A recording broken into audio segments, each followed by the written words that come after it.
My sister threw wine on my uniform to humiliate me in front of her military fiancé. So, he stood up, saluted me, and canceled the wedding on the spot. Classified work is unknown to your family. Can't know. A fundamental law of your chosen life. When reality is lacking, people tell whatever story makes them feel best about themselves. Chloe, my younger sister, found that story straightforward, convenient, and nasty. She considered her older brother useless, a paper pusher, a costumed imposter who failed in the real military. Her narrative had been told loudly and proudly for 4 years. Tonight, in front of 40 others, she would learn the worst reality. The problem began 8 months earlier, but its roots are deeper. I worked at Quantico for 9 years. I analyze intelligence. Indicates intelligence. It involves sitting in a skiff, a windowless vault that blocks all electronic communications, and building target packages for persons who operate in places that are not on any government map. My duty was to uncover patterns, connect dots, and figure out where a highly hazardous person would be at a given moment so a Tier 1 tactical team could eliminate them. I was proficient. I excelled at it. My performance earned me a Pentagon Joint Task Force position after 7 years. My uniform patch wasn't available online, or through military channels. Other intelligence analysts were silent when they saw it in the hallways. The weight is hard to describe to civilians. That wasn't known to my family. They only knew I worked in Virginia, stared at computers, and couldn't talk about my day. Chloe, who has always liked to be the center of the universe, decided my quiet was embarrassing early on. She thought I was inventing reasons to sound mysterious because I had a boring administrative job. She started tiny. Little Thanksgiving dinner comments or family barbecue jokes. Liam is too busy with his spreadsheets to help us move the couch, she grumbled. Liam can't take time off for the family vacation. His filing cabinet might get lonely. Don't ask Liam about his work, guys. He gets super defensive because there's literally nothing to tell. My parents never corrected her. In fact, they nodded. Sometimes they laughed. My dad would clap me on the shoulder and say, "Well, somebody's got to do the boring job so the real heroes can fight, right, son?" I always tolerated it. In intelligence, operational security, OPSEC, is taught from the start. Do not rectify misperceptions. Do not defend your ego. You never specify your clearance. You let people assume whatever prevents further questioning. I would let my sister assume I was a secretary to keep my cover. Still, Chloe wasn't pleased with quiet judgment. Her narcissism craved attention as she aged. She needed acceptance as superior. The first major escalation occurred in February. Marcus and Chloe started dating 4 months earlier. Marcus, a decorated combat veteran, was everything she wanted. 3rd Battalion Army Ranger. He was genuine. He wore grunt-style t-shirts to casual restaurants, had a sleeve of tattoos, and openly discussed his downrange deployments at every party. Chloe invited me to her apartment Super Bowl party. I almost declined. I was awake for 38 hours straight. After examining complex movement patterns for a high-value Somalia shipment, I stared at satellite imagery until my eyes burned. She particularly requested that her big brother meet her new partner. It seemed like a peace offering. I was stupid. Marcus's ranger friends filled the apartment. After a deployment, they drank cheap beer and noisily discussed firefights, halo jumps, and tactical gear. Exhausted, I entered in jeans and a gray hoodie. "There he is," Chloe shouted over the TV. "My big brother, Liam. He works for the government." Marcus's huge pal with a thick neck, who looked like a saw gunner, smiled at me. "Oh yeah? What do you do, man?"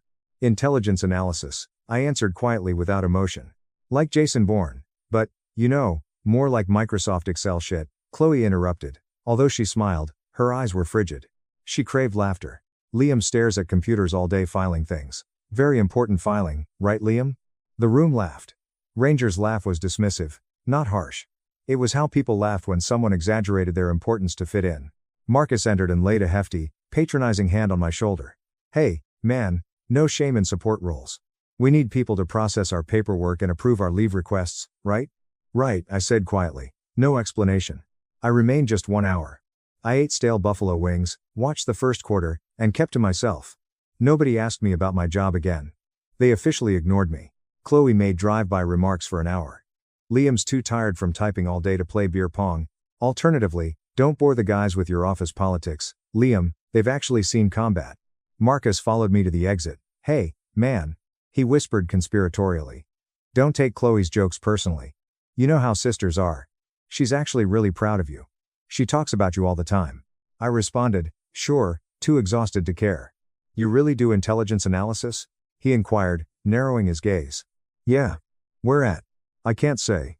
He nodded slowly, like he understood, but his eyes told me everything. He considered me a liar.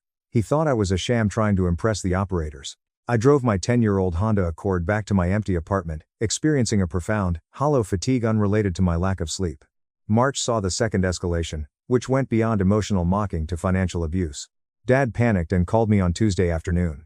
His car was entirely broken. The mechanic quoted $5,500 to fix the transmission. He lacked funds. He had a fixed salary, and my mom's part-time work barely covered groceries. Can I help? I helped before. I paid their rent when my dad was laid off 3 years ago. I paid for my mom's major dental work after her insurance denied it. I even sent Chloe money for college emergencies that turned out to be VIP concert tickets or fancy shopping sprees.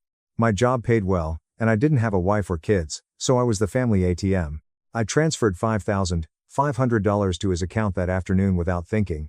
2 weeks later, I was on social media while eating a sad sandwich at my skiff breakroom desk. A new Chloe post appeared. A photo carousel of her and Marcus at the Capitol Grill in DC.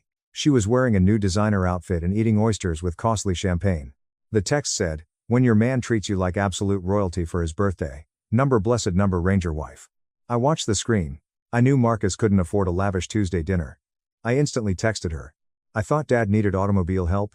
She replied, 4 hours later with total indifference. "Chloe. Dad gave me cash. His car was good, I suppose, be less theatrical." Contacted my dad immediately. I sought explanations.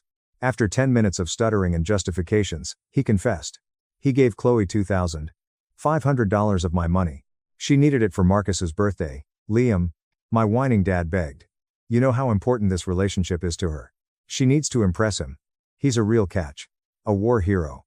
I sent you that money for a transmission, Dad. Not for oysters." "Well, you make plenty of money sitting at your desk," he said defensively. "Don't be greedy with your sister." I sat in my car in the Quantico parking lot with my phone in my hand, trying to decide if the stolen money or the blatant disregard of the concept was worse. Before I could decide, my secure phone rang. My clearance officer. We had a major Molly crisis.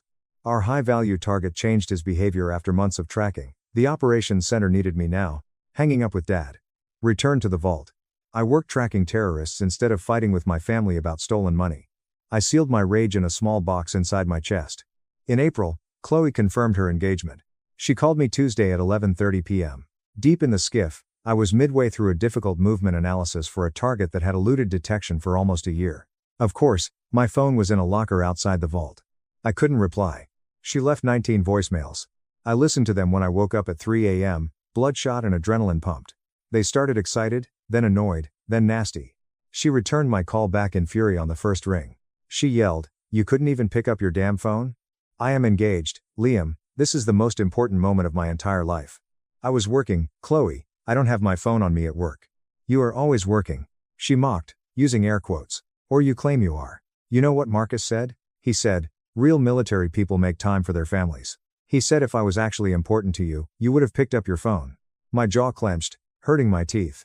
Tell Marcus that real military people understand the concept of a secure facility and operational security. "Oh my God. You are so incredibly dramatic," she groaned. "You work in a cubicle, Liam. Stop acting like you're special ops. You're practically HR." I closed my eyes and leaned against the facility's chilly brick wall. "Congratulations on the engagement, Chloe. I'm going to bed." "Wait," she cried. "Marcus and I are having a formal engagement party on May 15th, and you are paying for it." "Excuse me. You owe me, Liam. I covered for you growing up. I made you look good when you were a weird, quiet nerd. And now you're going to stand there and pretend you're too important to celebrate my happiness? After you threw a fit over Dad giving me a little bit of money? I am not paying for your party. Then you're proving you're exactly the selfish, jealous loser Marcus thinks you are. We want the private room at the Capitol Grill. I'll send you the invoice. Wear your dress uniform. Marcus wants to see it so he can laugh at your lack of medals." She hung up. The orange streetlights illuminated the empty parking lot as I attempted to remember when my sister became a parasite, but I was too tired to resist. Tired beyond belief. I paid the deposit the next day to stop the calls. The engagement party was May 15. On May 10, 5 days before supper, my world exploded. I was called to an emergency briefing at 0400. My 3-month-old target package was implemented by a Tier 1 team. The valuable objective was out of play forever. 0 civilian deaths. The movement patterns I observed made the operation clean. After that, Colonel Hayes called me into her office. A 5-year veteran and former DIA analyst, she briefed the National Security Council weekly. Praise was not given lightly, she said, "Captain Liam Barnes," referencing my rank. "I was captain 8 months ago, But our unit's nature meant most individuals called me by my first name or call sign. That was exceptional work.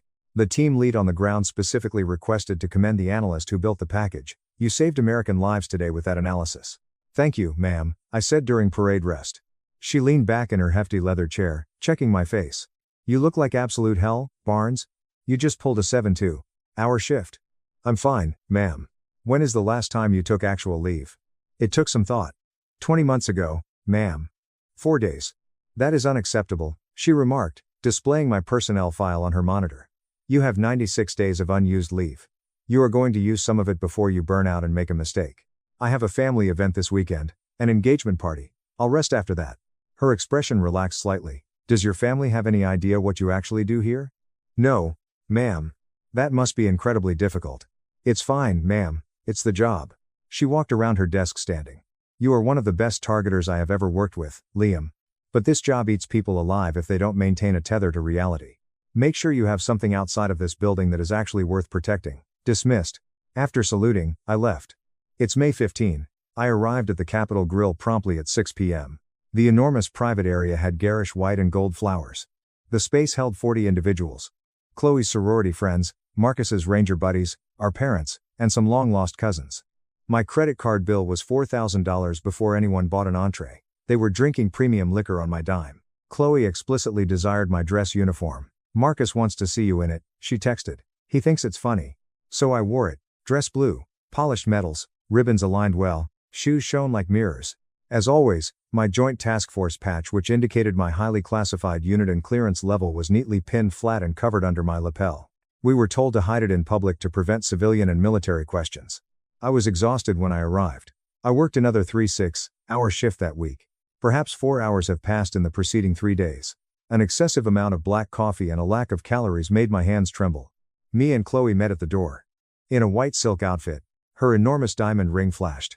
Oh, good, you actually made it, she sneered, scanning me. We saved you a seat. She pointed to a little chair close to the waiter's clearing station in the farthest corner, the worst seat in the house. Marcus presided over the broad mahogany table. My head rested on the headrest, staring at my car's roof. Operational security, and, I guess, deep down, I hoped she would eventually figure it out on her own. I hoped she would eventually just see me as her brother, without needing a title to respect me. I was wrong. Yeah, Marcus whispered. You were. He paused long. For what it's worth, sir, the guys and I talked in the parking lot. We are all going to make some phone calls tonight. Word spreads incredibly fast in the Ranger and Special Operations community. By tomorrow morning, everyone is going to know exactly what Chloe did. Nobody in uniform is going to want to date her. Nobody is going to trust her. You don't have to do that. I know I don't. But she needs to understand exactly what she destroyed today. And maybe it will teach her a lesson about respect. Have a good night, Marcus. You too, sir. Hanging up. I drove home in wine-stained gear. The dark Pentagon was imposing as I drove by. At night, I drove past the monuments lit up. I imagined all the people sleeping in their beds, unaware of the shadow wars being fought to protect them and the silent analysts who carried the burden. Small, sparse, and empty was my apartment. I took off the ruined uniform. Cabernet had soaked into the fabric. I trashed it. I used the hot water to shower until the tank was cold. I fell asleep for 14 hours after going to bed. The following 2 weeks saw massive, crashing fallout. Digital bombardment began day 1. Chloe emailed me after I blocked their numbers. She sent 24 emails a day. The subject lines ranged from "Please read" to "You ruined my life." I never opened one, but the preview text told the story. Everyone is talking about me. Marcus's friends are spreading terrible rumors. Your behavior has disappointed mom and dad. I selected all and deleted. Day 2 brought physical conflict. At 9 a.m., my apartment door was pounded loudly and aggressively. I saw my dad through the peephole. I almost ignored him, but I knew he would scream until the police arrived. Opening the door, "Son," he pushed into my entryway immediately. "We need to sit down and talk about what happened." "No, we don't. Get out." "Liam, your sister is completely devastated. The wedding is officially off. Marcus sent a truck to pick up his things this morning. Her friends are abandoning her. She is getting messages on Instagram from people calling her a fraud and a cruel bitch. Actions have consequences, Dad. You can fix this." He shouted, becoming red. "You can post something online. Tell people it was a massive misunderstanding.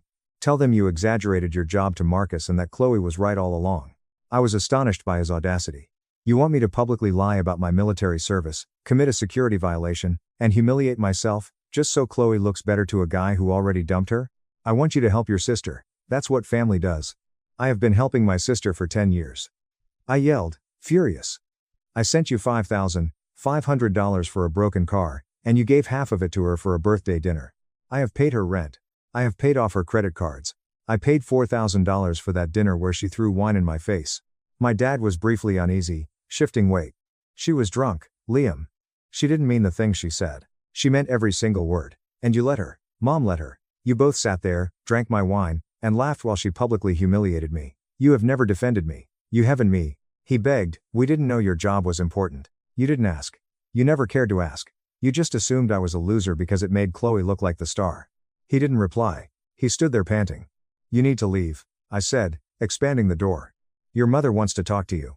Tell mom she doesn't have a son anymore. Slammed the door in his face and locked the deadbolt. The consequences affected my career on day 3. Walking into Skiff, I returned to work. Colonel Hayes called me into her office before I could log into my terminal. Take a seat, Barnes, she said, with a blank expression. I listened intently. Ma'am. I received a very interesting phone call this morning, she said, folding her hands on her desk. From a Staff Sergeant Marcus Brennan, 3rd Ranger Battalion. He managed to track down my office number through the SOCOM directory. Stomach fell into shoes. Ma'am, I can explain the situation. She reached out to stop me. He called to formally apologize for disrespecting a joint task force member. He also wanted to officially commend you. He said you handled a highly volatile, ugly civilian situation with absolute professionalism and restraint. He stated that if more operators had your level of discipline, the military would be a significantly better place. Blinking, I was silenced. Colonel Hayes softened. He also mentioned that your sister threw a glass of wine on your dress uniform and called you worthless in front of your parents, who did absolutely nothing to stop it. It was a personal family matter, ma'am. It will not affect my operational readiness. She looked me in the eye and said, I know it won't. You're the most reliable analyst on this floor. But Barnes, you need to hear this from someone in authority. You do not owe your family access to your life if they do not respect you as a man. Yes, ma'am. I mean it. This job is hard enough. The things we see, the decisions we make, it eats your soul.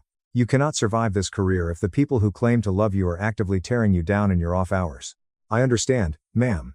Good. Because you are authorized to take 2 weeks of mandatory administrative leave, effective immediately. That is a direct order. Ma'am, I don't need. It is not a request, Captain. You are exhausted. You are running on fumes. Go home. Sleep. Figure out what boundaries you need to set with your toxic family. Then come back here ready to hunt. I left her office with 2 weeks of leave and a terrifying, freeing feeling in my chest. Week 1 of my leave was quiet. I turned off my phone.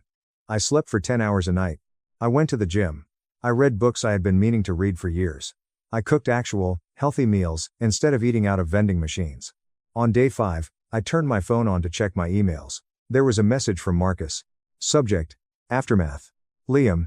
Wanted to give you an update. Chloe has been calling me non-stop from spoofed numbers. So, have your parents, begging me to give her another chance, or to talk to you. I have blocked them all. My guys and I made good on our word. The story spread through the Ranger and SOF community down at Bragg and Benning. It's not spreading as gossip, it's spreading as a warning.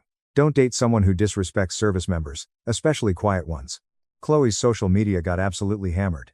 People she doesn't even know were calling her out for stolen valor by proxy, claiming her brother was a coward while she benefited from his money and his protection. She ended up deleting all her accounts. Worse, someone anonymously sent the story to her employer. She worked in PR for a defense contractor. They didn't like the optics of an employee publicly humiliating a JSOC officer. She got fired on Tuesday. I don't feel good about it, but I don't feel bad either. Actions have consequences. Take care of yourself, brother. Marcus.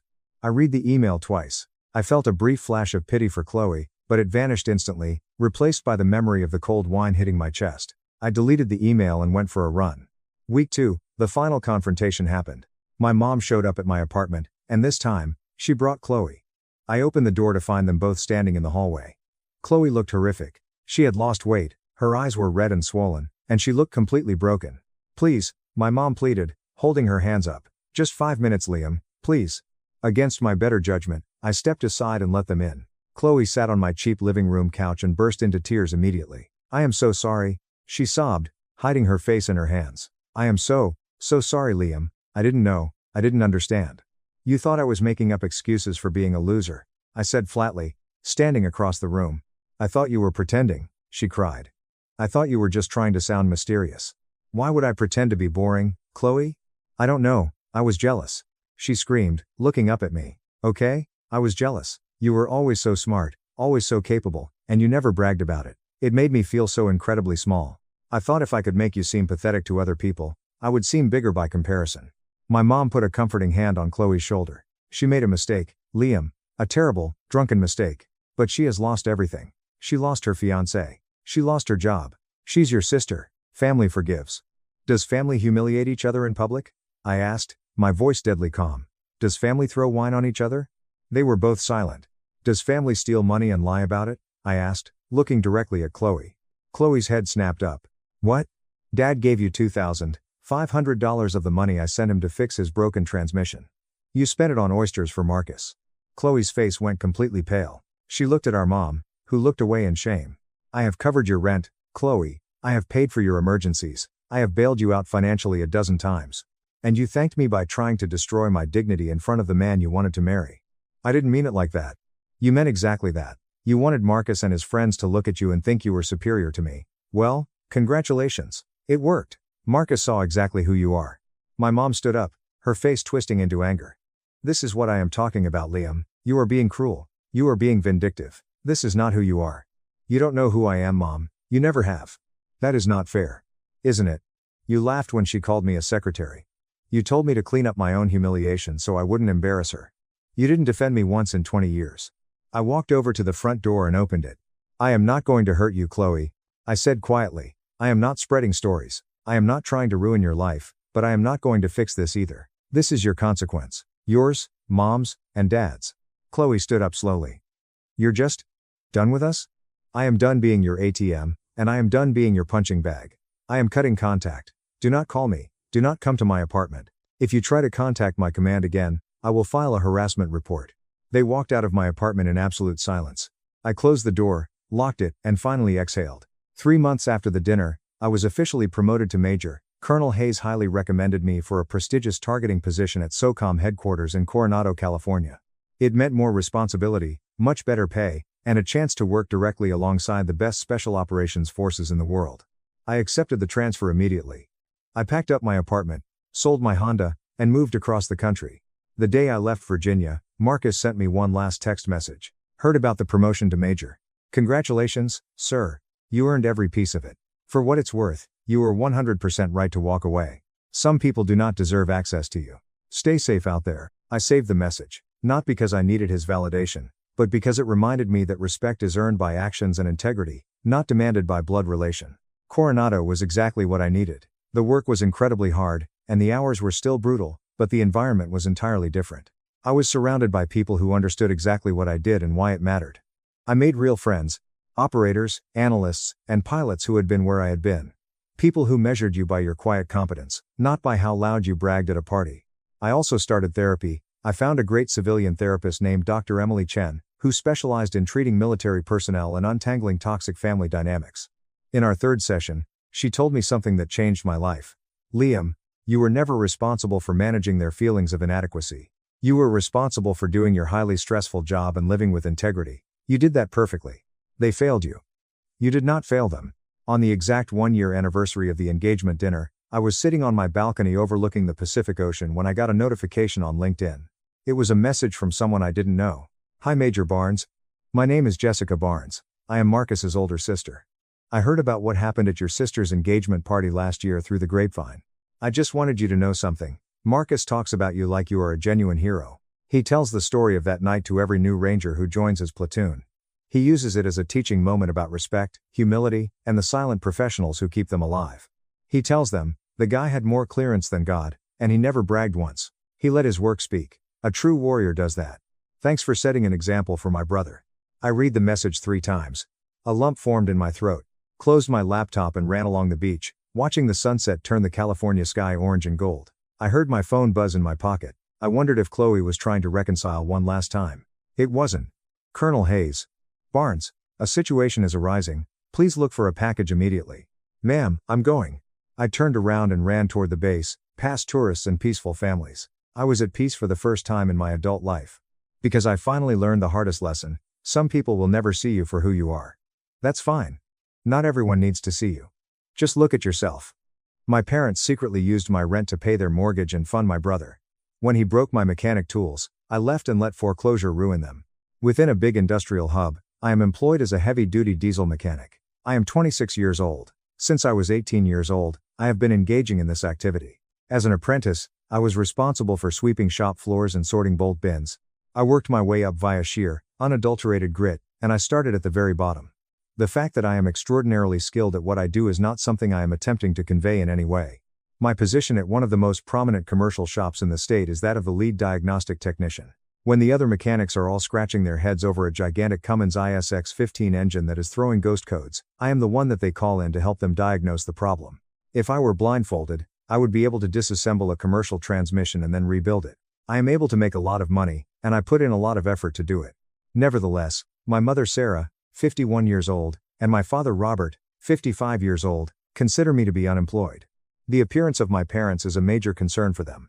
They had this huge and magnificent plan for my life. I was meant to attend a famous university, acquire a cushy white-collar career in finance or law, wear a suit every day, and be their ultimate trophy to show around their country club pals. All of these things were supposed to happen. You would have thought I was joining a cult if I had informed them that I was going to trade school to work on semi-trucks when I told them that I was going to do so when I was 18 years old. It wasn't simply that the disappointment was noticeable, it was stifling the feeling. They glanced at my hands, which were coated with oil, as if I were carrying a plague virus. Then there is my younger brother, Tyler, who is 21 years old presently. Tyler is the character that would be created in a laboratory if you were to construct the most stereotypical, entitled, main character syndrome afflicted child of Generation Z. Tyler is a self-proclaimed content creator and influencer. In reality, he plays video games in his underwear until 3 o'clock in the morning and wakes up at 2 o'clock in the afternoon. While I am out there busting my back in heat that is 100 degrees, crawling under Peterbilts that weigh 80,000 pounds, and coming home smelling like diesel fuel and sweat, Tyler is finding his truth. When I was 22, I was making a good living and had said that I was planning to move out. At that moment, my parents went into a panic. They sat me down and gave me this enormous speech that was designed to manipulate my emotions. They told me that family needs to stick together in this economy and that they liked having me around. I was such an idiot that I believed them. When that happened, the trap closed with a snap. When I was an adult who was working, they informed me that I was required to pay rent. To my mind, that was plenty. Each month, I committed to paying $1,200. Still, Tyler? There is no payment made by Tyler at all. No single dime was spent. It was always their excuse that Tyler was focusing on his education and his brand. His education consists of attending one online community college class per semester, which my parents pay for, and he frequently fails because he is too busy screaming into a microphone on Twitch. His brand is his internet presence. I would want to build a picture of a typical day in our household since an awareness of the background is essential in order to comprehend the overwhelming level of disrespect that I was subjected to. At 4:30 inches the morning, my alarm goes off. I arrive at the store at 6 o'clock in the morning. I will spend the next 10 to 12 hours engaging in backbreaking physical labor, interacting with irate truck drivers, attempting to meet unattainable schedules, and operating unsafe machinery. When I go home, I am completely worn out, and my muscles are screaming. In the meanwhile, Tyler gets out of bed whenever his body wakes up through its own natural process. Her mother is responsible for preparing his breakfast, lunch, laundry, and vacuuming his room. She also makes his breakfast. The crusts of his sandwiches are almost completely scraped off by her. It is as if he is staying at a resort that provides all-inclusive services and has a dedicated concierge. When I get home from a 1-2 hour shift, I'm lucky if there are any leftovers in the refrigerator to make dinner for myself. It is because my mother claims that she didn't know if I'd be home in time that she purposefully did not prepare enough food for me that I have to make a stop at a drive-through restaurant 50% of the time. The inconsistency of the criteria was astounding. The dishes would be quietly washed by my mother if Tyler were to leave a stack of dirty dishes in the sink for 3 days. When Tyler desired a new graphics card for his personal computer, my parents immediately purchased it for him. If I left even a single water glass on the counter before racing out to work, my father would send me a big group text message accusing me of disrespecting the sanctity of the household. As I was in the process of purchasing sophisticated diagnostic tools for my actual, paying work, my father laughed and remarked, "You make plenty of money, you can fund your own hobbies." Hobbies are something that I enjoy doing in my spare time. He described my line of work as a hobby. However, the itemization was the most terrible part of the process. Approximately 2 years ago, my parents came to the conclusion that the $1,200 that I paid in rent would only cover access to my bedroom and bathroom. I really wish I was joking when I said that everything else was an add-on fee. For the privilege of parking my truck in our driveway, they assessed a parking fee of $75 per month at my expense. The fact that I cleaned my oily work clothes in the washing machine resulted in a utility surcharge of $50 being assessed to me. In exchange for garage storage for a single toolbox that I maintained at home for side jobs, they charged me $40 each month. What about the food? Wow! The meal is incredible. A whiteboard with a tally system was practically affixed to the exterior of the refrigerator by my mother. Every time I drank a glass of milk, I was required to make a note of it. To send me a bill at the end of the week, she would send me a text message that read, $4.50 for milk, $3 for eggs, and $6 for deli meat. While this was going on, my mother was taking Tyler to Whole Foods twice a week because he had viewed a TikTok and made the decision to follow a rigorous organic, gluten-free, pescatarian diet by watching the video. He had an entire pantry cabinet that was specifically designated for his food and was labeled Tyler's food, do not touch. There was a time when I arrived home hungry and grabbed one of his organic protein bars. My father practically yelled at me for stealing from my brother, and then he gave me a $10 fine. Compared to the financial drain, the psychological warfare was much more detrimental. Tyler's life was nothing more than a highlight reel, and every family dinner was a highlight reel. Tyler got a new subscriber today. Tyler is really refining his brand. I could practically repair a complete commercial engine, save a logistics firm tens of thousands of dollars, and win a large bonus from my boss, and my folks would just nod dismissively. That's nice, Liam. Make sure you don't track oil onto the carpet. Tyler, tell us more about your YouTube thumbnail strategies. Only one day in particular encapsulated the entirety of my time spent at that place. A grueling 16-hour workday had just come to an end for me. It was imperative that I complete a complicated gearbox rebuild on a truck that cost $250,000 and needed to be on the road by morning. The customer was so pleased with my work that he gave me a cash tip of $500 and called my supervisor to compliment me. Oh, I was overjoyed. I arrived home around 9 o'clock at night, fatigued but immensely proud, and ready to tell everyone about the news. As I entered the house, I noticed that it was decked out with streamers and balloons when I arrived. It was a lavish Italian restaurant that had provided a large meal that had been catered. My chest tightened up for a fraction of a second. It occurred to me that perhaps, just possibly, they were commemorating the promotion to lead tech that I had received earlier in that single month. No way. On Twitch, Tyler had acquired a total of 500 followers. The pals he had made through online gaming were invited over by my dad. As a present, my father had purchased a Shure microphone that cost $400 for him. My mother did not even bother to inquire about my day as I got in the door. She only glanced at my work boots and said, "Liam, please stay in the kitchen, you're going to ruin the aesthetic of the party. Oh, and by the way, we need you to pay your rent a week early this month." We had to upgrade the internet package to fiber optic, so Tyler's stream doesn't lag.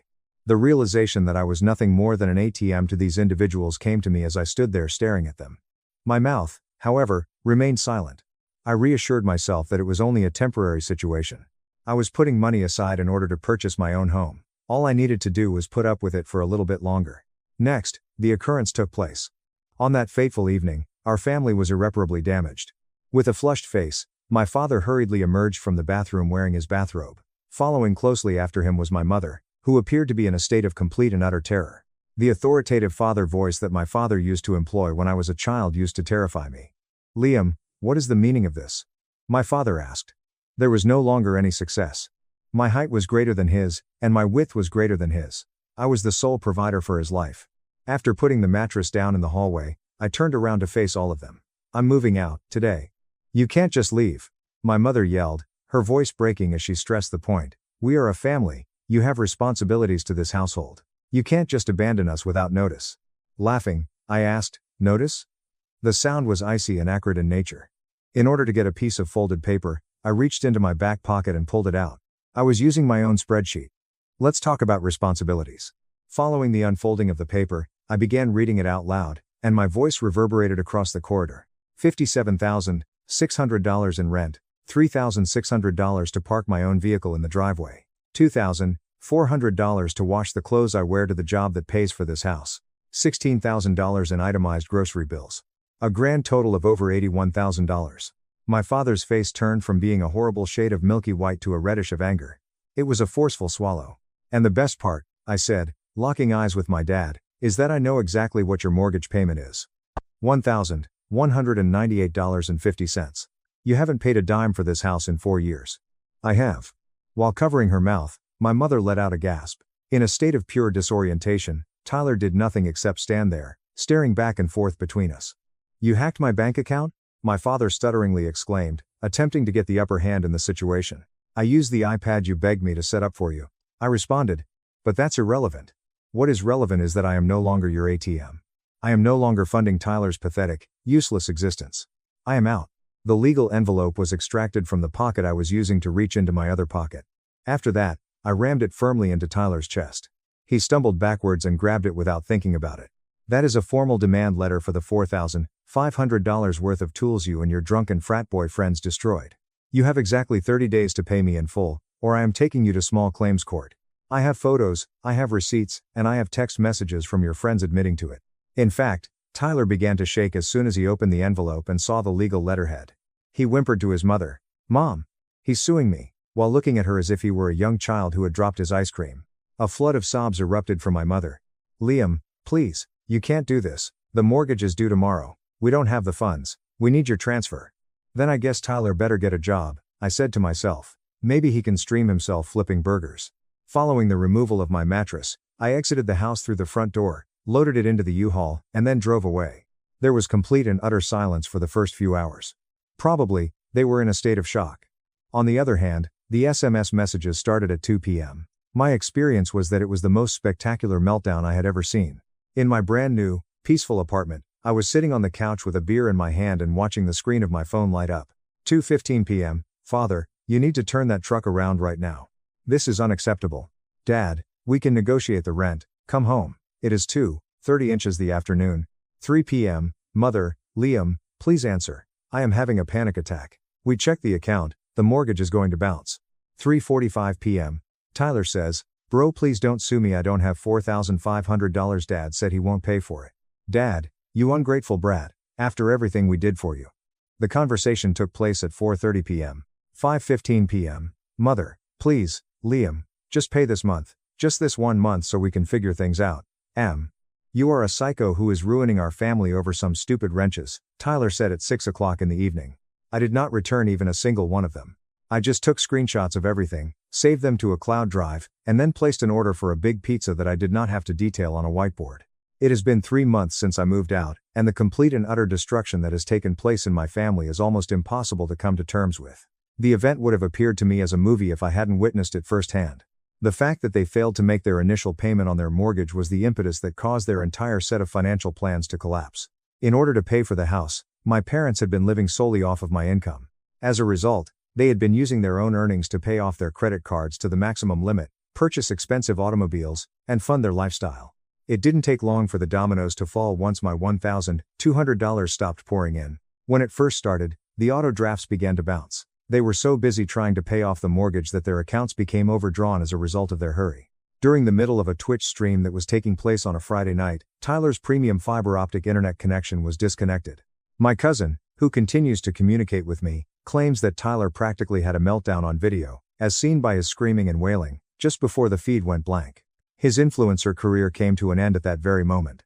After that, the subscriptions arrived. Because she did not make her payments, my mother's membership to the country club was terminated.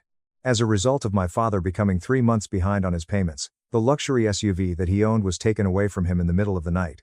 My cousin, however, provided me with the most incredible twist, which was the icing on the cake for this wonderful revenge Sunday. This occurred a few weeks ago. It has always been a mystery to me how Tyler was able to amass a few thousand followers despite the fact that his content was complete and utter crap. During a family barbecue, my cousin managed to get my father drunk, and then the truth was revealed. An audience was not being built up in a natural way by Tyler. A Russian click farm was being paid by my parents to artificially inflate Tyler's follower count and viewer counts. My parents had been surreptitiously stealing $400 out of my rent money every single month in order to pay for this click farm. Quite literally, they were purchasing bogus bots in order to bolster his ego in the expectation that he would go viral and become a millionaire. As soon as my money stopped coming in, the bot farm stopped receiving payments. Over the course of a single night, Tyler's Twitch channel went from having 2,500 viewers to having a mere 12 viewers. He was in utter disbelief. During the course of 3 days, he was confined to his room. Hunger, however, is a potent driver of behavior. Due to the fact that my parents were constantly arguing with each other about money and that there was no money for Whole Foods, Tyler was compelled to do something that was unthinkable. He found a job. At the moment, my brother, who is 21 years old, is wearing an orange apron and pushing heavy lumber carts in the parking lot of a local Home Depot. He is entitled, eats organic food, and is perceived as an influential person.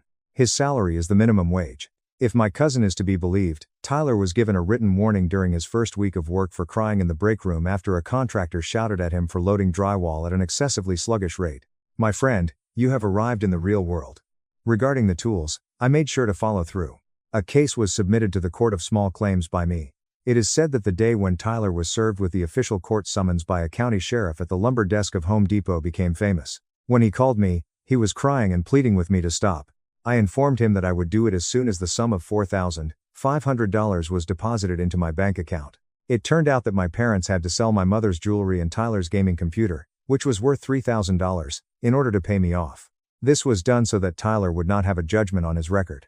The house would not be able to be saved if my parents did not have my money. It has been 1 month since they put it up for sale. They were in such a desperate situation that they were forced to sell it for a price that was significantly lower than the market value. For the sake of covering their enormous obligations, the bank stole practically all of the equity. In preparation for their transfer into a tiny apartment on the shady side of town with 2 bedrooms, they are already packing their belongings. It is once again necessary for Tyler to share a bathroom with my parents. In order to keep my family afloat, my mother was forced to find work as a receptionist at a dental office, and my father is working extra hours just to make ends meet. Following the depletion of their financial resources, their friends from the country club completely abandoned. What about me? My life has never been more enjoyable. I received my official promotion to shop foreman the week before last. I was given a significant increase in pay, a company truck, and my very own office. The noise level in my apartment is low, my tools are secure, and my refrigerator is stuffed with food that I do not have to take responsibility for. In the past day, my father sent me a text message. Liam, we are moving into the apartment this weekend. It's going to be very tight. We are family. We should forgive and forget. We would love to come see your new place. Maybe discuss you helping Tyler with a down payment on a car since he's working so hard now. When I finished reading the text, I couldn't help but laugh out loud, and I finally did what I ought to have done 4 years ago. His number was blocked by me. Parents used my $350,000 contract as a slush fund for the golden child. I calmly canceled their cards, shut off the power and let foreclosure do the rest. My name is Harper, I'm 29 years old, and the morning I signed a $350,000 contract, I honestly thought the hardest part of my life was finally over. I had spent years building my home staging business in Austin, Texas, one empty room at a time. I hauled heavy furniture through model homes in the Texas heat, chased realtors for checks, and smiled through the kind of bone-deep exhaustion that makes you feel decades older than you actually are. By 10 a.m. that morning, I was sitting in my SUV outside a massive new luxury development in the Westlake Hills, staring at the signed paperwork in my lap. I let myself feel genuinely proud for exactly 3 minutes. Then, my phone rang. I answered it because I still hadn't learned the golden rule of my family: good news always comes with an invoice attached. The voice on the other end was my mother's. She didn't ask how the meeting went. She didn't say congratulations. She went straight to the point.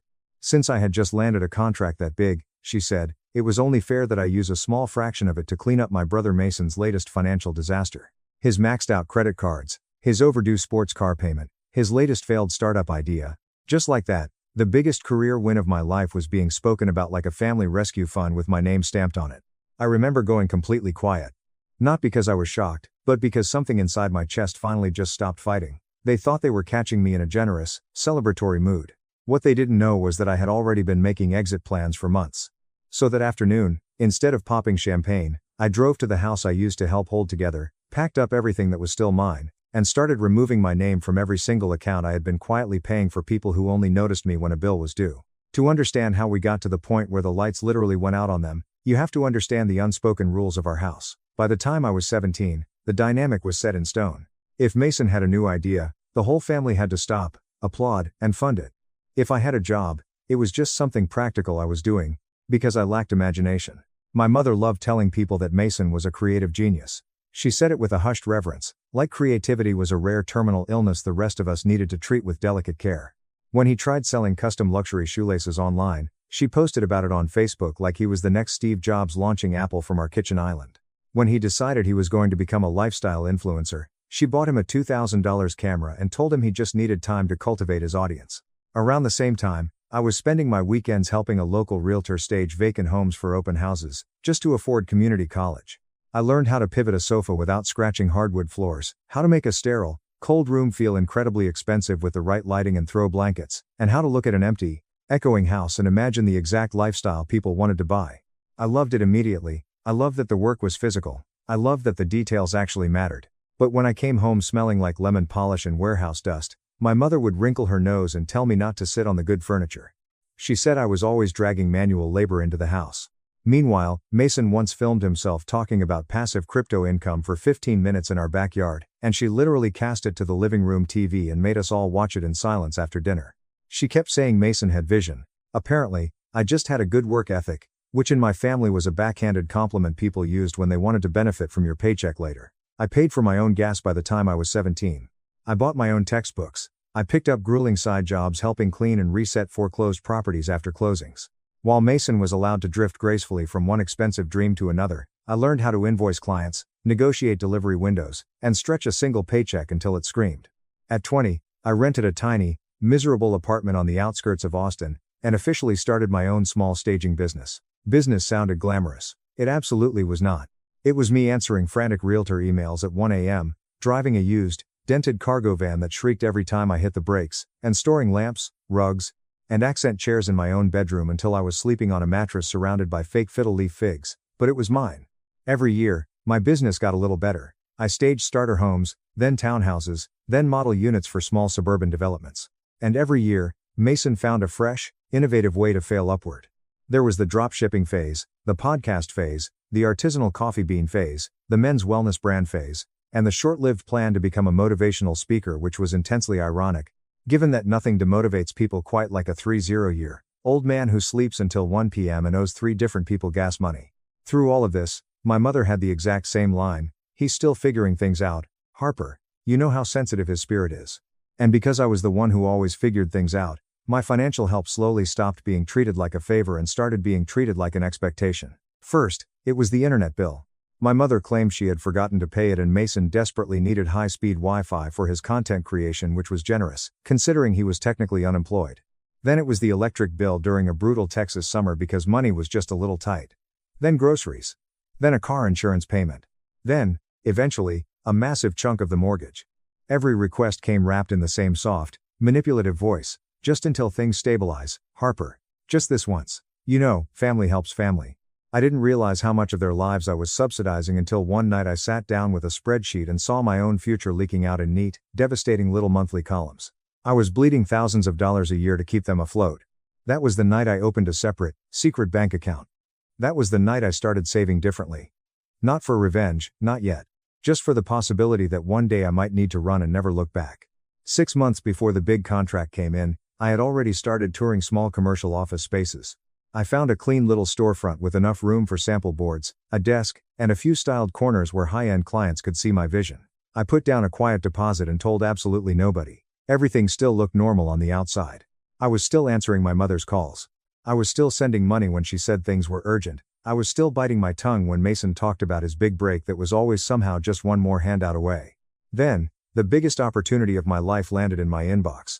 The contract came from a massive developer I had been trying to impress for almost 3 years. She had seen 3 luxury properties I staged in downtown Austin, and asked if I had the capacity for a massive residential rollout. I said yes before I even finished reading the email, then spent the next week quietly panicking and reorganizing my entire life. The project required full staging, finish selections, lighting design, and rollout support for over 20 model homes. The contract value was $350,000. Now, anyone in business knows that's not pure profit. That's revenue tied to labor, inventory, contractors, warehouse storage, transport, payroll, and 100 other overhead costs. But I knew what it meant. It meant a bigger team, pristine delivery vans, a proper office showroom, breathing room, and respect. It meant the first season of my adult life where every choice wasn't filtered through my mother's manufactured emergencies. I signed the paperwork that morning with shaking hands. When I walked back to my SUV, I sat there staring at the signature page, smiling so hard my jaw ached. Then my phone lit up. It was my mother. Calls from her during business hours usually meant one of 2 things. Either Mason needed money, or she wanted to ask if I was coming by this weekend to fix the garbage disposal because no one else in the house had bothered to learn how a wrench worked. I picked up out of pure, stupid habit. I said hello. She didn't ask how my massive meeting went. She went straight into that falsely calm, overly sweet voice she uses when she's already decided what you're going to do for her. She said she heard through a mutual acquaintance that I had landed a very big corporate contract, and she was so proud of me. Then she dropped the hammer. She said Mason was in a really rough spot and the timing of my good news might actually be a blessing for the whole family. I remember gripping the steering wheel so hard my knuckles turned white. When someone in my family says blessing, what they actually mean is access. She started listing his problems like she was reading a medical chart. He had $40,000 in credit card debt. He was 3 months behind on his luxury SUV payment. His latest business partner had apparently vanished. She said he had been under so much pressure, he was embarrassed, and this was exactly the kind of moment when strong families come together. Then she said the sentence that permanently altered our relationship. Since you just signed for all that money, it makes sense for you to use a little chunk of it to wipe Mason's slate clean, so he can start fresh without all this anxiety. She said it like she was suggesting I bring potato salad to a barbecue. Normal, reasonable, expected. I asked her if she was out of her mind. She sounded immediately offended. She said I had always been the stable one, the responsible one, the one who understood sacrifice. She said Mason just needed one real chance without debt dragging him down. I asked her how many chances he had already gotten. She ignored the question. Then she brought out her favorite weapon. You're so lucky your little business is finally doing well, Harper, you shouldn't be selfish now. Selfish? That word hit me harder than the demand for money. In our family, selfish just meant I had temporarily stopped being useful. I looked down at the $350,000 contract in my lap, and realized the happiest morning of my career had lasted exactly 4 minutes before they tried to turn it into Mason's personal bailout plan. My mother kept talking. Maybe not all of his debt, just enough to cover the high-interest cards in the car, and maybe a little buffer so he can focus on his next startup without panicking. A little buffer. She was talking about my operating budget like it was a communal checking account. I asked if Mason had a job yet. She said that wasn't the point. I asked if he had sold the $60,000 SUV he insisted he needed for his personal brand. She said I was being cold. I asked if anyone had thought to ask what I needed the money for. She got quiet for half a second, then said something that made my blood run absolute ice. Harper, you always land on your feet. Mason doesn't. There it was, the entire governing philosophy of my family summarized in one sentence. Punish the capable one because she can survive it. Protect the helpless one because he actively chooses helplessness. I didn't scream. I didn't cry. I didn't try to explain the concept of gross revenue versus net profit, or overhead, or payroll taxes. I simply said, I'll come by the house this afternoon and we can talk in person. She sighed, sounding immensely relieved, like the crisis had already been averted and the ATM was functioning normally again. She even told me to grab Mason's favorite $8 iced matcha latte on the way because he had been so stressed. I hung up and sat in the quiet of my car. It was the kind of crystal clear silence you get when something ugly finally becomes undeniable. They were never going to stop. Not because they were desperate, but because they fundamentally believed they were entitled to my labor. I opened the folder on my phone where I kept my utility apps, account numbers, and all the financial reminders I had been too ashamed to admit existed. I looked at the moving checklist I had half finished months ago. I looked back at the contract. And I decided, right then and there, that they had picked the absolute wrong day to mistake my success for their safety net. Even in the middle of a nuclear fallout that she framed as my ultimate betrayal, her primary instinct was to ask me to cater her dinner party. Mason, meanwhile, hit his own wall. He texted me that his SUV was officially in repossession status, and he couldn't believe I had sabotaged him at the worst possible time. I ignored it. 10 minutes later, he tried a softer approach, saying he knew Mom pushed too hard, but we were still siblings, and surely I could spot him one final bridge loan until his next big opportunity came through. I blocked his number. A week later, the first late notices must have arrived in their mailbox, because Aunt Brenda physically showed up at my apartment complex. She was holding a foil pan of baked ziti, wearing the expression of a UN peacekeeper delivering a treaty to a stubborn warlord. She stood on my doorstep and told me my mother was falling apart. She said the bills were stacking up, Mason was deeply depressed, and I needed to show some compassion because family is all you really have in this world. I leaned against the doorframe and asked her, Brenda, did you know I've been paying their electricity, water, internet, and groceries for 3 years? She hesitated, her eyes darting away. Well, your mother mentioned you helped out sometimes, but, Harper, you're in a much better financial position than them. There it was. The exact same logic, just coming out of a different mouth. If you can carry the heavy boulder, everyone else gets to jump on your back until your spine snaps. I asked Brenda if anyone had extended compassion to me when I was building my business out of a cramped apartment, skipping meals to make payroll, and driving a van with no AC in August. She waved her hand dismissively. That's different.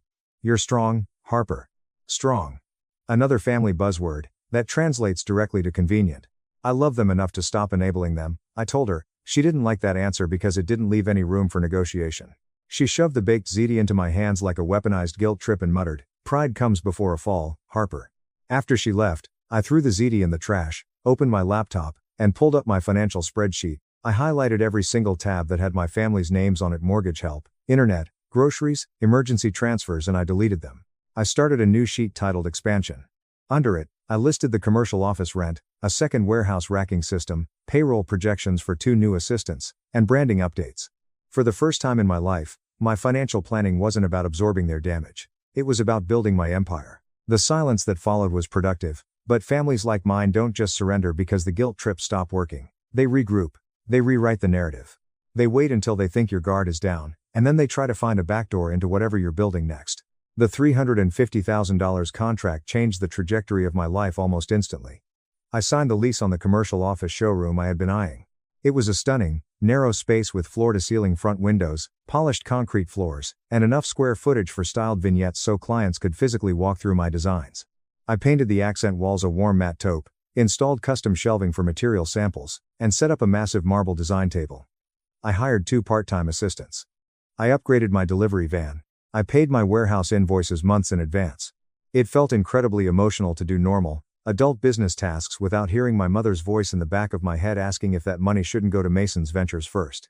Meanwhile, information about my family slowly filtered back to me through the grapevine. Mason's luxury SUV was officially repossessed. My mother started posting aggressively passive-aggressive quotes on Facebook about women doing what they have to do. I heard from a cousin that their cable package was shut off. The grocery budget was slashed to bare bones. And Mason was absolutely furious because he was forced to take a shift manager job at a local sporting goods store. Flexible entrepreneurship had not, in fact, paid off his Visa balance. I didn't feel terrible. I felt vindicated. Watching people finally experience the natural consequences of their own actions after years of treating you like permanent infrastructure is a very specific type of peace. 2 months into my contract, the exterior signage for my new design studio went up, a beautiful, minimalist backlit sign with my company name. Somehow, the news traveled back to my family faster than a wildfire. A realtor I frequently worked with posted a photo of the storefront on Instagram, congratulating me on the expansion. Within 24 hours, my phone started buzzing with a completely new kind of panic. They weren't calling because the lights were off anymore.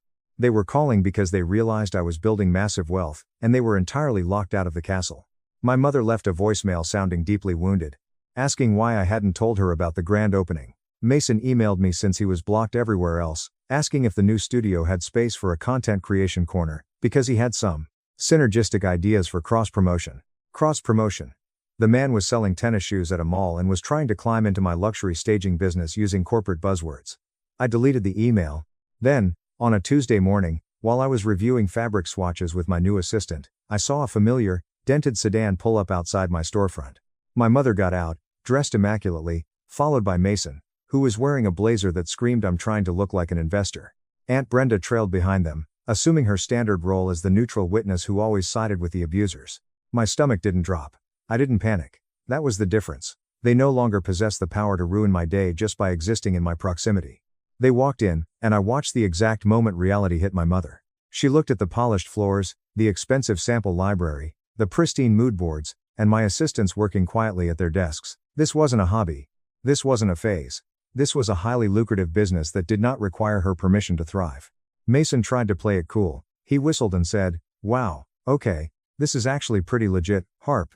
He used the exact tone a person uses when they fully expected you to fail and are now furiously improvising. I stood up, crossed my arms, and said, "I have a client meeting in 10 minutes. Why are you here?" My mother clutched her pearls literally and went straight into sentimentality. She said she had been doing a lot of reflecting, and that seeing the studio made her realize how incredibly proud she was of me. Mason nodded along like a bobblehead. Then my mother pitched it. "Harper, maybe this painful separation was just what we all needed to gain perspective. Instead of being apart, maybe we should be joining forces. A family business." Mason stepped forward, grinning. "Exactly. With my instincts for digital marketing and brand partnerships, and your eye for design, we could scale this globally. I could come on as director of marketing. We'd crush it." I stared at them. I looked at the 3 of them standing in the empire I had built through blood, sweat, and years of being told I was just the practical one. They hadn't come to apologize. They had come to colonize my success. "No," I said. Just one word. Flat, cold, and absolute. My mother blinked. "What do you mean, no? We're offering to help you grow. This business is not a family reset button," I said, my voice echoing slightly in the quiet studio. "It is not an invitation for Mason to reinvent himself on my payroll the way he used my bank account for the last 5 years. I hire people with track records, accountability, and work ethic. Mason possesses none of those things. Mason's face flushed dark red. You're acting like I've never struggled. You're so arrogant now. Struggling isn't your issue, Mason, I shot back. Refusing to grow up while everyone around you subsidizes your delusions is your issue. Aunt Brenda tried to step in. Harper, please, don't humiliate your brother. I'm not humiliating him, I said. Life is finally doing that. I just stopped standing in the way. The room went dead silent. The kind of silence that happens when the old script is permanently incinerated, and no amount of guilt can put the ashes back together. My mother looked at me, her eyes narrowing. She finally realized that the safe, compliant daughter she had underestimated her entire life was entirely gone, and she couldn't afford the woman who replaced her. Mason muttered something about my branding being derivative anyway and stormed out of the studio. Aunt Brenda scurried after him.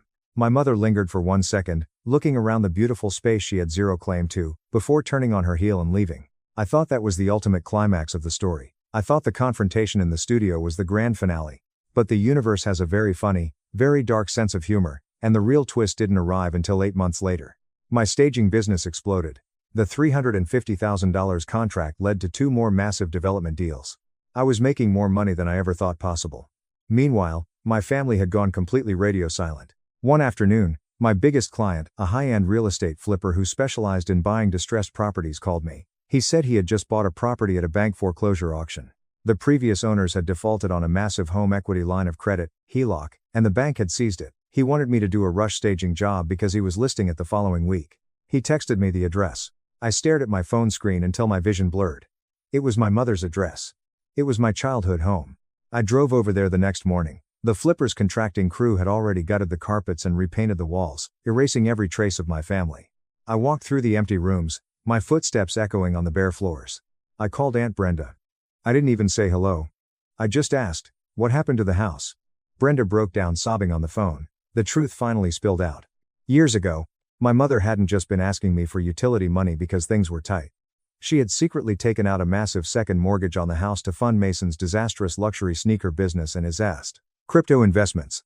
For years, the money I had been sending them for groceries and bills was actually freeing up my mother's cash so she could desperately pay the minimum interest on the HELOC. When I cut them off and stopped paying the baseline utilities, the entire house of cards collapsed. My mother couldn't afford the utilities, the primary mortgage, and the massive HELOC payments. The bank foreclosed. My mother and Mason had been evicted 3 weeks ago and were currently renting a cramped 2-bedroom apartment near the highway. Mason was still working at the sporting goods store. I stood in the center of the living room, the same living room where my mother used to yell at me for sitting on the couch in my work clothes, and I felt a profound, overwhelming sense of closure. I took the staging job. I brought in my best inventory. I put a stunning mid-century modern sectional exactly where our old, tired sofa used to be. I hung expensive abstract art over the fireplace. And in Mason's old bedroom, the room where he used to sleep until noon while I paid for the electricity keeping his gaming PC running, I set up a beautiful, executive home office. I made it look like a room designed for someone who actually worked for a living. The house sold in 4 days for $150,000 over the asking price. I never told my mother I was the one who staged it. I didn't need to. I have a framed photo of that executive office setup sitting on the desk in my studio. It reminds me every single day that boundaries are not cruelty. Saying no does not make you selfish when saying yes is slowly destroying your future. People love to say family is everything, but what toxic people actually mean is family should be allowed to take everything. I chose my future over their comfort, and if someone wants to call that selfish, let them. Because from where I'm sitting in my fully funded, thriving studio, the silence is absolutely beautiful. My sister tried to pawn my $3,500 camera for crypto. I left with my gear and exposed her tax fraud. Enjoy the federal audit. Hello, my name is Maya, and I am a lead editor and freelance videographer living in Austin, Texas. I am 28 years old. Over the course of the past 6 years, I have invested every single drop of my blood, sweat, and savings into the process of constructing my production arsenal. We are talking about Red Komodo cinema cameras, Sony A7 series bodies, heavy-duty C-stands, aperture lighting grids, Sennheiser shotgun mics, and a custom-built liquid-cooled editing PC that is capable of rendering 4K footage in a matter of minutes. To my mind, this apparatus consisted of more than just metal and glass. It was the source of my autonomy. My livelihood depended on it. Because it was the only thing that allowed me to pay my rent and put food on the table, I regarded my equipment with a level of respect that was almost on par with adoration. It was never clear to my older sister, Chloe, who is 31 years old, and her husband, Liam, who is 33 years old. To them, my profession was nothing more than a cute little hobby. Liam was the type of person who was always looking for the next opportunity to become wealthy quickly.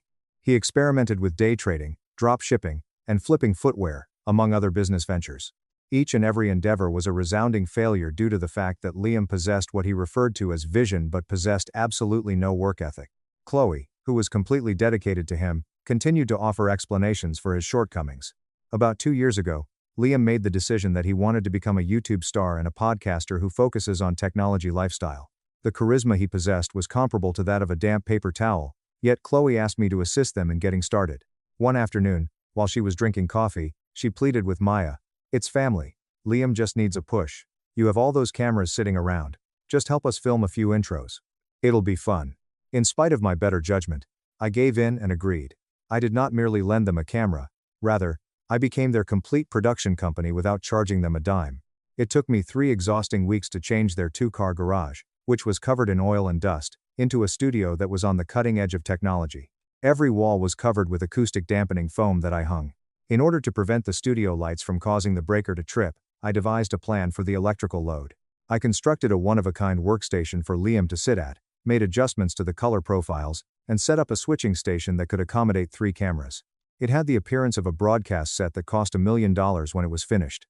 I did not charge them a single penny for my services. I went through with it because Chloe was my sister, and I had a real desire to see them achieve their goals. First, they expressed an overwhelming sense of gratitude. While Chloe was hugging me and telling me that I was the best sister in the world, Liam went out and purchased a pizza for me. On the other hand, such thankfulness had a very limited time before it expired. It came as a surprise when the channel began to gain popularity. After receiving more than 2 million views, Liam's review of a contentious new smartphone went viral and became extremely popular. Instantaneously, they reached 50,000 subscribers, then 100,000, and eventually, they surpassed the 250,000 mark. The number of sponsorships began to increase. Companies were providing them with free laptops, gaming seats, and other electronic gear for their homes. However, the dynamic had worsened to the point that it was a nightmare behind the scenes. As the number of subscribers that Liam had increased, his enormous ego also increased. He ceased requesting my assistance, and instead began to insist on receiving it. It was 2:00 inches the morning on a Tuesday when he would send me a text message that read, "I need the new tech review edited and color graded by 8 inches the morning. Please don't mess up the audio sync this time." There was no please, or thank you. Simply commands. In order to keep their channel afloat, I was working 1 4-hour days, while also balancing my actual paying freelance customers and giving up my nights and weekends. Even horrible was Chloe. She named herself the brand manager, which meant that she wanted me to negotiate the contracts, arrange the shoot lists, and carry out the deliverables. In essence, she was the one who forwarded me letters from sponsors. I would be gaslighted into forgetfulness whenever I brought up the fact that I was fatigued and needed to be rewarded for my time. She would do this in order to make me forget about it. When she would say things like, "Maya, you're living in our guest room for cheap rent," she would completely ignore the fact that I was paying $1,200 per month for a room that was so small that it didn't even have a heater that really worked. This is a family business. We all have to grind. Stop being so selfish. The lack of respect reached an unbearable level. When I entered the garage, I would discover that my lenses, which cost me $800, had been carelessly thrown down the concrete floor, without their caps being on. Liam would be eating greasy fast food directly over my editing keyboard, and I would find him doing it. In response to my request that he show respect for my apparatus, he laughed in my face. "It's all a business write-off anyway, Maya. Relax. You're way too territorial." On a Thursday afternoon when the temperature was quite high, the absolute breaking point occurred. I had just returned home after a tough commercial shoot that lasted for 11 hours in the scorching heat of Texas. Not only was I fatigued and dehydrated, but I also wanted to make sure that my footage was safe. I was completely frozen as I entered the garage studio. It was Liam who was carrying my primary cinema setup, which cost $3,500, by the monitor arm, which was a component that was not intended to support the weight of the complete camera. At the same time as he was making a ridiculous behind-the-scenes video for his Instagram story, he was recklessly dangling it over a heavy metal stool. He was wildly moving the camera back and forth in order to get what he called a dynamic blur effect. My stomach fell as my heart began to plunge. I uttered the words, "Put that down right now," with a voice that was dangerously low and instantly on edge. "That is not your toy. Put it on the desk." He didn't even flinch in response. He did not appear to be guilty. With a smirk on his face, he gently lowered the camera and turned to face me. It was a smirk that was so conceited and unconcerned that it caused my blood to boil. "What is your actual problem, Maya? You think you own everything around here? I was so taken aback by his brazenness that I blinked my eyes. I do own that, Liam. Every single piece of equipment in this entire room. I bought with my own money. That camera alone is worth more than your car. The way he rolled his eyes and scoffed loudly made me feel like a child who was going crazy. We're family. You live in my house. It's all shared property, basically. Stop acting like a crazy person. Chloe came in from the kitchen as she was drinking an iced coffee, and before I could even begin to develop a rebuttal to that absurd logic, she strolled in. After taking a single glance at the circumstance, she promptly let out a sigh, utilizing that condescending tone that usually made everything seem like it was entirely my fault. The woman moaned, "Are you serious, Maya? It is not that deep. You are acting like a complete stranger. He didn't break anything. You need to fix your attitude." While I was staring at my own sister, I felt a chilly knot grow in the center of my chest. Chloe, that is not the point. You do not use a professional's tools without asking, especially when you are handling them like garbage. Liam gave a nasty and scornful grin as he added his 2 cents. What? Are you going to send me an invoice, Maya? Go ahead. Bill me. On the other hand, Chloe's subsequent statements were the ones that absolutely demolished any remaining familial relationship that we had. When she looked at me, her eyes were dead, and her face was one of icy irritation. Look, Maya, you're just the help. You're a glorified assistant. If you're going to be this difficult, you need to know you are not exactly irreplaceable. We could go on Fiverr right now and hire some college kid in another country to do your job for $10 an hour. Chill out, or get out. Or, in the immediate aftermath, there was a jarring and oppressive quiet. Not only was it loud, but it was also unambiguous.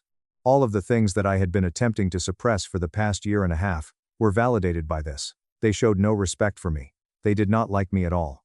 They did not respect my abilities, value my time, or acknowledge my giving. As far as they were concerned, I was nothing more than a free resource.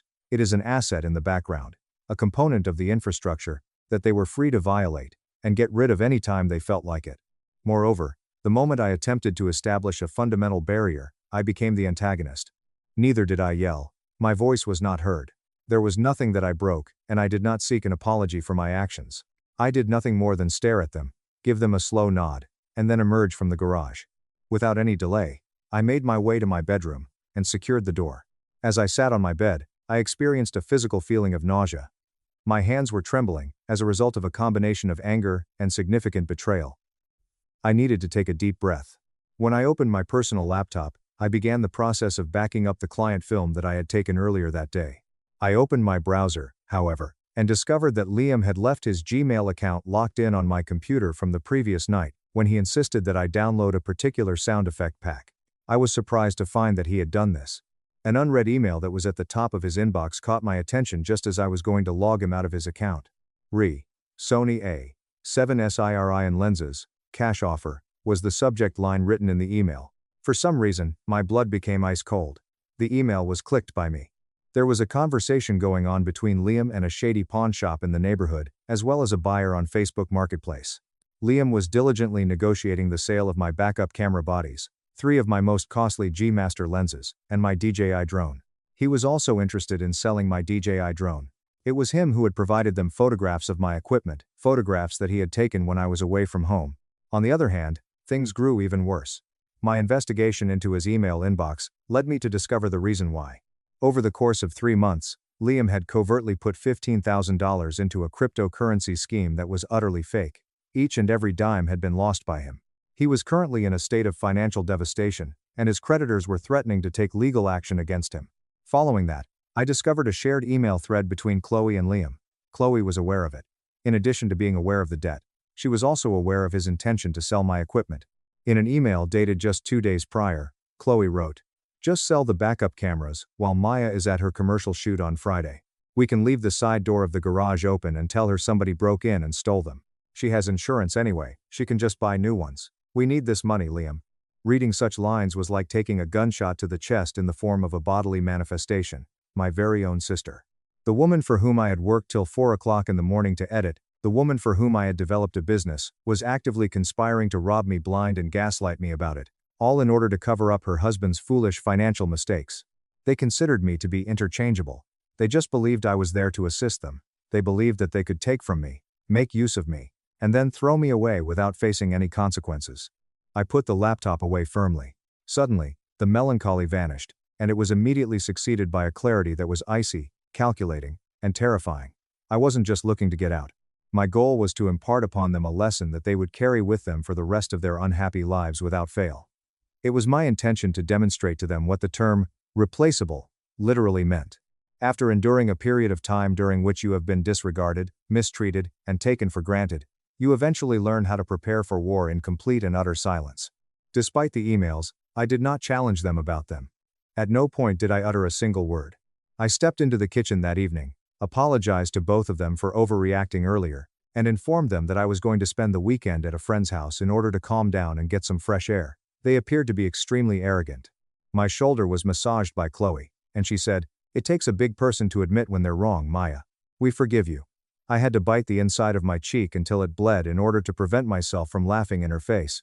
Something that they were unaware of was the fact that I had already rented a large storage container that was climate-controlled and located across town 6 months prior, which was roughly around the time that Liam's claim began to make its appearance. For a period of half a year, I had been methodically replicating project files, recording serial numbers, photographing receipts, and collecting a master dossier of everything that I possessed. I never said a word about it, but I had been doing all of these things. I kept a record of every instance in which Liam borrowed something without permission. In every instance in which Chloe referred to my work as hers in an email, I made sure to save it to a safe cloud drive. The evening of Friday arrived. For the occasion of celebrating reaching 250,000 subscribers, which was a milestone that I had single-handedly engineered, Liam and Chloe got dressed up and went out to an expensive steakhouse in the downtown area. They informed me that they would be out until at least 2 a.m., and that subsequently, they would be hitting the bars. At the moment, when their vehicle exited the driveway, I moved out of the path. It was precisely 5 hours later. I reached out to 2 of my closest friends who worked in the local film industry. These were guys who were aware of the extent to which I was being preyed upon. Approximately 15 minutes later, they arrived in a large U-Haul box truck that they had rented. There was not a single second that we spared. When we entered the garage studio, we immediately began dismantling it until it was completely bare. Red cameras, Sony bodies, stabilizers, and gimbals were among the items that we packed at the same time. I had painstakingly built a lighting grid that cost $4,000 to the ceiling, and we destroyed it. The heavy-duty C-stands, the audio interfaces, the mixing boards, the acoustic sound panels, the gigantic curved monitors, and the unique liquid-cooled personal computer were all packed up by us. I went so far as to steal the ergonomic studio chair that I had purchased for Liam because he was always complaining about his lower back. The extension cords were taken by me. The power strips were taken by myself. Behind the desk, I removed the LED strip lights that were used for decoration. If my money had been used to purchase it, then it would have been loaded into the vehicle. A hollow, echoing, dusty garage with scuff marks on the drywall, and a single discolored wooden desk sitting in the middle of the room was all that was left of the so-called state-of-the-art broadcast studio by the time the clock struck 11:30 p.m. It appeared to be pitiful. It appeared to be exactly the same as what Liam had actually brought to the table, which was nothing at all. But that wasn't the end of it. Merely retrieving my stuff was the act of taking my equipment. What I left behind on that wooden desk that was empty was a digital landmine that was intended to destroy their entire fictitious kingdom. A backup laptop that was decades old and extremely sluggish was left plugged into the wall. 4 folders with labels were arranged in a perfectly centered position on the desktop. When I opened the first folder, it was labeled Unpaid Invoices. Inside, I found a legally binding invoice that was meticulously documented and covered 18 months of my labor. In addition to negotiating the brand, editing, color grading, audio mixing, thumbnail design, and set construction are all included. Everything was billed at the regular market rates for the industry. It was determined that the grand total was $142,500. I put a message to the bottom of the invoice that read, "Payment is due upon receipt. Late fees will apply." There were official notices from Adobe, Final Cut, and 3 separate music licensing sites contained within Folder 2, which was titled Software and Licensing. Under my limited liability company, they registered the software that they utilized on a daily basis. I had formally revoked their access, updated all of the passwords, and initiated an urgent termination of their account. Even without my permission, they were unable to access the files associated with their previous projects. The death shot was revealed in Folder 3, which was labeled Sponsorships and Contracts. For their top 5 brand deals, there were PDF copies of the contracts contained within the package. Due to the fact that Chloe was too lethargic to complete the paperwork, I had created and signed all of the agreements under the name of my production company in order to guarantee that we were well compensated. For all legal matters, I was the only point of contact. The screenshots that I shared were of the emails that I had already written to those brands that morning, in which I formally retracted my claim and informed them that I was no longer involved with the channel. A high-resolution screenshot of Liam's correspondence with the pawn shop, the buyer on Facebook Marketplace, and his anxious texts about his loss of $15,000 in cryptocurrency was contained within folder 4, which bore the caption, "The Pawn Shop and the Crypto Debt." Chloe's email, in which she agreed to conduct a false heist, was included in this message. I left a text document inside that simply said, "Good luck paying off your debt with no channel and no equipment. Don't ever call me, the help again." I left this without any other information. After locking the door, I got into my car and drove away from the house. I poured myself a huge glass of expensive red wine, spent the rest of the night putting my belongings into my immaculate storage unit, and then went to sleep like a complete and utter baby. The aftermath was of a nuclear nature, and it occurred in rapid succession. On Saturday morning, at 9 o'clock, this enormous live Q&A and tech giveaway stream was widely pushed by Liam in order to celebrate reaching the milestone of 200,000 subscribers. As I sipped coffee and watched my phone, I was sitting in my brand new luxury apartment which I had just signed the lease for 2 days before. My screen came on at precisely 9:14 inches the morning. "Liam, you have 47 missed calls. Chloe has received 22 text messages. Maya, where are you? Where is the gear? Did you take the cameras to get cleaned? We go live in 45 minutes. Maya, answer the phone, this isn't funny. What is this laptop? What are these folders? Call me right now." I did not return even a single one of them. As an alternative, I launched my professional Instagram and LinkedIn accounts, and posted a single text visual that was produced in a clean and organized manner. Official update. As of today, I am no longer the lead producer, editor, or brand manager for channel name. All of my production equipment, software licenses, and intellectual property have been formally withdrawn from the premises. I am excited to announce that I am launching my own independent creative agency. All brand and business inquiries can now be directed to my personal email. Onward and upward. Onward. There is no drama, there will be no ranting, clarity that is uncompromising, and professional. As of 10 o'clock in the morning, Liam had no choice but to go live.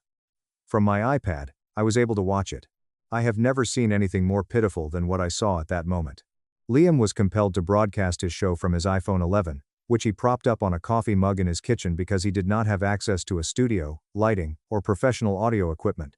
The lighting was terrible, and it cast shadows that were deep and yellow just under his eyes. The audio was a disorganized mess consisting of echoes and the hum of a refrigerator. He appeared to be absolutely psychotic, drenched in sweat, and frantic. As he stutteringly said, "Hey guys." His voice began to crack. We are actually undergoing some massive studio renovations today, upgrading the whole setup.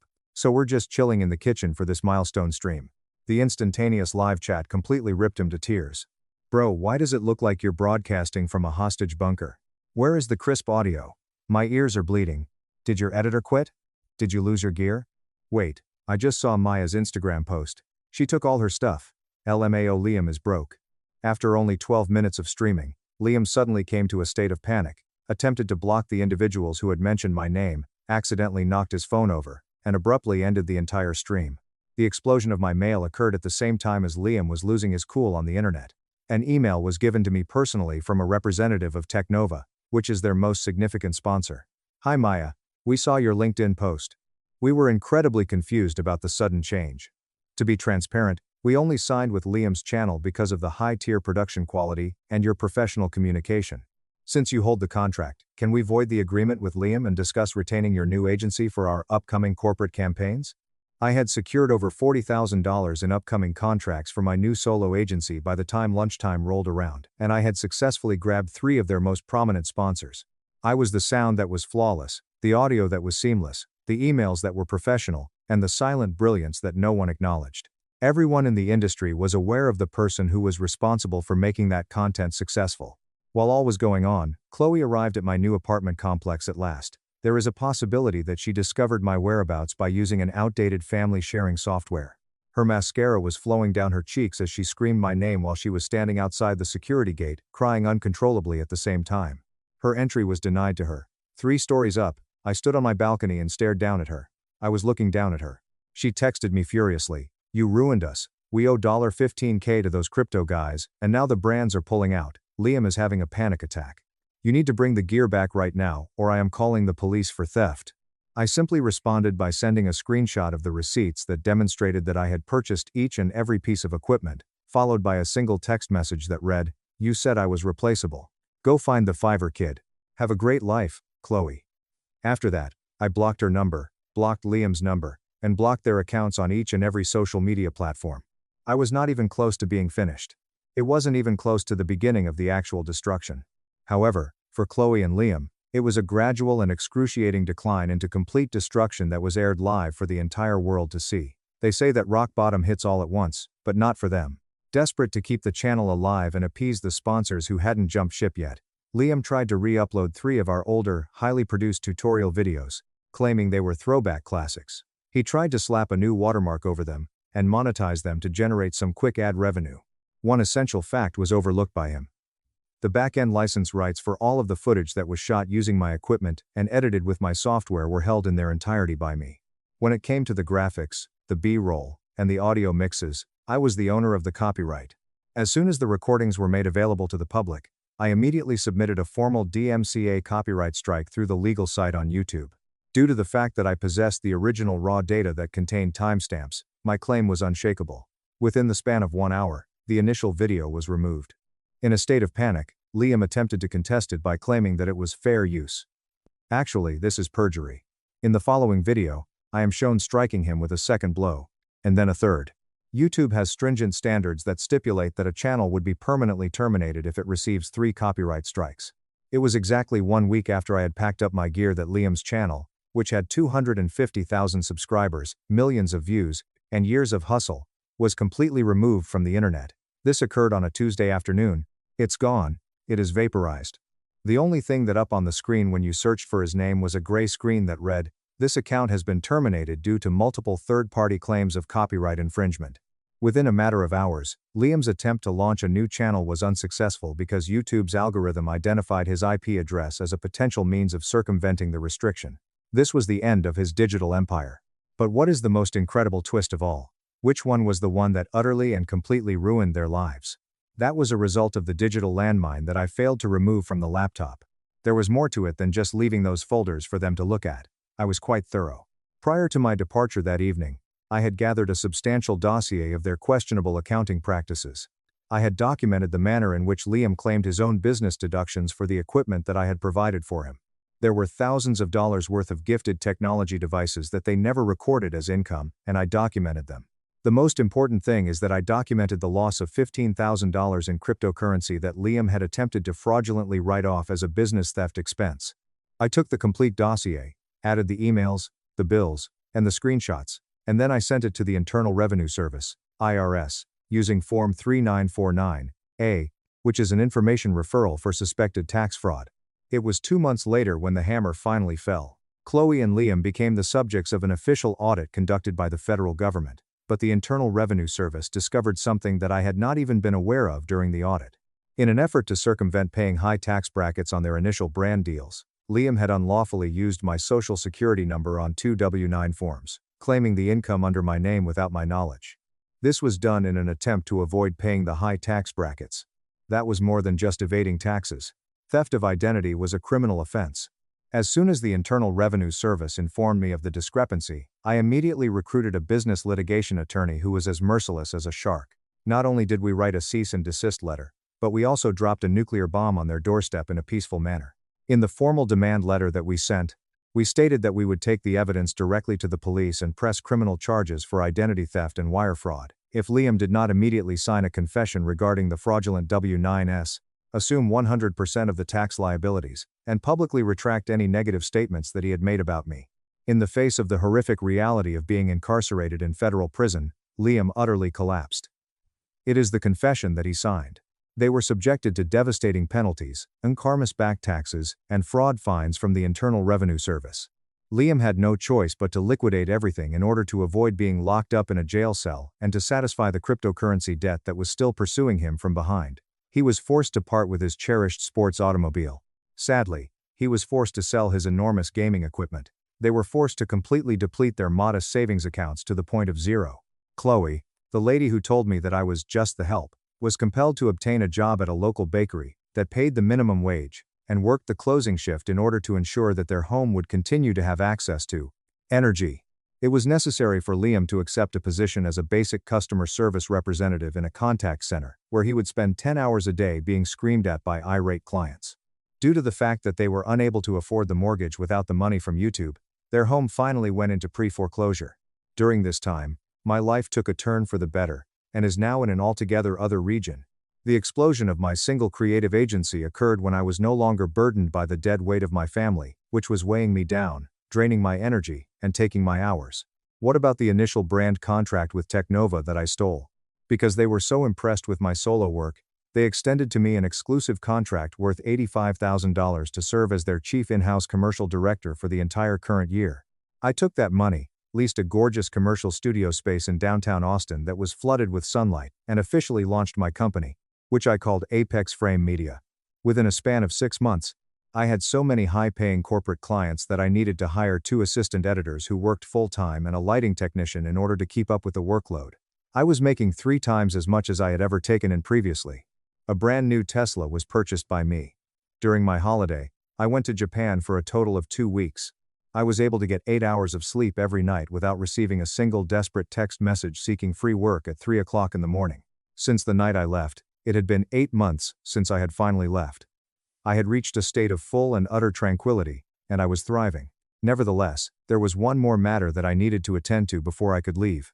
It had been a happy accident that Chloe and Liam's home was the recipient of an old piece of mail, which turned out to be an important tax paperwork from a prior freelance client.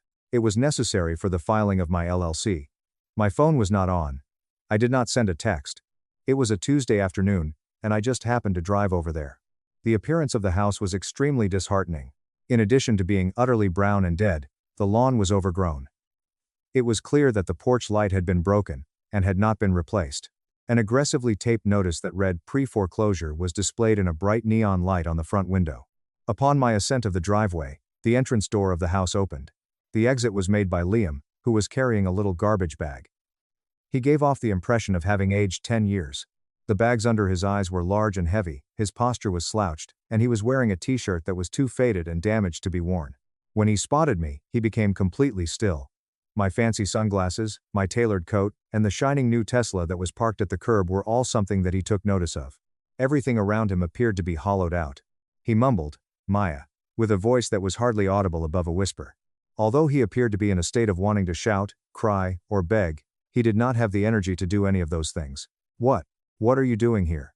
After I had finished my response, Chloe emerged from behind him and stepped out onto the porch. Despite the fact that she was covered in flour and stinking like old grease, she was dressed in her bakery uniform. The moment she laid eyes on me, her face disintegrated into a mask of unadulterated, humiliating anguish. In fact, she was incapable of making eye contact. Despite the fact that her hands were shaking, she gazed down at her worn-out sneakers. I spoke with a voice that was flawlessly calm, smooth, and utterly devoid of any emotion. "I'm just here for my mail," I said. In a cautious and deliberate manner, Liam reached into the mailbox, extracted the envelope that contained my name, and then presented it to me with a hand that was shaking.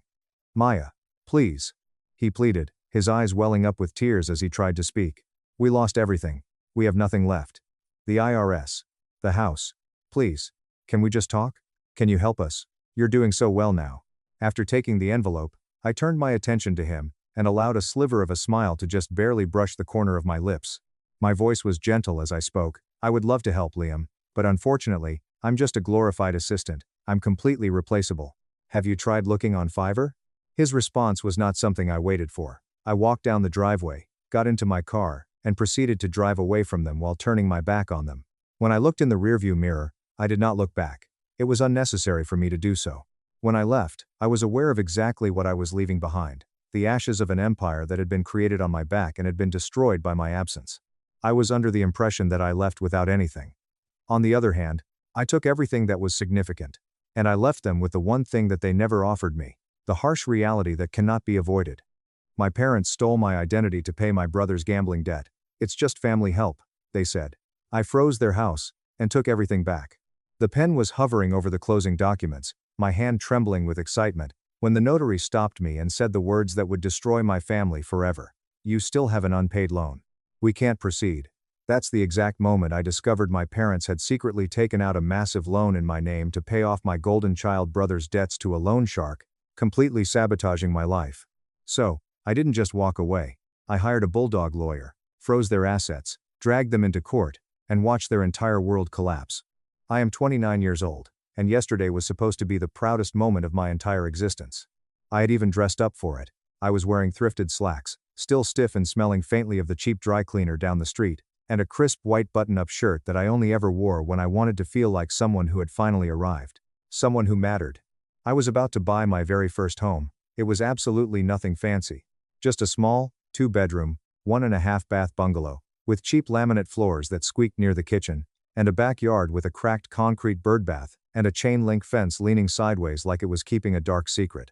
But it was going to be mine. My name on the deed. My hands holding the keys. No more terrible roommates who ate my food. No more predatory landlords jacking up the rent. And most importantly, no parents. That last part was vital. It was the driving force behind every decision I had made for the last decade. My parents used to say things like, "We don't do savings in this house, Alex. We do faith." Which, translated from their specific brand of toxic, guilt-flavored manipulation, really meant, we do aggressive debt denial and emotional coercion. Credit card bills were completely ignored until the collection agencies started screaming through the landline. The household utilities were mysteriously transferred into my name by the time I was only 15 years old. And when I finally noticed and asked why the hell the electric bill was addressed to a high school sophomore, my mom just smiled a tired, victimized smile and said, "We needed it to keep the lights on, sweetie. You know how hard it is raising 3 kids, right? Because apparently, my social security number came with a complimentary gift basket and an endless credit limit for them to exploit." That was the exact moment I decided to become the absolute, polar opposite of the people who raised me. I cut financial ties the second I turned 18. I moved out, rented tiny, moldy rooms in shared apartments. I ate generic canned beans and microwaved rice for 3 straight years just to build an emergency fund. I took every single underpaid, exhausting side gig that didn't feel strictly illegal. And every single time I made a credit card payment on time, every time I forced myself to say no to a night out or something I couldn't afford, I told myself, this is the road out. This is how you escape. This house, this little broken, beautiful bungalow, was my exit ramp. It was the physical proof that I had survived them. So when the notary suddenly paused, her expensive pen hovering just an inch above the final signature line, and said, "Oh, hang on a second," I didn't even flinch. I honestly thought it was just standard bureaucratic paperwork. Maybe I forgot to initial page 42. Maybe the date was written wrong. But then she looked up, her brow furrowed in deep confusion. There's a discrepancy. The air in the small, overly air-conditioned room instantly shifted. It felt heavier, thicker. My realtor, a woman named Jenna with blindingly white teeth and an endlessly optimistic demeanor, leaned forward, her smile faltering slightly. What kind of discrepancy? The notary clicked her mouse a few times, her eyes scanning the monitor. It says here, there's a personal loan in Alex's name. $48,500. Opened in August of 2019, reporting delinquent status late last year but currently showing in good standing. My ears started ringing, a high-pitched, piercing whine that blocked out the ambient noise of the office. I blinked rapidly, trying to process the English language. I don't have a loan. I have 0 debt. I paid off my student loans 3 years ago. The mortgage officer, a guy in a cheap suit who had been quiet until now, glanced at me, then back at his dual screens. It's showing up on the soft pull we just did this morning to verify final clear to close. Horizon Trust Lending. It's completely tanking your debt-to-income ratio. We absolutely cannot close the mortgage with this active liability on your record. I felt my stomach violently twist, a cold knot of pure nausea dropping into my pelvis. They physically turned the monitor so I could see the screen. There it was, in stark, undeniable black and white. My full legal name. My exact social security number. The terrifying balance of $48,500. The exorbitant monthly payments. 2 missed payments in late 2020. And then, consistent, quiet payments originating from an address I hadn't lived at since I first left for college. 402 Maplewood Drive. My parents' house. The blood drained from my face. My chest went ice cold, as if someone had injected freezing water straight into my veins. Everyone in the room was staring at me now, waiting for an explanation I didn't have. I forced a smile that I absolutely did not feel, my facial muscles trembling. That's not mine. I have never, ever, applied for a loan in my life. Could be identity fraud, Jenna said gently, her voice dripping with a suffocating sympathy that instantly made me feel like a helpless child in trouble.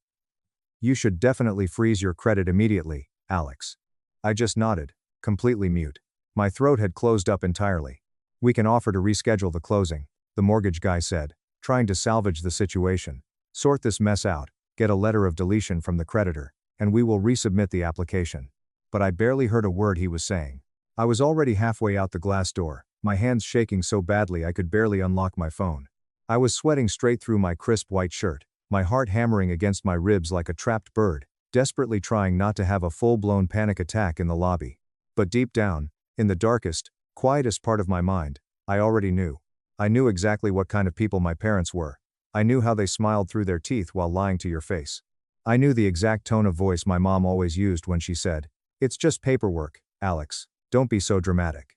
And I remembered how my dad used to constantly preach, "We're all family. It's not like money actually matters between blood." It mattered right now. Because someone, and it was undeniably someone I used to call family, had taken out a massive life-ruining loan in my name. They had used my identity, my pristine credit score that I had bled for, and my entire future.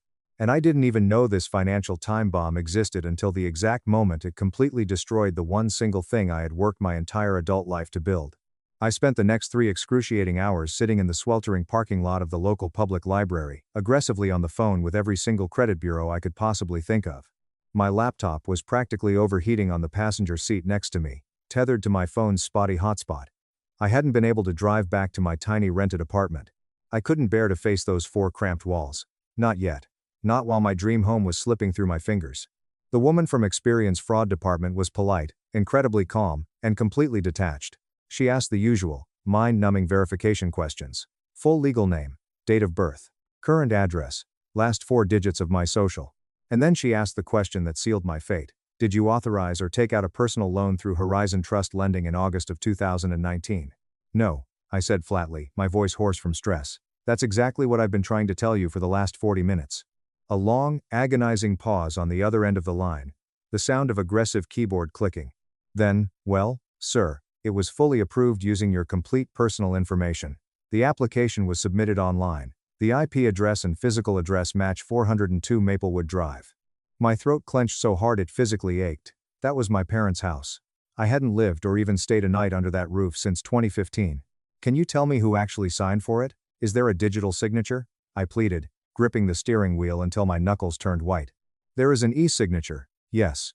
IP traced directly to the Maplewood address. The contact email listed on the primary application is alex.miller.family@gmail.com. Is that your email address, sir? No, I whispered into the quiet car.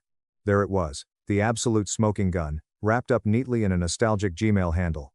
I thanked the representative, abruptly got off the call, and just sat completely still in the driver's seat long enough for the iced coffee in my cup holder to melt into a watery, lukewarm mess. alex.miller.family@gmail.com.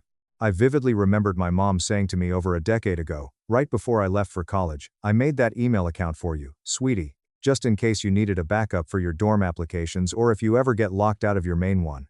At the time, I thought it was completely harmless. Just a mom trying to stay involved in her kid's life. Maybe a little bit overbearing. Maybe a little smothering, but ultimately rooted in care. Now, sitting in the suffocating heat of my car, the horrifying realization washed over me. I realized exactly what that email account actually was. It was a foundation, a carefully laid trap. A digital mask created years in advance. This loan wasn't just some desperate spur-of-the-moment accident.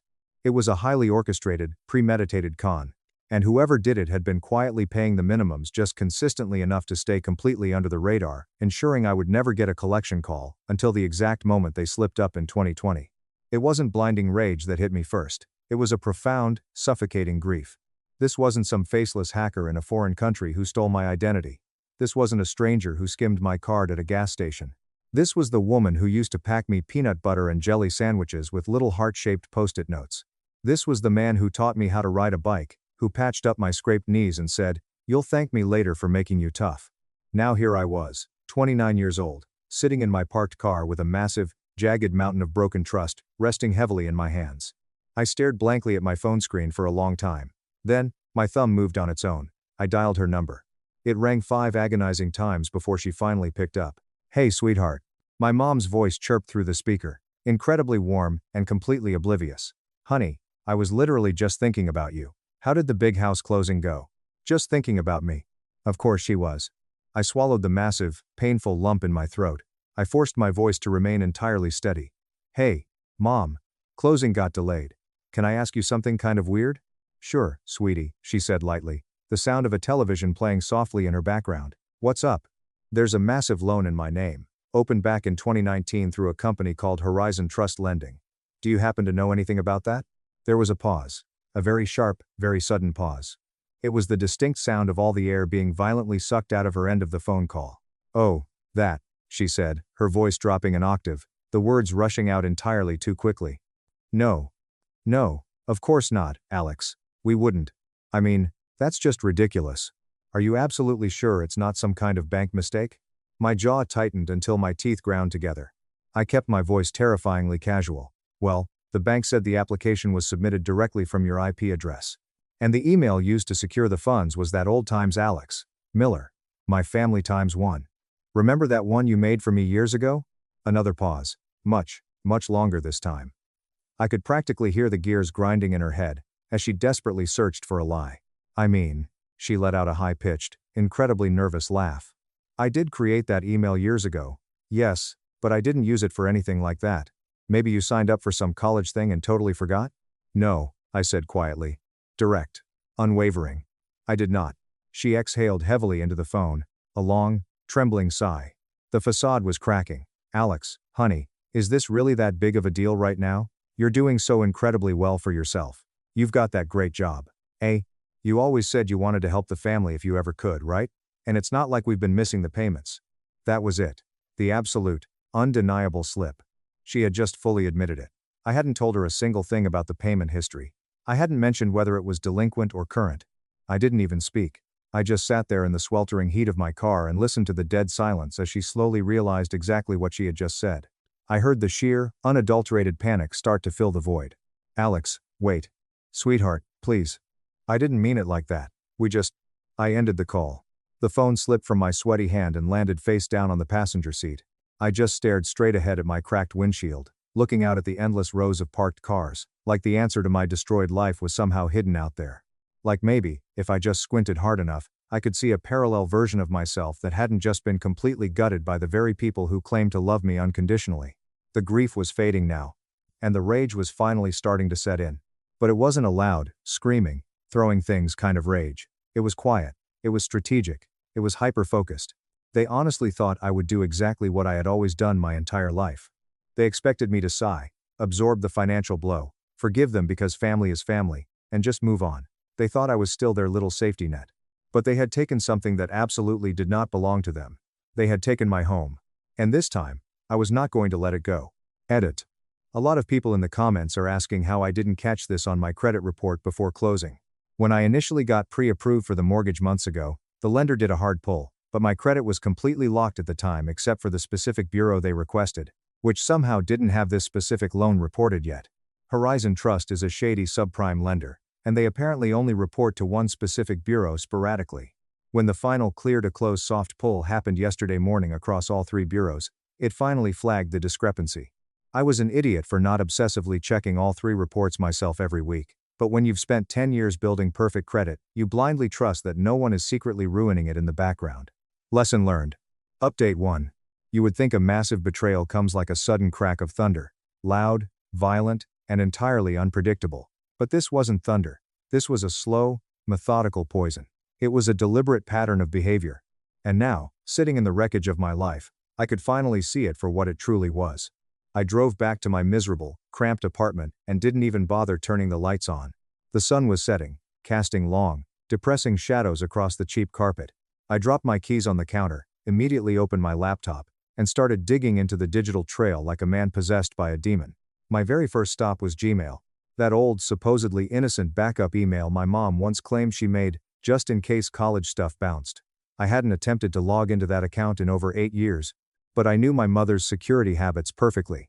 The password was our childhood dog's name followed by her birth year. Classic, predictable mom. I hit enter. The inbox loaded. And there it was. A pristine, perfectly preserved crime scene. Horizon Trust Loan Confirm. 82,019. PDF. Application. Approval. Disbursement. PDF. I opened the documents. My name. My social security number. My parents' home address. My mother's personal cell phone number listed under secondary contact, guarantor. I methodically took high-resolution screenshots of every single page. I downloaded the PDFs. I saved them all to a brand new, heavily encrypted external hard drive that I had just formatted for one singular purpose: total, unmitigated revenge. But I didn't stop there. I kept digging through the inbox. I found endless receipts. Payment confirmations forwarded directly from her personal email to the loan portal. I even found a recovery email alert linked directly to her main Yahoo account. I traced the very first loan payment back to a bank transfer confirmation that literally had a memo line reading, "Alex 48K loan start." She didn't even try to hide it. She was so incredibly arrogant, so entirely confident in her absolute control over me, that she didn't bother covering her tracks. The paper trail was devastatingly clear. This was not a clerical mistake. This was not a desperate, panicked, one-time decision made in the dark. It was a calculated strategy built entirely on the arrogant assumption that I would never notice, never check, and never, ever say no to them. And the sickest part? For a very long time they were right. I didn't. I closed the laptop, my heart pounding so hard I could feel it in my teeth. The silence in my dark apartment was deafening.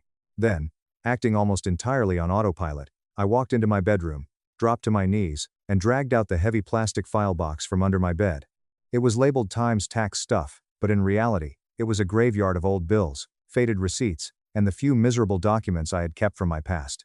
I dug past the old W-2s and apartment leases. Buried near the very back, wedged beneath an old college syllabus, was a faded yellow envelope. I pulled it out. Inside was a Comcast collection notice from when I was exactly 15 years old, $512.45, completely overdue and sent to collections. I had never, ever, opened a Comcast account. I vividly remembered coming home from high school, dropping my heavy backpack on the worn linoleum of our kitchen, and asking why the hell the internet bill on the counter had my name printed on it. My mom had smiled that soft, incredibly tired smile of hers, wiped her hands on a dish towel, and said, "Oh, sweetheart, your credit is clean, ours isn't. You'll understand when you're older, it's just how families survive." And just like that, at 15 years old, I was officially inducted into the family business of being the financial safety net. That was the very first time they stole from me. And I let them. I let them do it again when I was 21, and foolishly co-signed my older brother Liam's ridiculous car loan. He missed 4 consecutive payments, blamed the dealership for losing the checks, and I ended up draining my meager savings to pay off the entire balance just to protect my own credit score. I let them do it again when my dad secretly opened a retail store credit card in my name and maxed it out to buy a massive new refrigerator, claiming, "Well, the old one broke and we needed it to feed you kids, plus you weren't even using your credit limit anyway." Over the years, they constantly conditioned me to believe it was about survival. They preached that we were a team, that the world was out to get us, and that families help each other no matter what. But what they really meant was, you help us, you bleed for us, and we never, ever give it back. So the next morning, when I sat down at my kitchen table and drafted an email to my lawyer, I didn't hesitate for a single second. Marcus was a bulldog of an attorney I had retained a few years ago when I first started doing freelance consulting work. He was the kind of guy who looked at the world entirely through a lens of actionable liabilities and ironclad contracts. Subject: urgent, severe financial identity misuse by immediate family. Attachment: evidence, truth, packet. Zip. He called me less than 2 hours later. "Alex," Marcus said, his usually boisterous voice completely measured and dead serious. "I've reviewed the file. This is incredibly severe. I'm not kidding around here." "I know," I replied, staring blankly at my kitchen wall. "You have an absolutely crystal clear, slam dunk case of identity fraud, especially with the IP traces, the Gmail recovery links, and the direct bank transfer payment trail. And based on the way this account was meticulously maintained and then subsequently defaulted on, we are looking at deliberate, long-term, malicious misuse of your identity. This is a felony." He paused, letting the weight of the word hang in the air. "So, what's our next move?" I asked, my voice terrifyingly calm. "That entirely depends on you, Alex. Do you actually want to press criminal charges and send your mother to prison?" I sat there in the silence of my apartment for a very long time. A small, pathetic, deeply ingrained part of me wanted to say no. That small part wanted to remain the bigger person. To be that loyal, reasonable, endlessly forgiving son who understands their struggles and just absorbs the blow to keep the peace. But that version of me had completely died the moment I looked down at that fake Gmail address. "What happens if I don't press criminal charges right this second?" I asked slowly, testing the waters. But I want them to pay. I want them to pay financially. I want them exposed publicly. I want them destroyed, legally. I just want to hold the jail time over their heads as leverage. Marcus actually chuckled, a low, dangerous sound. Then we build pressure. We squeeze them until they pop. Let's do exactly that, I said. We spent the next 3 hours talking through the aggressive strategy. Cease and desist letters. Formal notifications of intent to sue for maximum damages. Immediately freezing all remaining joint access points they might still somehow have. An entirely new part of me was being born in that phone call. I wasn't bitter. I wasn't broken. I was just profoundly, ruthlessly times done. They wanted a fallback plan. They wanted my credit, my future, my total trust. Now, they were going to feel exactly what it meant to lose every single ounce of it. 2 days later, the heavy certified envelopes went out in the mail. Inside was a terrifyingly formal letter printed on expensive, thick stationery from Marcus's law firm. It was a brutal demand for the immediate repayment of the $48,500 loan taken out in my name, explicitly citing identity fraud, malicious financial abuse, and breach of personal trust. It included a meticulous, itemized breakdown of the debt, color-printed screenshots of the damning emails, the IP trace reports from the bank, and a final, ironclad warning. If the debt is not paid back in full within 30 days, we will immediately file a civil suit for maximum punitive damages, including emotional distress and total loss of property, as your fraudulent actions directly resulted in the loss of my client's real estate purchase. It was the very first time in my entire 29 years of life that I had ever sent my parents something that legally required their signature upon delivery. The next thing I did was initiate a total, scorched earth lockdown on my life. I permanently froze my credit across all 3 major bureaus. I locked down every lender.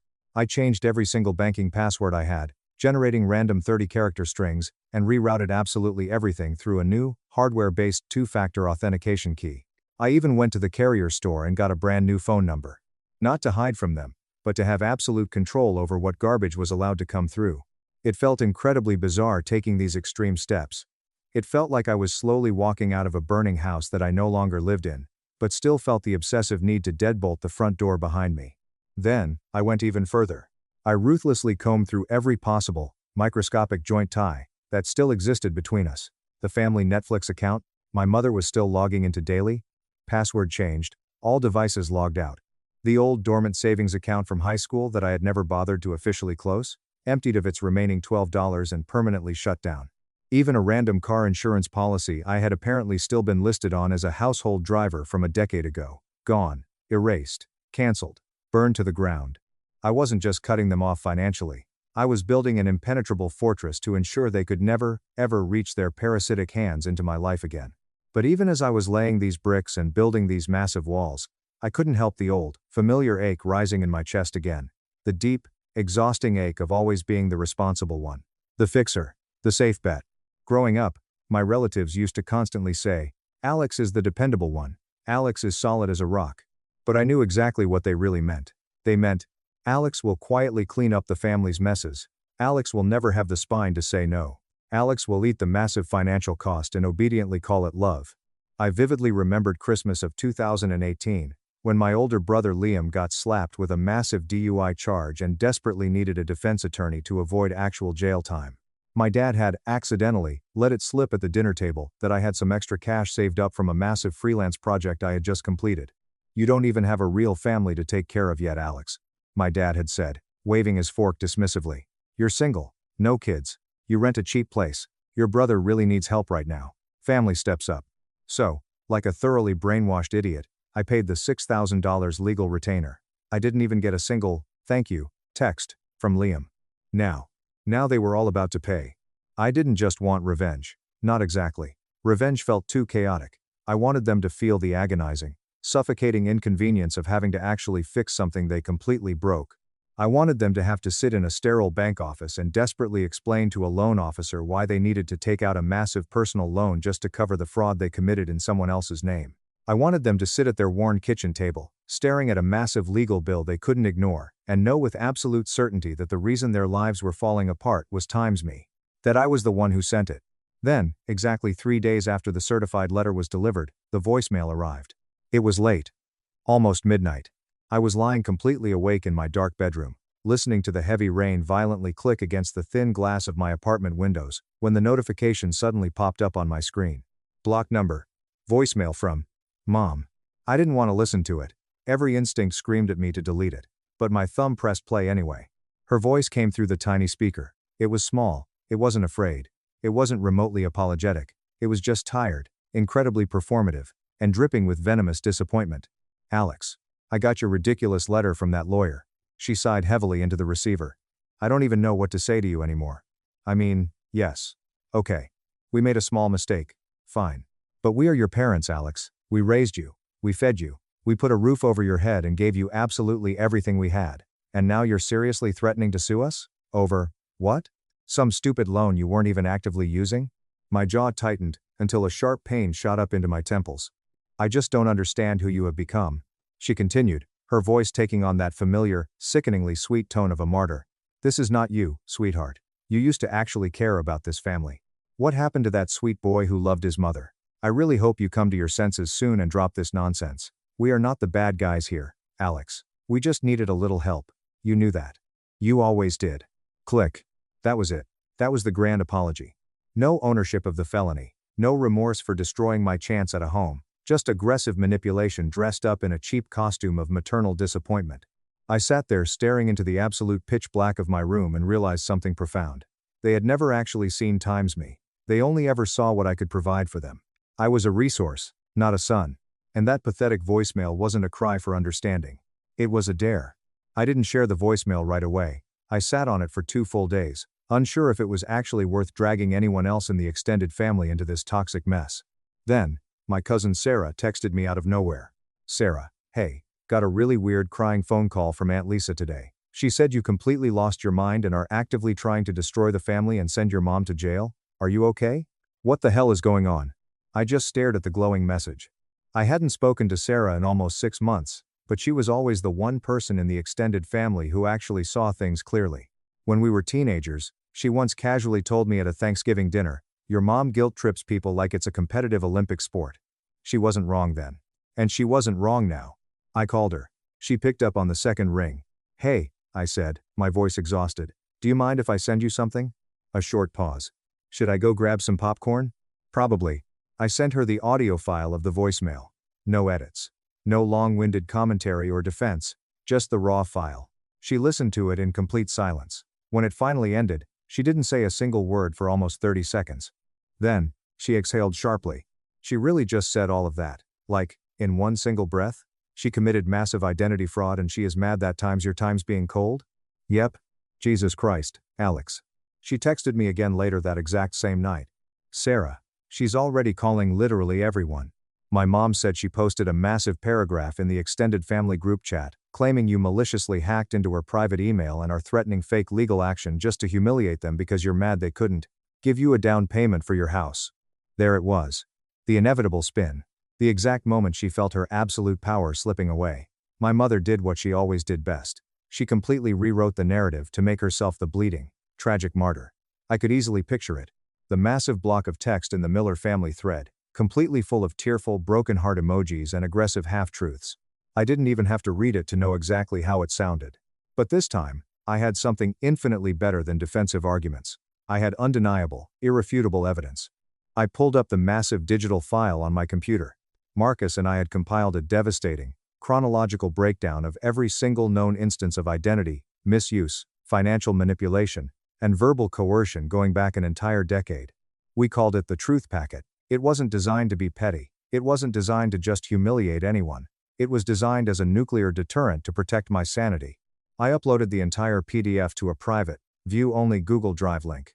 Then, I wrote a single message. Hi everyone. Since some of you are currently being aggressively dragged into a version of this story that is, let's just say, extremely creatively revised, here are the actual, legal facts. I will not be debating this in the group chat. I will not be answering phone calls to argue about it. But if you want to know what actually happened, and not just what is convenient to believe to keep the peace, here it is. Every single receipt, bank transfer, and IP trace is included. Read it or don't. That's your choice. Just don't ever pretend you weren't told the truth. I didn't blast it to everyone. I only sent it directly to the ones I actually respected. Sarah, my Uncle Ray, my cousin, David, and Aunt Mel, who once drunkenly told me at a wedding that she wished she had cut ties with the family years earlier but it was just too messy to unpack now. Well, this was the unpacking. Within exactly 24 hours, the silence shattered, and things got incredibly loud. Sarah texted again. Sarah, holy sh times T. Mom is absolutely fuming. She read the entire file. She called your mom and screamed at her for lying and trying to drag everyone else down with her. Also, that Comcast bill from when you were 15? Are you kidding me? Then, a text from David. David, bro. That car loan thing with Liam, I vividly remember that year. Your dad told everyone at the barbecue that Liam paid it off himself and you were just being dramatic. I am so incredibly sorry, man. And then, a short, simple message from Aunt Mel. Aunt Mel, I believe every single word of this. I have seen this exact pattern from them for 20 years. They did the exact same thing to your grandfather before he died. I just didn't know it went this far. I am so sorry. The tide was violently shifting. My mom, finally realizing the ground was completely crumbling beneath her feet and her flying monkeys were abandoning her, tried one last desperate tactic. This time, she sent a group text directly to me and my two siblings. Mom, Alex, if you honestly think airing our private family laundry to the relatives makes you look like the good guy, think again. Family is entirely about forgiveness. You are turning this into a massive, hateful war. And for what? A few dollars that we were eventually going to pay back anyway? I didn't reply with words. I just sent one single thing. A high-resolution screenshot of the official loan disbursement confirmation. $48,500. And I typed one single line beneath it. It wasn't a few dollars to me. It was my entire life. Then, I permanently left the group chat and blocked all their numbers. 2 days later, a thick, incredibly official-looking envelope was slid under my apartment door by the exhausted postman who always forgets to knock. Inside was a formal letter from Horizon Trust Lending. It was a courtesy notice informing me that I had been listed as a secondary financial stakeholder in a brand new home equity line of credit, HELOC, application that was currently pending approval. Property address: 402 Maplewood Drive. My parents' house. I literally laughed out loud in my empty kitchen. They were actively trying to borrow heavily against the remaining equity of their home. Only this time, they had somehow managed to attach my name to the application as a silent co-owner, citing past financial contributions to the property as their rationale. I knew exactly what they were trying to exploit. Back in 2016, I stupidly gave my parents $10,000 in cash to help cover a massive emergency roof repair and avoid foreclosure. Back when I still naively believed that helping them meant something. I was 22, stupid, and thought, this is just what a good son does. Now, they were weaponizing that exact contribution, one they never once acknowledged or thanked me for, again to legally claim I was tied to the property, just so they could exploit my pristine credit history one more time to get approved for the HELOC. I took a picture of the letter and sent it straight to Marcus. He responded 3 minutes later with 4 words. We are freezing it. Within 72 hours, Marcus had filed a massive, temporary legal lien on their property, aggressively citing pending civil litigation directly tied to documented identity misuse and financial fraud. The bank immediately backed off. The HELOC was instantly denied. The asset was frozen. But I knew this wasn't the end. Not with people like my parents. They didn't actually believe in consequences. They only believed in optics. Which is exactly why, 4 days later, I got an unexpected text from my older brother, Liam, the golden child. Liam, hey man. We are all getting together at the house on Saturday. Mom is a wreck and wants to talk this out face to face. Stop being so dramatic and just come over. We can fix this without lawyers. That specific word. Dramatic. It always made my skin physically crawl. It was their favorite weapon, their way of completely minimizing anything real, anything painful, anything that made them slightly uncomfortable. I wasn't going to reply. I had my thumb hovering over the block button, but then, a dark, incredibly vindictive thought crossed my mind. I changed my mind. Me. Fine. I'll be there at noon. Bring everyone. I have something I want to show you all in person. Update 2.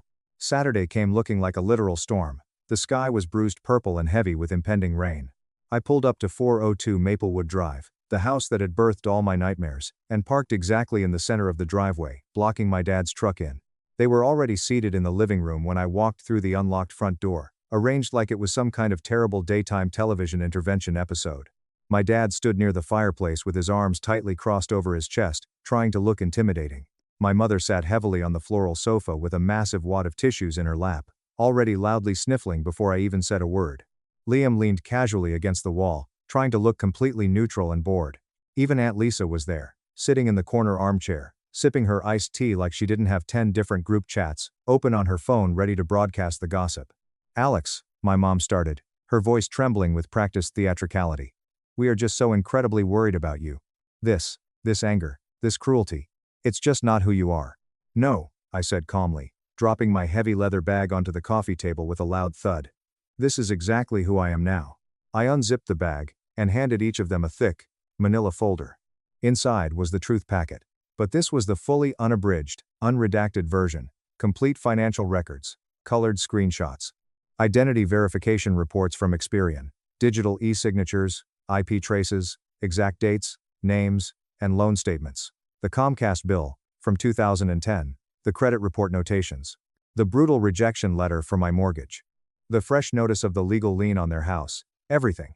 This is exactly what you did, I said flatly, my voice completely devoid of emotion. This is not me being dramatic. This is hard, legal documentation. My mom violently scanned the first page, her face flushing deep red, and immediately started shaking her head. Alex, please. This doesn't prove anything. This looks so much worse on paper than it actually was in reality. You stole from me, I said. My voice didn't rise. It didn't have to. The truth was heavy enough to crush the air out of the room. My dad finally spoke up, his face hardening. We didn't steal a damn thing, boy. We borrowed it. You are acting like we are common criminals off the street. No, I countered immediately, staring dead into his eyes. Criminals actually face consequences for their actions. You haven't faced a single one yet. The room fell into a suffocating dead silence. Liam loudly cleared his throat, pushing off the wall. Look, man. Maybe things got a little messy, but airing this out to the whole family? Threatening a massive lawsuit and putting a lien on the house? That is incredibly low, even for you. I slowly turned to face my brother. You're heavily featured in 3 of those legal documents, by the way, Liam. The car loan missed payments that tanked my score in 2017. The utility account you opened and pretended was yours. For 2 full years while I paid the hidden balances. That's all in there, too. He physically flinched, his arrogant posture instantly crumbling. My mom leaned forward, tears finally spilling over her cheeks. We are your family, Alex. This cannot be solved with lawyers and courts. No, I agreed quietly. But it can certainly be started with them.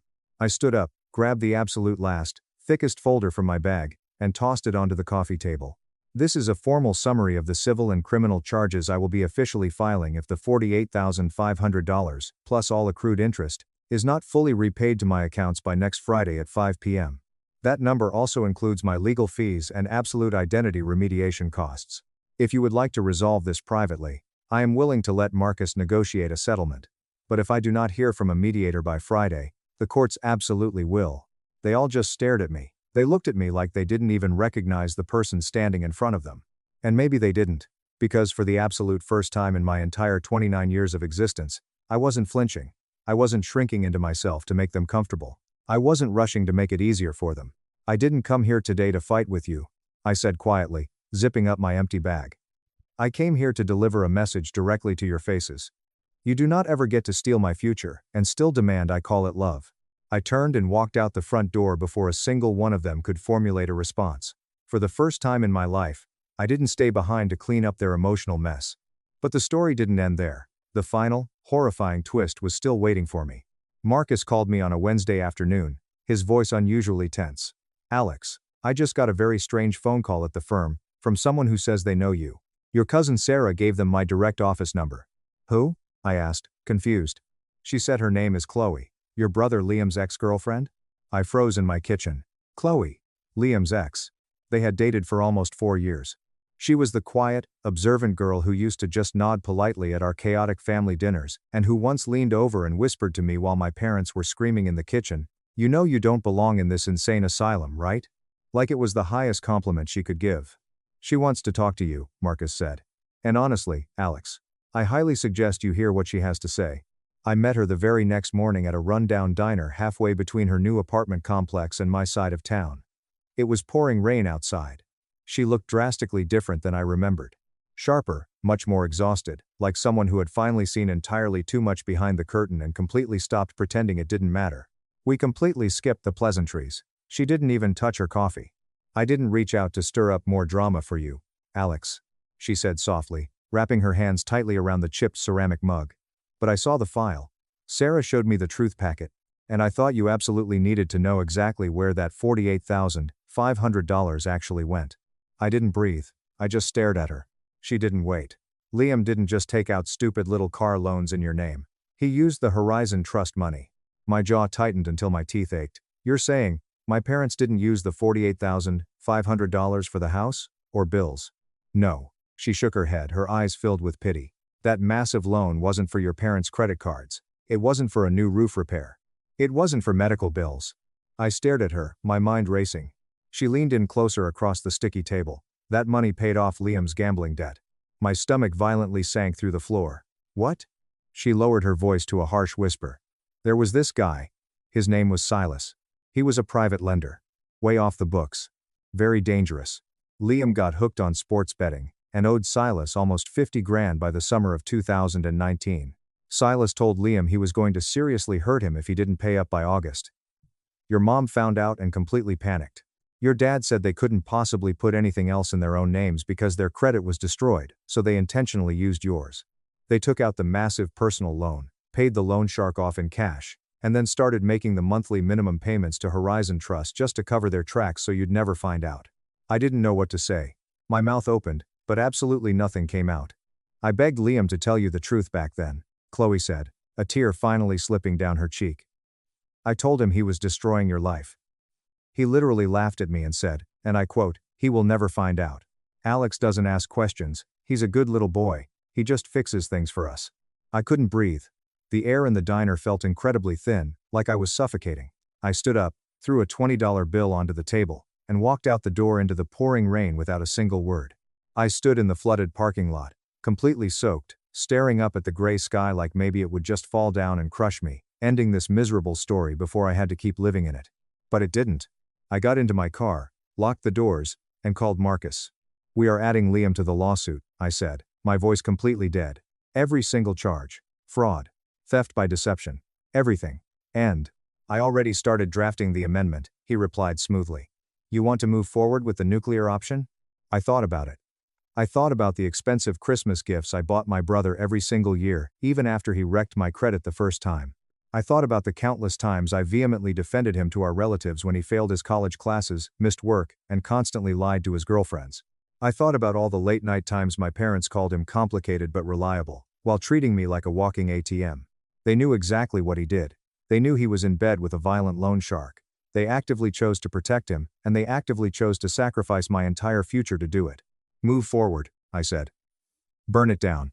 The very next day, the massive pile of legal paperwork was officially filed with the courts. A full civil motion. Identity theft. Gross financial fraud. Severe emotional damages. Malicious negligence. Liam was publicly served the massive stack of papers by a process server at the auto shop where he worked part-time, right in front of his boss and coworkers. My mother called my new phone number that night exactly 14 times in a row. I didn't pick up a single one. Then, she texted. Mom. Alex. I absolutely cannot believe you are doing this to your own flesh and blood brother. You are completely ruining his life over money. You are a monster. I stared at the glowing message in the dark of my apartment, and I actually laughed. A cold, hollow sound. Then I replied. Me. You already ruined mine to save him. I'm just finally cleaning up the debris you left behind. She didn't answer. That was perfectly fine. I didn't need her to ever again. The court date was officially set for a Friday morning. Liam had gone entirely silent, probably advised by whatever cheap public defender he managed to scrape together. My mother sent one last, desperate message the night before the hearing. Mom, please, Alex. Let's just fix this right now. We will pay some of it back. We can set up a nice monthly payment plan with you. You do not need to ruin everything in front of a judge. I just stared at it. A year ago, I might have actually answered. I might have even tried to negotiate a peaceful surrender. But, some, was not enough anymore. A payment plan was not justice. I didn't want revenge anymore. I wanted absolute freedom. And freedom does not come cheap. Marcus had explicitly advised me. They will desperately try to settle privately at the 11th hour to avoid public record. Do not respond. Let them feel the crushing weight of the public pressure. So, I didn't. Instead, the night before the hearing, I got in my car and drove. I drove across town until I reached the little bungalow I had almost bought. The sale had officially fallen through weeks ago. It sat quietly on its corner lot, completely empty, like a beautiful story that had almost been told. The for sale sign was still out front, a little sun-bleached now.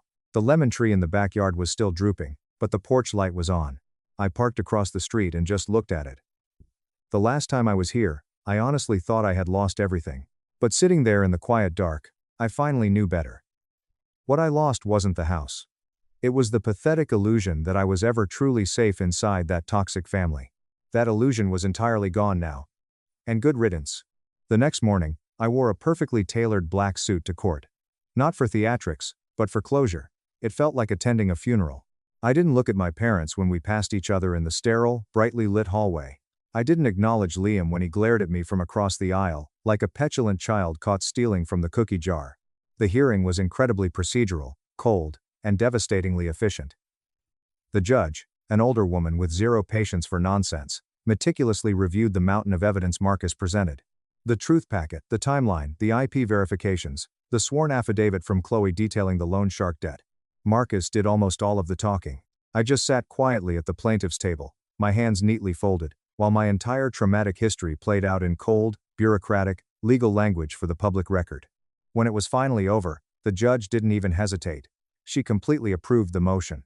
My parents were legally ordered to repay the full $48,500 loan, plus all accrued interest, plus an additional $15,000 in punitive damages and legal fees. Liam was found individually liable for an additional fraud charge, pending massive civil penalties that would garnish his wages for the next decade.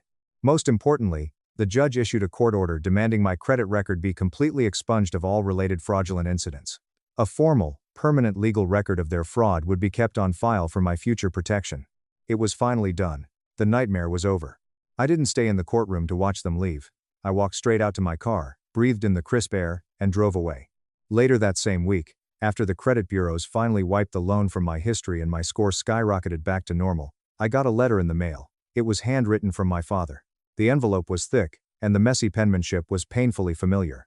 Inside were 2 pages of rambling nonsense. No actual apology. Not really. Just pathetic lines like, "I didn't know what else to do. We honestly thought you would be okay, you always bounce back. We never expected you to turn against your own blood like this. But I guess you just aren't our Alex anymore." At the very bottom of the second page, he had hastily scribbled, "You won. Hope destroying us was worth it." I slowly folded the letter, set it down on my kitchen counter, and smiled a genuine, bright smile. Then, I grabbed a fresh envelope, wrote a very simple reply, and mailed it straight back to 402 Maplewood Drive via certified mail. Inside the envelope was a single, glossy printed photograph. It was a picture of me, standing proudly on the front porch of the little 2-bedroom bungalow, my bungalow. The bank had instantly approved my new mortgage the second the fraud was expunged. The sold sign was clearly visible right behind my shoulder. And written on a small post-it note stuck to the bottom of the photo were 4 simple words: "It was worth everything." Top comments. User 1. The absolute audacity of your mother saying you're turning this into a war over a few dollars when they literally stole almost 50 grand to pay off a loan shark for her golden child. I am so unbelievably glad you went the nuclear route. Enjoy your beautiful new home, OP. You earned every single square inch of it. User 2. I work in mortgage lending, and let me tell you, the amount of times I see parents completely ruining their kids' credit before they even turn 18 is sickening. But seeing you actually hold them legally accountable, freeze their HELOC attempt, and drag the brother into court? This is the most satisfying outcome I've ever read on this site. User 3. The fact that Liam laughed and said, "Alex doesn't ask questions, he just fixes things," makes my blood boil. They completely relied on your trauma response of being the fixer to literally save Liam's life from a criminal and then tried to gaslight you about it. Sending them the photo of the sold house at the end is legendary tier revenge. Kicked out into the cold for brother's lies. My hidden cams exposed his Ivy League fraud, and Grandpa nuked his entire life. When I was 19 years old, I had my first realization that my parents did not simply favor my younger brother. Rather, they intentionally deemed me to be without value. We're not talking about the typical, angsty teenage, "you guys don't understand me," method of expressing oneself. When I say physically disposable, I mean it literally. Similar to a damaged item that you bring to the curb and then forget about as soon as the garbage truck arrives, this is the situation. This is Liam, my name. Back then, if you had asked any member of my family about me, they would have most likely shrugged their shoulders and referred to me as the steady version of myself. My parents both worked late corporate jobs, so I was the kid who kept his head down, maintained a respectable B+ average, worked terrible closing shifts at the local Star Mart gas station, and cooked dinner 3 evenings a week. I was the kid who did all of these things because I was the only child in my family. Despite the hefty lifting, I didn't hate it. In all honesty, I was under the impression that if I just avoided getting into problems, didn't make any noise, and quietly did what was right, everything would work out for the best. What I believed was that loyalty mattered something. When I was 16 years old, my younger brother, Connor, was the complete antithesis of me. The golden boy appeal, the perfect teeth, the varsity jacket, and the terrible capacity to twist any story till he came out looking like a saint were all things that Connor possessed before he was born. His instructors admired him. He was given a free pass on everything by the coaches. When Connor was caught by our neighbor throwing pebbles at her greenhouse, he flashed a smile with dimples, apologized loudly, and somehow managed to walk away with a plate of her freshly baked cookies. It was devoured by my folks. Connor's eyes were the ones that saw the sun rise and set for them. In the event that Connor was given a detention for missing class, it was usually because the curriculum was not sufficiently demanding. If I had a grade of C on an advanced placement chemistry exam, I was required to attend a 2-hour lecture in which I was criticized for my lack of motivation and told that I was wasting my life. I never felt very much resentment toward Connor for it. One of my brothers was he. I had the foolish belief that the real world would eventually catch up with him, and until that time came, all I needed to do was make it through the lack of affection and the sterile environment that our house provided. Our home was not abusive in the conventional sense, rather, it was characterized by a high degree of transactional behavior. When you offered a return on investment, only then did you receive affection from the other person. Nothing went according to plan on a chilly Thursday evening in the latter part of November. Due to the fact that my old Honda Civic had a failed alternator and I was unable to afford to maintain it, I had just walked home from the Star Mart, which was exactly 1.4 miles away, in the bitter cold. I had reached my limit. A combination of stale coffee, charred hot dog rollers and inexpensive industrial floor cleaning was what I smelled like. My hands entirely lost their sensation. My mother came rushing out of the living room as soon as I pushed the front door open and went into the foyer. It was as if I had just triggered a silent alarm or something. With a voice that reverberated off the wooden floors, she yelled out, "Where precisely is it?" During the process of unzipping my low-cost polyester work jacket, I blinked and shivered. "Where's what?" "Do not play games with me, Liam. The cash. Connor said you took it from his top drawer." In the beginning, I had a reasonable suspicion that she was playing a joke on me.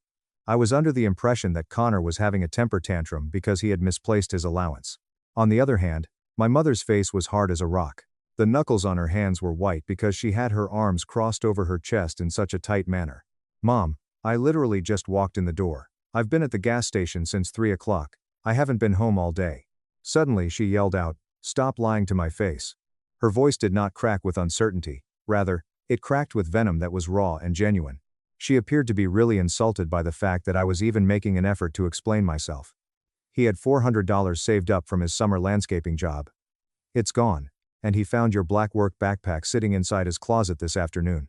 I looked at her, absolutely perplexed by her appearance. Why would my backpack be in his room? Why would I steal from him?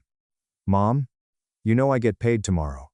As she moved closer to him, she retorted, "You've been complaining about your car repairs all week. You needed $400 for the alternator. Connor is devastated. He was saving that money for his college tour trip." I was very still as I stood there. Indeed, I required just $400 for my automobile. However, the charge that I would wait until my younger brother left the house, sneak into his room, and rob him blind is one that I do not believe. As I spoke, my voice lowered to a low, steady whisper. "I did not steal even a single dime from him," I continued. At that same instant, I noticed a change in the way her eyes were looking. The mother instinct was utterly erased from existence. She did not see me as her firstborn son. Rather, she saw me as a criminal menace that had infiltrated her ideal home. A few moments later, my father descended the stairs while still dressed in the fitted suit he had worn to the office yesterday. My mother provided him with a briefing that was extremely biased and delivered in a rapid-fire fashion. The judicial proceeding came to an end in an instant. There was no attempt at cross-examination. In the residence, there was no search in progress. In no way could it be expected that Connor would check his pockets twice. It was decided by the two people that made up the jury. When my father spoke to me, his tone was eerily calm. "You need to get out," he said. Keeping my eyes on him, I waited for the joke to come. The only thing he did was stare at me with lifeless eyes, as if he was waiting for anything like, "Just for an hour to cool off," or, "Until we figure this out." My heart was finally beginning to race, and I let out a scream as I asked, "Are you insane? You're kicking me out into the freezing cold over a lie? I didn't do anything." "You've been hostile and withdrawn for months, Liam," my father said in a chilly response. "This kind of delinquent behavior doesn't happen in a vacuum. Hand over your house key." My voice was not heard. In order to plead, I did not get down on my knees. Suddenly, something inside of me snapped. In my stomach, a chilly and heavy weight began to sink in. A loud clatter was heard as I reached into my pocket, extracted my house key, and then dropped it against the glass table that was located in the doorway. Before I even reached the sidewalk, I turned around and walked back out the front door. As I did so, I heard the deadbolt drop into place behind me. I had precisely $14 in my wallet. In the driveway, my car was completely dead. Not only did I not have any close friends who lived within walking distance, but the battery on my phone was only half full. It took me 3 hours of walking through the bitterly cold wind before I was eventually able to make it to the Greyhound bus station in the downtown area. I spent the entire night contorting myself into a supine position, on a rigid plastic bench, trembling excessively, and clinging to my thin jacket around my chest. Every time I closed my eyes, I was able to conjure up images of my parents. I witnessed the complete absence of any hesitation on their part as they threw me out, and I noticed Connor, who was standing at the top of the stairs in the shadows, watching the entire affair with a sneer that was both disgusting and triumphant on his face. 2 full days were spent away from home by me. I cleansed my face in a public washroom after sleeping in the bus station where I also slept. For a period of 48 hours, my phone did not make any more noise. There are no texts, no calls were missed. Not a single voicemail asking me if I was still alive or if I was about to die from the cold, none of it. On Saturday afternoon, when I eventually made my way back into the home, I was pale, fatigued, and completely hollowed out. My parents barely even glanced up from the television when I went in. All that was said was, "Hope you learned your lesson," and that was the end of it. After that, I believed that the horror had come to an end. On the other hand, I was incorrect. Because, 2 weeks later, we had a large family gathering for Grandma's 75th birthday meal, which was a celebration supper. Each and every person came. Members of the extended family, including cousins, aunts, uncles, and friends. Everyone was seated in the dining room. The group of us were gathered around the kitchen island when Connor, who was holding a platter of ribs, made the decision to transform my traumatic experience into a stand-up comedy routine. The laughter that Connor let out was loud enough for half of the room to hear. "Oh man, you guys should have seen Liam's face when Mom and Dad threw him out," Connor expressed. All over a stack of fake $50 bills, I printed out for a sociology project. I completely forgot I left them on my desk. I didn't think Mom would actually go nuclear and evict him. I became numb. Under my hold, the paper cup of soda that I was holding creased and crumpled. The sound of the blood roaring in my ears was so intense that I was afraid my eardrums would rupture. He was chuckling to himself. It turned out that he was laughing. Despite the fact that he had framed me and seen me get tossed out into the chilly winter night, he was now treating it as if it were a harmless and strange experience from his boyhood.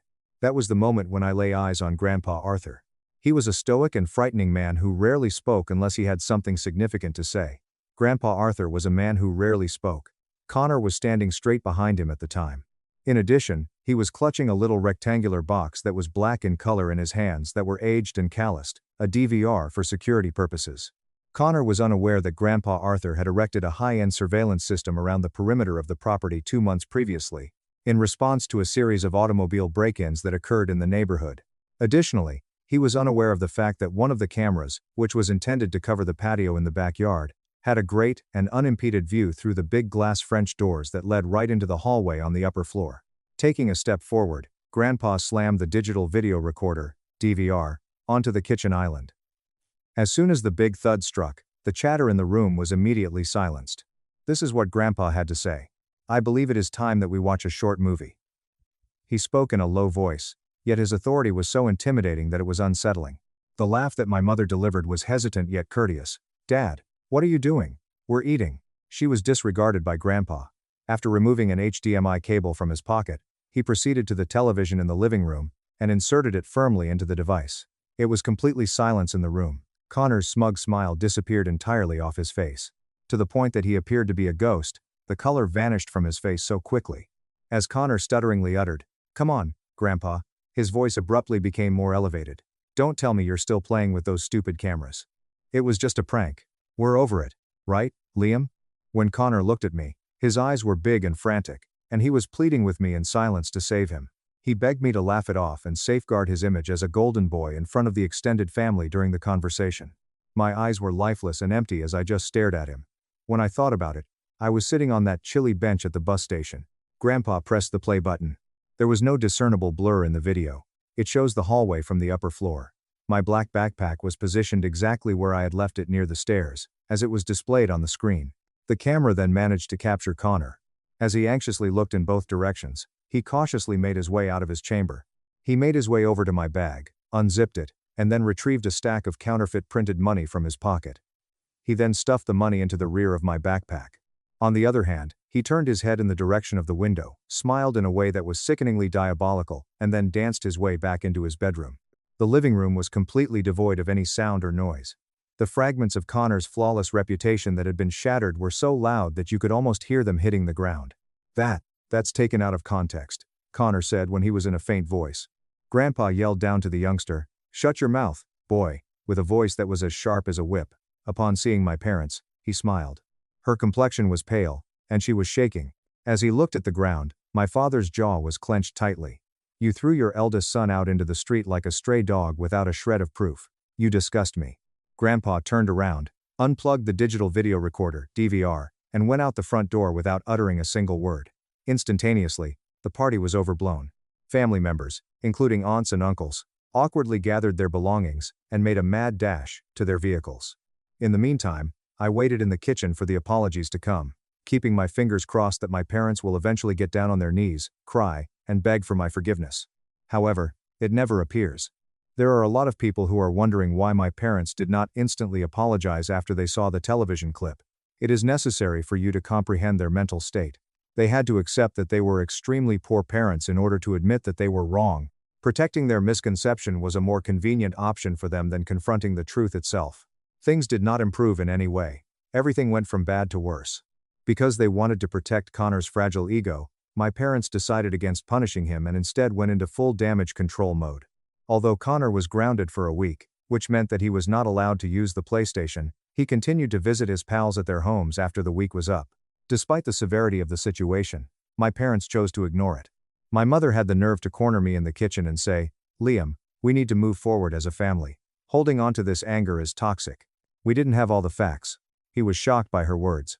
Poisonous. When I was outraged that I was left to freeze on a bench, I was the one who could be considered poisonous.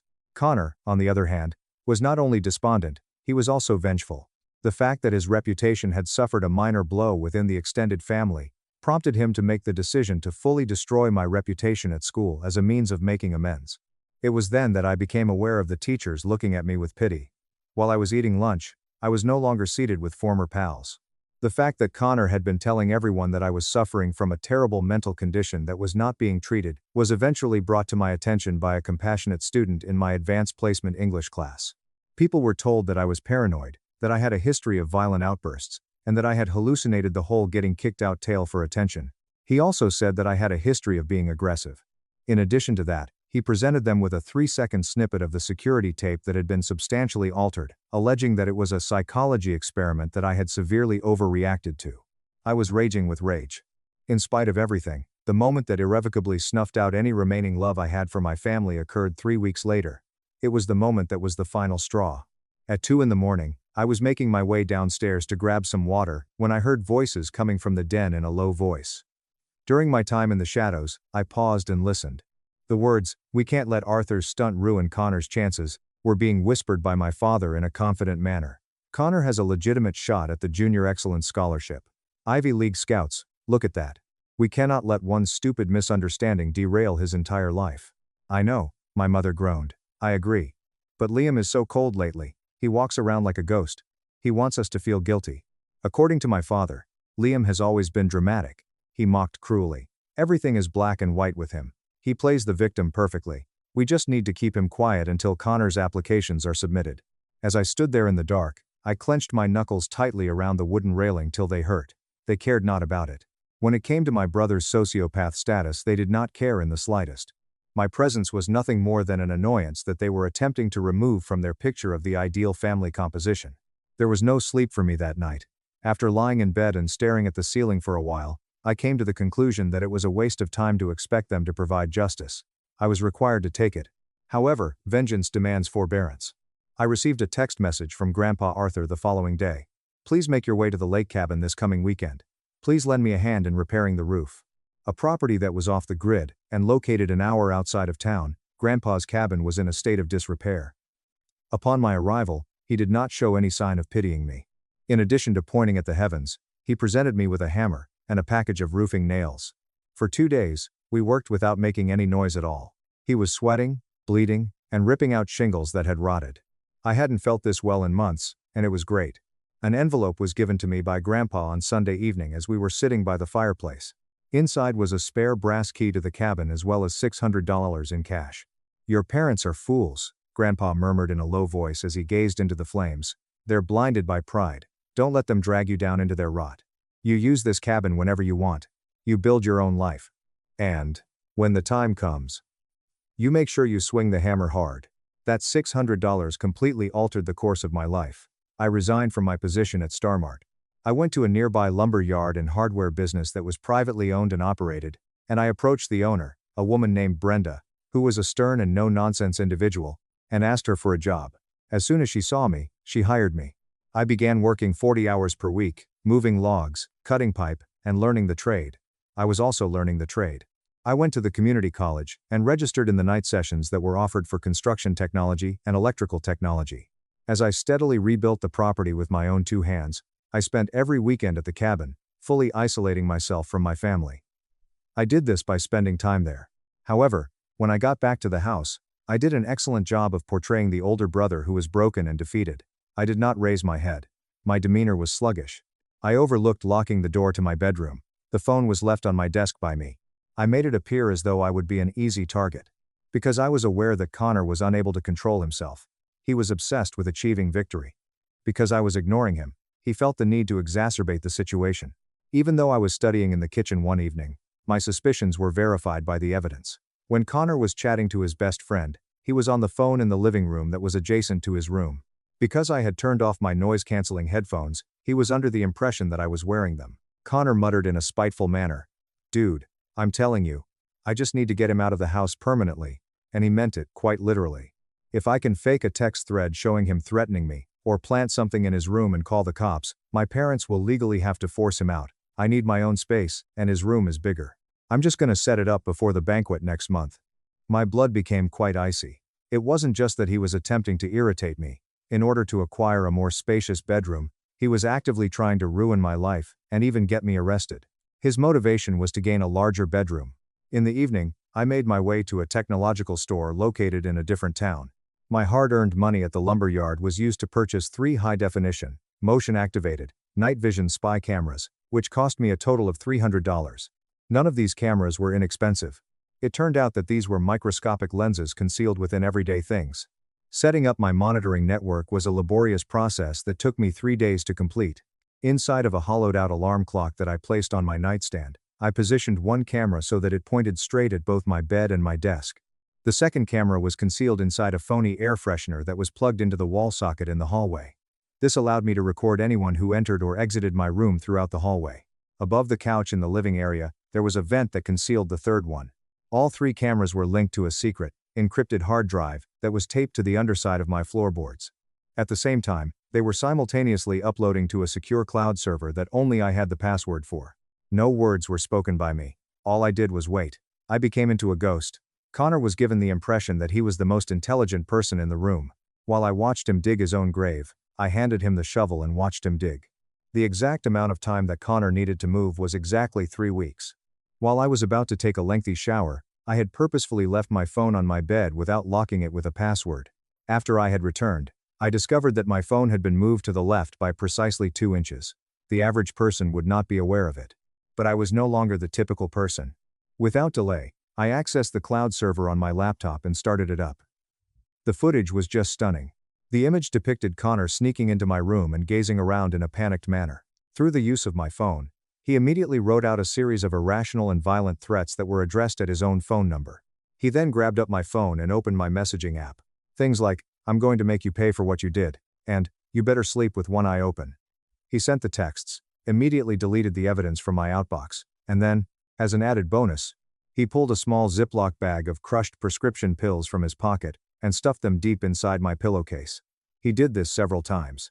He was attempting to frame me for threatening to commit acts of terrorism and possessing drugs.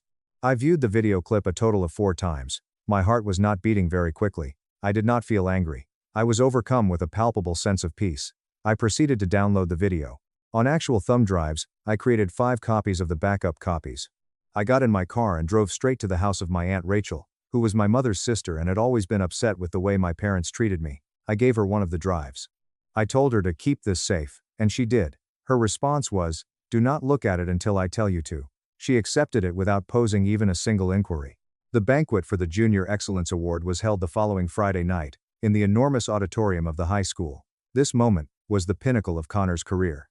He was going to deliver the keynote address on the topic of integrity and student leadership, and then he was going to be formally presented with a scholarship worth $10,000 that was funded by a local, corporate foundation.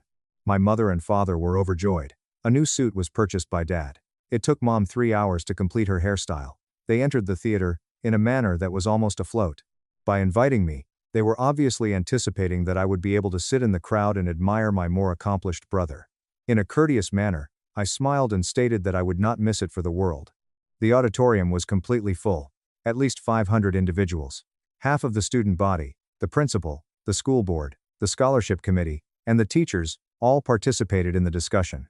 I was sheltered by the darkness of the balcony as I sat in the very last row of the balcony. When Connor reached the podium, he stepped up. He had a flawless image, a well-tailored suit, hair that is flawlessly styled, and a smile that is so nauseating that it is worth $1 million. A rousing round of applause was heard from there. "Good evening," Connor said in a suave voice into the microphone. "When we talk about integrity, we aren't just talking about doing the right thing when people are watching. We are talking about the quiet moments. The moments where our true character is tested." During the time when he was saying those remarks, I took out my laptop. I had been working on putting together an email list for the past 3 days. All of the personal and professional email addresses of the high school principal, the head of the school board, the full scholarship committee, each and every instructor in the building, and a vast copy list of over 200 kids from the senior and junior class were included in the message. I have attached a link to the video clip that is in high definition, as well as a PDF that is properly organized and contains screenshots of the deleted text conversations and a full transcript of Connor's audio recording of him plotting to place drugs in my room. The true character of Connor, last name, video evidence of evidence tampering and fraud, was the subject line of the email. My finger was hovering over the enter key as I typed. I was smiling with pride as I looked down at my parents who were sitting in the front row. While Connor was lying through his teeth about being honest and having virtue, I stared at him. I hit the transmit button. After then, I shut down my laptop, got up, and stole out of the auditorium doors into the chilly night air. I did this in complete silence. When I arrived, I climbed into my truck, rolled down the windows, and waited. There was a precise time of 4 minutes that passed before the first bomb went off. My phone began to ring wildly with notifications from the anonymous Discord server that the school had set up, but I was unable to see inside. It would appear that a number of kids in the audience were using their mobile devices. This email was opened by them. This video was viewed by them. Loudly, someone let out a gasp. After that, an instructor got it open. Subsequently, the phone of the principal rang. Aunt Rachel, who was seated 3 seats behind my parents, stated that the principal really got up from his chair on the stage, his face having turned an alarming shade of purple, and walked straight over to the table where the scholarship committee was meeting. Suddenly, a wave of whispers swept through the room like a shockwave. During the time that Connor was still speaking, people began pointing back at him. It was my mother's phone that rang. This email was opened by her. My Aunt Rachel reported that my mother made a sound similar to that of an injured animal and then dropped her phone down the linoleum floor during the incident. No, I did not remain for the whole of the shouting. I engaged the gearbox of my truck and proceeded to drive directly to Grandpa Arthur's residence. The events that transpired the following morning were of biblical proportions. A social and academic massacre took place as a result. Due to the fact that planting prescription drugs and making threats is a criminal offense, Connor was immediately suspended pending the outcome of an investigation at the police department. The committee that was responsible for the scholarship revoked his award in public and issued a statement that distanced themselves from him. His pals deserted him in the middle of the night. His position as president of the student council was taken away from him permanently by the school board. He was a complete and utter pariah. My parents were utterly and completely annihilated. 14 times, my father attempted to call me. I was left with voicemails from my mother, in which she cried uncontrollably and begged me to come home. She stated that they didn't know he was this sick and that they needed to heal as a family. I prevented them from calling me. On the other hand, the most incredible part, the unexpected turn of events that I had no idea was going to happen, took place on Sunday. A gathering of the entire family was called to take place at Grandpa Arthur's residence. Connor, who appeared to be a human being, transformed into a hollowed-out shell, was brought into the living room by my parents using force. Aunt Rachel was present, and she was smiling. I was standing with my arms crossed by the fireplace. The older man did not yell. He held a manila folder in his hand as he stood at the leading edge of the room. For 20 years, Grandpa started, his voice rumbling like thunder. I watched you two cater to this boy's every whim while you treated Liam like dirt. I hoped I was wrong. But I wasn't. Because you, Helen, he pointed directly at my mother, did the exact same thing to Rachel when you were teenagers. You framed her for stealing my heirloom watch so she would get kicked out of the house, also you could have the master bedroom. While my mother was choking back a sob, her face turned a bright white color. Aunt Rachel has just finished taking a leisurely sip of her coffee, and her eyes now shine with a sense of satisfaction. Grandpa continued to insist. I knew the rot was in your blood, and he did so without stopping. That's why I put the cameras in your house. Not for the cars. For Liam. To protect him from you. My dad made an effort to stand up. Arthur, please, we are dealing with a crisis. His grandfather yelled out, sit down. The walls could be said to have shook. Dad sank back down into his chair and collapsed. Grandpa asked, that scholarship Connor just lost?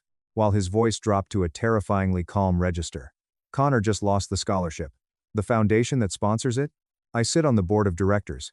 I personally funded that grant. And I personally ensured it was ripped from his hands the second Liam sent that email. While he was crying out loud, Connor buried his face in his hands and began to cry. The sound was the most pitiful thing I had ever heard in my life. And finally, Grandpa said as he threw the manila folder onto the coffee table. And finally, the house you live in, the house you threw Liam out of. You don't own it. My name is on the deed. I let you live there rent-free for 20 years. As of this morning, I have transferred the deed entirely into a blind trust. When Grandpa looked at me, a fierce and proud smile broke through the stoic expression on his face. Liam is the sole beneficiary and executor of that trust. He owns the house. You are now his tenants. And if he decides to serve you with a 30-day eviction notice, I will personally pay for the moving trucks to haul your garbage to the dump. The room began to spin. My mother and father just stood there, staring at me with their jaws hanging wide in complete and utter shock. Furthermore, the power dynamic had not only moved, rather, it had been utterly eradicated. They were all at my disposal. After looking at my mother, I noticed that she was crying furiously. I turned my head to gaze at my father, who was shaking. When I looked at Connor, the golden child who had been damaged, I saw that he had entirely lost his armor. After walking over to the table, I took up the folder and stared my parents in the eye. I was very serious. I whispered, the rent is due on the 1st, and I meant it. Don't be late. Afterward, I stepped out of the room and turned around to leave. A whole year has passed. It was never my intention to return to that house. They are allowed to reside there, but I charge them rent that is comparable to the market rate. This fee helps me pay for all of my community college tuition, as well as the extensive repairs that I have done to the lake cabin. These days, I spend all of my time at the cabin.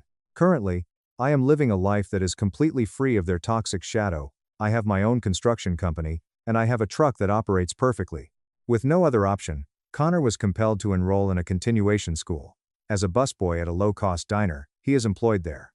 Because he has no friends, no chances in the Ivy League, and no charm left, he is unable to manage his way out of the hole that he built for himself. When I'm celebrating my birthday, my parents may occasionally send me birthday cards that contain pitiful apologies scrawled inside. I mail them back to the sender still unopened. I didn't only make it through the icy night that they discarded me, I also survived. Not only did I destroy their entire kingdom by setting it on fire, but I also constructed my very own castle out of the ashes, and I accomplished all of this without ever raising my voice. My mom ignored me in labor because she was busy with her sister's toddler. My viral hospital photo exposed my family's toxic lies to 35,000 people overnight. The year 2024 was the occasion of my celebration of Mother's Day, which occurred precisely 7 weeks into my pregnancy with my first kid. After going through 2 terrible losses that had nearly pushed my marriage and my sanity to an unparalleled level of collapse, I sat by myself in my kitchen in Denver, Colorado. I had been through a lot. In spite of the fact that the sun was shining brightly over the counters in the morning, I was shivering through the entire process. My hands started shaking violently as soon as I accessed Facebook that I had been using. That turned out to be the situation. It was a picture that had been professionally edited that was uploaded by my mother, Martha. The picture was of my sister's son, Liam, who was 2 years old at the time. The caption read, "Blessed with the most beautiful grandchild. My heart is so full. The absolute light of my life." Absolutely no mention of my name was made at any point. The fact that I was pregnant, her second grandchild, was never brought up in conversation, despite the fact that I was carrying it. It was not possible to check in using text message. We did not receive a phone call. Absolutely none of it. On 60 separate occasions, I had been the one who drove my mother to chemotherapy facilities. Due to the fact that her insurance company simply refused to pay for her specialist therapy, I was required to pay a total of $24,000 out of my own personal funds without any reimbursement. Through each and every horrible MRI scan, each and every fever that occurred at midnight, and each and every attack of extreme nausea, I had held her little hand, which was quivering. I had continued to do so throughout the entire ordeal. When I was sitting in my kitchen on Mother's Day, completely terrified of losing another kid, she did not even recognize my existence. This was despite the fact that she was aware of my existence. As a side note, my name is Clara. For as long as I can remember, I have been the daughter who is not seen. I am 32 years old, and I have had the honor of being the daughter who is not seen. On the other hand, in order for you to fully comprehend the devastating consequences that resulted from the occurrences that took place in my delivery room, I will need to take you back to the moment when this nightmare first began. My mother was diagnosed with breast cancer in the month of March 2019, and the diagnostic was that it was an aggressive form of the disease during stage 2. The Mile High Medical Center, which is situated in Denver, was the organization that provided her with medical care. I was 27 years old at the time, and I had been working as an English teacher in a high school institution for a little more than 3 years at that point in time. My sister Chloe, who was 30 years old at the time, was living in Seattle, Washington, which was around 1,300 miles away from where I was. My mother contacted me on a Tuesday, which appeared to come out of nowhere. I was really surprised by her call. The tone of her voice was low and reedy, and it was shaking with the sheer terror that she was experiencing. "Clara, they found a lump. It's cancer. I need you." I was in the middle of grading individual essays at that same moment. I immediately went to my principal and asked for an emergency leave of absence for the rest of the week. After that, I drove straight to my parents' house. My first steps consisted of going to my principal. Chloe received a text message from me in the evening informing her of the news that had occurred. And what was her response? "Oh my God, that's so sad. I can't fly in right now though, work is absolutely crazy and my anxiety is acting up. You're closer anyway, keep me posted." As a result, that became the standard that will never be altered. When I wasn't as far away, it was an option for me to go. I was expected to completely destroy my own life in order to guarantee that the family would continue to exist. This was the expectation that was placed on me. When I finally drove my mother to her first appointment with the oncology section, it was 3 days after the initial appointment. One day, I was fortunate enough to have the chance to speak with Dr. Sarah Sterling. Dr. Sterling was a skilled and forthright oncologist who had managed to overcome breast cancer herself. She was 50 years old at the time. She emanated an extremely grounded presence that placed patients at rest, despite the fact that the medical ward was filled with an intimidating and antiseptic atmosphere. It was a large red binder that I had brought with me as I went about my business. Instead of just sitting there, I decided to conduct an interview with Dr. Sterling. In particular, I inquired about the specific stage of the disease, the treatment protocols, the white blood cell counts, the dietary restrictions, and the long-term unfavorable repercussions of the sickness. The inquiry, "Are you a medical professional?" was posed by Dr. Sterling after she had stopped writing on her clipboard, looked at me through her glasses, and then asked herself the question. I said no, with a slight tremble in my voice. I was responding to the question. "I'm a teacher. I just need to make sure my mom survives this." My mother continued to sit there, staring blankly at the wall, without making any sound at all. He gave her a quick glance, and then said, "You are extremely fortunate to have a daughter like this." My mother did not utter a single word in reaction to this comment. It was as if she had nodded her head.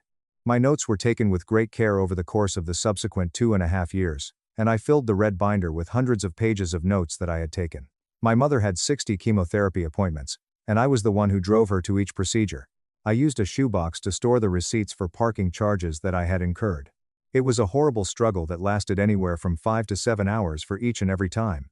At the infusion facility, where we would be seated, we would be surrounded by the hum of fluorescent lights and the smell of medical substances that had a metallic quality associated with them.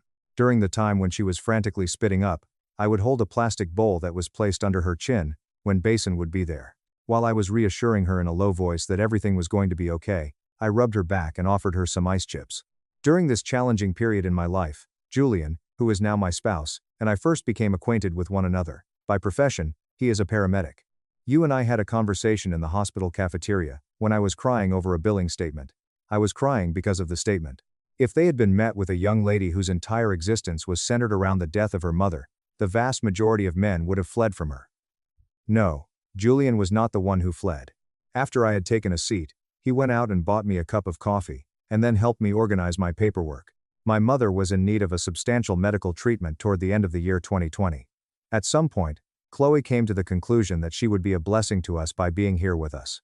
From Seattle, she traveled by plane for exactly 48 hours before arriving in the city. During that span of time, she posted 22 stories to her Instagram account. Pictures of the waiting area at the hospital, pictures of her carrying a cup of coffee that appeared to be filled with sorrow, and pictures of flowers that she purchased with the credit card that belonged to my father are all included in the collection. The subtitles included explanations of her terrible experiences, as well as her fear and the anguish she was experiencing. Even though I had been sleeping on a plastic medical chair for a whole week in a row, she did not post a single photo of me on any of her social media sites. This is despite the fact that I had been sleeping every single day. It was necessary for me to bite the inside of my face till it bled in order to prevent myself from crying when Chloe abandoned me. I had to bite my face that was bleeding because my mother was crying and said, "It was so incredibly selfless of her to fly all this way." I had to bite my cheek because it was red. When that time came, the invoices were delivered. My mother's insurance policy did not cover a specific targeted therapy that was ordered by Dr. Sterling, and there was a substantial gap in coverage between the two. The total amount of money that was paid out of pocket was $24,000. Both of my parents did not have it in their possession. While my father, Arthur, was in the process of retiring, he was experiencing a condition of anxiety. On the phone, I got in touch with Chloe. "We need to split Mom's medical bill. It's $12,000 each." Chloe let out a loud sigh into the phone, which was very noticeable. "Clara, things are so tight right now. I just signed a lease on a luxury apartment. Can you just put it on your credit cards for now? I swear I'll pay you back in installments." My bumbling moron that I was, she was able to deceive me. In order to make sure that my mother's treatment would not be delayed, I completely emptied my savings and utilized 2 high-yield credit cards to their full capacity in order to pay the Mile High Medical Center $22,000. This was done in order to guarantee that my mother would not have her treatment delayed. In spite of the fact that Chloe never sent me a single penny, I saved the receipt in a folder that I referred to as Mom's Lifeline. In the month of November, in the year 2021, Dr. Sterling was able to verify that my mother had no history of cancer. At the place of employment, we started crying. In spite of the fact that I was a hollowed-out husk of a human being and that I was exhausted beyond reasonable comprehension, I was grateful that she was still alive. One of the most important updates that my mother posted on Facebook was published after a period of 2 hours. "I beat cancer. I am officially in remission. I could never have done this without my amazing husband Arthur, my beautiful daughter Chloe, and the grace of God." The tag was given to Chloe by her. She is the one that tagged my father. She had a specific intention in excluding me from the group. When I was reading it, I was sitting in my car in the driveway of my house. I was reading it. When someone deceived me, it felt like a dagger was being plunged into my gut. It was such a shocking experience. There was no record of my remark. Just sitting there and crying till I felt sick to my stomach was all I did. In the evening of the following day, Dr. Sterling reached out to me by means of a private message on Facebook. It read, "I saw her post. I know exactly who saved her life. Thank you, Clara." Life proceeded in its accustomed manner. In the year 2022, Chloe experienced the birth of her son, Liam. Following a period of time, Julian and I came to the conclusion that we should get married. It was necessary for my mother to go all the way to Seattle in order to provide Chloe with assistance with the baby for a whole month. Does it pertain to my wedding? She arrived at the ceremony, voiced her displeasure with the food, and then departed early because she needed to FaceTime Liam before his bedtime. Julian was really furious by this, but I just stood there and accepted it without any emotion. My normal day consisted of that. All of my subsequent miscarriages came after that. In the year 2022, the month of October was when I discovered out I was pregnant. We were all overjoyed and joyous. Unfortunately, I was 9 weeks along in my pregnancy when I lost the baby. In spite of the fact that Julian was working a shift that lasted 4 hours, I was at home by myself. I was crying so hard that I was unable to breathe when I suddenly collapsed on the chilly tiles of the bathroom. I don't know what happened. The bleeding was very severe. Following the conclusion of the event, I got in touch with my mother. "Mom," I said with a lethargic sigh, "I lost the baby." It was possible for me to hear the cartoons that were playing in the background where I was. For the second time, she was going to pay Chloe a visit. She screamed out to Clara, "Oh, Clara, I'm so sorry," with a tone that was entirely preoccupied and uninterested in the current situation. "But you're young. You'll just try again. Listen, I have to let you go. Liam just spilled his juice and Chloe is stressing out." I ended the call with her. 2 minutes and 40 seconds was the total amount of time that the call lasted. She did not pick up the phone when I inquired about how I was doing. In July of 2023, when I was 11 weeks along in my pregnancy, I had another miscarriage. This time, it was not a healthy pregnancy. During this particular instance, I did not even try to make the effort to call my mother. I reached out to Julian, who was returning home in the ambulance, and I also called Dr. Sterling, who had developed into a reliable confidant over the course of our friendship. Both of these individuals were on their way home. When I was crying, Dr. Sterling came to my house, got down on my couch, and embraced me with his arms. He did this while I was crying. I had completely severed all links with my biological family by the time I became pregnant for the third time, which occurred around the beginning of 2024. I had completely cut off all communication with them. After I had been pregnant for more than 6 months and had reached the point where I could no longer hide the bump, I finally decided to let them know about my pregnancy. An announcement was made via text message to the family group chat, which stated as follows: Julian and I are expecting a baby girl in November. It was 6 hours later when Mom finally responded, and she said, "Congratulations." Chloe's comment, which she provided 8 hours later, was cute. When asked about it the following day, Dad responded with, "Good news." My feelings were not inquired about by anyone. The past losses that I had experienced were not inquired about by anyone. None of the individuals made a request for the deadline. Consequently, we have arrived at the Mother's Day of 2024, bringing us full circle. During the time when my mother went on social media to proclaim that Liam was her most beautiful grandchild and that her heart was full, she completely disregarded the reality that I was in the process of developing a child inside of me. A distant aunt asked the query, "Is Liam your only grandchild?" in the comments section of that post. "Is Liam your only grandchild?" In response, my mother answered, "Yes, this is my very first and very only." My camera was able to capture a picture. I, myself, did not utter a single syllable. I had spent years quietly amassing everything, and all I did was save it in a folder on my phone that was called Evidence. The transfers together amounted to a total of $24,000. 60 parking receipts that were distributed by the medication clinic to their customers. In a series of texts that I received from Chloe, she stated that she would not fulfill her obligation to repay me. For Mother's Day, I have written this post.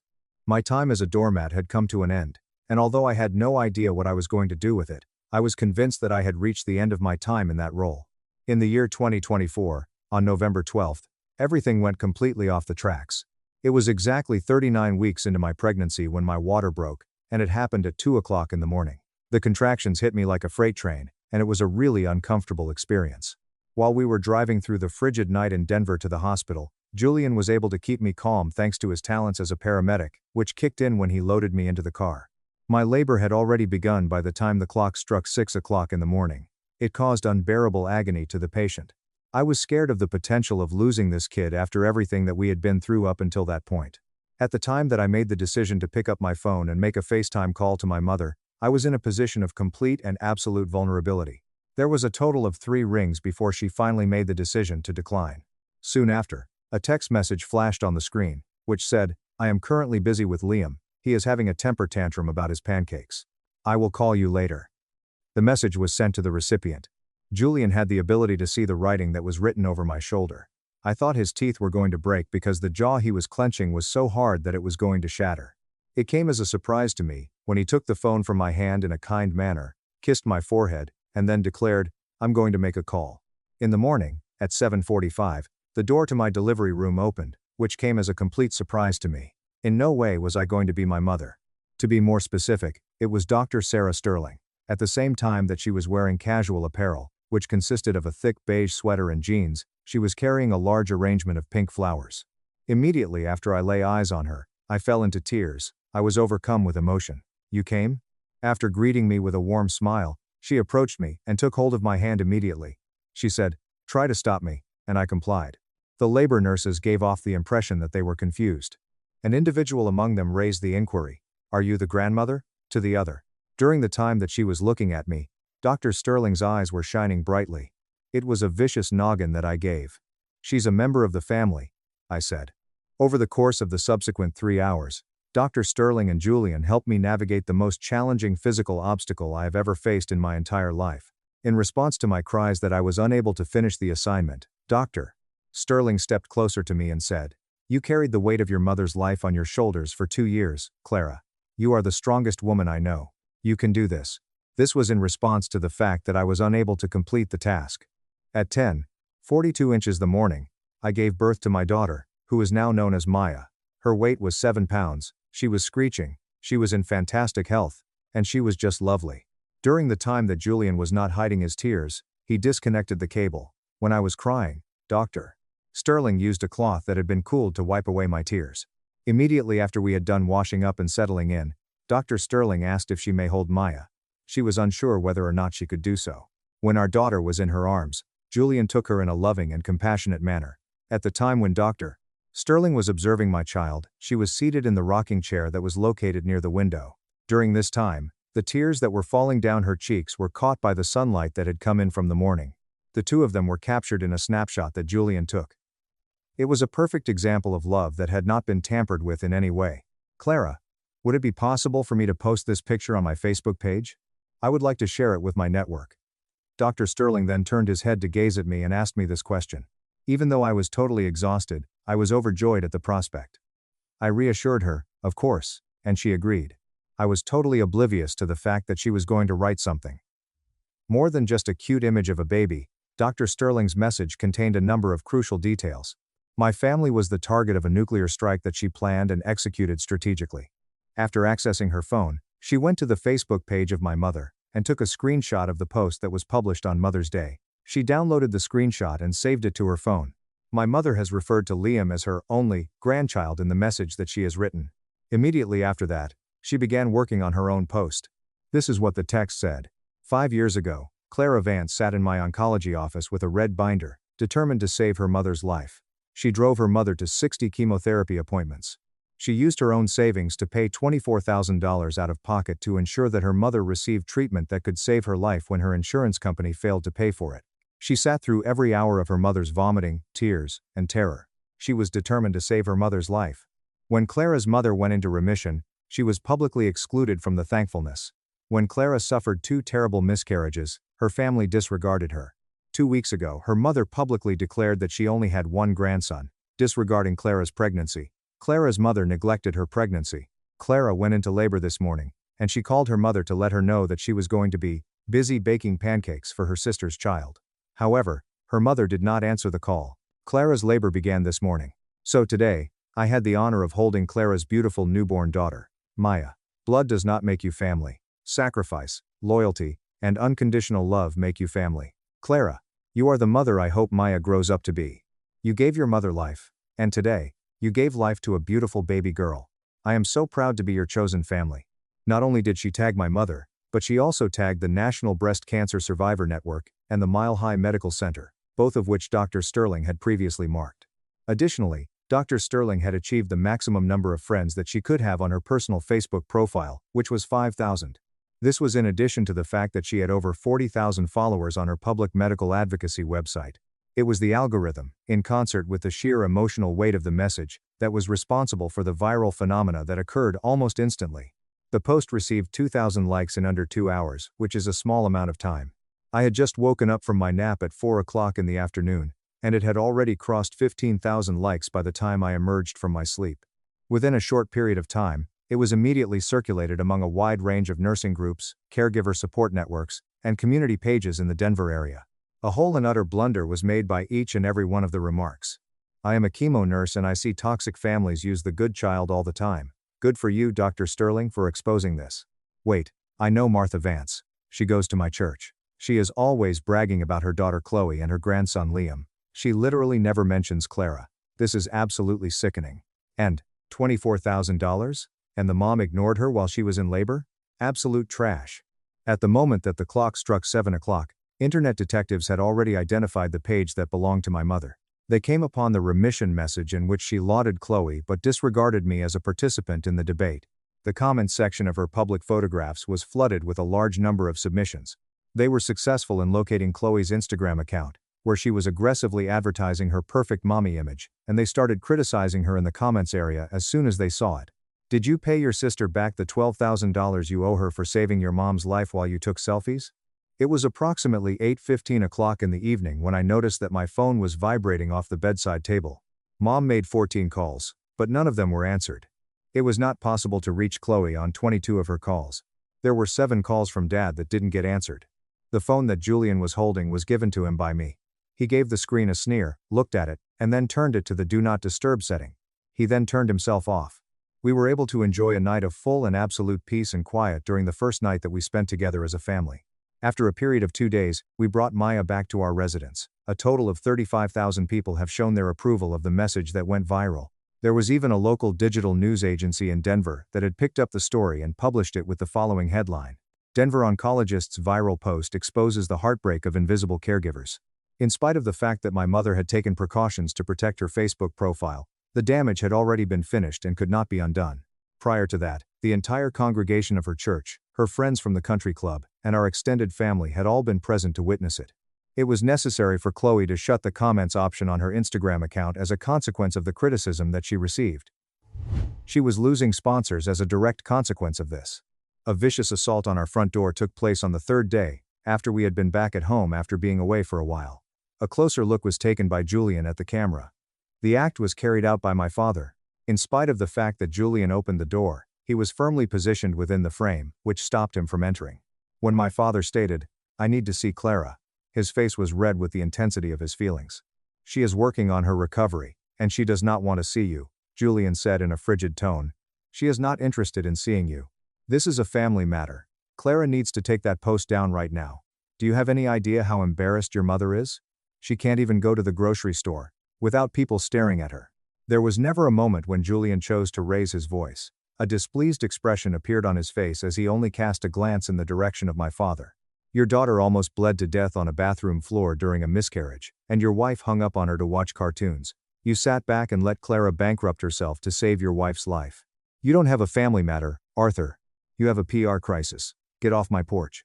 Julian slammed the door behind him, directly in front of his face. I decided to take a seat in front of my laptop early in the evening. I had entirely disregarded my mother and sister's over 80 urgent text messages, despite the fact that they had been sent to me for the purpose of communication. Instead, I opened my email and wrote a note that I would send to Chloe and my parents. I chose to do that instead of doing it. Please find attached the folder marked Evidence. Thank you for your cooperation. According to what I wrote, I sacrificed my mental health, my savings, and my youth for a period of 3 years, in order to save this family from drowning. I did everything so that they could not drown. The chemotherapy ward was the destination of 60 of my trips. A total of $24,000, which Chloe had pledged to share but never actually did, was squandered by me. I sat through the nausea, the tears, and the dread that went through my body. That being said, you withdrew me from your lives the moment you realized you did not require the assistance of a caretaker. Despite the fact that I was in excruciating pain throughout the delivery of your granddaughter, you did not answer my call because you were preoccupied with making pancakes. At the time that my children passed away, you did not care. I was pregnant with Maya, but you didn't seem to care about it. When I was giving birth to your granddaughter, you didn't seem to care about anything. Dr. Sterling has revealed the truth, and if the truth has the potential to damage your reputation, then that is a consequence of your own actions leading up to that point. She will not be compelled to delete the post by me. My conditions are non-negotiable, and if you ever want to meet with either Maya or me, the following are the requirements that you must adhere to. The $12,000 that Chloe has been owed to me since the year 2020 will be delivered to me without delay. 2. A public, unedited post will be published on Facebook by my mother, in which she will express her regret for her behavior and specifically acknowledge the $24,000 that I spent for her, as well as the 60 appointments that I took her to. 3. A vigorous family therapy session will be conducted for a period of at least 6 months, during which both the mother and the father will participate. In the meanwhile, I ask that you refrain from contacting me and that you do not visit me at my residence. It is not you who are Maya's grandparents. Rather, it is Dr. Sterling. The button to send was pressed by me. The aftermath was absolutely fascinating to watch. Almost instantly, Chloe reacted, behaving as if she were the one who was being victimized. "Clara, I am literally having panic attacks because of you. People are harassing me online. I don't have $12,000 lying around, I have a toddler. I was unable to provide a response to your question." The screenshot of her text message from 2020, in which she promised to pay me back in installments, was just emailed to her, and following that, I blocked her email address, her phone number, and all of her social media profiles. I apologize for any inconvenience this may have caused. It was clear that my relationship with my sister had come to an end. I was trying to play games with my mother at the time. A couple of days later, She issued an apology on Facebook in a style that was reminiscent of public relations and was unclear. Family is complicated. I have made mistakes as a mother, and I am learning to do better. I ask for privacy during this difficult time. She could not get away with it over the internet since it was impossible for her to do so. She was called out by the comments almost immediately after they were posted. Name what you did, Martha. Acknowledge the $24,000. Acknowledge you ignored your daughter in labor. At that very moment, when she realized that she had fully lost control of the tale and that her social position was in ruins, she finally broke down and declared that she had been defeated. After waiting for 3 days, she eventually posted exactly what I had requested without any changes. Her list had 60 appointments that she had scheduled. It was she who admitted that my payment was $24,000. She acknowledged that she had been a negligent mother and grandma in the past. She accepted that she had done so. It was the first honest thing she had done in 10 years, despite the fact that it was embarrassing for her. She had not been honest in 10 years. In the morning of the following day, my father sent me an email containing a note. It included a document that proved that he had paid in advance for a period of 6 months of sessions, as well as a link to a licensed family therapist in Denver. Additionally, it stated that he had paid for the sessions in advance. He also supplied a confirmation of the wire transfer, which was an additional addition. For the purpose of sending me the $12,000 that Chloe had refused to pay, he had taken money out of his own retirement fund. His note simply read, "I was a coward. I let your mother treat you like an accessory while she treated Chloe like a prize. I am so deeply sorry. I will do the work.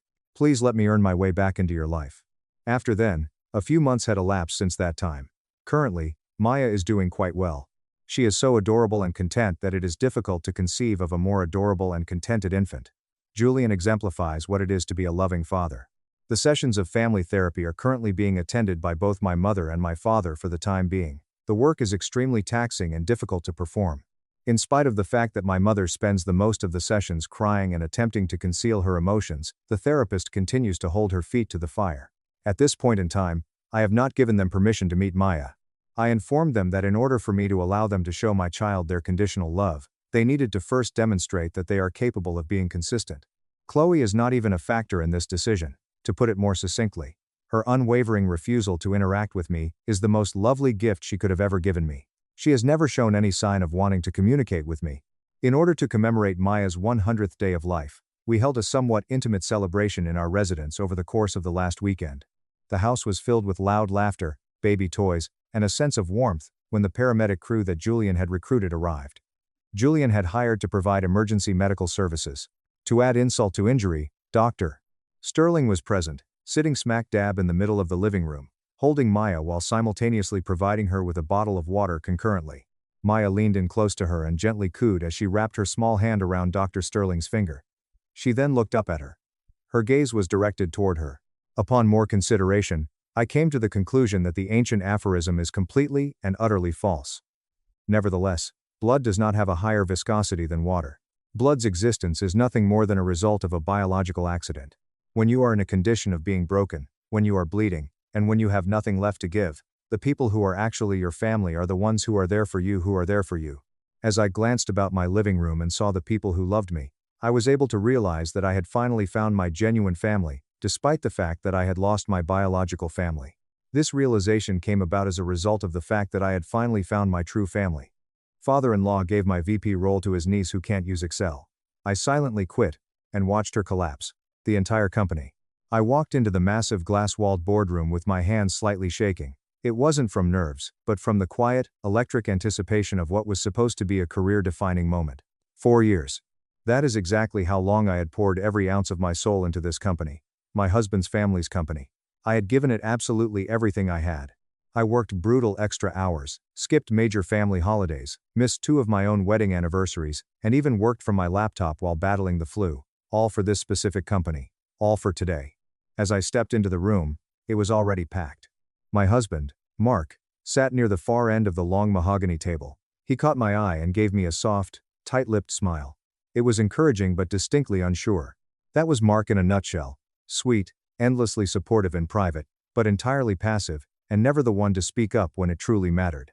Arthur, my father-in-law and the CEO of Sterling Logistics, stood proudly near the head of the table. He had this wide, beaming grin plastered across his face. He looked incredibly proud, almost giddy with excitement. For a fleeting second, I felt a genuine warmth rise in my chest. I thought to myself, He's finally going to do it. He is finally going to say it out loud. He's going to acknowledge everything I've built for him. I sat down carefully, placing my leather-bound notebook perfectly in front of me. I kept my spine straight and my heart steady. "Good morning, everyone," Arthur began, his booming voice echoing off the glass walls. "Thank you all for being here. This is a monumental day for Sterling Logistics." Heads nodded in unison around the table. A few of the senior managers glanced over at me with polite, knowing smiles. Some of them already knew what the meeting was about, or at least, I thought they did. Arthur cleared his throat and continued. "As many of you are aware, we have been searching for the absolute perfect person to take on the newly created role of Senior Vice President of Operations. We needed someone with unparalleled leadership, relentless drive, and a deep, intrinsic understanding of our family values." My throat tightened. I didn't dare blink. My heart was hammering against my ribs so hard I thought the person sitting next to me could hear it. He reached into the inner pocket of his tailored suit jacket and pulled out a crisp, folded sheet of paper. "After months of careful consideration, I am incredibly proud to announce that this vital position will be filled by someone with extraordinary potential. Please give a warm welcome to our new Senior VP of Operations, Bianca Sterling." For a solid 10 seconds, it felt like my brain physically could not catch up with what my ears had just heard. Bianca, his niece. The 24-year-old girl who had just joined the company exactly 6 weeks ago. There was a heavy, suffocating pause in the room. It was just one long, agonizingly awkward second of completely confused silence before a smattering of light, hesitant clapping broke out. I didn't clap. I couldn't move my hands. I just sat there and stared at Arthur, waiting for the rest of the sentence. I was desperately waiting for the part where he would laugh and say, "Just kidding, Chloe. You're the real deal. Come on up here." But that moment never came. My eyes slowly shifted to the back of the room, to Bianca. She stood at the far end of the boardroom, absolutely beaming. She looked radiant in a bright pink designer blazer, her perfectly styled hair bouncing as she gave a little pageant wave to the room, looking for all the world like she had just been crowned prom queen.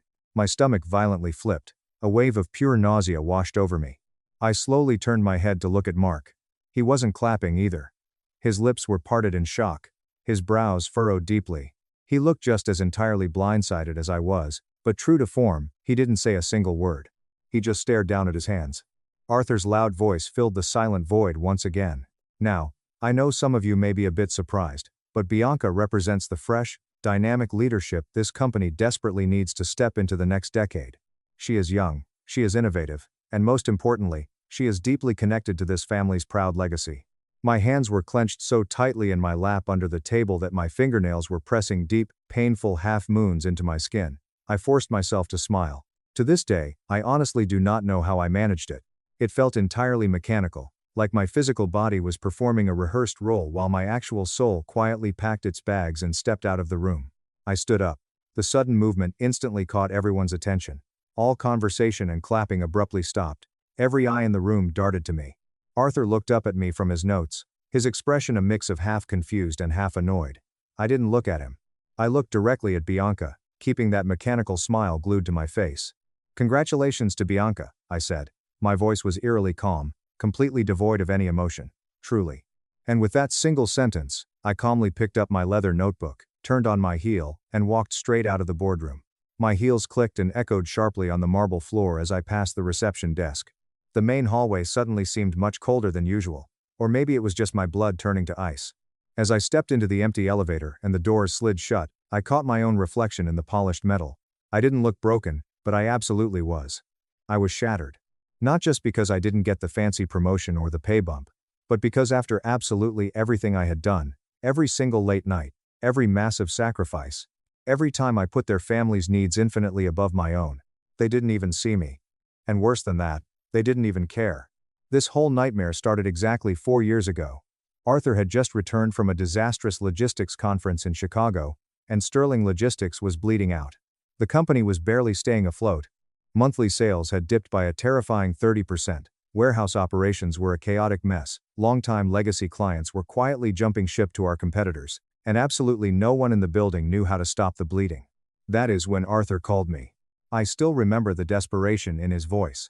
"Chloe," he had pleaded over the phone. "I know you are incredibly comfortable at your current firm, but we are drowning. We could really use your expertise here, your family." At the time, I was working as a highly respected operations consultant at a prestigious private firm in downtown Boston. I had a very comfortable six-figure salary, clear and respected boundaries, and a brilliant team that actually valued my input. But Arthur was family. He was a proud man, and he rarely ever asked for help, and Mark, my husband, gently pushed me toward it every single night. "It could be really good for us, Chloe," Mark had said softly over dinner one evening. "You'd be closer to home. You'd be an official part of the family business. We would be building our future together. Dad really needs you." So, like an absolute fool, I said yes. I walked away from a totally secure, thriving career, and took a massive 40% pay cut to join Sterling Logistics. There were no intense title negotiations, no grand contractual promises, and no equity shares offered, just blind family trust. From my very first week in that crumbling office, I rolled up my sleeves and dove headfirst straight into the absolute disaster zone. Their main vendors were wildly overpriced and taking advantage of them. Their delivery routing system was completely outdated, practically running on Windows 98. The warehouse operations team was severely understaffed, terribly untrained, and completely demoralized. Absolutely no one had bothered to update or even touch the logistics software in over 6 years. I didn't complain once, I simply got to work. I created an entirely new, streamlined operations flow in just 3 weeks, and personally spent hours training the warehouse staff on how to properly use it. When their archaic inventory system completely crashed on a holiday weekend, I stayed up in the office until 4 a.m. fixing it with the IT guy. Not because it was my official job, but because literally no one else in the building knew how to fix it, and if it stayed down, we would lose hundreds of thousands of dollars. Every single time something went wrong, they called me. And every single time I miraculously fixed it, Arthur would clap me on the back, give me that booming laugh, and say, "Chloe, you are the absolute glue holding this entire place together. I don't know what we'd do without you." I believed him. I really did. Even when I completely missed my own sister's milestone 30th birthday trip to Mexico because Sterling Logistics had a sudden, urgent audit from our biggest client, I told myself it was worth the sacrifice.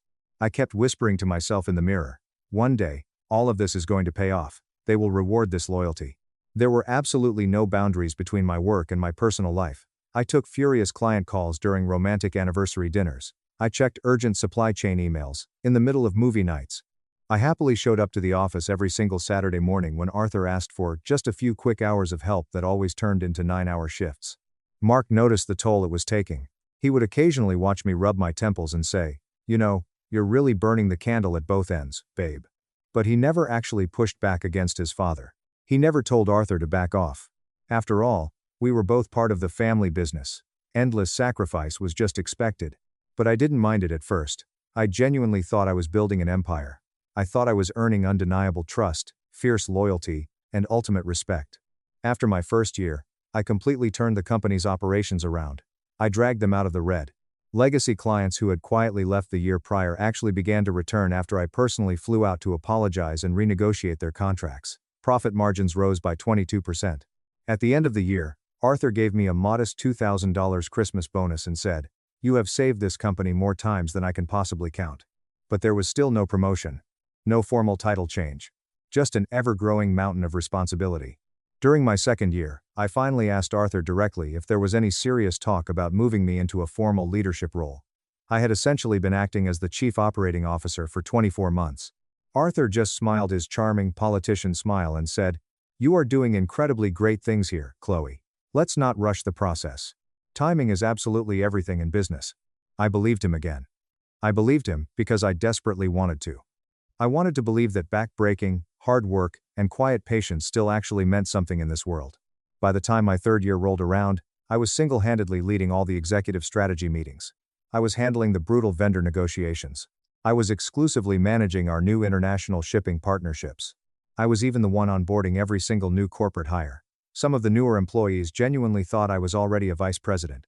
They would come to my desk and ask, "Are you the one actually running things around here?"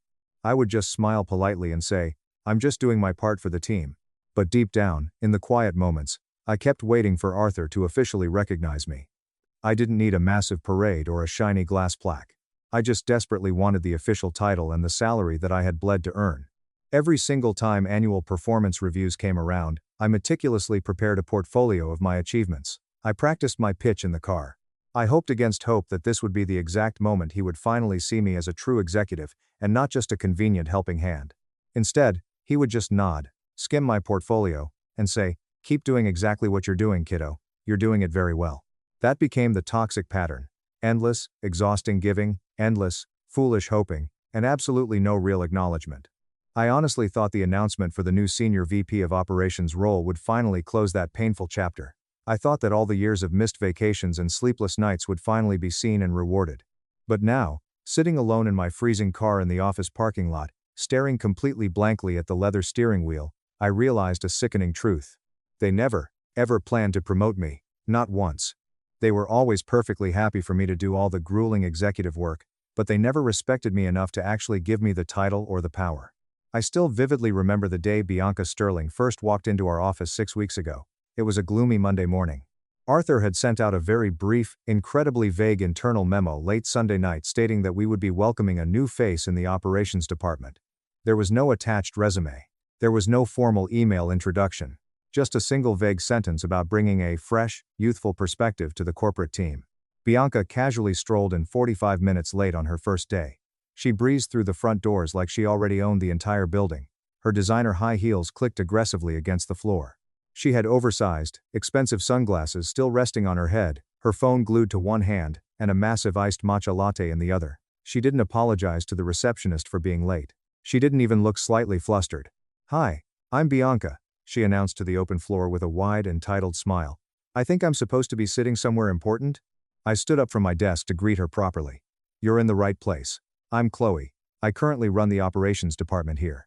She slowly glanced down at my outstretched hand, hesitated for a second, and then gave it a weak, half-hearted shake. Her eyes were already wandering, scanning the room for something better. "Cool. So, where's Uncle Arthur's office?" That was my very first massive red flag. Uncle Arthur. I had absolutely no idea she was even part of the family. Literally no one had told me, not even Mark. When I confronted Arthur about it later that afternoon in his office, he just let out a booming laugh and waved his hand dismissively. "Oh, she's my brother Michael's kid. I honestly thought you knew. She just finished up her online business degree, so I figured we would bring her in and give her a little taste of the family business." A taste. This was a multi-million-dollar logistics firm, not a corner bakery. Still, I aggressively told myself to remain professional. I swallowed my pride. I actively offered to help her settle into her new desk. I offered to walk her through our complex software systems. I offered to formally introduce her to the warehouse teams, but she barely even paid attention.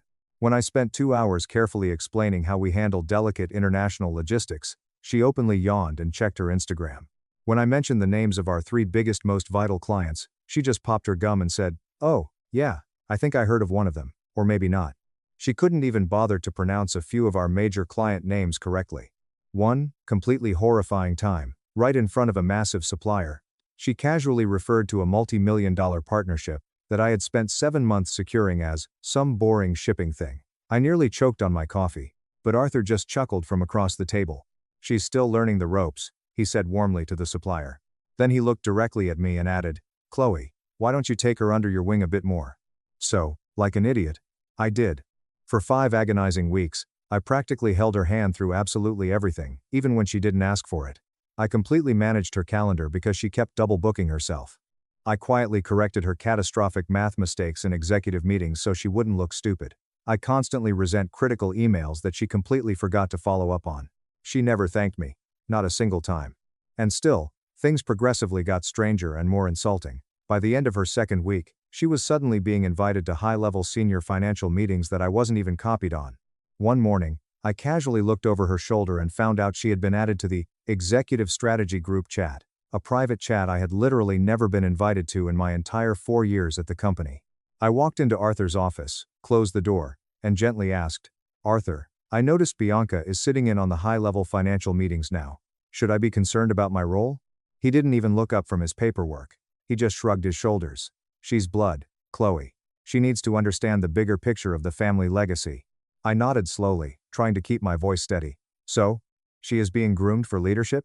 He waved a hand at me like I was a pesky fly. "Oh, don't worry about silly titles, Chloe. Just keep doing exactly what you're doing in the trenches. You've always been so solid for us." Solid. That single word hit me infinitely harder than I ever expected it to. It sounded like a compliment on the surface, but coming from Arthur's mouth, it felt like a concrete ceiling closing in on me.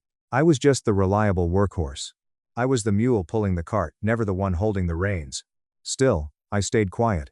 When I vented to Mark that night, He just rubbed my shoulders and kept saying, "It's just temporary, babe. Bianca is probably just here to explore for a few months before she gets bored and quits. You have absolutely nothing to worry about. Dad knows your worth." But I watched the insulting signs pile up day after day. By week 4, Bianca had officially been assigned her very own personal assistant, a brilliant girl from HR who used to support my entire department. By week 5, Bianca stopped asking me questions altogether. She started strutting through the office hallways like she belonged at the absolute top of the food chain. She constantly referred to Arthur as my uncle in every single meeting like it was a royal badge of honor. And me? I was rapidly becoming the ghost in the corner. I was the person silently expected to keep the massive engines running smoothly while someone else stood on the deck and soaked up the spotlight. The shift in office dynamics was subtle at first, but incredibly real.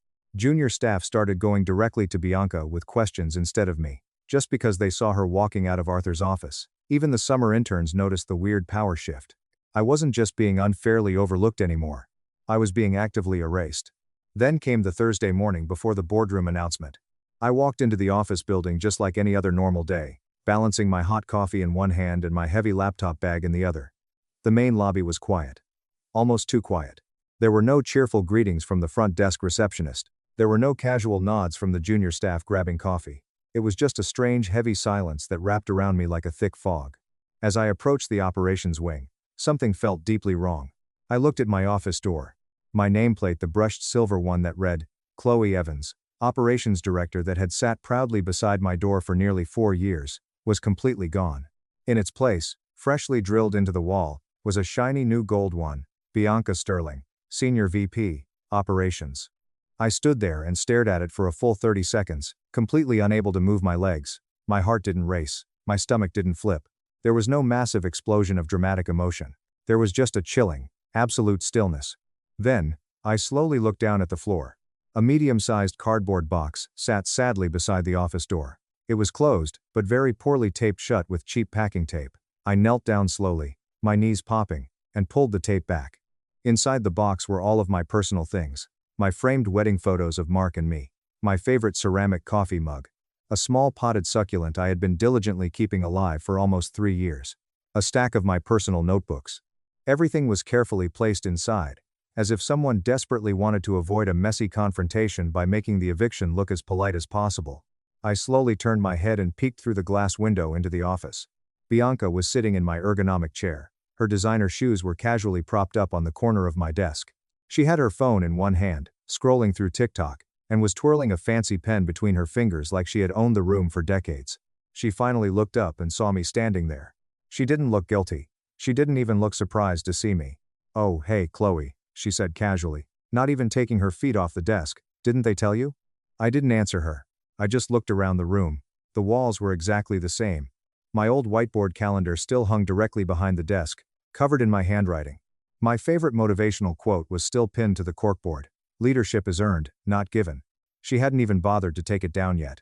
"I was told HR would reach out to you this morning," Bianca added, her eyes already dropping back down to her phone screen.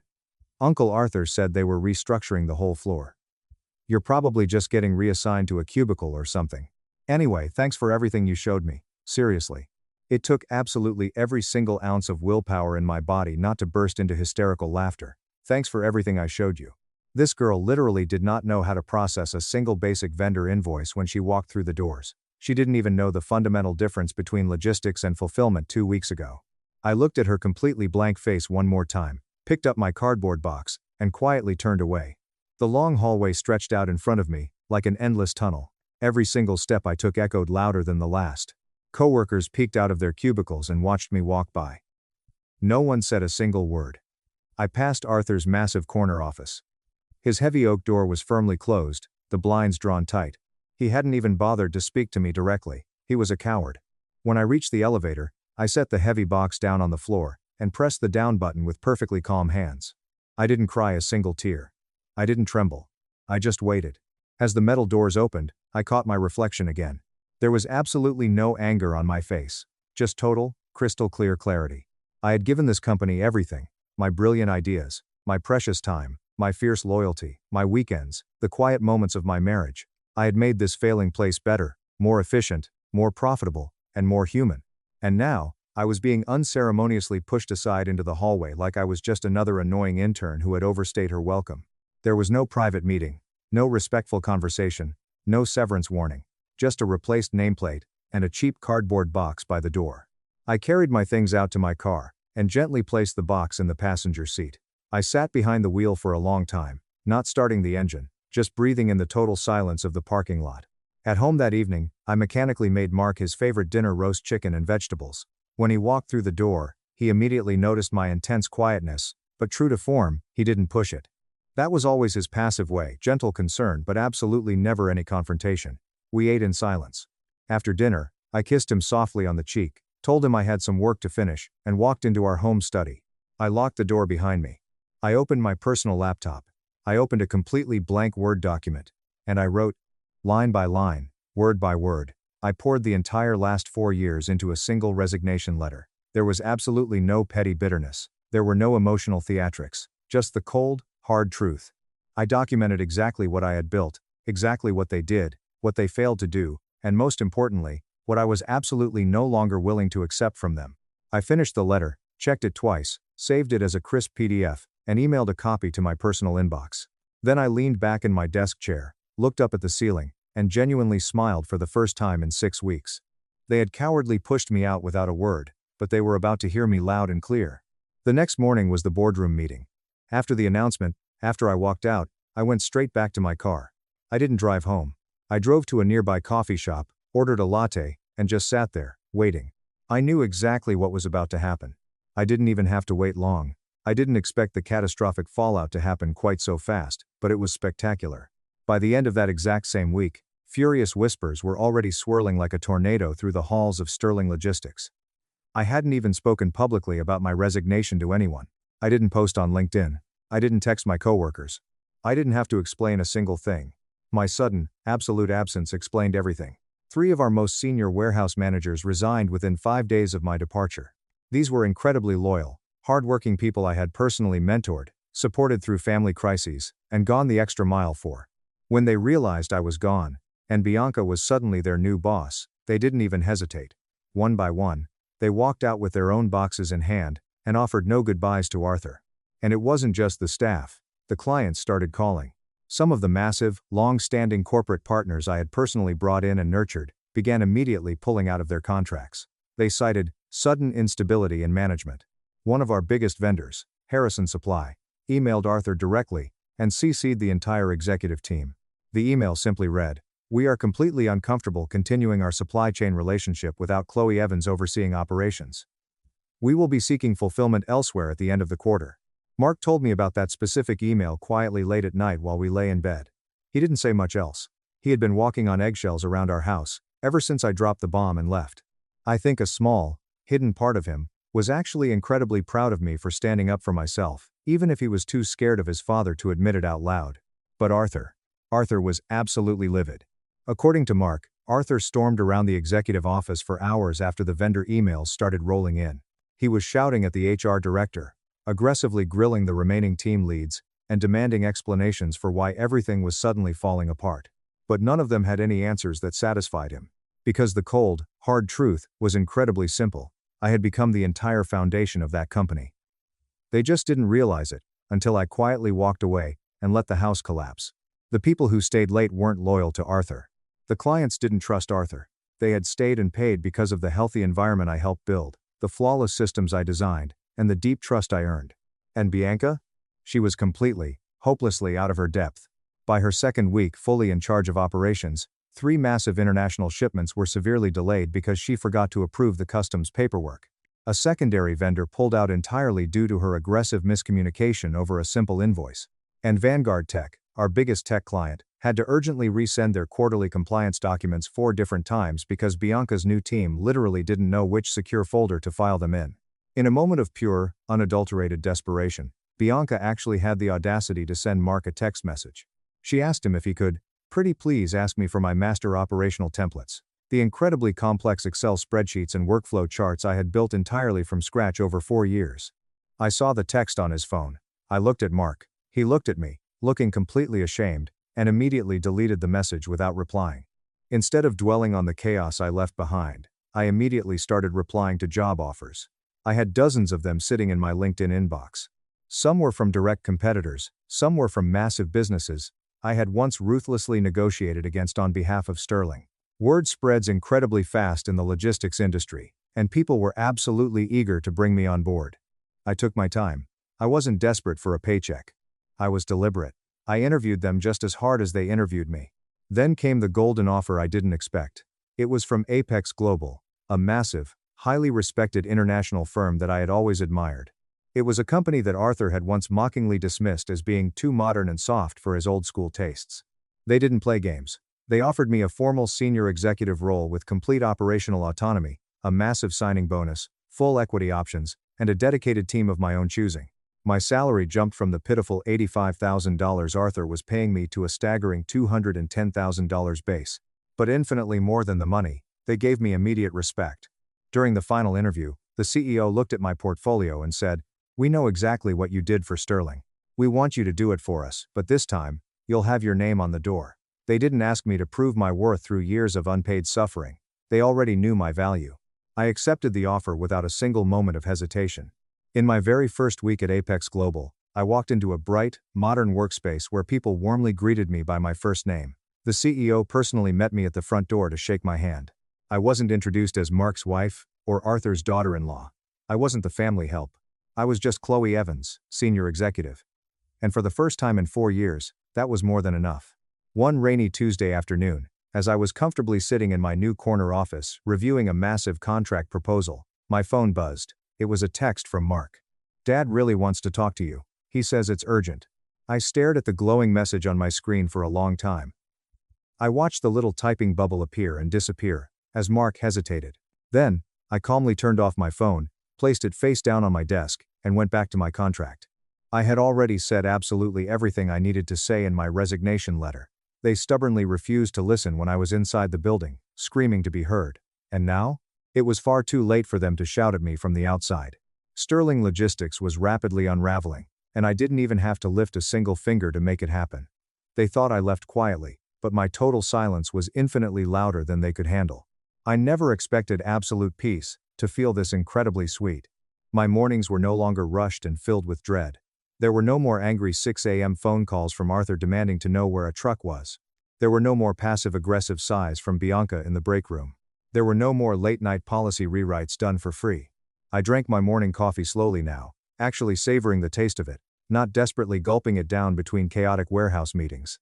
At my new office at Apex, people genuinely smiled when I walked into a room.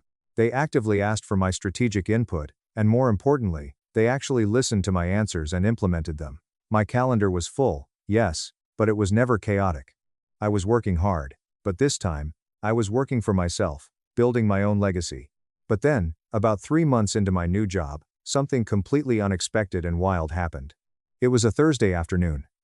I was at the front desk chatting with the receptionist when a thick, heavy manila envelope was delivered directly to me by a private legal courier. It required my direct signature. There was no friendly note attached, no standard return address, but the embossed logo on the heavy letterhead was unmistakable. Sterling Logistics. Fine carried the thick envelope back to my office, closed the door, and opened it slowly. Inside was a massive stack of legal documents, internal corporate memos, redacted financial bank records, and most shocking of all, a formal, legally binding request for mediation signed in blue ink by Arthur himself. I sat down and started reading. My jaw practically hit the floor. Arthur was officially suing Bianca. I blinked, rubbed my eyes, and read the pages again. The dense legal jargon told a spectacular story of greed and incompetence that I hadn't expected to see happen quite so soon. It wasn't just about botched client renewals, delayed shipping containers, and massive budget overruns. It was so much worse. According to the legal filing, Bianca had completely panicked when the operations started failing. To cover up her massive mistakes, she had authorized massive, unapproved financial bonuses for herself and 2 of her sorority friends she had recently hired as consultants. But the real kicker? She had apparently funneled over $150,000 in company funds through a completely fake shell vendor called B-Tech Solutions. She billed Sterling Logistics $45,000 a month for strategic alignment services. It was a vendor I had actually flagged as highly suspicious during my final month, but when I brought it up to Arthur, he had completely ignored me. Now, Arthur was desperately trying to legally distance himself from the massive embezzlement. In the documents, he was claiming that Bianca had maliciously misled him, that she had forged his signature on the vendor approvals, and that he was an innocent victim relying on the wrong people. But here is the absolute best part, the part that genuinely made me sit back in my plush executive chair and laugh out loud in my empty office. Arthur was formally asking me to testify under oath as his star witness. He needed me to legally verify that the strategic alignment services were never actually rendered by Bianca, and that I was the one who had actually been doing all the operational work during that time. The sheer, unadulterated irony of it all almost knocked me out of my chair. The arrogant man who had once completely dismissed me as just solid family support was now literally begging for my professional credibility to salvage what was left of his crumbling empire. Mark called me later that night. His voice was incredibly low, exhausted, and completely defeated. "I honestly didn't know she was doing all that," he said, sounding like a lost child. "She always told Dad she had everything under control. She showed him spreadsheets." "She always said that, Mark," I replied, my voice completely steady, even when she literally didn't know how to open the spreadsheets. There was a long, painful pause on the phone. I could hear him breathing heavily. Then, very softly, he added, "Dad says he really misses you at the office, Chloe. He says he made a massive mistake. He wants to know if you'll come to the mediation, just to help him out, just this once." I let the heavy silence speak for itself for a few seconds. Then I calmly said, "He never once saw me when I was standing right in front of him, saving his company. Why on earth would he see me now?" The very next morning, I contacted my own lawyer. I had him draft a very brief, incredibly blunt certified letter, and sent it directly to Arthur's legal team. It read, "My client, Chloe Evans, will absolutely not be participating in any internal mediation, legal proceedings, or corporate investigations regarding Sterling Logistics. Please do not contact her further under any circumstances." I owed them absolutely nothing. Not my time, not my expertise, and certainly not my salvation. Not anymore. My life had completely moved on, to bigger and better things. And theirs? Well, let's just say that corporate karma arrived exactly on time, and it hit like a freight train. Bianca was aggressively and publicly removed from her position by the board of directors 2 weeks later. She is currently facing severe criminal fraud charges. Arthur was forced to make a deeply humiliating public statement blaming unforeseen internal mismanagement for the massive drop in quarterly profits. But the logistics industry is small, and clients are not easily fooled. More than half of their remaining legacy clients immediately walked away after the news of the embezzlement broke. Sterling Logistics is currently downsizing their warehouses and bleeding money. Rumor has it, Arthur is desperately trying to sell the company to a competitor for pennies on the dollar just to avoid total bankruptcy. And Mark? Last week, Mark quietly handed in his own resignation to his father. He finally hit his breaking point. He packed up his desk, walked out of the family business, and came home. I honestly don't know what he plans to do next with his career, or if he even truly knows who he is outside of his domineering father's massive shadow. We are working through it in couples counseling. But that is his personal journey to figure out now, not mine to manage for him. My journey led me right here. To a place of absolute peace, undeniable purpose, and a fierce, unyielding power that I built entirely on my own terms, with my own 2 hands. I no longer feel the desperate need to prove my worth to anyone. Not to an arrogant man who couldn't see my value when it was saving his livelihood. Not to a toxic family that genuinely thought loyalty meant suffering in absolute silence. And certainly not to a fragile company that completely crumbled to dust the very second I walked out the door. They honestly thought replacing me with a cheaper, prettier family member would be easy. But now they know the hardest lesson of all. Some of us aren't just easily replaceable employees. We are the entire foundation. We are the very reason the whole damn system works. And once we finally realize our worth and leave, there is absolutely no going back. At my 1/6-week ultrasound, the doctor saw my husband's name, and froze in terror. She hid me in her office, and told me to run. "I am Clara Sterling, and I must introduce myself. When my grandfather passed away 6 years ago, he left me his estate, which included a trust fund with a value of $3.1 million and the historic Sterling family home in Westchester, which had been the residence of 4 generations of my family. I am 34 years old. I work as a vice president of marketing for a technology company in New York, and I come from what is considered to be quiet money. I have never once flaunted being wealthy, and I have never shown it off to anyone. I made the decision to drive a trusty Honda, buy my clothes off the rack, and work 50-hour weeks because I wanted to have my own profession. I also elected to work 50 hours per week. The bequest I received was not the entirety of who I am. Rather, it provided a safety net for me personally. However, in the eyes of the wrong person, It transformed me into a walking ATM right there and there. Or, to put it another way, I was not aware of it at the time.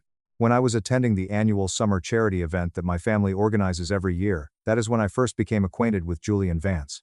They, the Sterlings, had been the hosts for a considerable amount of time. I was attempting to avoid a man who had asked me immediately after shaking my hand what the makeup of my stock portfolio was. He had asked me this question within 2 minutes. While I was attempting to escape him, I did my best to conceal myself near the patio and drink sparkling water. After then, Julian started to make his appearance. The manner in which he smiled was one that was simple and reassuring. There was no inquiry made by him regarding my family or my current financial status. In addition to making a witty joke about the unfortunate string quartet, he inquired about the novels that I enjoy reading, and he declared that he was only a mid-level financial consultant who had received an invitation at the 11th hour. He took an oath, proclaiming that he had no knowledge whatsoever of the Sterling family in any manner, shape, or form. In hindsight, there must have been a significant and unmistakable indication of impending danger. Someone who works as a financial advisor but does not perform research on the family that is presenting the most prominent charity event in Westchester County as part of their job responsibilities? To put that into perspective, that would be the same as a real estate agent being clueless of who the owner of the Empire State Building is. The other side of the coin is that I was so exhausted by the obvious cases of gold diggers that I fell for the charm. They were together for an entire year. Julian possessed an exceptional level of knowledge and attentiveness. Additionally, he insisted on paying for our dinners, despite the fact that I could have purchased the entire restaurant on my own to cover the cost of our meals. In addition to that, he remembered my coffee order, went out of his way to purchase me meaningful tiny things, and purchased me gifts. My mother, Beatrice, had the ability to see straight through his outward displays of behavior. She asked me to join her in the kitchen as soon as they had finished their very first meal together once they had finished eating together. To my apprehension, she advised me, "Clara, his smile never reaches his eyes," while keeping her voice low and anxious throughout the entire conversation. "He's performing. He's studying you. Something is deeply wrong with that man." I was furious. I was the one who characterized her as being exceedingly neurotic, elitist, and excessively protective. Every time we discussed him, we got into a heated argument. After the fights had reached a point where they were so toxic that they eventually became toxic, I simply stopped calling her. Over the span of 2 years, the only communication that took place between me and the woman who brought me up was a handful of cold birthday texts. The choice to go with a con artist rather than my own mother was one that I deliberated over. When Julian and I decided to get married, we chose to do so on the lawn of my beautiful estate. While he was in the middle of making his vows, he started crying. I could tell that the tears that were streaming down his cheeks were genuine and deep, and he made a promise to safeguard me. Upon more reflection, I see that those tears were not tears of joy. These were tears of pure, unadulterated relaxation that were shed that day. He had been lying for a very long time, and it was finally starting to pay off. After 1 year of trying to conceive naturally, we made the decision to consult with a fertility doctor in order to increase our chances of having a child.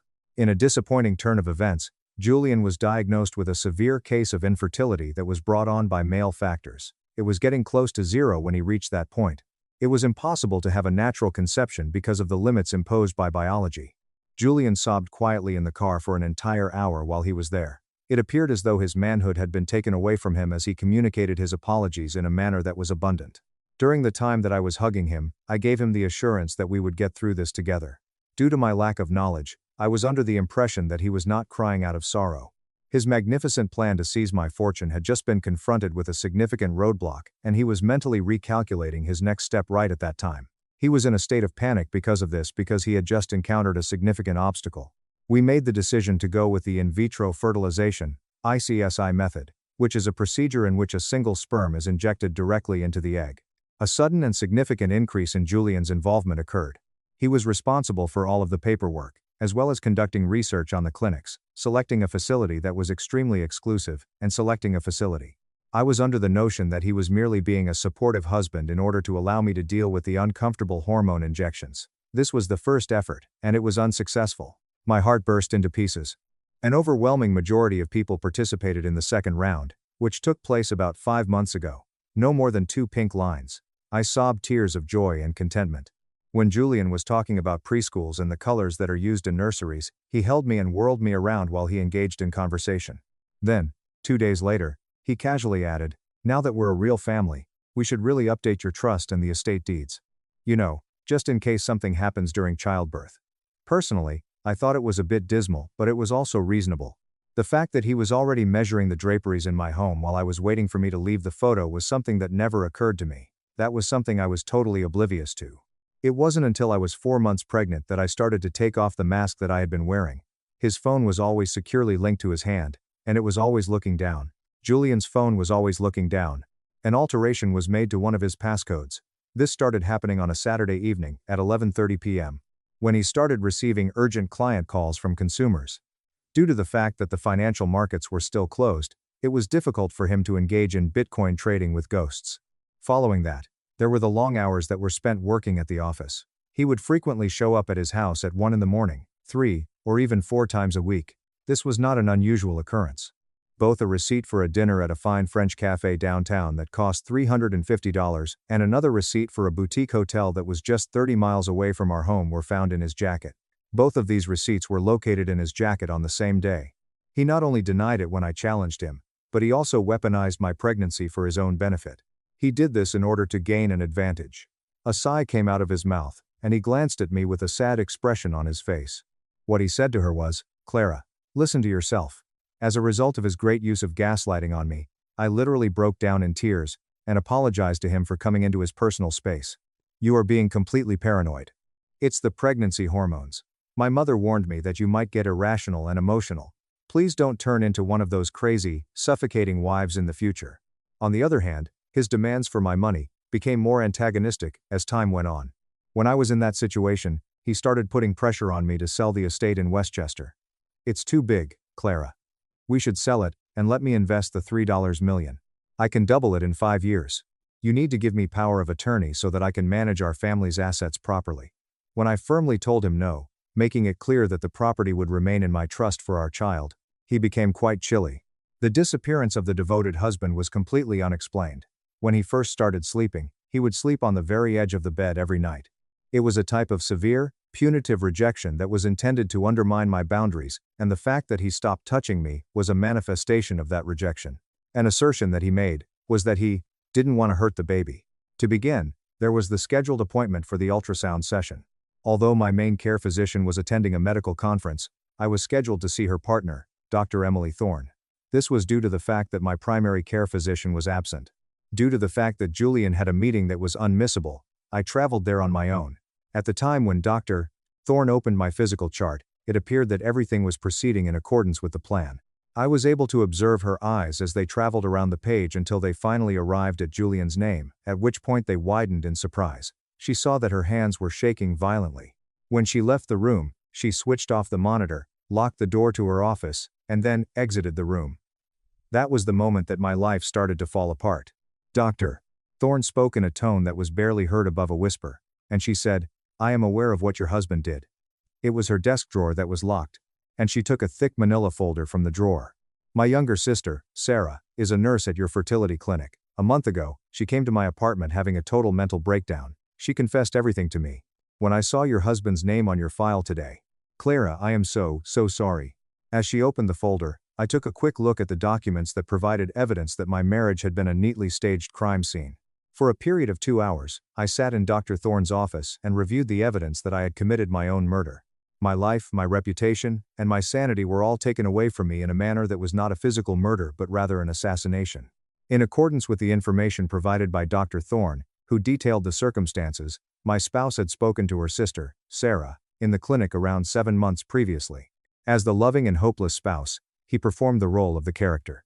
It was a heartbreaking lie that he told Sarah. He had a dormant genetic disease that he was terrified of passing on to his child, but his wife Me was adamantly against using a donor because she was obsessed with bloodlines. He begged Sarah to assist him in switching his dead sperm sample with a donor's sample without them knowing about it. He admitted that he was terrified of passing on the disease to his child. Moreover, he made a payment offer to her in the amount of $35,000.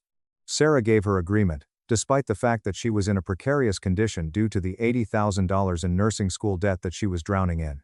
Additionally, Julian provided the embryologist at the clinic a considerable sum of money as a bribe in order to guarantee that the paperwork would be modified in order to disguise the substitution. This was done in order to ensure that the switch would be concealed. However, that was hardly the most disastrous aspect of the situation. It was the conclusion of the game that was the most aggravating portion altogether. The ultimate plan that Julian had in mind was a procedure that consisted of 5 specific steps. It was possible to successfully complete all of the first and second phases, which included bribing the personnel and ensuring a viable pregnancy through the utilization of a donor. It was necessary to fulfill the function of the doting father during the third phase, which lasted until the baby was eventually born. During the fourth step, the trap was set up. In the beginning, Julian had the intention of sweetly suggesting that we conduct a DNA test on the family a few months after the baby was born. The notion would be presented to him as a pleasant pastime for bonding, and he would then hang the ancestry results in the nursery that we had worked so hard to establish. The actual execution was the fifth part of the process. When it became clear that the DNA test would reveal that he was not the biological father of the child, he would behave as if he was completely distraught by the news. I would be accused of having an affair with him by those individuals. To what end? A rigorous adultery clause was included in our prenuptial agreement, which my family's solicitors insisted on having. This is the reason why this is the case. He would be allowed to initiate a lawsuit against me for emotional distress. I would be required to pay him a penalty of $750,000, and I would give up my right to contest any assets that were split. In addition, I would be compelled to pay him the compensation. The damage to my reputation in our social circle would be catastrophic, and I would be left with the impression that I had entirely lost my mind and that I had utterly soiled my reputation. To say nothing of the damage he would cause to my reputation, he would walk away with more than $1 million. Dr. Thorne took the receipts away from me and took them with him. As a result of the shame that she was experiencing, Sarah had kept everything. Logs that are authentic, and display the sample switch, displaying the original. The information that can be used to identify the donor. Julian and the embryologist exchanged written correspondence which was sent through a burner account. In addition, Sarah was successful in discovering the donor, who was a graduate student by the name of Marcus Reed and was 26 years old. Marcus was completely unaware that he was participating in a deception. He initially believed that he was merely supporting a wealthy couple who were unable to have children and desired seclusion. Marcus was unaware that he was involved in the transaction, despite the fact that Julian had paid him $20,000 for a private, highly discreet donation. "There's one more thing," Dr. Thorne said in a low voice for emphasis. "I did some digging on my own. Your husband is drowning." I drove home feeling numb throughout my entire body. In spite of the fact that my hands were holding the steering wheel with such a firm grip that my knuckles were white, I was able to think with a clarity that was absolutely terrifying. Over the course of the previous year, Julian had installed what he referred to as security cameras in both our living room and the hallways at our residence. From my perspective, it was always for reasons related to safety. I became conscious of the fact that he was observing me at this moment. The moment I walked through the front door, I gave the performance of a lifetime, and as a result, it was an experience that I will never forget. As Julian sat down, he turned his back to the couch and sat down. With a fake smile that appeared to be dead-eyed, he put down his phone and asked, "How was the baby?" While retaining his fake smile, I stepped over to him and put a kiss on his forehead. "Perfect," I whispered as I took a step forward him. I then went into the kitchen, poured myself a glass of water, and smiled into the camera while mentally calculating the number of years that he was going to spend in a federal penitentiary. I was thinking about how long he was going to spend there. Everything is just perfect. I phoned in sick the following morning, traveled to a neighboring town, and hired Valerie Hayes, a private investigator who had previously worked for the Federal Bureau of Investigation as a forensic accountant. I was able to recruit her since she had past experience working in the field. The binder containing Dr. Thorne's work was given to her by me. When Valerie took a single look at it, she smiled as if she were a wolf that had detected the smell of blood being present. "Arrogant men always leave a paper trail," she said. "Give me a week." She sent the results to me within a span of 5 days, and the truth was much more disheartening than I had thought it would be. The reason that Julian wanted my money was not only because he was greedy, but also because he needed it in order to continue living. Due to his involvement in unlawful gaming, he was responsible for $210,000. To be more specific, he was betting on illicit poker rings and applications that were conducted overseas for sports betting. However, the individuals to whom he owed money were not the kind of people who would send collection letters in a civilized manner. Rather, they were the kind of people who would shatter your kneecaps. In order to finance his gambling activities and the bribes that he had paid to the clinic, which totaled $55,000, Julian had been stealing money from his own customers. He had been doing this in order to support his gambling operations. Valerie claims that the portfolios of senior clients at his company were discovered to be missing $65,000, which had been stolen in small, undetectable increments. This was discovered after the portfolios were examined. Regarding those late evenings spent working at the office, what are your thoughts? Which entrees are priced at $350? During that time, he was having sexual relations with Chloe, who was his assistant, and was 23 years old. Due to the fact that it was so incredibly typical, I was on the edge of laughing out loud. Valerie gave me a big number of images that depicted them entering boutique hotels. These photographs were quite impressive.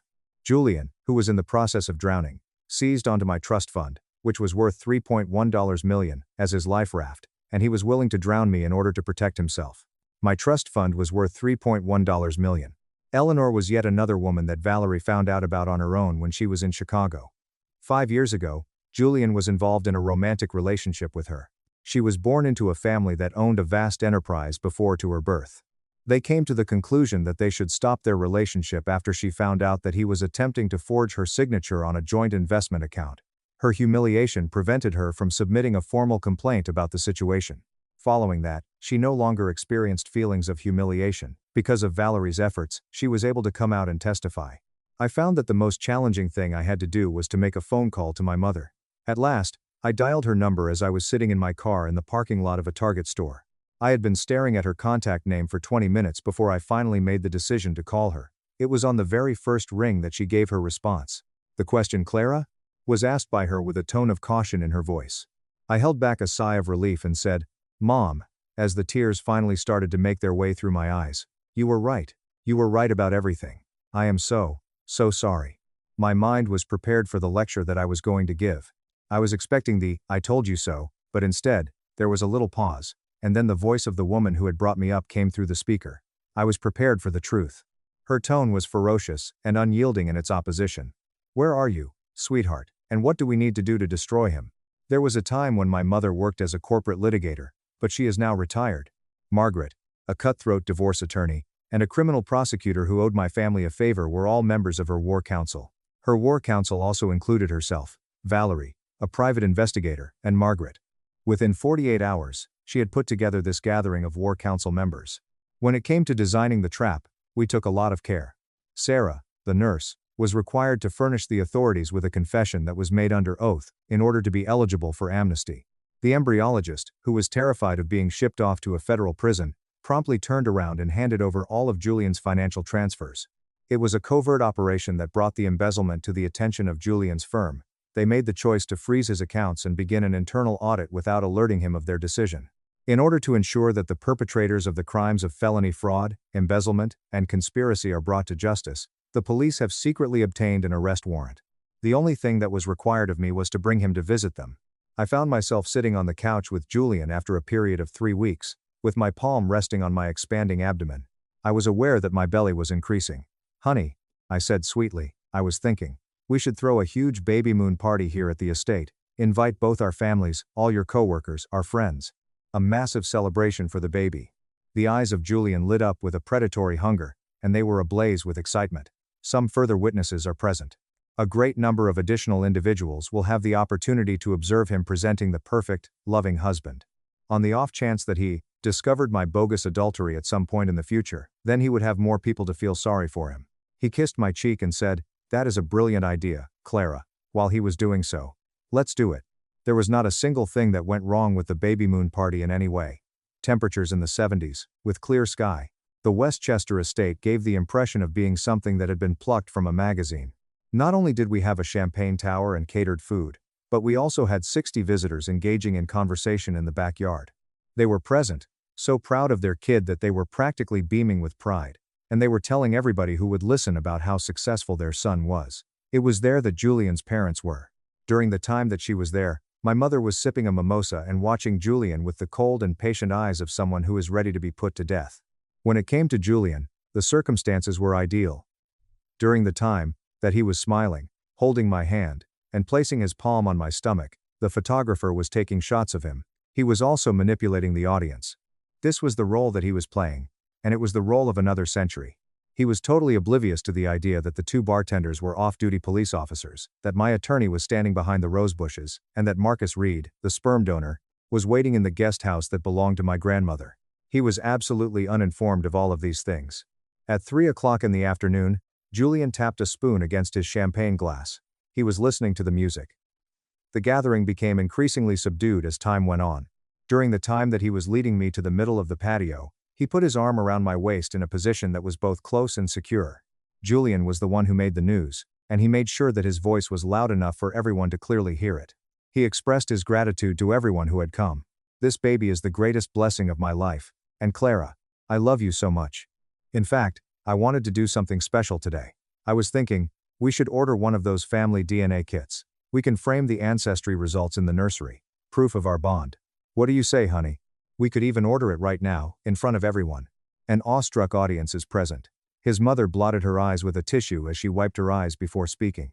On account of the favorable circumstances, he was able to set up his trap. I smiled as I made my way to the table where the DJ was sitting after I had successfully wrested myself from his hold. Taking the microphone into my hands, I stood up. Upon uttering the words, "Thank you, Julian," my voice reverberated throughout the grassy area. A DNA test is a wonderful idea, but honestly, we don't need to wait for the mail. I actually have the results right here. The grin that had been on Julian's face became ice cold. His expression changed to one of perplexity as he looked at me. I was able to get the thick manila folder from its hiding location after reaching behind the DJ table. You see, everyone, Julian and I, had some fertility struggles. Julian was diagnosed with severe male infertility. But miraculously, we conceived through IVF. Or so I thought. I opened the folder. It was so quiet on the lawn that you could even hear the wind blowing through the trees. There was no sound at all. 3 weeks ago, I found out that my husband bribed the clinic staff with $55,000 to switch his dead sample with a donor's sperm. A series of gasps were heard coming from the audience. In every single instance, there was no trace of blood on Julian's face. Taking a step toward me with his hands extended, he asked, "Clara, what are you doing? Have you lost your mind?" "It's the hormones," with his hands out. When I yelled into the microphone, "Shut up," the sound was so harsh to my ears that it seemed like I was being shot with a whip. His plan was to wait until the baby was born, demand this very DNA test he just suggested, and when it proved he wasn't the father, he was going to trigger the $750,000 infidelity clause in our prenup and steal my family's estate. It was an accident that caused Julian's father to spill his drink. The stone patio was the location where it shattered into fragments. Julian, who was drenched in sweat, stutteringly muttered, "This is insane," as he watched the situation unfold. "She's hysterical. Someone help her inside." "I'm not hysterical, Julian. I'm highly organized," I said. I looked straight ahead, in the direction of the guest house. "In fact, I'd like to introduce everyone to the real father of my child. Marcus, could you come out here?" Following his departure from the guest house, Marcus Reed, a graduate student who was 26 years old, emerged into the patio and stood there for a duration of time. Julian was the recipient of his approving gaze. Marcus cried out in a loud voice, "You paid me 20 grand, and told me it was a private donation," and he was unable to contain his anger. "You're a sociopath." A somber murmur filled the room where everyone had gathered. The mother of Julian let out a terrifying cry, and then she slumped into a chair on the patio, after she had finished her utterance. At this point, it was clear that Julian was trembling and looking around like an animal that had been captured. "This is a setup. You're framing me." My response was, "Oh, it gets better," as I turned the page in my folder to find the next sentence. I pointed to his boss, Richard, who was standing by the appetizers and appeared to be in a very threatening mood. I continued, because Julian did not just use his own money to fund this crime. He embezzled $65,000 from his clients. Which is why his firm's managing director is here today. I was referring to the fact that his boss was present, and, I added, my voice dripping with venom, he did it to pay off his $210,000 illegal gambling debt. Oh, and for the last 6 months, he's been sleeping with his 2-3-year-old assistant, Chloe. I have the hotel receipts printed out on the dessert table if anyone wants a copy. Julian begged with Clara as he knelt down on the patio in front of 60 people saying, "Please, please." The charming mask that he had projected had completely disintegrated. His nose was running, and tears were streaming down his face. He was bawling his eyes out. "Please, let's go inside. We can fix this. I love you." I pointed out in a frigid manner, "You love my money, Julian," and I continued. "But you're not getting a dime. What you are getting, however, is a ride." A tiny nod was given to the 2 individuals who were referred to as bartenders. They reached under their aprons, pulled out their badges, and then left the establishment. I gave them a slight nod. 2 marked police cruisers approached the lengthy gravel road at precisely the same time, their lights flashing in a manner that was perfectly silent for the duration of their approach. Julian Vance was called out by the investigator as he grabbed him by the arm and pushed him to his feet. "Julian Vance," the investigator added, "you are under arrest for felony fraud, embezzlement, and conspiracy. You have the right to remain silent." During the moment when the handcuffs were being snapped onto his wrists, The entire gang stood there in complete stillness. It was impossible, for any of the party members, to take a breath. Despite the fact that they were crying hysterically, Julian's parents refused to even look at him after they had expressed their sorrow. There was already a conversation taking place between his supervisor and the legal department of the corporation. During the time that the police were bringing Julian past me, he cast a glance in my direction with an expression that was pure and unconditional hatred. He spat out, "You bitch," as he spoke. By positioning my body in such a way, I was able to get very close to his ear. My mother says hello. Following the act of coercing him into the back of the cruiser, they departed from the location of the incident. As I turned back, I noticed that my guests were staring at me in a manner that suggested they were in a state of shock. Following my calm and collected approach to the champagne tower, I retrieved my glass of sparkling cider and brought it to my lips. I then proceeded to lift it to my mouth. The catering is paid for until 6 p.m. Everyone, please, enjoy the shrimp. Thank you for watching.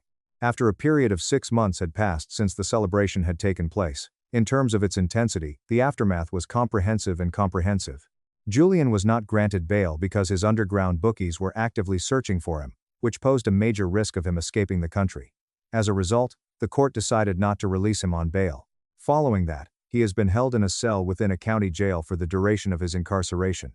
The preceding week saw the issuance of a divorce decree that was final. We experienced a spectacular backfire as a result of the infidelity clause that was inserted in our prenuptial agreement.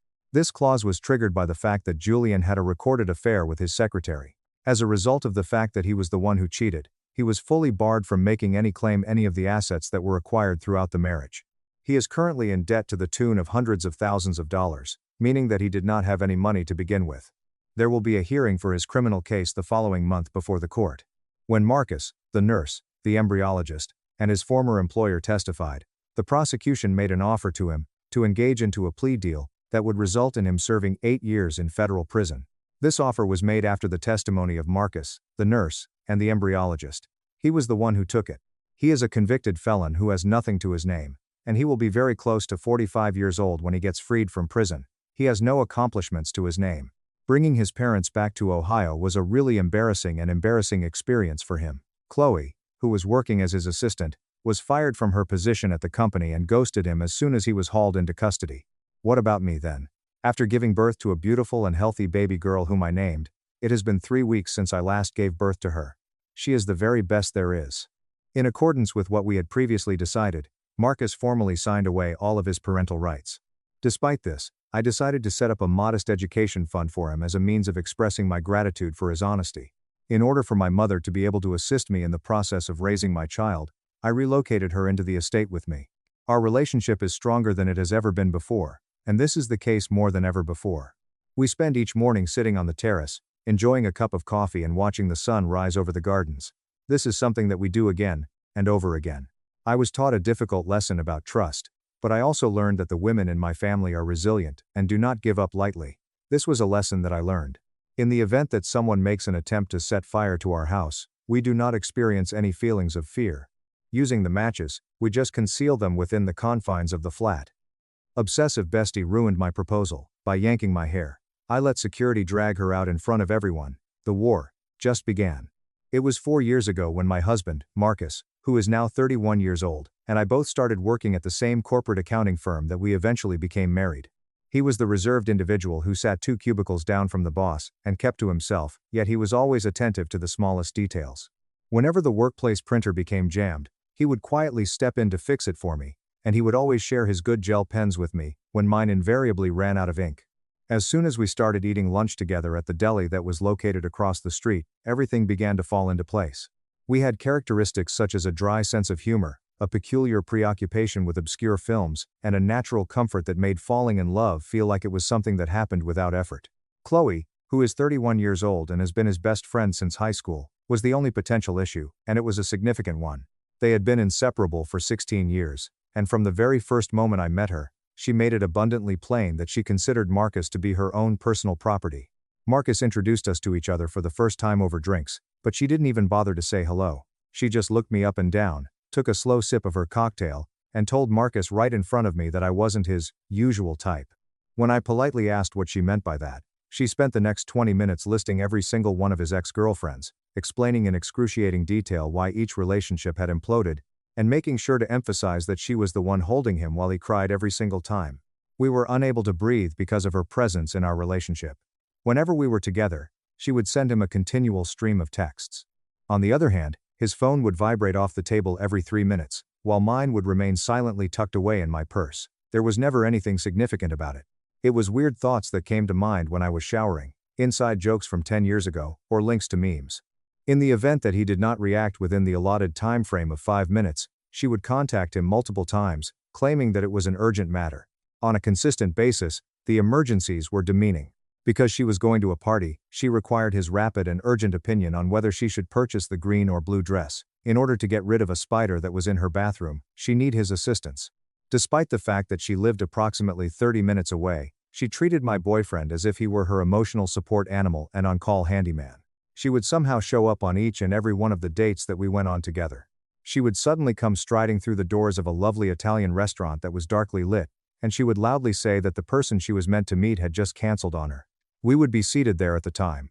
There were times when we went bowling for a casual Friday night date, and she showed up 2 lanes down with her cousin Sienna, loudly declaring that they had been planning this bowling trip for weeks. Sometimes, we would be at the movie theater, and she would just happen to be buying a ticket for the exact same showing because she was bored. I recall glancing at Sienna, who appeared to be absolutely confused and ashamed. It was obvious that she had been dragged out of her house at the very last second. The pattern was never seen by Marcus. He was totally oblivious to the situation. "Wow, what a crazy coincidence. Come join us," he would simply remark with a smile over his face. After dating for a year and a half, Chloe went utterly insane when we eventually moved in together. Marcus and I had been together for over a year.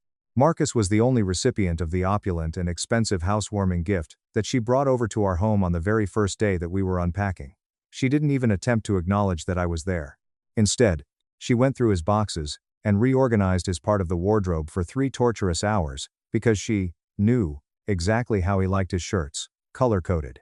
She did this because she was aware of his preferences. Over the course of her tour of my new house, she pointed out everything that I was doing incorrectly. The mugs of coffee were located in the incorrect cabinet. The fact that his exercise clothes are hanging next to his dry clean only work clothing is not appropriate. She actually took it upon herself to unpack his boxes, removing his old college debating trophies and insisting that they should be exhibited on the mantel of the living room rather than being boxed up and stored in the guest room. With each thing that she unpacked, she proceeded to tell a lengthy and drawn-out story about their history. She did this to ensure that I was aware of the amount of history that I was competing with. After that, she was the one who started her Sunday tradition. She would arrive at our flat at 9 o'clock every Sunday morning, without fail. She would fully take over my kitchen, preparing breakfast for Marcus and leave a large pile of greasy dishes in the sink for me to clean. She would also prepare breakfast for Marcus. She would sit dead center between us on our couch, casually throwing her bare feet into his lap while we watched television. If I tried to wake up early and make breakfast myself, she would literally push my plate aside, pull out the frying pan, and remake his eggs, the right way. The way he actually likes them. She would do this while we were watching television. When I eventually lost my cool, and asked her to give us some space, she rolled her eyes, referred to me as someone who was really insecure, and sneered. Real couples don't need to be glued to each other 24/7. The ongoing weaponization of their previously shared history was the most terrible aspect of the situation. She had 16 years of material, and she utilized every single second of it to make me feel like a fool. She would hijack every single discussion we had, regardless of the subject matter, to say things like, "Remember when we did this?" Or, "Oh, that reminds me of that time we went to the lake house." She had an intimate familiarity with his extended family. In every single one of their holiday pictures, she was there. It was his own mother who referred to her as their honorary daughter. The situation reached a critical juncture when Marcus began making preparations to take the proposal. I was completely unaware that it was going to happen, but Chloe was aware of it because Marcus had shared everything with her. Immediately after she learned the truth, her possessiveness went into overdrive. As soon as we started going somewhere together, she began physically grasping his arm. In front of me, she would lean in close and whisper secrets in his ear, and she would laugh out loud whenever I inquired about what was so amusing about it. She changed his contact name in her phone to "my person," and purposefully left her screen facing up on our coffee table so that I would be forced to see it. She also went so far as to flood her Instagram account with old, nostalgic photos of the two of them, writing lengthy, emotional captions about how some soulmates are just best friends. At the time that Marcus made his proposal, I was under the impression that we were simply going to have a lovely meal to celebrate my recent promotion there. Taking me to this exquisite and upmarket restaurant that featured a magnificent outside garden that was lighted by fairy lights was his gift to me. The fact that both of our families were lurking inside the private dining room, waiting to surprise us after the proposal, was something that I was unaware of going into the situation. It was Marcus who took me out into the garden. As soon as he went down on one knee, I immediately started crying. The atmosphere was cozy, the lighting was just right, and the day was wonderful. I was in the middle of the most beautiful and sincere speech I had ever heard when all of a sudden, a frightening scream reverberated over the patio. He pulled out the ring, and was in the middle of his speech. Chloe was the one. Her fixation would not allow her to remain hidden, despite the fact that she was supposed to be inside hiding with the rest of the family. She raced out of the restaurant in a hurry, yelling his name at the top of her lungs throughout the entire process. She rushed straight up to us, hyperventilating, and screamed that he couldn't do this without first talking to her, that this was a mistake, and that she was inconsolable. Marcus appeared to be speechless. He made an effort to ignore her and turned back to me in order to finish his sentence. However, she gripped his shoulder on a physical level and sank her nails into it. Immediately when Marcus forcibly removed her hand from his grasp while maintaining his gaze on me, Chloe completely lost her cool. She extended her hand, grabbed a large fistful of my hair, and then pulled me backward by my ponytail using all of her body weight. It was excruciatingly painful. I felt such a strong tug that I lost my balance, and came dangerously close to colliding with the stone pavement. In an effort to catch me before my head hit the ground, Marcus dropped the ring box and lunged forward to grab me. Chloe slumped onto the ground and began having a full-blown toddler meltdown while I stood there, clutching my scalp and screaming from the shock. I was in a state of disbelief. During her furious sobbing, she was yelling that I had altered him and that I was destroying their bond. She bemoaned the fact that he had assured her that they would be best friends for the rest of their lives and that I was a piece of garbage who was unequal to him. The ruckus was so loud that both of our families hurriedly left the restaurant in an attempt to escape the disruption. While they watched Chloe flail around on the ground in her cocktail dress, they froze in complete and utter shock. Chloe angrily pushed her away, despite the fact that Marcus's mother had come over and attempted to calm her down in a gentle manner. The management of the restaurant had already contacted the security staff. Chloe had to be forcibly brought out of the garden by two burly soldiers who grabbed her by the arms and dragged her out. She was flailing and shouting at the top of her lungs the entire time that she was being carried away, claiming that the proposal was invalid because she had not given her official assent to it. Immediately after she had left, Marcus began to shake. In front of our astonished and motionless family, he took the ring, took me inside to the private room that was located away from the scene, and then proposed to me once more. I responded with a yes. It is very clear that Chloe was out of the picture for good during our wedding.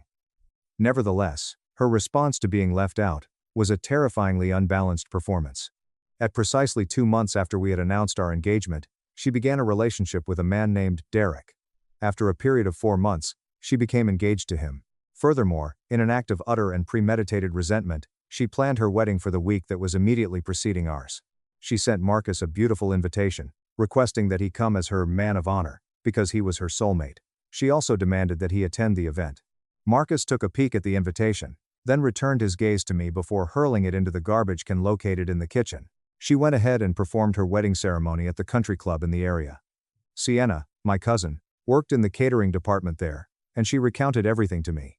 The entire time that Chloe was at the wedding reception, she was chatting about Marcus. She wailed to anybody who would listen about the loss of her best person, entirely ignoring her new husband, and she gave a speech to her guests while she was intoxicated and crying about how some people abandon you, but the memories last forever. Due to the fact that he was completely embarrassed, Derek actually left his own wedding reception early. A divorce petition was submitted by them exactly 4 months later. The breakup did not slow her down in any way. At the very least, it made her feel even more hopeless. Constantly, she attempted to get in touch with Marcus by sending him lengthy emails in which she expressed how much she missed her closest buddy. One and all of them were neglected by Marcus. However, our first wedding anniversary arrived some time later. Our very first date took place in a quaint Italian restaurant in the heart of the city, and we had made reservations there. As I was getting dressed upstairs, I was experiencing a sense of joy and lightness. Someone rang the doorbell. I went downstairs, opened the front door, and then I became completely still. Chloe was seen standing on my front porch. Her calligraphy was a little off, but she was holding a gift box that had been wrapped and had Marcus's name written on it. After being subjected to her unrelenting intrusions for 4 years, something had finally broken inside of me. It was the same sickeningly sweet, flowery perfume that she wore to our engagement party. It was the same fragrance that used to pollute our apartment every Sunday morning. She was wearing the exact same perfume. It used to make me feel bad when she smiled at me, but now it simply filled me with pure, blinding hatred.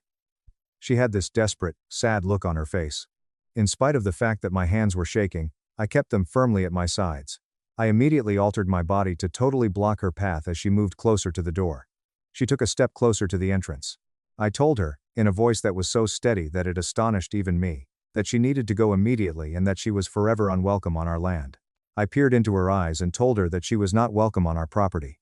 While she was craning her neck to see into the living room, she made an attempt to peer past me. She called out for Marcus as if I were nothing more than a piece of furniture that was in her way. By physically spreading my arms and grabbing both sides of the doorframe, I transformed my body into a barricade from the inside out. Marcus came out of the kitchen after hearing her voice and coming out of the room. I did a careful observation of his face. Over the course of 4 years, I had witnessed him praising her, making excuses for her, and putting her feelings first. Right now, I needed to find out which side he would choose to support. He stared first at her, and then at me. The hush lasted for a period that was excruciatingly long. After that, he looked at Chloe and stated, "You shouldn't have come here." He did so in a tone that was silent but quite authoritative. Chloe's eyes widened in surprise. The artificial smile evaporated, and in its place came a flood of tears that rolled like crocodiles with enormous volume. She started screaming and wailing loudly, explaining that all she wanted to do was deliver a gift for her anniversary, and that she was at a loss to comprehend why we were treating her in such a harsh manner. As soon as she started singing, she went straight into her most famous songs, bringing to his mind the time when his father was absent from his high school graduation, and she sat with him in her car for 2 hours. She brought to his mind the time when he was in college, and he had food sickness, and she drove him to the emergency room. The trauma that they had experienced together was being used by her as a weapon against my marriage. Marcus did not show any signs of flinching. He approached me from behind, placed his palm roughly on my shoulder, and informed her that it was entirely inappropriate for her to show up unannounced after everything that she had done at the proposal. Immediately after he made that statement, her weeping ceased. It was as though someone had turned on a switch. Her face became completely icy. The pupils in her eyes hardened into something that was truly terrible. She scowled at him and informed him that Derek was correct, that I had transformed him into a pitiful stranger, and that the real Marcus would never treat his best friend in such a manner. I requested that Marcus return to the building. It was necessary for me to address this situation on my own. He was hesitant, so I gave him a gentle squeeze on the arm, and he retreated. Because he was no longer there, Chloe completely abandoned the charade. As she asked me what the hell I was doing, she crossed her arms, popped her hip, and asked me what I thought I was doing by stealing her best buddy. When I stared at this woman, who was 31 years old and crazy, I told her that she had physically assaulted me in front of our families, and that security had to remove her out of a restaurant. In fact, she laughed out loud. She rolled her eyes and told me that I was being unnecessarily emotional about a little hair pulling. She also told me that I was too sensitive, and that Marcus used to date girls who were truly able to take a joke. I was only 4 years old when she looked me in the eye, and told me that she had been around for 16 years, while I had only been around for 4, and that if I forced him to pick, I was going to lose. I grabbed the gift box from her hands and took it away from her. Immediately after I informed her that I would see to it that he received it, I shut the door in her face before she could even finish her sentence. The deadbolt was secured by me. The chain was slid into position by me.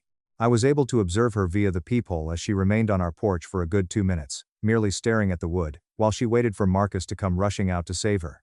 The moment he failed to do so, she resolutely made her way back to her vehicle and sped off. As I entered the living room, my adrenaline was dropping for the first time. Marcus was sitting on the couch with his hands on his head, and he appeared to be in a state of complete and utter misery. He expressed his deepest regret for the fact that she had ruined our anniversary. I positioned the gift box on the coffee table that was in the middle of the two of us and sat down next to him. Immediately, I informed him that we were going to have a serious chat, or else our marriage was not going to be able to withstand this. For the purpose of opening the box, I tore the wrapping paper off of it. A framed photograph of Marcus and Chloe when they were attending their high school prom was found inside. They appeared to be young, dressed up, and friendly. The note was not present. No card for the anniversary. Just a photo from 16 years ago, carefully packaged and given to our home on the occasion of our wedding anniversary, to serve as a gentle reminder to him that she was the one who arrived first. Marcus was fixated on the photograph. I observed the tightening of his jaw. When he eventually breached the dam, he did so by rubbing his hands over his face.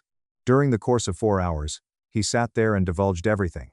It was explained to me that he had been making excuses for her behavior for more than a decade, citing the fact that she was intense and that he had just learned to handle it. When he was in high school, Chloe would call him in the middle of the night and threaten to injure herself anytime he attempted to hang out with other people. He shared this story with me from his experience. When she would say that she had poisoned herself or cut herself, he would freak out and run over to her, only to discover that she was absolutely okay and was only trying to get his attention.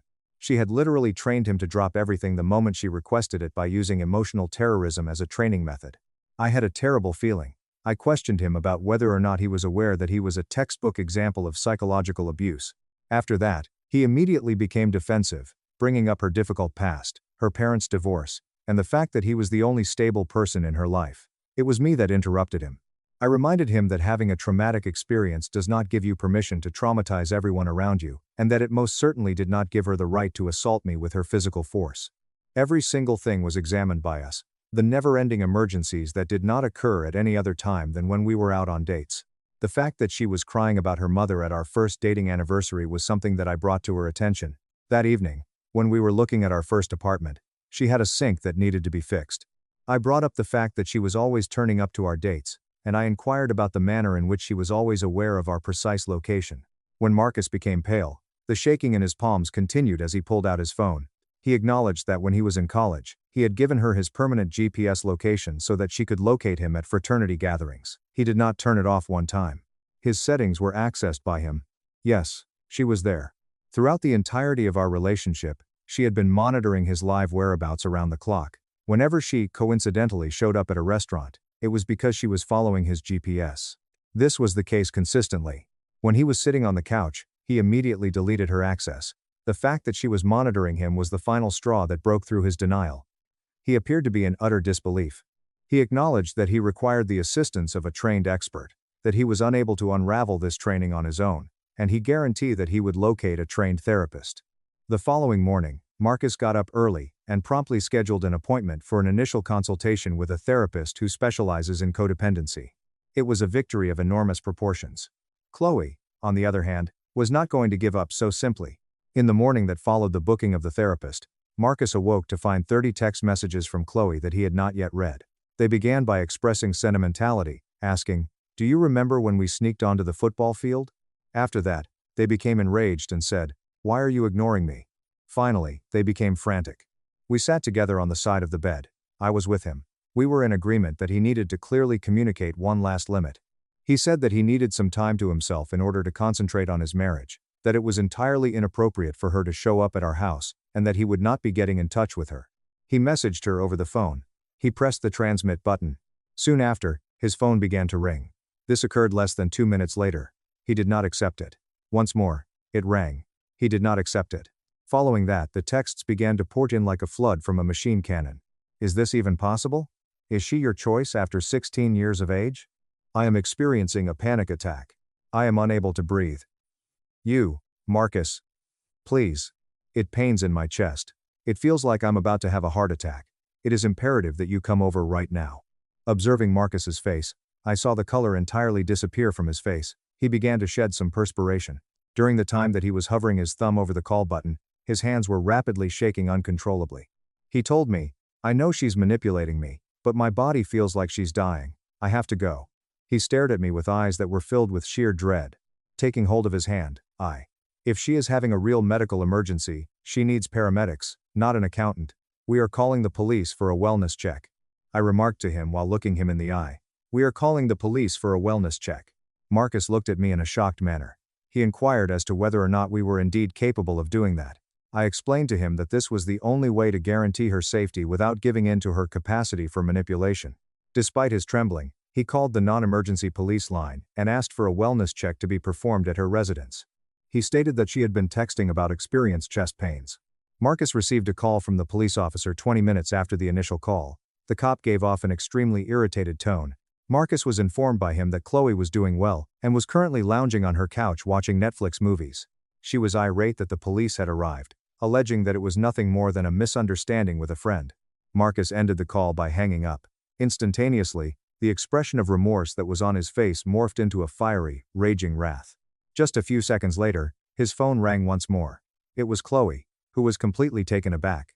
"It's hard for me to comprehend that you sent the fucking police to my flat as if I were some kind of insane person. You leave people behind when they are in need of you. Do you remember when I was there to console you during your breakup? You made a commitment that you would always visit. Using every last bit of his compassion as a weapon, she was doing it. I removed the phone from his grasp, turned it off, and stowed it away in a drawer away from him. We did not speak as we sat there, allowing her to scream into the emptiness. Everything was different after therapy. Marcus went on each and every Thursday, and I witnessed the weight that had been smothering him and weighing him down fall off his shoulders week after week. He was able to create a timeline of Chloe's crises with the assistance of his therapist. Chloe would create a life-threatening situation for Marcus whenever he accomplished something, such as getting a promotion, starting a new relationship, or moving in with me. This was done in order to bring his focus back to her. In a straightforward manner, the therapist informed him that he was experiencing significant enmeshment as well as emotional abuse. It had been 2 weeks since his initial session, and we had made the decision to try our anniversary meal once again. It was the same Italian restaurant that we had been to before. At the moment that the front door opened, we were sitting down, holding hands, and finally beginning to relax. Chloe entered the room. Sienna, her cousin, was present at the time. The pit of my stomach dropped. Chloe didn't waste any time in seeing us. Her face lit up with her toxic, possessive smile, and she instantly began coming directly for our table. On the other hand, Marcus did not get ice cold. His smile was not one of politeness. He arose from his seat at the table and approached her from the opposite side of the dining room. His tone was soothing, but it was loud enough for a number of tables in the vicinity to hear him. Chloe, you need to leave us alone right now, or I am having the manager escort you out. All of a sudden, Chloe came to a complete halt. Her expression of complete and utter disbelief was priceless. Sienna grabbed her arm and forcefully took her back to a booth on the opposite side of the restaurant as she opened her lips to speak. Sienna appeared to be horrified by the situation. While we were finishing our meal, Chloe was sitting in the corner, staring at us with her arms crossed in a manner that was reminiscent of a youngster who was defiant. After that, Sienna sent me a text message asking if we could get together for a cup of coffee. In spite of my reservations, I went. Sienna appeared to be worn out. As she sat opposite me, she revealed the most dreaded secret that the family had ever kept. Chloe had allegedly done this to each and every lady that Marcus had ever dated, according to what she told me. To the point where the girls gave up and departed, she would persistently stalk, harass, and ruin his relationships from a methodical standpoint. Over the course of 10 years, the family had been witnesses to the event. Due to the fact that she had been successful in luring away every other lady, everyone simply believed that Marcus and Chloe would eventually get married. But Sienna informed me that the family was finally roused from their sleep after witnessing Chloe viciously rip my hair out in response to the proposition. It dawned on them that it was not a nice devotion. Rather, it was a deadly fixation that got out of hand. Sienna also verified that Chloe's brief marriage to Derek ended by Derek catching her crying over Marcus's old photographs and realizing that she was just using him to make Marcus jealous. This was the reason for the breakup of the marriage. At the moment, Chloe was expressing to anybody who would listen that she was simply waiting for our marriage to fail so that Marcus could come home to her. We were invited to Marcus's parents' house for dinner, on that particular Sunday. There was a definite sense of tension in the room. Following the completion of our meal, his father leaned forward, tears beginning to form in his eyes. His eyes met Marcus's, and he apologized in a polite manner. He expressed his regret for treating Chloe as if she were his daughter, for allowing her to engage in harmful behavior, and for giving Marcus the impression that he had to put Chloe's feelings ahead of his own partner's because of his actions. While crying, his mother admitted that they had decided to exclude Chloe from any and all future family gatherings. While I was sitting there, witnessing Marcus's family finally pick him and our marriage over her delusion, I experienced one of the most healing moments of my life. The months went by. He blocked Chloe on everything, including her phone number, her emails, and her social media accounts. In response to her attempt to create bogus accounts in order to communicate with him, we disabled all of our privacy settings. Throughout the entirety of our property, we have put surveillance cameras. Nolan, Marcus's former roommate from college, extended an invitation to attend his wedding in Miami, which proved to be the last test. In the past, Marcus would have experienced a panic attack whenever he thought about leaving town because he was aware that Chloe would punish him for doing so. This time, he made the reservation for the flights right away. The wedding that took place in Miami was stunning. In addition to drinking and dancing, Marcus was able to reconnect with old pals. One of them took Marcus aside and revealed that the entire group of friends used to avoid asking Marcus to events because they couldn't stomach having to deal with Chloe's continual drama and her hovering presence. Marcus came to the realization that she had taken away a significant portion of his life, both in terms of his friendships and his youth. We felt radiant when we boarded the plane to return home. On the other hand, we noticed it as we turned into our driveway. The enormous, hefty gift that was wrapped in silver paper was positioned so that it was perfectly centered on our welcome mat. The footage from the doorbell camera was examined by us. In point of fact, Chloe had arrived to our porch at 3 in the morning the previous night, peering intently into the camera lens with her eyes closed, and then she had abandoned the box. The door was opened by Marcus after he had carried it inside the kitchen. A thick scrapbook with a leather binding was what it was. Their 16-year friendship was documented in the hundreds of pages of photographs, cinema tickets, and love letters that were contained within the bag. A desperate attempt was made to demonstrate that their connection was more profound than our marriage, and her handwriting was used to annotate each and every page. The psychotic manipulation strategy of the highest order was being used. He did not shed any tears. His temper did not flare up. He appeared to be in a state of profound melancholy for the pitiful woman that she had become. After closing the book, he went outside to the garage and stuffed it into a cardboard box that was covered in dust and placed it on the highest shelf. When he returned inside, he opened his laptop and scribbled out one more email to her that was chillingly official. Chloe, despite the fact that I value our past together, I am no longer willing to tolerate your unwillingness to respect my marriage and my limits. I do not want you to be a part of my life. Any other attempts to get in touch with me or my wife, or to show up at our home, will be recorded and reported to the authorities as having been made in the context of harassment. Never get in touch with me again. He then closed the laptop, pushed the transmit button, and banned the email address in a permanent manner. More than a year has passed since that email was sent. At first, the quiet that followed was so loud that it was deafening. Every time the doorbell rang, we flinched and waited for the other shoe to drop. This went on for several months. But that never happened. Recently, Sienna sent me a text message informing me that Chloe has developed feelings for a new guy who works out at her gym. Suffocating him, tracking his location, and separating him from his pals are all things that she is already doing. Despite the fact that it is somewhat unfortunate, the circus is no longer ours, and she is no longer our monkey. At this point in time, Marcus is an entirely different guy. He no longer has the persistent stiffness in his jaw. The entire night is spent in his sleep. While we are out on dates, he does not hastily check his phone to see if he needs to handle a problem that has been contrived by someone else. Last month, we successfully completed the purchase of a stunning colonial home that featured 4 bedrooms and a sizable backyard. During this time, we are discussing the possibility of starting a family while painting the nursery. Because we have constructed a stronghold around our marriage, the lady who believed that she was the owner of my husband is now nothing more than a ghost that is confined to a dusty box in our garage. Dad demanded I forgive brother for stealing $50,000. I agreed and let him keep it, cause he actually drained Dad's secret retirement fund. Since I read every comment, let me know if you've dealt with a golden child sibling that could do no wrong. You must comprehend the nightmare that transpired on a rainy Tuesday night in mid-April, to understand why I smiled with utter, chilling peace, instead of shouting. My name is Liam. I am 35 and a senior forensic accountant and tax specialist in Seattle. If you work in accounting, you know that April is a hellish marathon where sleep is a luxury you can't afford. I also manage private wealth for a few high net worth clientele.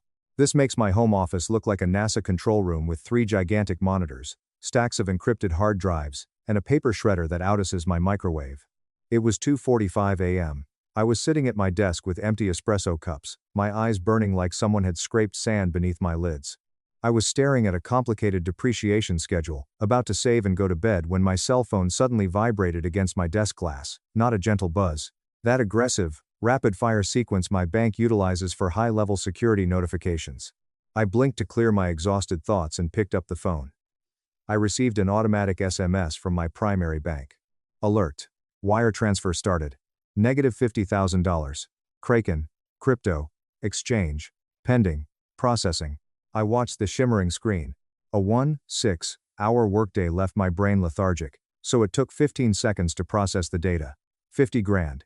Gone. Just like that. My office chair hit the wall behind me as I sat up quickly. I felt a cold, biting rush of adrenaline shoot through my chest and radiate down to my fingertips, replacing my heavy lethargy in a microsecond. Slamming my palms on my keyboard, I logged into my encrypted banking portal. My shaky fingers missed the keys on my first try, causing me to re-enter my difficult master passphrase. I whispered to the empty room. Come on. Finally, dashboard loaded. I scrolled to account 8,812, savings account with high yield. Today's balance was $1,200, down from $51,200 yesterday. Professional panic was my initial reaction. Identity theft. A sophisticated phishing attempt. A basement hacker in Eastern Europe cracked my firewall and bypassed my 2-factor authentication. Tracking lost money is my job as a forensic accountant. I immediately went protocol. Access logs for my home Wi-Fi and encrypted server were retrieved. I wanted IP address. I expected a proxy server from Russia, China, or North Korea. I froze when the command terminal filled the access log. I lost blood on my face and my lungs stopped breathing. Unauthorized access wasn't from outside my network. A recognized gadget supplied it. The white letters on my screen read Julian's MacBook Pro. Stopped breathing. I looked at that name on the computer until the letters vibrated and blurred. Julian. My younger brother, 31. Julian lived with my parents for 4 months after his landlord booted him for non-payment. A 40-minute journey from my city flat to my folks' suburban home. The key was that I gave Julian my guest Wi-Fi password 8 months ago when he came over for a football game. His laptop auto-connected to my network, making it a trusted device in my lower-tier security settings. He wasn't in my apartment. He was far from home at his parents'. I delved deeper into security logs, typing furiously. Checked remote desktop protocols. My machine was remotely accessed by a remote access Trojan, RAT, disguised as a file-sharing tool. The static IP address of my parents' suburban house started the connection perfectly. The understanding hit me like a stomach punch. Not an anonymous cybercriminal. It was my brother. He accessed my computer remotely at night, knowing I'd be asleep, guessed my local machine password which, mistakenly, was a version of our street and manually sent the money to an untraceable crypto exchange. He stole a me, paid sat. Nula. I didn't explode with wrath. It was chilly, deliberate, and terrifyingly calm. It begins in my gut, and numbs my skin. No screaming. I didn't throw my coffee mug at the wall. I reached for my phone and called him. It rang. And rang. And rang. He said hello? With sleepy voice. Julian's expertise in artificial grogginess. Julian, I said. The sound of my voice seemed unfamiliar to me. Flat, disconnected, and mechanical. Did you enjoy the transfer? Silence. Complete quiet on the other end. It rustled like he was shifting under his blankets, sitting up in bed. What, Liam? What are you talking about, bro? It's almost 3 in the morning. The $50,000, Julian, I whispered. The wire transfer you just initiated from my computer via a remote desktop protocol. The one that just went to a Kraken crypto wallet. Don't play dumb with me. I don't know what you're talking about, man. You sound crazy. Maybe you got hacked by someone else? He stammered. Julian was always a bad liar. When caught stealing from my piggy bank as a child, his voice would rise. It was doing the same now. The IP address originates from mom and dad's house, Julian. The device signature is your specific MacBook Pro. I am looking at the MAC address right now. Don't lie to me. You stole $50,000. He immediately went from frightened denial to vigorous defense. Julian's signature move. When cornered, he feigned victim. I didn't steal it. I borrowed it. I'm going to double it by Friday. I have a sure thing, Liam. This new altcoin, it's about to be listed on a major exchange. It's going to the moon, man. I was going to put your money back before you even woke up and realized it was gone. You transferred $50,000 of liquid cash to a highly volatile crypto exchange? I jumped up and paced my home office, shivering with rage. Are you completely insane? Transfer it back. Right now. Cancel the wire. I can't, he muttered. Breaking. What do you mean you can't? I already leveraged it. It's locked in a smart contract staking pool for a minimum of 48 hours. But listen to me, Liam, trust me on this. By the weekend, it's going to be worth $100,000. I'll give you 60 back. You'll make 10 grand just for letting me use it. Seriously. Just wait. I hung up. I couldn't take his crazy, gambling-addicted mentality anymore. Finger hovered over keypad. I planned to call 911. Grand theft. This was wire fraud. A major federal felony. This was life-altering prison time. Before I could press the green call button, my phone lit up. It wasn't police. It was Dad. Julian, the perpetual coward, ran down the corridor to wake up Daddy for protection. Dad said Liam. His voice was gravelly from sleep, but he still had that commanding, booming voice that controlled the room. Do not call the police. He stole $50,000 from my bank account, Dad. He used malware to hack my computer. I know what he did. Dad interrupted. He told me he made a terrible mistake. He's panicked. He's crying in the living room right now. But you are not going to ruin your brother's entire life over a financial misunderstanding. I laughed bitterly. Ruin his life? He ruined his own life. That is a felony, Dad. That is my money. We will discuss this in the morning. Come over here right now. We need to handle this privately, as a family. I'm calling the cops, I said, shaking so much I almost dropped the phone. If you call the police, Dad said, his voice lowering dangerously, You will never step foot in this house again. I will cut you off completely. Do you hear me? He is your flesh and blood. Family helps family. Get in your car, drive over here, and we will fix this like men. As I stood in my dark office, my apartment's silence around me. The bright display showed the bank account's devastation. The phone in my hand was examined. I then had a bizarre, profound brain shift. Like a heavy, rusted gear spinning and a lock clicking precisely. Okay, I whispered. I'll be there in 40 minutes. I grabbed my wallet and keys. I didn't call police.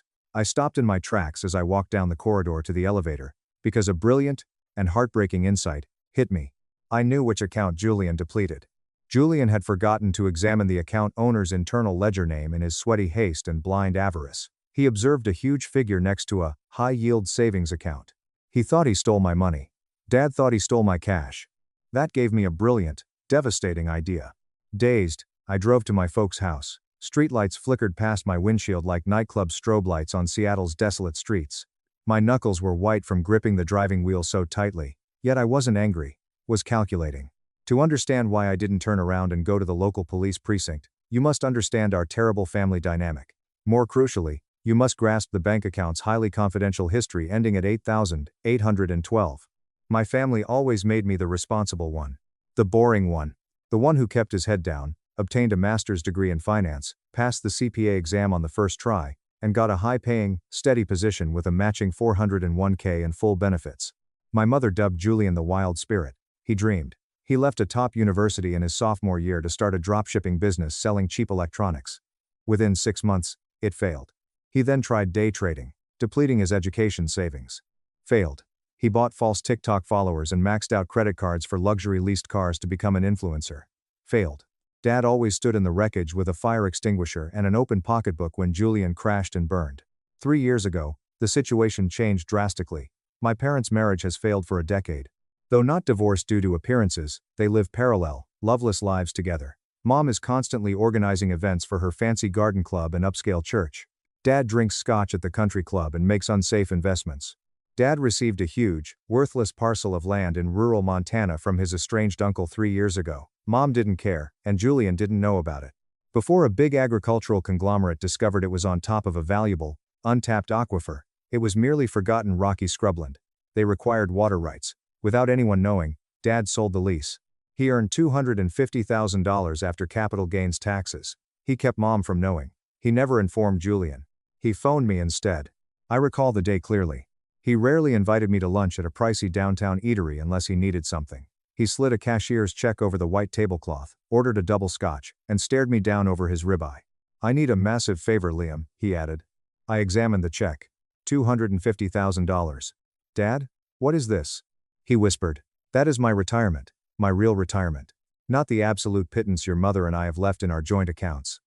If your mother finds out about this windfall, she will immediately demand we renovate the entire house, take a month-long cruise to Europe, or worse, she'll donate half of it to her ridiculous church. And if Julian finds out, Dad actually shuddered. He'll beg, plead, and manipulate me for every single cent to fund his next stupid startup until it's entirely gone. So, what exactly do you want me to do with it? I pushed the check back. I want you to open a series of accounts in your name. You are a financial expert. You manage it. Lock $200,000 into long-term, high-yield bonds and index funds. Take the remaining $50,000 and put it in a highly liquid savings account for absolute emergencies. You keep it safe. You keep it hidden. I'll give you 5% of whatever interest it earns annually as a management fee. But on paper, to the IRS, to your mother, to Julian, it is your money. If anyone ever asks, it's your personal savings. I hesitated. Deeply. Dad, hiding marital assets isn't exactly legal, and it puts me in a very compromised position if Mom ever files for divorce. It's not hiding assets, Liam, he said, gutting his steak. It's asset protection. I am protecting our family's future. When I get too old to work, this money is what's going to keep me out of a state-run, miserable nursing home. I trust you. You're the smart one. You've always been the smart one. You're smart. It was the hook. I longed for his acceptance, his recognition of my monotonous, solid route, for 30 years. I did it like an idiot seeking his father's approval. In my encrypted personal ledger, I called my high-yield savings account Project Omega. I put $50,000 in cash. Another $200K, went to locked bonds. Dad had only used the liquid account twice in 3 years, once for a medical emergency he didn't tell Mom about, and once to pay off a gambling debt. It quietly accumulated interest for most of the time. Julian hacked my computer tonight and found $51,200 in that liquid account. Julian, lazy and panicked, grabbed liquid currency, and missed the locked bonds. But now comes the utter, agonizingly beautiful, knife-twisting irony. Dad truly feels I have a lot of savings. And I do. Despite my high salary, I live below my means. I save my life savings in a separate credit union to prevent mingling them with Dad's secret stockpile. Julian didn't hack my bank. My bank with Dad's secret money was hacked. As I drove into their vast suburban driveway tonight, seeing the living room windows lit up at 3:30 a.m., I knew they didn't know. My engine idled as I sat in my automobile. I remembered all the times Dad had saved Julian at my price. Dad paid a high-powered defense attorney $8,000 to defend Julian for a DUI 4 years ago and told me, "Don't tell your mother. He's just going through a rough patch." Dad paid off $15,000 in credit card debt buying inventory for a failed sneaker reselling business and told me, "He's learning the ropes of entrepreneurship, Liam. Give him a break. He's your brother. He needed the lights on. Have some compassion." I was always cushion. I was expected to absorb Julian's cataclysmic disasters to protect the golden boy. But not tonight. After turning off the key, I felt completely relaxed. It was the terrifying, blissful calm of a poker player who just learned he has an unbeatable royal flush as his arrogant opponents push all their chips into the middle on a pair of twos. Checking my rearview mirror reflection, I looked fatigued, pale, and anxious. Perfect. I practiced smiling. A dejected, obedient, beaten smile. Dad could use family helps family to protect his favorite son, and I would allow him. I would let him play it till the cruel, devastating end. I climbed the concrete steps and opened the front door without knocking. The house reeked of stale Folgers coffee and oppressive tension. I went straight to the living room. I had seen this scene a dozen times, but with much larger stakes. Mom slept upstairs on her sleeping meds. Dad kept this crisis from her. As usual, officially, the dysfunctional men's club met. Julian sat on the beautiful leather sofa with his head in his hands, looking like a lost hero in a bad soap drama. He wore designer pajamas. He raised his red-rimmed, swollen eyes when I entered. Fake tears, real panic. Julian always split 50 over 50. Dad was wearing his heavy winter bathrobe and folded his arms over his chest by the stone fireplace. He seemed furious, but as I approached the light, I saw it wasn't focused at the sofa thief. It was intended at me, the issue, and the discomfort of managing another Julian problem. "You're here, Dad." Not hello, not. "I'm sorry your brother robbed and invaded your privacy." Factual statement. "I'm here," I whispered, deliberately shaking. "Where is my money, Julian?" Julian sniffled loudly, wiping his nose with his hand. "I told you, Liam. It's in the Kraken exchange. I can't move it for 48 hours because of the smart contract. But I swear to God, the graph is trending upwards. The resistance lines are breaking. By tomorrow afternoon, I can pull it out, pay you back your 50 grand, and I'll even let you keep 5 grand of the profit as an apology." I calmly repeated, "You stole $50,000. Ignoring his delusional crypto bro word salad. "That is grand theft. That is a federal crime. That is years in a state penitentiary." "Stop saying that," Dad shouted in the high-ceilinged room. He moved in between me and Julian to shield me from my brother. "Nobody is going to any prison. Keep your damn voice down. Your mother is sleeping upstairs." I said, "Dad, he hacked my secure work network." With the perfect amount of incredulity, he used a remote access Trojan. That takes premeditation. That takes planning. He didn't just accidentally click a button. He has been actively spying on my computer. "I wasn't spying," Julian yelled defensively. I installed it a few months ago when I was over for Thanksgiving. Just in case I needed to borrow a software file or something. I was desperate, Liam. I owe people money. Bad, dangerous people. If I didn't come up with 50 grand by this Friday, they were going to hurt me." There it was, the anonymous loan shark claim. From Julian Greatest Hits, a timeless hit. I stared at him with disdain. "So, to save your own skin, you rob your own family?" "I was borrowing it." "Enough." Dad smashed his huge hand on the glass coffee table, shaking it furiously. "Liam, sit down." Not seated. Standing strong on the hardwood floor, I held my ground. "I want my money back, Dad. Or I am leaving this house right now, driving to the precinct, and filing a formal police report. I have the IP logs. I have the MAC address. I have the transfer receipts. I have absolute, irrefutable proof." Deep, heaving breath, Dad. He grabbed his temples and massaged them hard, closed his eyes. He opened them and stared at me. The expression of a dissatisfied father, dealing with a stubborn child. Liam, he said, in that slow, pompous, lecturing tone I detested since boyhood. Look at your brother. Really look at him. He is a mess. He is terrified. He made a terrible, impulsive judgment call. A felony, I whispered. A mistake, Dad shouted, red-faced. He is in massive debt, he is drowning in life. You are doing fine. You just got that huge promotion to senior analyst last quarter, didn't you? You have your massive stock portfolio. You have your luxury condo downtown. You have no wife, no kids, no debt. You are sitting on a mountain of cash. I blinked. I knew where this deceptive train was going, but hearing him say it was still astonishing. I continued. So, let me get this straight, my voice shaking with faux anguish. Because I worked hard, because I am responsible, I deserve to be robbed by my own brother?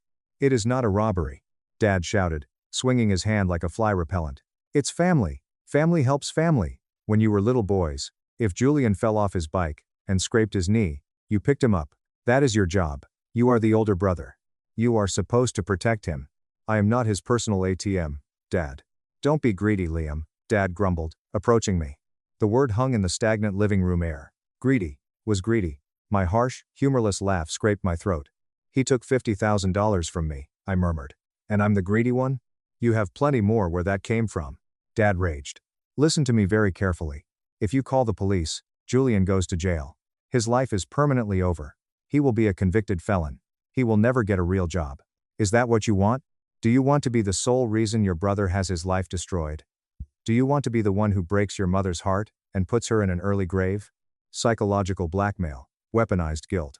He was pressing every psychological button on the control panel to break my determination. I sank in feigned defeat. So, what exactly do you propose I do, Dad? I just eat a $50,000 loss? Dad looked at Julian, who was looking at us through his fingers, then at me. He squared his broad shoulders like a king issuing a royal order. Yes. You let it go. 10 painful seconds passed as I stared at him. Let it go. Consider it a contribution, Dad struggled to say. A financial contribution to saving your brother's life.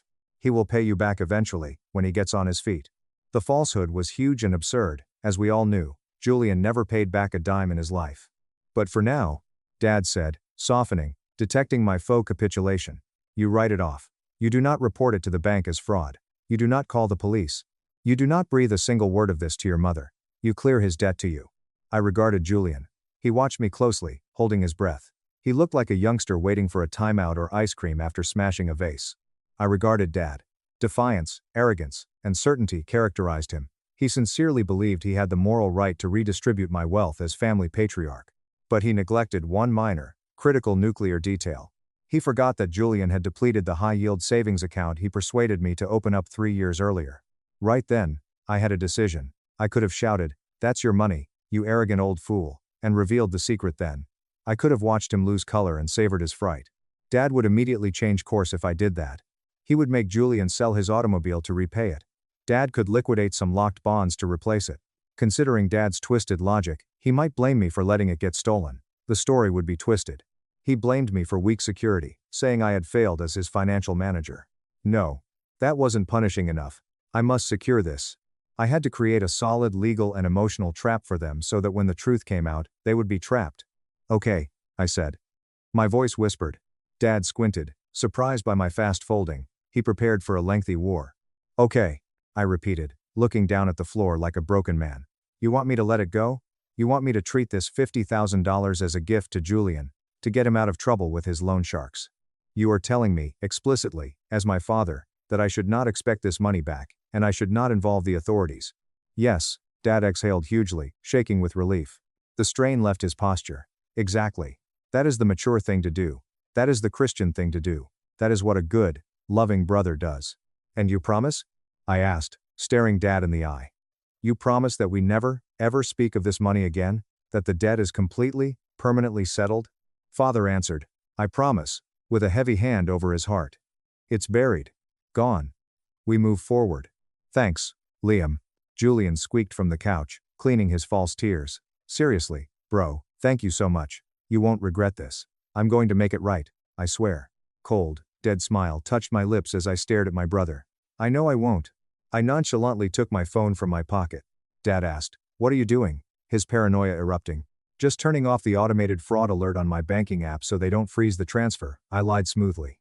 In truth, I opened my voice memos app and pushed stop on the recording I had secretly started when I entered the front door. I'm going home, I murmured, turning away. I'm exhausted. Good man, Dad murmured, stepping forward and patting my shoulder patronizingly. I knew you'd do the right thing, son. Drive safe. I left the home into the cool, moist night air. I started my car, drove 1 block around the corner, and pulled over under a broken streetlight. I pressed phone play. The sound was crystal clear. Dad's loud voice flooded my silent automobile. Don't be greedy, Liam. Consider a donation. Write it off. Clear his debt. I grinned. Authentic, horrifying smile this time. I was asked to release it. So I did. I gave up Dad's secret retirement savings legally and morally. The Seattle sun burned off the fog the next morning, but I didn't have a huge sleep hangover. Feeling electrified. I felt like I drank adrenaline. It was a lot of labor. I phoned into work for a health day. I intentionally protected my mental health. Thus it wasn't a lie. I had a hot shower, dressed in a sharp suit, and made an essential meeting call. I phoned Maya. Maya is my best friend from our University of Washington college days. She is a clever, ruthless contract lawyer, sharp, emotionless, and twice as dangerous in court. More importantly, she was the only person outside my family who knew about Dad's Montana money. She helped me design the first custodian management agreement 3 years ago, which Dad refused to sign because he was afraid of leaving a paper trail for Mom's divorce lawyers. We met at a darkly lit coffee shop across town, far from Dad or Julian's neighborhoods. Let me get this sequence of events straight, Maya murmured, peering at me over her black coffee rim with predatory delight. Julian, the village idiot, stole 50 grand. Your dad, operating under the assumption that it's your personal savings, aggressively bullied you into eating the loss to protect his golden boy. But the money Julian actually stole was your dad's hidden retirement fund. And you looked your dad in the eye and agreed to forgive the debt. I corrected. I agreed to let it go entirely, taking out my phone. And I have it all on tape. I played the tape for her. She listened closely, her manicured fingers tightly clasped and her eyebrows rising with every deceptive word Dad spoke. She whistled a low, impressed note, after recording. Liam, this is absolutely diabolical, she replied with a devilish grin. I love it. It is poetic justice. But, strictly legally speaking, you need to cover your ass immediately. You are the financial custodian of that specific account. If your dad eventually finds out and turns around and tries to sue you for gross mismanagement, breach of fiduciary duty, or negligence for letting his son hack you, you need ironclad, written proof that he explicitly authorized this specific use and loss of funds. That's exactly why I'm sitting here buying you a $7 latte, I said. How do I lock him in a legal box without revealing the secret right now? Maya tapped her fancy pen on the wooden table, her legal brain on overdrive. We need an email, a casual, seemingly submissive email confirmation. You need to create a paper trail that makes it look like you are just being the dutiful, beaten-down son, confirming his family resolution. Washington is a 2-party consent state for recordings, so the audio is great for leverage, but a written confirmation is legally bulletproof for a civil dispute. We spent 45 minutes writing the perfect email. It had to be broad enough to avoid Dad's concern about the secret fund being discovered yet explicit enough to legally identify the transaction and his forgiveness. Fixing yesterday night's issue. Hi Dad. I wanted to validate our chat from last night so I can psychologically move on from this awful circumstance. My father instructed me to cancel any police reports or bank fraud investigations into the illicit wire transfer of $50,000 from my high-yield savings account at 2:15 a.m. on April 15th. I understand you want this to be a family concern and Julian's financial aid. As you requested, I will let it go, write it off, and never seek reimbursement from Julian. I'm doing this only to respect your preferences as family head. I hope this money helps Julian recover and pay off his debts. Love, Liam. 3 times I read it. This passive-aggressive legal compliance was brilliant. I sent. Now came the painful wait. Dad isn't tech-savvy, but he checks his iPhone email daily. My phone buzzed 2 hours later as I returned to my flat. An answer from Dad. Thanks, son. I applaud your initiative. This defines manhood. Move on, and never mention this again. Never discuss this with your mother. Dad. Boom. Duly signed and delivered. Maya responded with a champagne bottle gif after I forwarded the email chain. I was bulletproof legally. He wrote to authorize the entire forgiveness of that exact transfer from the account under my management. He felt he was kindly forgiving a debt owed to me. But the carefully worded phrasing legally covered the hidden fund. But my day's labor was incomplete. I went directly to the credit union where my life savings, 401k rollovers, and personal investments were. I saved a lot, almost as much as Dad's secret fund. 3 hours with a banker. I closed all accounts related to Dad's bank. I transferred everything to a secure new bank. I used YubiKeys for two-factor authentication. I changed all my passwords to 20-character random sequences. My credit was frozen at all 3 major bureaus. I conducted a military-grade diagnostic virus check on my work laptop at home. To be safe, I erased, formatted, and reinstalled the hard disk and OS. I relentlessly removed Julian's digital fingerprints from my life. Julian texted me at unsprezich PM. Hi bro, a major altcoin crash. Pull rug. Lost everything. Sorry dude, but thanks for being okay with Dad. He calls you heroic. Next week, I'll buy you beer. LOL. I glanced at the luminous words in my dark living room. Lost everything. He did, obviously. No, sure thing. No smart contract. He probably lost all 50 grand in a Discord pump and dump scam or on offshore internet poker sites. He wasn't sorry. LOL proved that beyond a doubt. He thought he had pulled off the century's heist. In his mind, the Bank of Liam was open for business, and grand larceny was punished by a dad lecture and a cuddle. I didn't reply. I took a glass of costly red wine to my high-rise balcony and watched the Seattle skyline sparkle. My grieving was odd and hollow. Sadly, I missed my brother. I longed for a protective father. Waiting was my main activity. I know Dad's finances well. He mostly disregarded the secret Project Omega fund for months, letting the interest build. Unfortunately, his avarice always surfaced. One day, he'd check on his nest egg or discover another risky investment. Exactly 3 months. Summer arrived in Seattle, high humidity in the city, and oppressive quiet between me and my family increased. I quit their forced Sunday dinners. Mom, I'm drowning in audits. Dad didn't nag. He undoubtedly appreciated that I was still brooding about the lost money. He liked believing I was silently taking suffering for his favorite son. It boosted his ego. The phone rang. It was July 18. Dad called while I was at my desk at work. At 10:30 a.m. Liam. He sounded ecstatic and frantic. I need you to come by the house tonight. And bring the secure laptop. I inquired. What's up, Dad? With a neutral voice as my heart pounded on my ribs. I found it, he triumphed. A commercial foreclosure. A massive warehouse property just outside of Tacoma. The guy is going through a vicious divorce, and is absolutely desperate. He needs liquid cash fast to hide it from his wife's lawyers. If I can put down a $50,000 cash deposit by this Friday, I can flip the property to a developer for double in less than 14 months. It is the deal of a lifetime, Liam. I said, okay, slowly. How much do you need? A portion? Everything, he gulped. Pull all the liquid cash, the whole 50 grand. Bring me a certified cashier's check. Or actually, just bring the laptop and we will wire it directly to the escrow account from my living room tonight. I want to show the seller absolute proof of funds tomorrow morning at breakfast. My mouth dried out. The end. Moment of impact. Sure, Dad, I answered calmly. I'll be there at 7 p.m. I hung up. I sat in my ergonomic office chair for 5 minutes, listening to the building's air conditioning hum. Felt nauseous. Expectation sick, not terrified. I felt like I was on a sidewalk watching a gigantic, high-speed car wreck that I had cut the brake lines for. Logging into the portal. The authentic, watermarked bank statement for account 8,812 was printed. I folded it carefully and put it in a clean brown manila envelope. I put the envelope in my leather briefcase. It was twilight when I drove to my folks. Inside was cheerful, almost joyous. Glad Mom was at her weekly book club meeting. Dad typically timed his illegal financial movements then. Julian seemed calm as he ate greasy pepperoni pizza on the couch. He had forgotten the painful April occurrence. He should, why not? Nothing had happened to him. Dad smiled predatorily at me. Liam, my boy. A crystal tumbler of costly scotch was in his hand. Celebration tonight, boys. This Tacoma property is going to permanently set us up. I'm thinking of finally retiring next spring. Buying that boat I've always talked about. He mentally spent the money. He redesigning his life with ghosts. That sounds really great, Dad, I remarked, taking his scotch. I didn't drink. Dad said, all right, let's get down to business. Making greedy gestures. Open up the magic box, Liam. Let's see the total balance. With the quarterly interest, we should be sitting pretty at around 51, maybe 52,000, right? Walking over, I placed my hefty leather suitcase on the mahogany dining table. Julian came over, loudly munching pizza dough. Julian quipped, can I get a 10% finder's fee for providing emotional support for this deal? Prodding my arm. Didn't smile. I didn't laugh. I opened the briefcase's metal locks.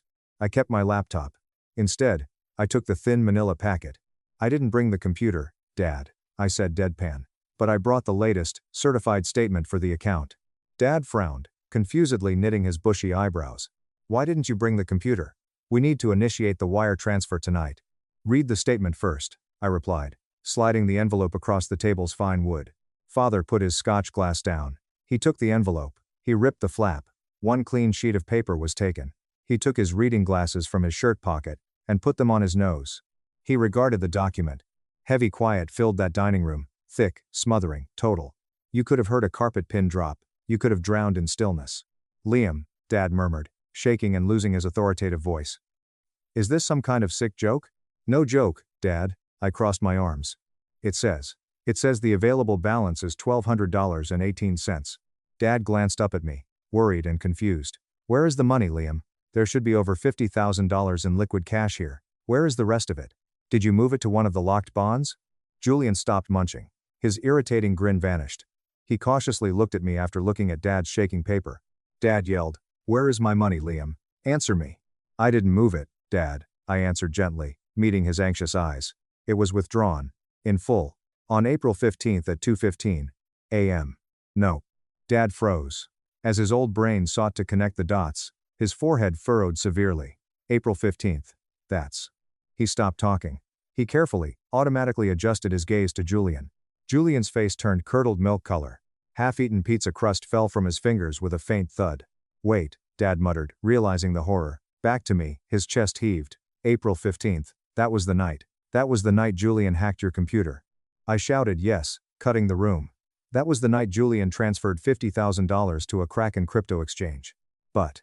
Dad aggressively shook his head, looking like he was doing a hard physics equation while falling out of an airplane. But that was your money, you said. We agreed. That was your personal savings. No, Dad. I responded, leaning across the table. You assumed it was my savings. I never once said that. Julian hacked the specific account, ending in 8,812. That is the account you begged me to open 3 years ago. That was Project Omega. That was your secret Montana money. That was your retirement fund. I had never heard a sound like Dad's. Like a dying animal, there was a strangled, high-pitched wheeze. He grasped the mahogany table edge so hard his knuckles turned crimson. You.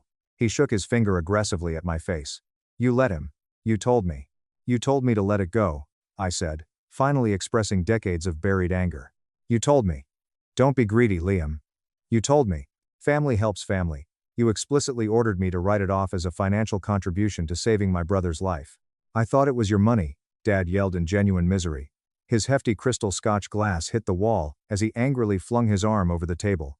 It broke into 100 dazzling pieces and fell on the floor. You tricked me. I refused to back down, shouting I didn't trick you. I did exactly what you demanded. You insisted I forgive the debt. You sent me an email confirming it. Remember? Proud of you, son. Let's move forward. Well, Dad, we are moving forward.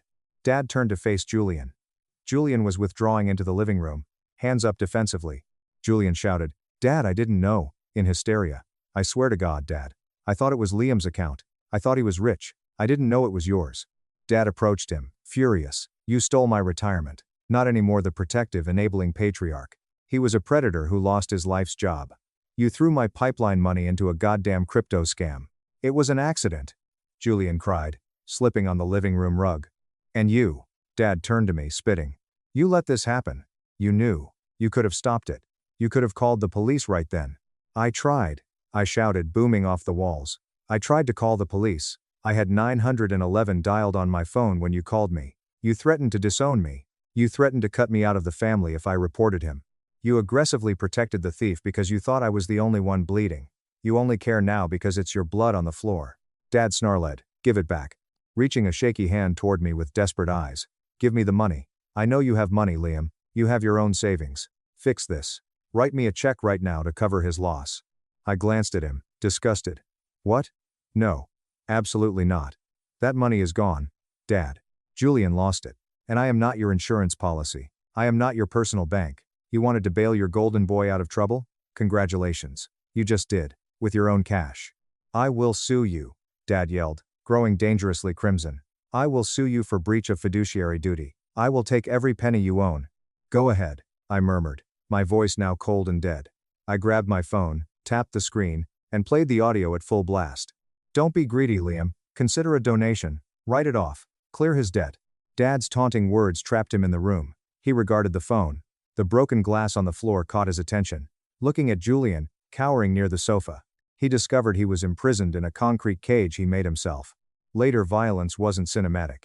So sad and pitiful. Dad didn't hit Julian. He rushed across the room and grabbed his 3-1-year-old son by his costly pajama shirt collar. Unsteadily wrestling, they knocked over an expensive floor lamp. "You useless, parasitic failure," Dad screamed, tears flowing down his wrinkled cheeks. "That was everything. That was my freedom." Julian yelled, "Get off me," and hit Dad in the chest. Dad lurched backward, his heel hitting the rug, and fell hard onto the leather couch. He lay there, gasping, gripping his chest, staring at the ceiling. "Stop it," I shouted, but I didn't act. "Both of you. Just stop." Dad gazed at Julian with utter loathing. It was the first time I had ever seen my father stare at his golden child without enabling glasses. The cash vanished. The illusion ended. Breaking the spell. "Get out," Dad wheezed, rattling the front door. "Dad, wait, please," Julian pleaded, wailing. "Get out," Dad shouted. "Get out of my house. You thief. You stole from your own father." Julian stared at me with horror. "Liam, please, tell him, help me." I regarded Julian. I saw the sibling who had bullied me, used me, insulted my monotonous life, and taken from me, constantly hidden between Dad's legs. "I can't help you, Julian," I said. "I'm just the greedy one. Remember?" Julian turned and fled. He ran out the front door at night. After seconds, I heard his car engine start and his tires screech as he pulled out of the driveway. Silence returned to the destroyed living room. Dad hid his head in his hands on the couch. He looked aged. Aged suddenly, incredibly. He whispered, "Liam," not looking up, "fix this, please. I know you have the money to cover this. You have to help me. If your mother finds out about the missing money, she'll divorce me." "Mom won't find out from me," I said, closing my briefcase's brass latches. "But I am not giving you a single dime." Dad looked up with bloodshot, wet eyes. "How can you be so incredibly cruel? I am your father. He is your brother." I pointed to the open front door. "You taught me that family helps family, Dad. Well, you just helped him. You gave him $50,000 to pay off his debts. You should be incredibly proud of yourself. That was a very generous, fatherly gift." "It wasn't a gift," Dad cried. "It was theft." "When it was my money," I said coldly, "you called it family assistance. It only became theft when it turned out to be yours." I turned and approached the door. Dad asked, "Where are you going?" In panic. "Liam, you can't leave me like this. What am I going to do about the Tacoma property?" "I don't know, Dad." I paused in the doorway. "Maybe you should have thought about that before you told a victim of a felony to shut up and take it." "Liam," Dad yelled, "if you walk out that door, do not ever come back." I ceased. I turned around last. "Dad?" I said emotionlessly. "You used that exact same threat 3 months ago to protect a thief. It worked then. It doesn't work now, because I just realized something tonight. I don't need you. You need me. And you just lost me." I left. I softly closed the heavy wooden door, got in my car. Now my hands weren't shaking, feeling really light. I felt like I had unbuckled a 30-year-old 100-pound backpack full of pebbles. My phone exploded quickly. Texts from Dad. Julian calls frantically. "Liam, please. Unthankful brat. We can resolve this. Call me." I didn't block numbers. Not yet. Panic was my goal. I wanted to see their activities' real-time effects. The Seattle skyline sparkled as I drove home. I considered $50,000. I lost a lot of money, but as I merged onto I-5, I realized it was the best money I had ever spent. The price of my freedom was supreme. The silence in my new flat was very different from my former home office. It wasn't the oppressive silence of anxiety or the tense waiting game. Pure, deep, serenity, quiet. I left my parents' house 18 months ago, leaving a shattered crystal glass and a broken family dynamic on the living room floor. 18 months of uncompromising no contact. 18 months of banning strange numbers and trashing emails. 18 months of clean air without artificial guilt. I was staring out over Puget Sound on my balcony with a cup of espresso from a machine that cost more than my first car. A crisp Saturday morning. My patio table phone buzzed. I didn't react. My dangerous cortisol spike wasn't there. I grabbed it. A notification from my investment portfolio app. Personal assets I aggressively preserved and shifted to a new institution rose 14% this quarter. Work promoted me to junior partner after I completed a big corporate audit. My pay nearly doubled. Sarah, my beautiful girlfriend, knew the whole crazy situation and accepted my boundaries. Unlike my family, life was good. It was dull, stable, and blissful. But the universe balances the scales oddly. Someone must pay the ultimate price for their pandemonium to have this much serenity. I heard my building buzzer. I frowned. I didn't anticipate packages. I tested the video intercom. It was female. She looked awful in a huge sun hat and fashionable sunglasses, trying to be incognito but failing. It was Aunt Susan, Dad's elder sister. Official family historian, gossiper, and unofficial stirrer. I considered not buzzing her in. Really did. My finger hovered over, ignore. Morbid curiosity is risky. Side of me, the dark, vindicated side that smirked when I drove away that night, wanted to know. I wanted the conclusion to the story I left. Come up, I shouted into the intercom, unlocking it. 5 minutes later, Aunt Susan was stiffly sitting on my white leather sofa, staring around my modern flat with astonishment and deep, boiling criticism. She held her pricey leather purse on her lap like state secrets. She said, "You've done very well for yourself, Liam," her voice tight, her eyes surveying my art collection. "Very well, considering." "Considering what, Aunt Susan?" I asked, placing a stone coaster and ice water on the glass table. "I didn't serve coffee." "Welcome guests, get coffee." "Considering you completely abandoned your family in their darkest, most desperate hour," she yelled, unable to bear it. It existed. The inevitable guilt trip. It arrived on time, like a reliable commuter train, sitting opposite her in the armchair. I crossed my legs. "I didn't abandon anyone, Susan. I removed myself from a very active toxic crime scene. There is a massive difference." I asked, "How are they?" "To get to the point." Susan sighed. A lengthy, theatrical breath rocked her heavy gold bracelets. "It's bad, Liam. It's catastrophic." She leaned in, her eyes wide with the perverse delight of spreading terrible gossip as family concern. "Your father lost the house." My eyes blinked with amazement. I anticipated bad news, but not so quickly or severely. "The house? The one they've lived in for 30 years? Foreclosure?" She said it like a curse. "Yes, after you left. After the incident with the missing money, your father completely spiraled out of control. He became obsessed with that commercial property deal in Tacoma. He was absolutely convinced it was his only way to make back the money Julian lost. He tried to leverage the family house to get a hard money, short-term loan because he didn't have the cash deposit." I nodded slowly, visualizing the financial situation. That sounded like Dad, increasing a bad hand, because his ego couldn't take a loss. "He got the loan," Susan said, shaking. "High interest, predatory stuff. He put absolutely everything into the deal. But the commercial property had a massive, hidden EPA environmental lien on it that he didn't uncover because he rushed the due diligence. The deal stalled completely. The developers pulled out. The hard money lenders came collecting, and he didn't have the liquidity to pay the balloon payment." I finished her sentence. He had no liquidity, because his secret fund was gone. Sharply, she glanced at me. It was clear she knew about the hidden fund. Dad revealed all in the tremendous, earth-shattering, screaming battles that must have followed my departure. "So, they're homeless?" I asked neutrally. Susan added, "Your mother moved into a very small, cramped apartment near her church," wiping her eyes. She's not doing well mentally. She is utterly humiliated.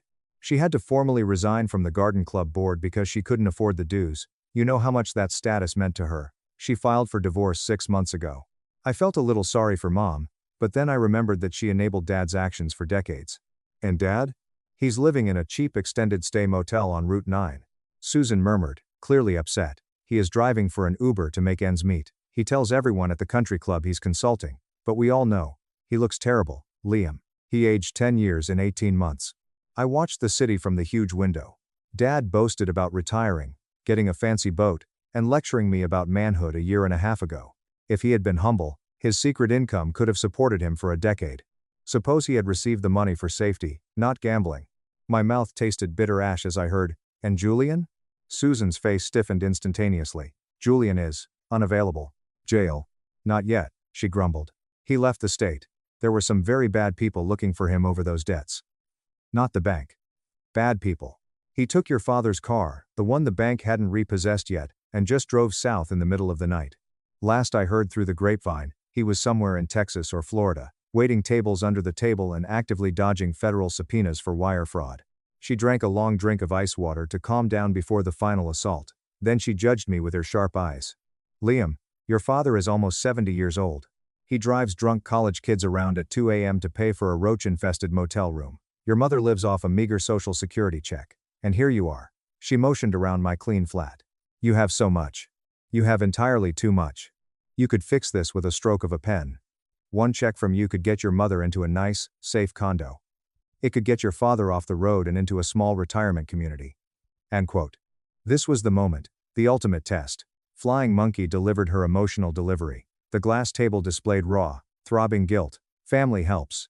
I regarded Susan. I imagined mom, embarrassed, but free of dad's lies. I imagined dad's big, fragile ego, destroyed by his own horrible choices. Aunt Susan, I said, leaning forward. Do you know exactly why I didn't call the police that night when Julian stole the money? Because your father begged you not to, she defended. No.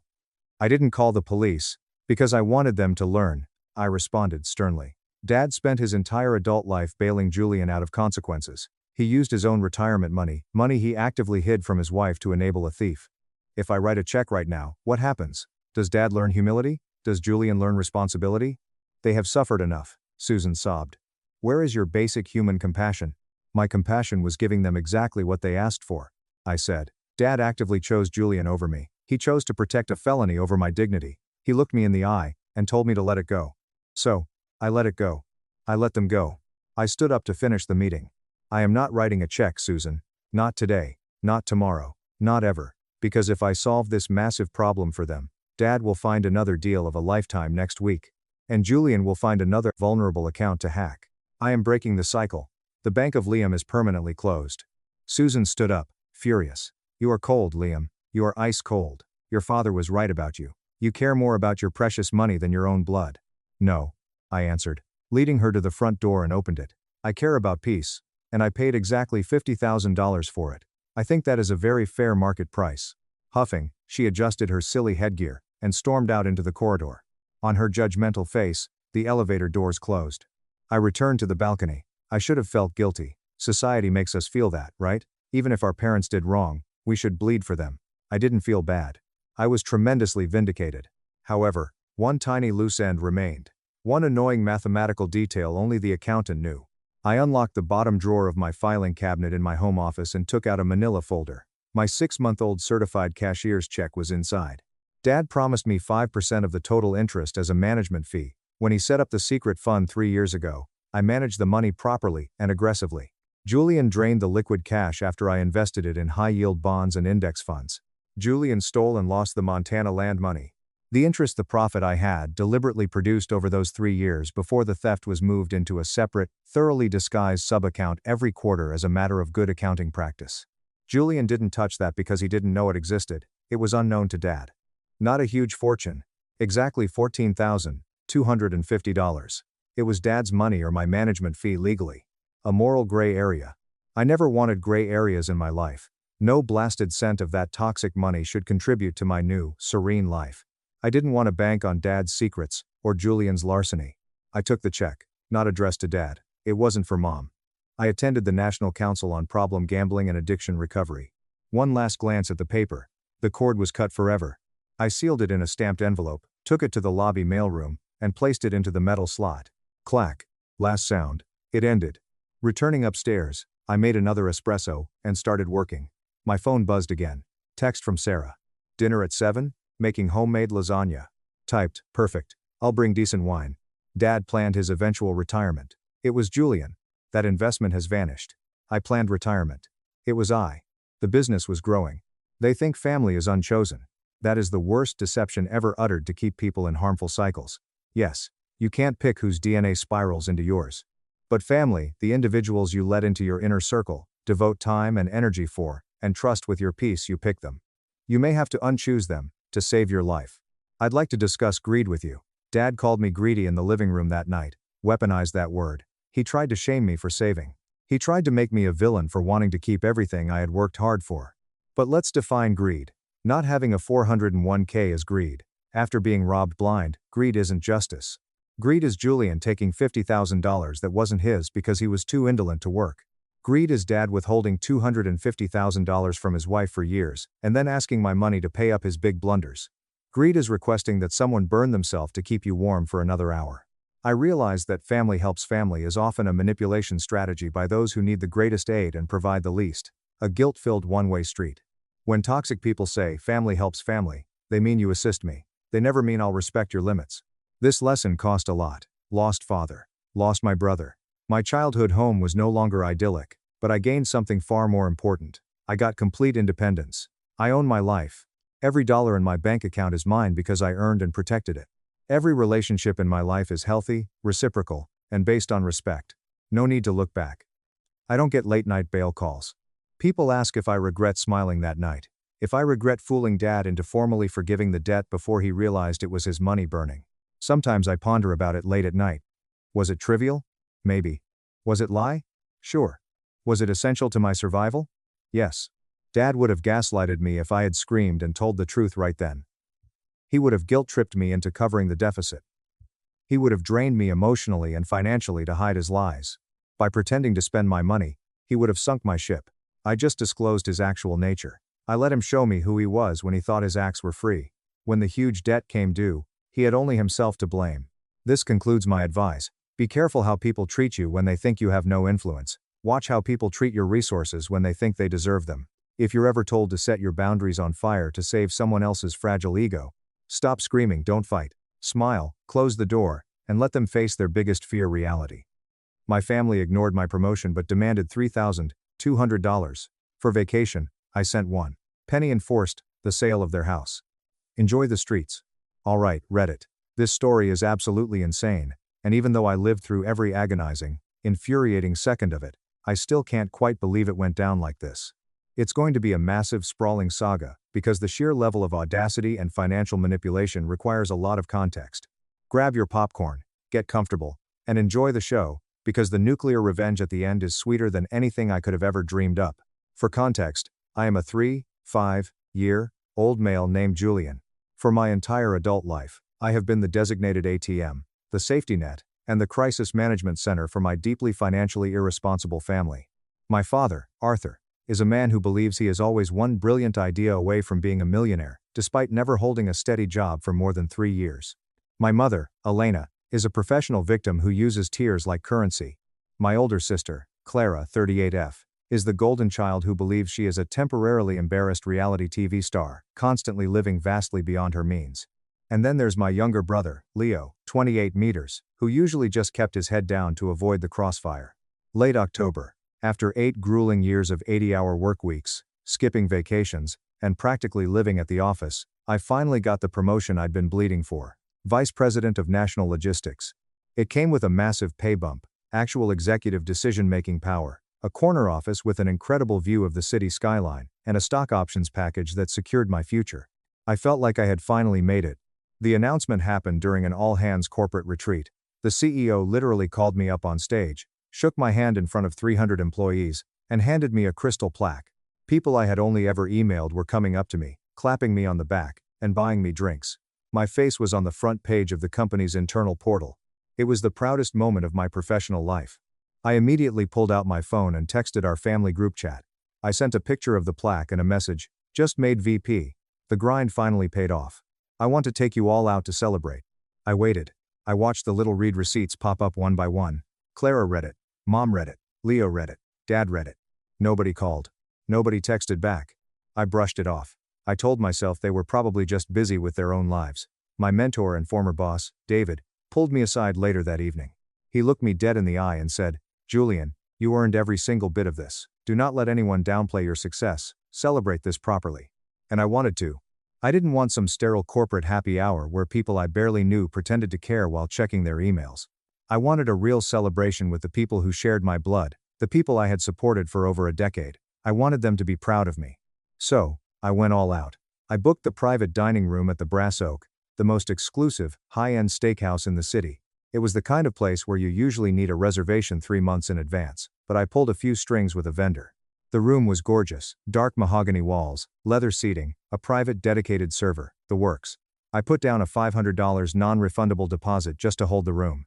I planned a menu of dry-aged ribeyes, imported seafood towers, and top-tier non-alcoholic mocktails since I don't drink much. I sent out the formal invitations 2 weeks in advance. I invited Mom, Dad, Clara, Leo, my mentor David, a few work colleagues, and 2 guys from college I was still tight with. The invitation was crystal clear. Date, time, location, dress code, and a note that said dinner was entirely on me. Again, I watched the red receipts. Mom replied with a string of party popper emojis. Clara sent a brief, weirdly passive-aggressive text saying, "Wow, look at you spending the big bucks. Proud of you." Leo sent a thumbs up. Dad, as usual, said nothing, but that wasn't out of the ordinary for him. The week leading up to the dinner, I was practically buzzing with excitement. I even bought a new tailored suit for the occasion. I practiced a little toast in the mirror, like an absolute clown.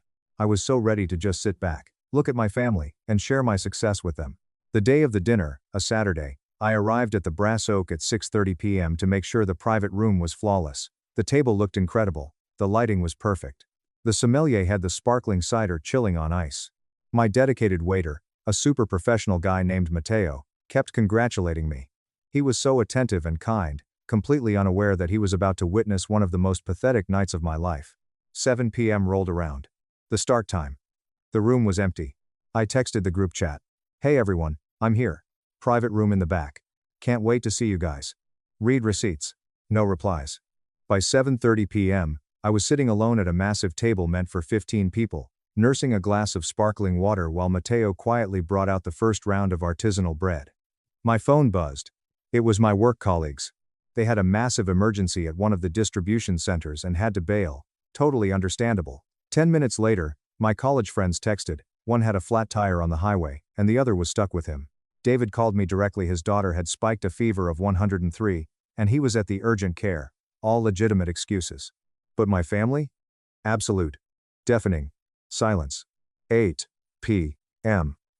Nothing. Sekis. Otus peme. I am sitting alone, eating a $40 shrimp cocktail in total silence. Matteo came in to clear the plates, and he didn't even ask if we should keep waiting. He just looked at me with this profound, agonizing pity. It was the kind of look you give a dog that's been tied to a pole in the rain. "Should I hold the main courses, sir?" he asked softly. "No, Matteo," I said, feeling my throat tighten. "Cancel the mains. Just bring me the check for what we've had so far." I paid the bill. I left Matteo a $150 tip because the second-hand embarrassment he had to endure on my behalf was worth at least that much. He actually tried to slide the money back to me.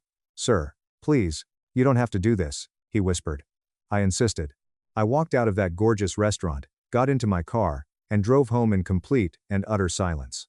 I didn't turn on the radio. I just stared at the road, my phone sitting face up on the passenger seat. Not a single call. Not a single "sorry we're running late." Not a single "we can't make it." Just me, my tailored suit, and the crushing realization that I meant absolutely nothing to them. I lay awake in bed that entire night, staring at the ceiling, trying to rationalize it. Maybe there was a massive car accident. Maybe someone was in the hospital. Maybe there was a catastrophic miscommunication. But deep down, the ugly truth sat in my stomach like a lead weight. I just wasn't worth their time. The next few days were absolute radio silence. Nobody reached out to apologize. Nobody called to explain. It was as if my promotion and the dinner had literally never existed. Then, on Thursday, 5 days later, I finally got a text. It was from my younger brother, Leo. "Hey man, sorry about Saturday. Something came up. Congrats on the VP thing though." Something came up. That was it. That was the entirety of the explanation for ghosting the biggest milestone of my life. I didn't even reply. I thought that was the bottom. I thought the universe had kicked me as hard as it possibly could. But I was so terribly wrong. The universe was just lacing up its steel-toed boots. The following Monday, 9 days after the dinner that never happened, I was sitting in a high-stakes Q4 budget review meeting. My phone, sitting on the conference table, started buzzing frantically. It was the family group chat. I hadn't seen activity in that chat since I sent the restaurant details. My stomach churned. I shouldn't have looked, but a sick curiosity took over. It was a massive wall of text from my mother, Elena. "Hi everyone. As you all know, Mom and Dad's 40th wedding anniversary is next month. To celebrate our beautiful vow renewal, we have booked the Sapphire Cove Resort for an entire long weekend, Friday through Sunday. We have reserved the Ocean View Grand Suites, private beach cabanas, a fully catered 5-course dinner, and a live jazz band. It's going to be the event of the decade. The cost per person is $3,200 to cover the accommodations and events. Please Venmo your portion to me by Wednesday so we can finalize the deposits. Can't wait to celebrate family." I stared at the screen. I literally rubbed my eyes because I thought I was hallucinating. $3,200 per person.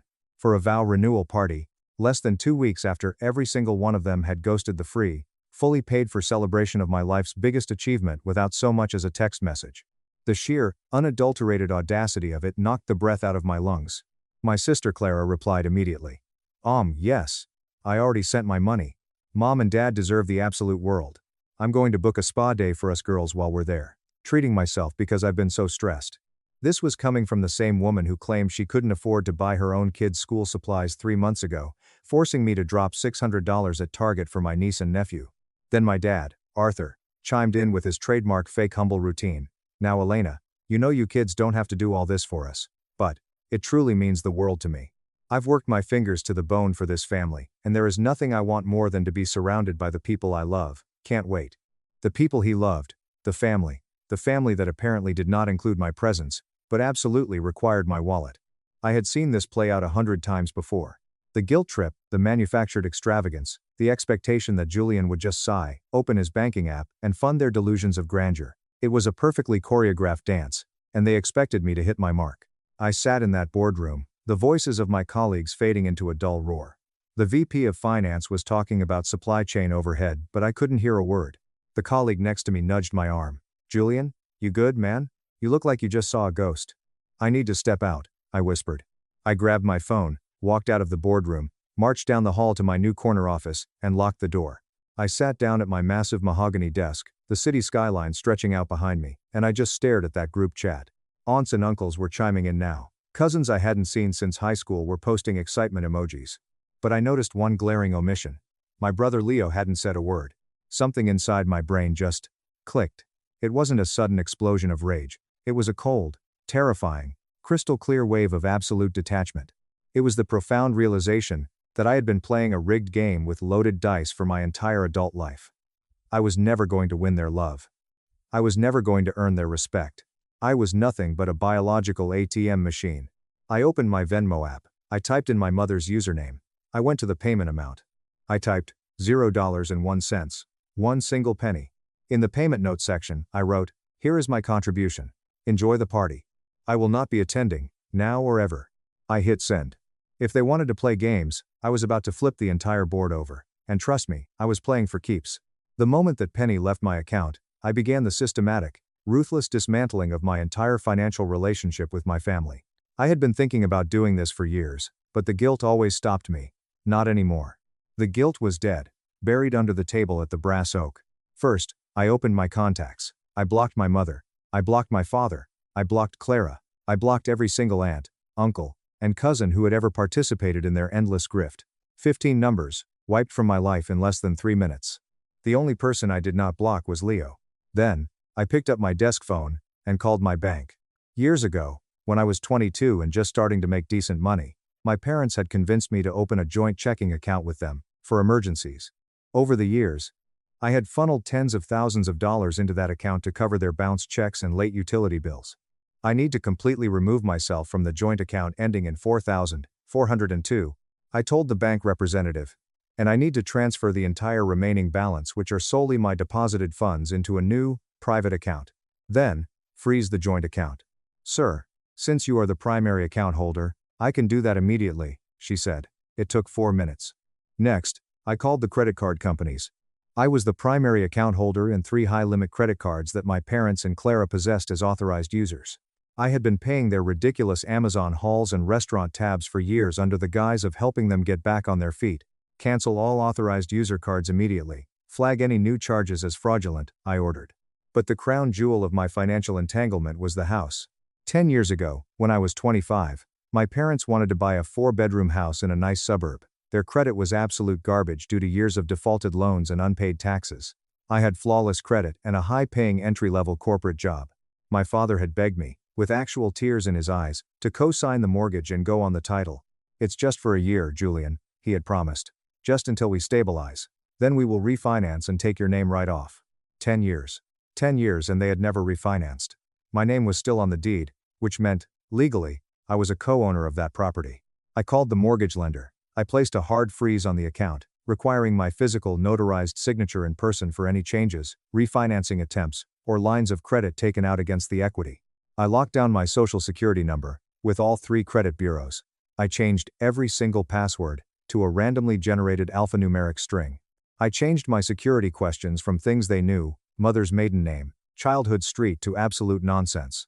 When I hung up the phone after 3 hours of administrative warfare, I felt lighter than air. I felt like I had just dropped a 300-pound backpack I had been carrying up a mountain for a decade. I went home to my luxury apartment, cooked myself a beautiful dinner, watched a movie, and slept for 9 solid hours. I had exactly 24 hours of absolute, blissful peace. Then, the shockwaves of my actions hit them, and all hell broke loose. Tuesday evening, I was in my kitchen meal prepping when someone started pounding on my front door. It wasn't a knock. It was the frantic, aggressive hammering of someone trying to break down a barricade. I walked over to the peephole and looked out. It was Clara.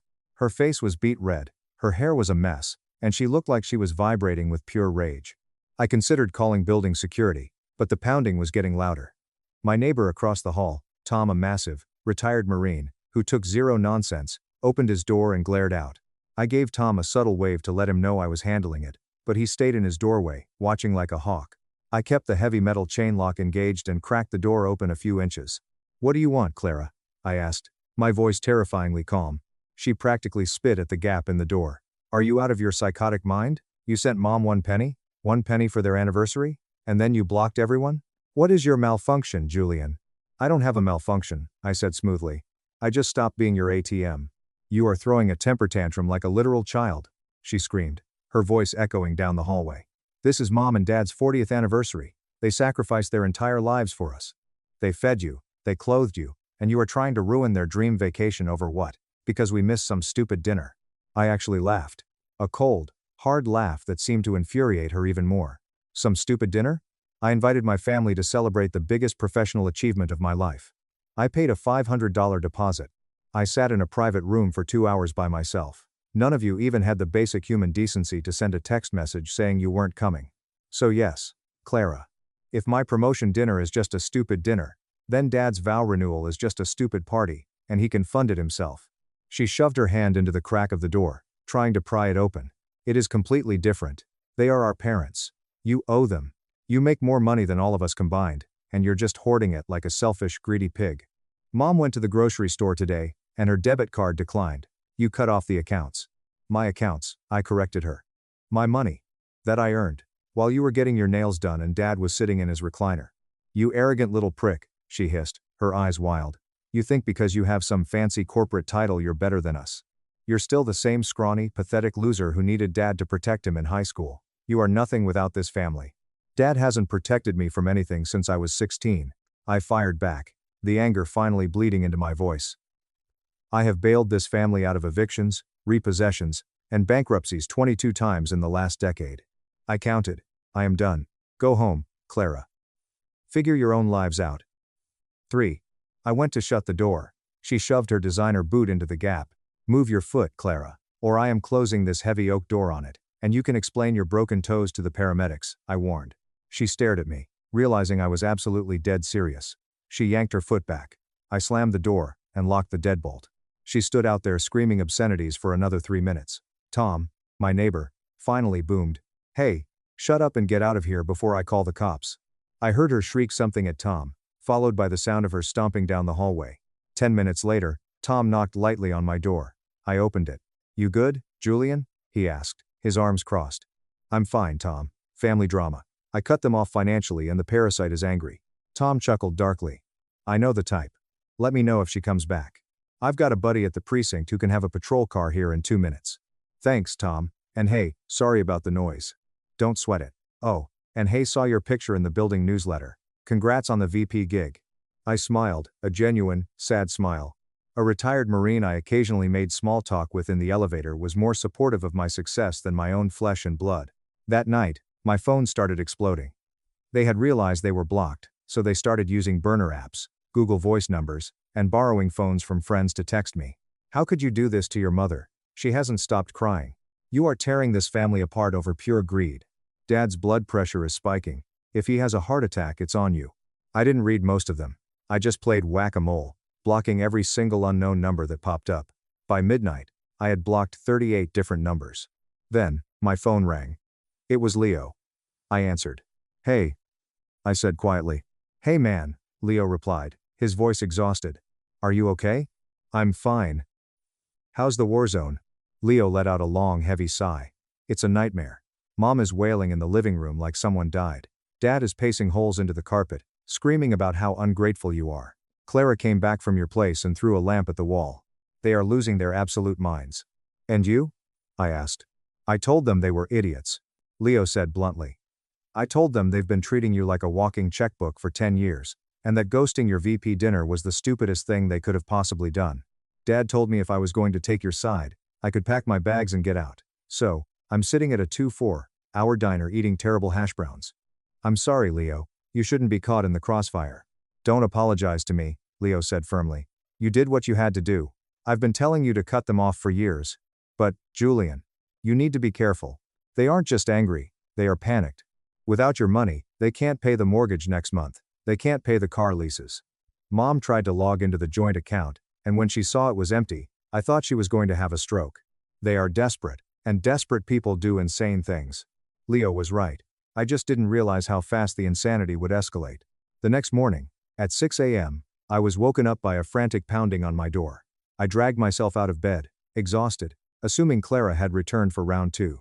I grabbed a heavy metal flashlight from my nightstand, walked to the door, and looked through the peephole. It wasn't Clara, it was 2 uniformed police officers. My heart dropped into my stomach. I unchained the door and opened it. Can I help you, officers? The taller officer looked at me, then down at his notepad. Julian? We received a call requesting an emergency wellness check. Your family reported that you were missing, severely depressed, exhibiting erratic behavior, and potentially a danger to yourself. They said you had a psychological break and drained all your bank accounts. I stared at them, a mixture of fury and disbelief washing over me. They were trying to establish a paper trail that I was mentally incompetent so they could somehow gain control of my finances. Officers, please come in, I said, stepping aside. They walked into my pristine, organized apartment. I pointed to the framed VP promotion plaque sitting on my kitchen island, waiting to be hung. I am perfectly fine, I said calmly. I am 35 years old. I just got promoted to vice president at a major logistics firm. 9 days ago, I invited my family to celebrate with me. They all ghosted me. 2 days ago, they demanded I pay $3,200 for a luxury vacation for my parents. I refused, removed my personal funds from a joint account, and blocked their numbers because I am tired of being financially abused. This wellness check is a retaliatory harassment tactic. The officers exchanged a look. The shorter one sighed heavily, clearly annoyed at having his time wasted. We see this kind of thing a lot, unfortunately. Family disputes over money turning into weaponized police calls. You are clearly not in distress. I am of sound mind, I am employed, and I am choosing to cut contact of my own free will, I stated for the record. They took my ID, ran a quick check, and handed it back. We will note in the file that you are safe and that the callers were attempting to use emergency services for harassment. If they keep this up, you might want to look into a restraining order, sir. Thank you, I plan on it. As soon as the cops left, I got dressed and went straight to my office. I locked myself in and pulled up my personal laptop. I needed to see if they had tried anything else. I logged into my credit monitoring service, and my blood ran ice cold. There were 3 hard inquiries on my credit report from the last 12 hours. Someone had tried to apply for a $50,000 personal loan through an online lender. Someone had tried to open 2 high-limit travel credit cards. All using my social security number. All flagged and denied because of the hard freeze I had initiated the day before. I immediately drove to my bank branch and sat down with the branch manager, a woman named Sarah who I had known for years. I explained the situation. She pulled up the back-end logs. Julian, Sarah said, her face pale. The IP address for the loan application traces back to your parents' home address. But the applicant name, it lists Clara as the primary, using your SSN and income as the cosigner. She tried to forge your digital signature. That's identity theft, I said, my voice shaking with rage. That's federal fraud. Yes, it is, Sarah said gravely. I am printing out all these logs. You need to take this to the police immediately. This isn't just family drama anymore. Julian, your sister just committed a felony. I took the thick stack of papers Sarah gave me and drove straight to the police precinct. I sat down with a detective, handed over the logs, the IP addresses, the denied applications, and a full statement about the financial abuse and the retaliatory wellness check. Family fraud is incredibly common, but it's usually hard to prosecute because the victim always backs down, the detective told me. Are you willing to press charges against your sister? I want her buried under the jail, I said without a microsecond of hesitation. Press every charge you have. He nodded, taking the file. We will open a formal investigation. It might take some time to subpoena the online lenders for the exact device MAC addresses, but we will get it. I left the precinct feeling like a man possessed. My family had tried to steal $50,000 from me because I wouldn't pay for their vacation. They had crossed a line that could never, ever, be uncrossed. It was time to go nuclear. I called Harrison, a ruthless, high-powered real estate and civil litigation attorney I had used a few years ago to review my corporate contracts. I told him I needed an emergency meeting. I sat in his plush office 2 hours later and laid everything out on the table. The history of financial abuse, the joint accounts, the credit cards, the identity theft. And, most importantly, the house. Harrison, my name is on the deed to my parents' house. I am a legal co-owner. I want my name off of it, and I want every single dime I have ever given them back. Harrison steepled his fingers, looking at me analytically. Getting money back that was given as a gift is nearly impossible in civil court. Unless you have meticulous documentation proving these were loans, or proving a pattern of coercive control and fraud. I have everything, I told him. I am a logistics VP, my entire life is spreadsheets. I spent the entire weekend locked in my apartment, fueled by black coffee and pure, unadulterated spite. I went through 10 years of bank statements, Venmo logs, PayPal receipts, text messages, and emails. I documented every single transaction. I documented the $12,000 I paid to stop the foreclosure on their previous home. I documented the $8,000 I paid for Clara's emergency cosmetic dental surgery. I documented the $25,000 I put down as the down payment for the house they currently lived in. I documented the car payments, the utility bills, the luxury vacations they guilted me into funding, the legal fees for Dad's failed business ventures. When I finally hit the sum button at the bottom of the Excel spreadsheet, the number staring back at me made me physically nauseous. 41,500美元. Over a decade, I had bled out nearly $500,000 to fund the lifestyle of people who couldn't be bothered to show up to my dinner. That was a mansion. That was an early retirement. Gone. I sent the 60-page spreadsheet to Harrison. He called me 20 minutes later. Julian. This documentation is flawless.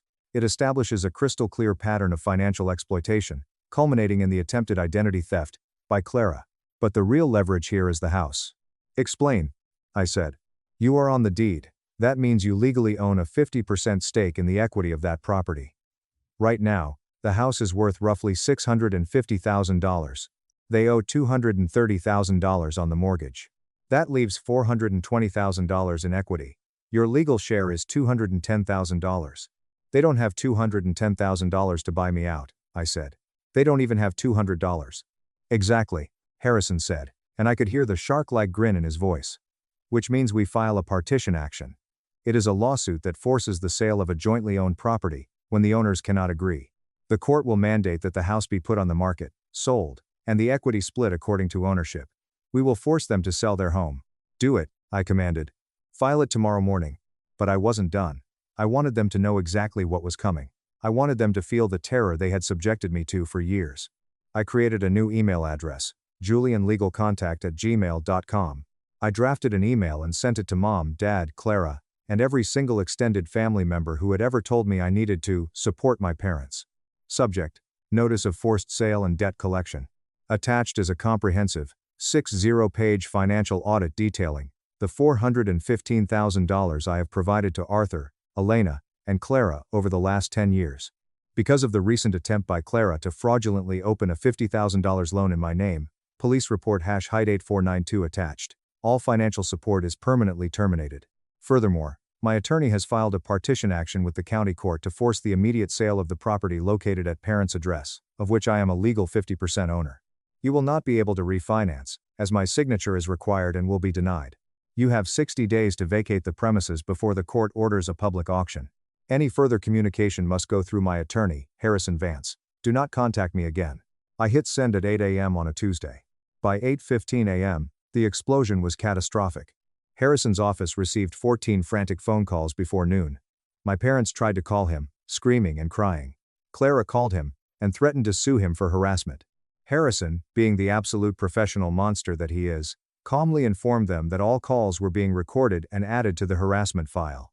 They panicked. They tried to go to a predatory, high-interest lender to take out a second mortgage to buy me out. Denied, because I had frozen the title. They tried to put the house in Clara's name. Denied, because I had to sign off on the deed transfer.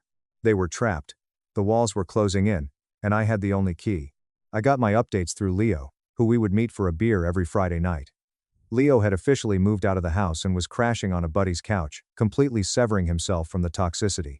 It's a bloodbath, Julian, Leo told me one Friday, shaking his head in sheer disbelief. Mom hasn't gotten out of bed in a week. Dad is furiously calling every lawyer in the city trying to fight the partition, But none of them will take the case because he can't pay the retainer. And Clara is spiraling. What is she doing? I asked, taking a sip of my IPA. She tried to start a GoFundMe. Leo laughed bitterly. She titled it, "Help Save Our Family Home from Our Abusive Brother." She wrote this massive sob story about how you had a mental breakdown and were trying to render them homeless. Let me guess, nobody donated? Worse. Aunt Marie commented on it and said, maybe if you got a job instead of buying Prada bags with Julian's money, you wouldn't be in this mess. Clara deleted the whole campaign an hour later. The extended family has completely turned on them. Everyone saw your spreadsheet. Everyone knows exactly what they did. The court granted the partition order 3 weeks later. The judge took one look at the financial documentation, the police report for the attempted fraud, and my parents' complete lack of defense, and slammed the gavel. The house was ordered to be listed on the market immediately. My parents, out of pure, spiteful desperation, tried to list the house for $900,000 hoping it would sit on the market forever and delay the sale. Harrison immediately filed an emergency injunction, and the judge appointed a neutral, court-mandated real estate agent, who priced the house aggressively at $620,000 for a quick sale. It sold in 4 days. Closing was set for 30 days out. My parents had exactly 1 month to pack up 30 years of accumulated hoarding and get out. The financial reality of their situation hit them like a freight train. Because they had leveraged themselves to the hilt, after paying off the remaining mortgage, the realtor fees, the court costs, and the outstanding property taxes they had been hiding, the total profit from the sale was abysmal. My 50% legal share, mandated by the court, came out to $105,000. It wasn't the $415K they had stolen from me over the years, but getting a 6-figure check while watching them face the consequences of their actions was the best return on investment I had ever received. My parents' share was a pitiful $55,000. $55,000 to start their entire lives over. In today's economy, that is nothing. They couldn't qualify for a new mortgage because their credit was destroyed. They couldn't rent a nice house because no landlord would accept their debt-to-income ratio. They were forced to liquidate everything they owned. Dad's beloved F-150 truck. Sold to CarMax. Mom's jewelry? Pawned. The expensive antique furniture they had bought with my credit cards? Auctioned off for pennies on the dollar. They ended up renting a cramped, 2-bedroom apartment in a rundown, sketchy part of the city, paying 6 months of rent up front just to get the landlord to accept them. And Clara? Oh, Clara got exactly what she deserved. Without my money to subsidize her lifestyle, her world collapsed. Her leased BMW was repossessed in the middle of the night from the driveway of the house before it sold. She was forced to move into the tiny apartment with Mom and Dad. From what Leo told me, the screaming matches between the 3 of them were so loud the police had been called by the new neighbors twice in the first month. But the universe, as it turns out, still had one final, brutal plot twist waiting in the wings. 2 months after the house sold, I was sitting in my corner office, reviewing a Q1 logistics report, when my phone rang. It was an unknown number. Against my better judgment, I answered it. Julian? A gruff, exhausted voice said. It was my father, Arthur. I felt a spike of adrenaline, but I kept my voice perfectly flat. How did you get this number, Arthur? I changed it. I got it from David at your office. I begged him. Julian, please, don't hang up. I need your help. We have an absolute catastrophe. I am not your ATM, I said, preparing to end the call. It's Clara, he shouted, his voice cracking with genuine panic. She's in jail, Julian. She's in county lockup. I froze. What? Remember that lawsuit she tried to file against you? The one for emotional distress and breach of verbal contract over the house sale? I did remember. After the house sold, Clara had found some sleazy, ambulance-chasing lawyer who agreed to take a frivolous lawsuit against me on contingency. They had demanded I pay her $100,000 in damages. Harrison had laughed so hard he nearly choked on his coffee when we received the summons. We had immediately filed a motion for discovery, demanding Clara produce her financial records to prove her damages. Yeah, I remember, I said slowly. What happened? Dad was practically hyperventilating. During the discovery phase, her lawyer demanded all her bank records. He found out she had been funneling money out of an escrow account from her old job as a receptionist at a real estate firm. She had been stealing from her boss to keep up her lifestyle after you cut us off. Her own lawyer realized he was looking at grand larceny and reported it. The district attorney picked it up. They arrested her this morning. They set her bail at $100,000. We need $10,000 cash for the bondsman, Julian. We don't have it. We spent the last of the house money on rent and food. Please. She won't survive in jail. I sat in my plush leather chair, looking out over the city. I thought about the lonely night at the Brass Oak. I thought about the $3,200 vow renewal demand. I thought about Clara trying to steal my identity, kicking my door, and calling me a scrawny loser. Arthur, I said, my voice as cold as absolute zero. Yes? Yes, Julian, please. I'll do anything. I'll get a job. I'll pay you back every week. You should have come to my dinner, I whispered. And I hung up the phone. I immediately called my cell provider and had the number changed again. I emailed David and told him under no circumstances was he to ever give out my contact information to my family again, explaining briefly what had happened. David was horrified and apologized profusely.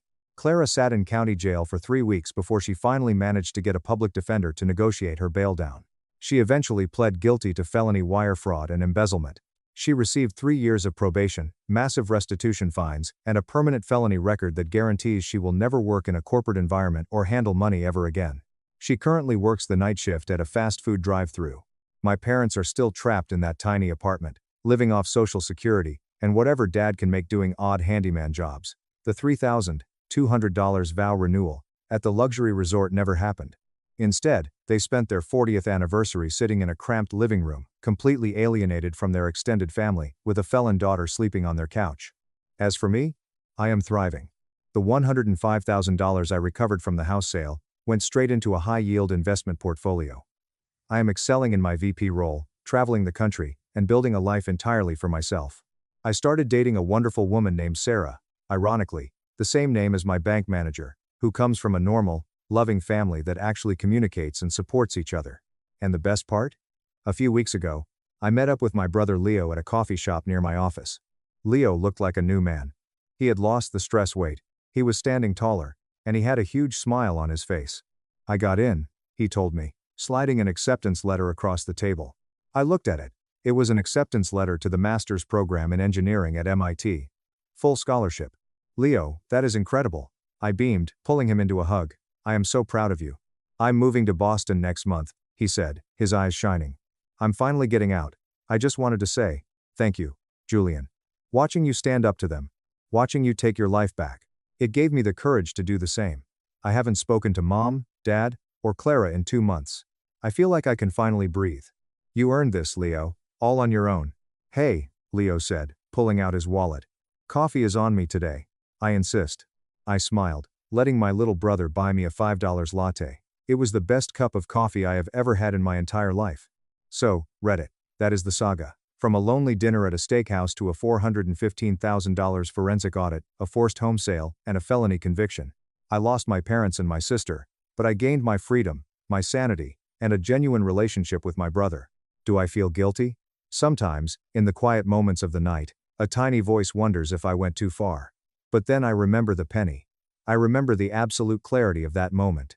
And I know, without a shadow of a doubt, that I did exactly what I had to do. What do you guys think? Did I go too nuclear? Or did they get exactly what they deserved? Secretly changed my flight to steal my $12,500 vacation. I paid a $6,000 penalty to cancel the hotel while she waited to check in. My mother, Cynthia, who is 55 years old, and I have consistently engaged in a one-sided rivalry throughout my whole life. I, who am 29 years old, have been the unwilling player.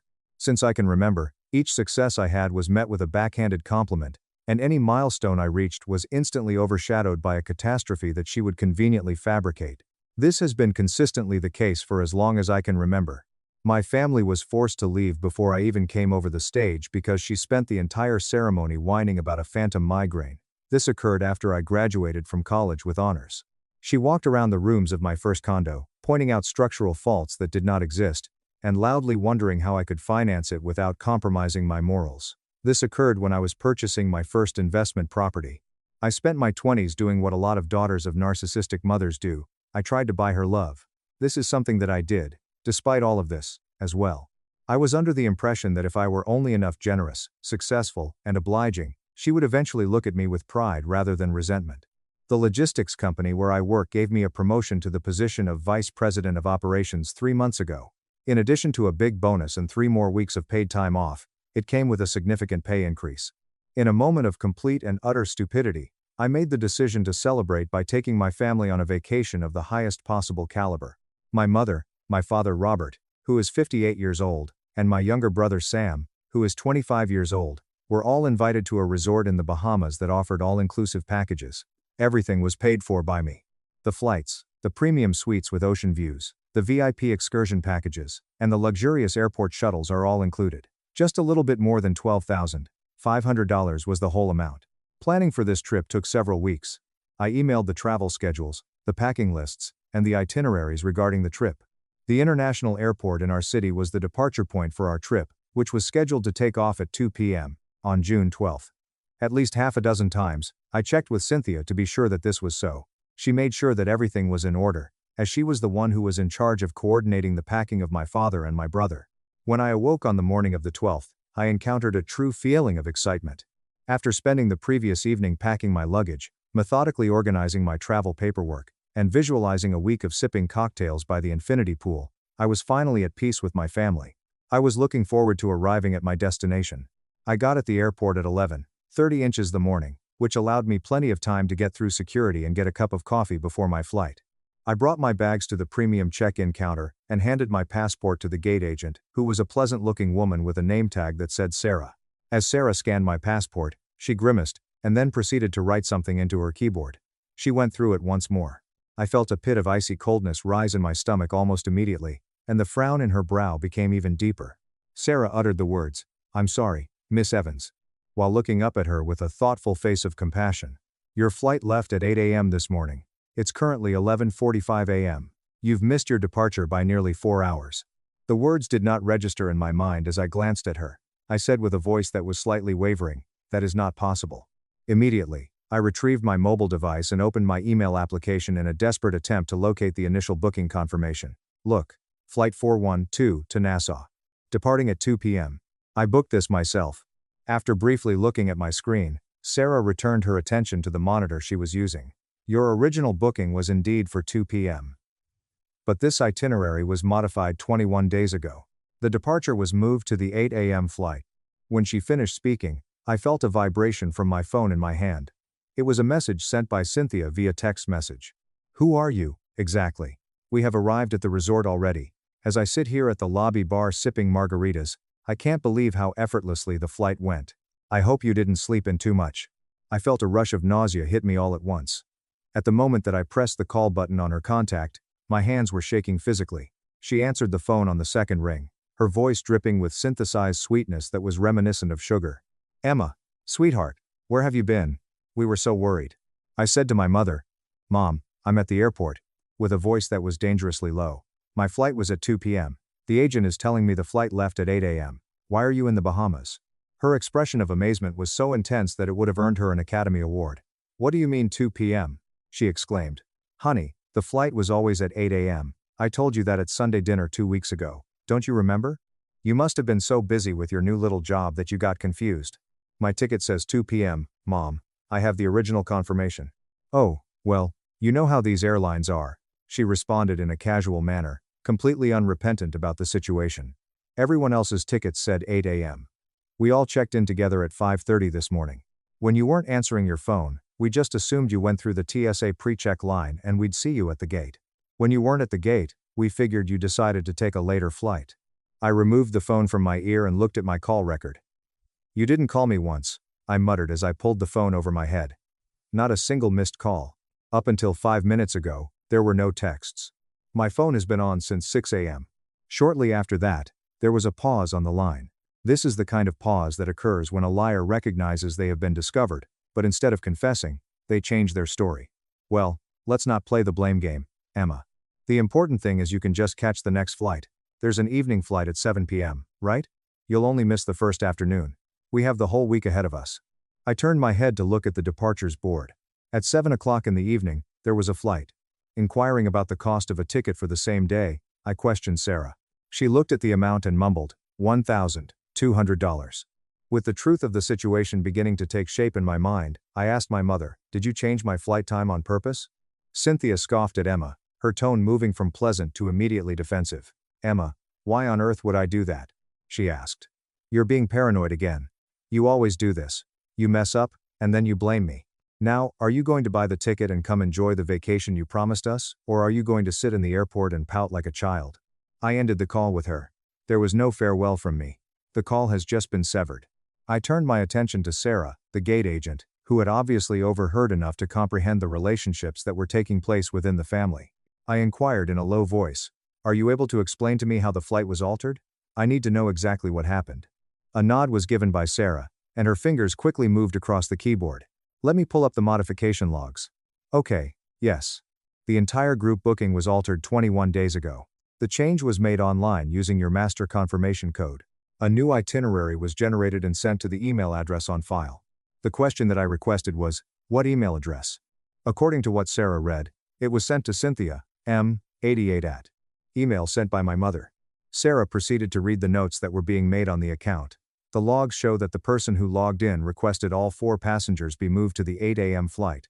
Your ticket shows the change was completed successfully, but you never received the notification because the system routed the alert to the email address that initiated the change, the one I just read. I stood there, the fluorescent lights of the terminal buzzing above me, trying to make sense of the sheer, premeditated evil that my mother had committed. Please do not mistake me in this regard. It was not a passing thought that led to this. Through the use of the confirmation code that I had entrusted to my mother, she had successfully logged into my airline reservation. All of us had our flight timings altered as a result of her actions. It was her intention to keep me from being notified, so she had sent the confirmation emails to herself.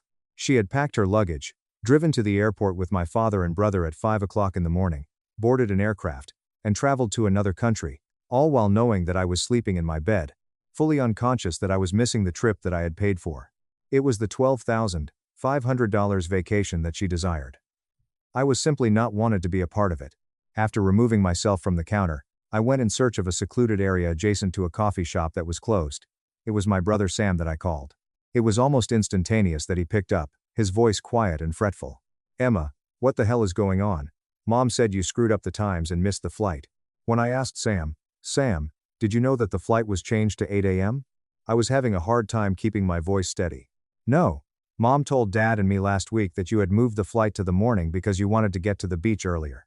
She said you forwarded her the new tickets, and she printed them for us. We thought you were meeting us at the gate. She changed it herself, Sam. 3 weeks ago, she routed the emails to her own account so I wouldn't know. I'm standing at the airport with a useless ticket." Sam scowled and asked, "Are you serious?" Steel drums were playing in the distance, and people were laughing. I could hear the background hum of the resort lobby. Why would she do that? That's psychotic. My business problem-solving brain kicked into high gear as I said, "I need you to do something for me right now." And I emphasized the urgency of the situation. "Look at the resort reservation papers Mom printed out. Look at the booking details. Tell me whose name is listed as the primary." And, during the time that Sam was searching through the travel folder that Cynthia was holding, I heard the sound of paper rustling. "Okay, I'm looking at it. It says, wait. It says Cynthia Evans is the primary guest. In no way Emma Evans, to Cynthia." Instructing the individual to read the fine print at the bottom of the page, I stated. There was even more rustling. It says, "The primary guest holds exclusive authority over the reservation, including room assignments, upgrades, cancellations, and authorization of additional charges to the card on file." The last piece of the puzzle was able to be placed without any difficulty. It was not simply that my mother had disrupted my travel in order to get away from me for a few days. My vacation had been taken over by an adversarial force that she had intentionally orchestrated. By establishing herself as the primary guest, she had ensured that even if I discovered the source of the problem, I would not be able to exert any influence over the reservation for the resort. I was unable to participate in my own trip because she had locked me out of it, giving her complete control over a luxurious event that was totally paid for by my credit card. My voice became very silent as I addressed Sam. "Sam," I said, "do not tell Mom we spoke. Act completely normal. Tell her you're going to the bathroom. I need to make some phone calls." I did not purchase the replacement ticket that cost $1,200. There was no way that I would go through with paying a ransom in order to go spend a week being gaslit by my abuser. Rather than that, I lugged my bags out to the arrivals curb, called a taxi, and then went directly back to my flat. Even though I was operating solely on adrenaline and maintaining a cold, mechanical focus, the rage had not yet completely taken hold of me.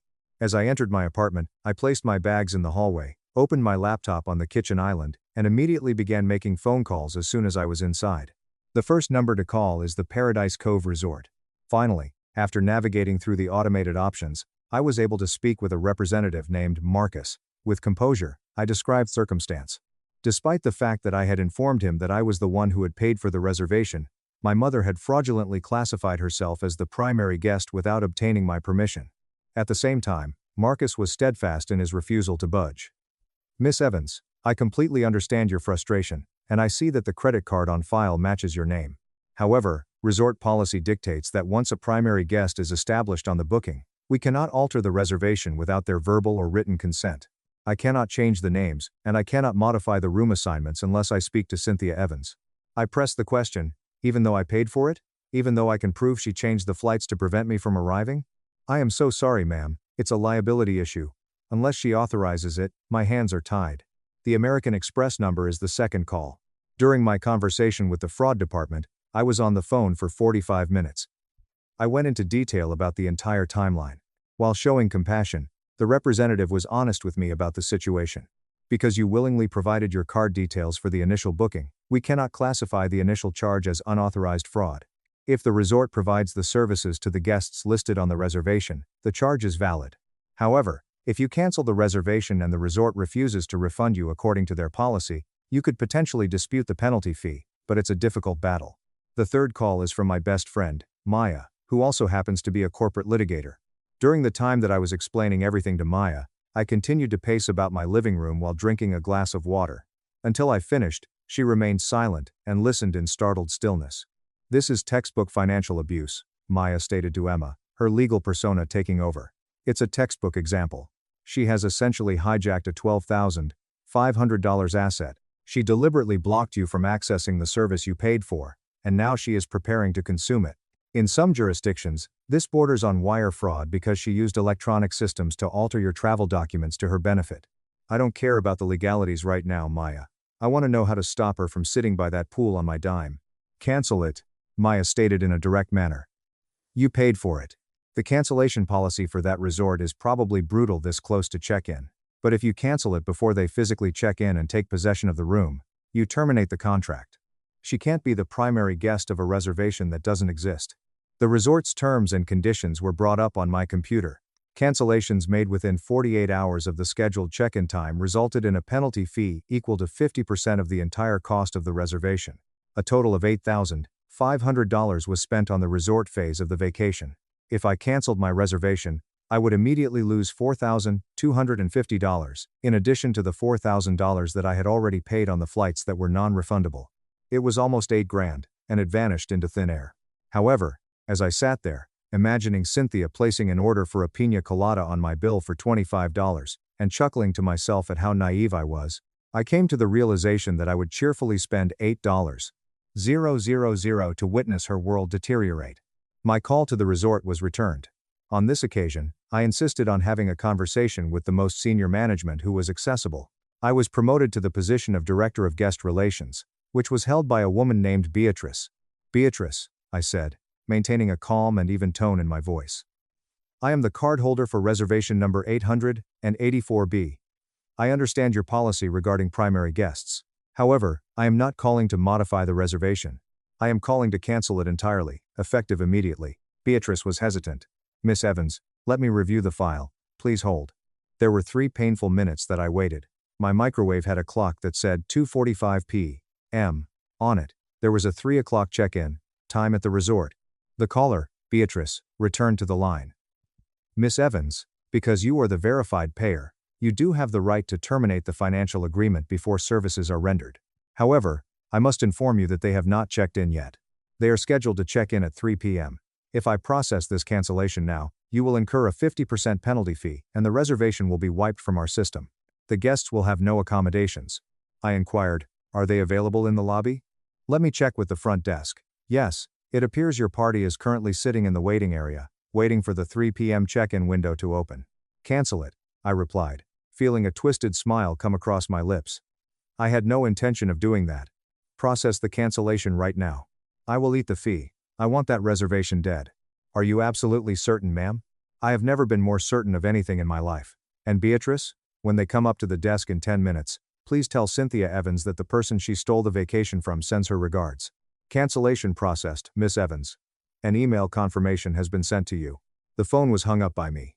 Once walking to my kitchen, I poured myself a large glass of Pinot Noir, sat down on my couch, and placed my phone on the coffee table once I had finished my drink. I bided my time. My phone screen came up at precisely 3:06 that afternoon. Her name was Cynthia. It rang for a while. A call came from my father. It rang for a while. After then, Sam sent a text message that read, "Holy shit, did you act in any way? The concierge is yelling at the mother. And they are informing her that the reservation has been cancelled." I responded to him by text message while taking a leisurely drink of my wine. I cancelled it. To avoid being in the bomb zone, get away. My mobile device became a battleground for the subsequent 2 hours. There was a steady stream of missed calls, frantic voicemails, and random text messages that came in. Cynthia's voicemail, screaming in the background. "Emma, you vindictive, psychotic little brat. The hotel is saying you cancelled our rooms. They are trying to kick us out of the lobby. You call them back right now and fix this, or I swear to God you are dead to me." Robert's voicemail. "Emma, honey, please pick up. Your mother is having a panic attack. The resort is fully booked. They won't even let us buy a new room. We have nowhere to stay. Please, whatever misunderstanding happened with the flights, we can talk about it later. Just fix the hotel." I didn't respond to any of them at all. Rather than that, I opened up Facebook. An attention-grabbing status update had already been submitted by Cynthia. "Kindly pray for our family, thank you. We have become stranded in a country out of our own. Because of her terrible mental health crisis, my daughter Emma has deliberately cancelled our hotel bookings out of complete delusion. She is suffering from a severe mental health crisis. Because we have nowhere to sleep, we are in a state of terror. I am utterly devastated by the fact that my own flesh and blood would attempt to destroy our family in such a manner." Mental health crises. It was her ploy all along. In order to avoid having to accept what she had done, she was going to try to justify my response by claiming that it was a psychological break. A screen capture of her post was taken by me. Following that, I penned my own, tagging her, my father, and each and every member of our extended family that we had in common. To answer the question of why my parents are currently stranded in the Bahamas, I would like to report that I paid $12,500 for a vacation with my family. Cynthia discreetly altered my flight to 8 a.m. while leaving mine at 2 p.m., and she routed the notifications to herself so that I would miss the plane. She did this by logging into my airline account. She then proceeded to make herself the primary guest at the resort that I had paid for, with the intention of stealing the holiday and preventing me from going. It was at the airport where I learned the news. I decided to cancel the reservation 10 minutes before she was scheduled to check in, so that I would not have to pay to remain with individuals who had purposefully abandoned me. Although I was charged fines of $6,000, the fact that I was able to stop a criminal from enjoying the fruits of their crime was well worth the money. If holding someone accountable for financial sabotage is considered a mental health crisis, then I am very proud of the fact that I am nuts. Have a wonderful time at the beach, Mom. You are currently paying for it. I pressed the post button. Following the ordering of a huge pepperoni pizza and the activation of the Do Not Disturb feature on my phone, I spent the remainder of the night watching Netflix. I awoke the following morning to more than 100 notifications waiting for me. Within the family group chats, my Facebook post had the effect of a bomb at the same time. At the same time that half of my aunts and cousins were shocked and apologizing to me, the other half, the ones who were toxic, were calling me a monster for leaving my elders homeless.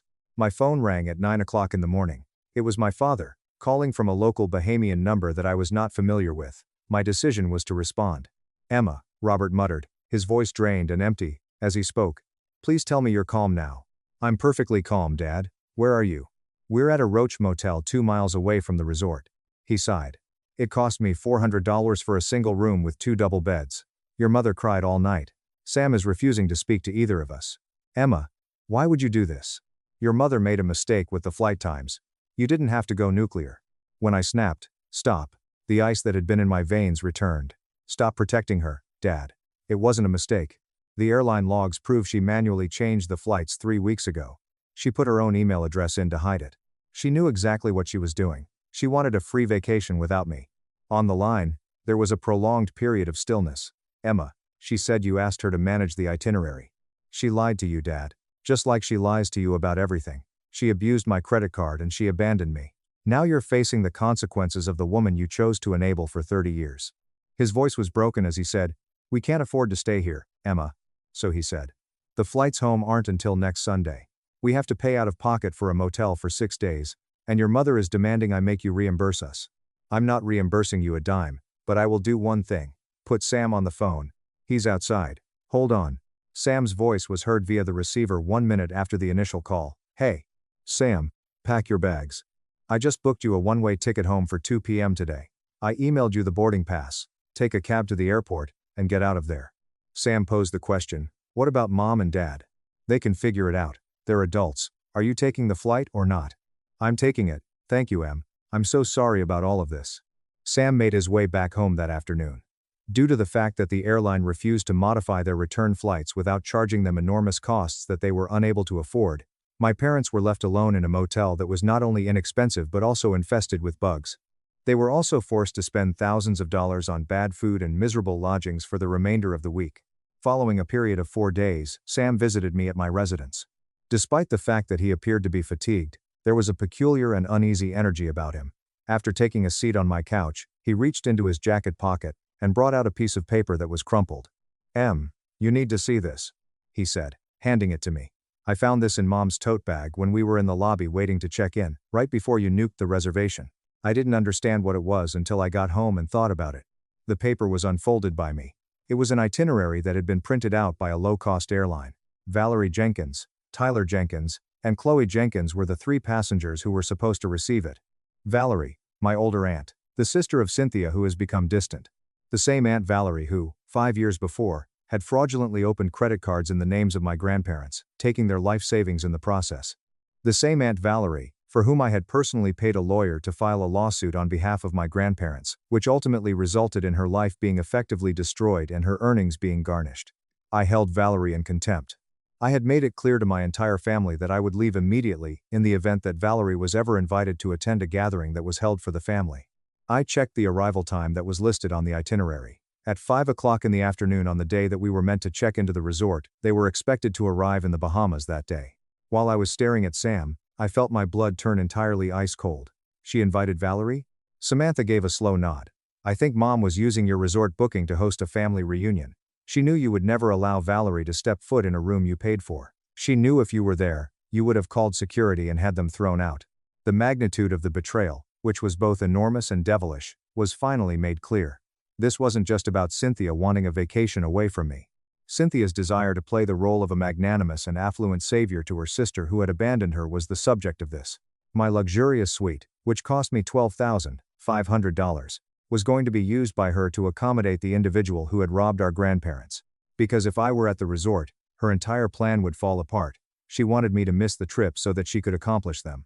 My absence had been carefully planned out by her so that she could covertly bring Valerie to the all-inclusive resort on my behalf financially. My voice hushed. "She is a monster." As I dropped the paper onto the table underneath me, Sam stated, "She is even more terrible than a monster. She's a parasite."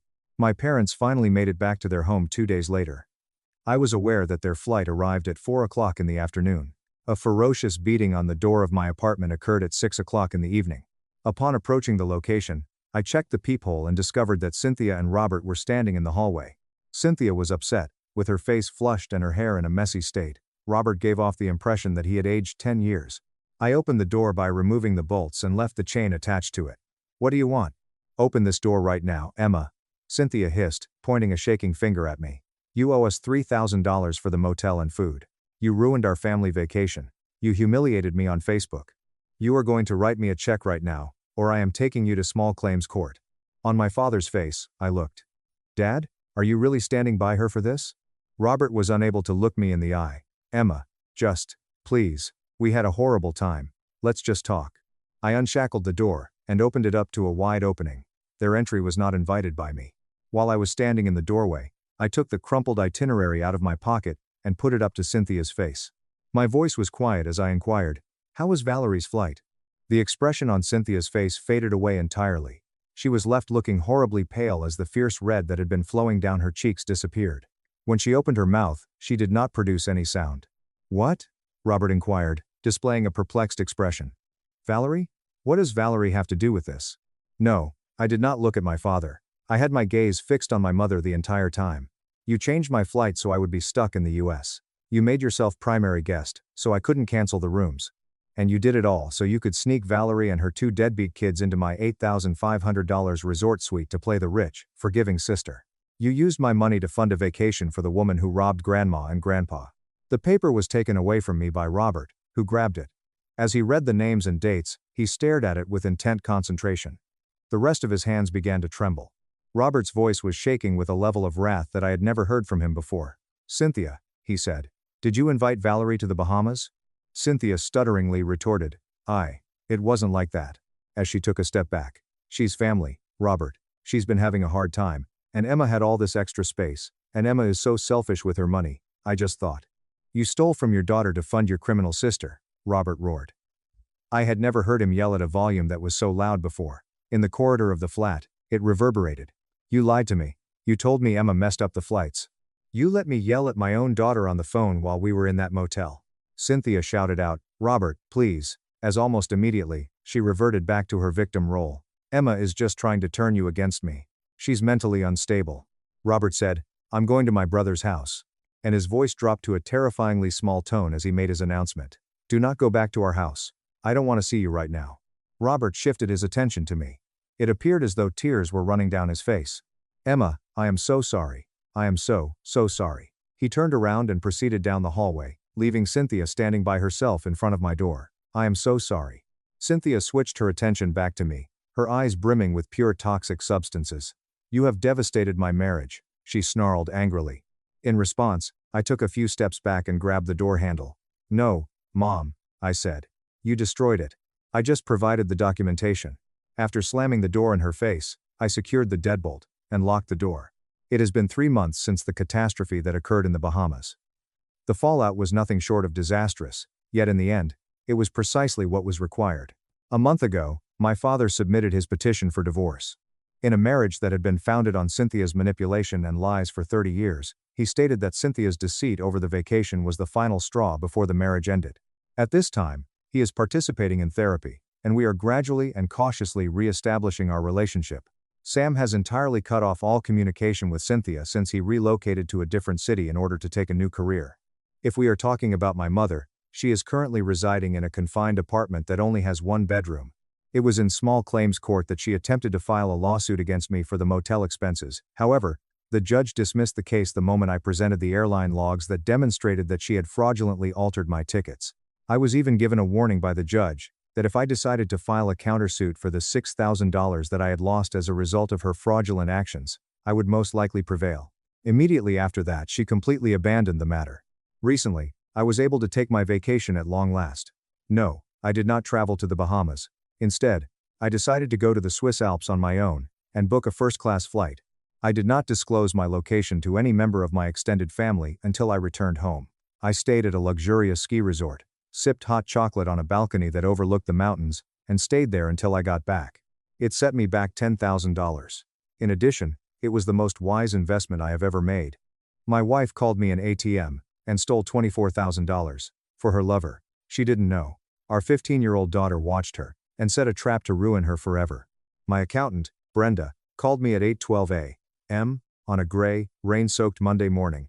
I was standing in my kitchen in my socks, pouring Cheerios into a bowl for my 9-year-old son, Leo, while my 15-year-old daughter, Maya, waged her daily war against our faulty toaster.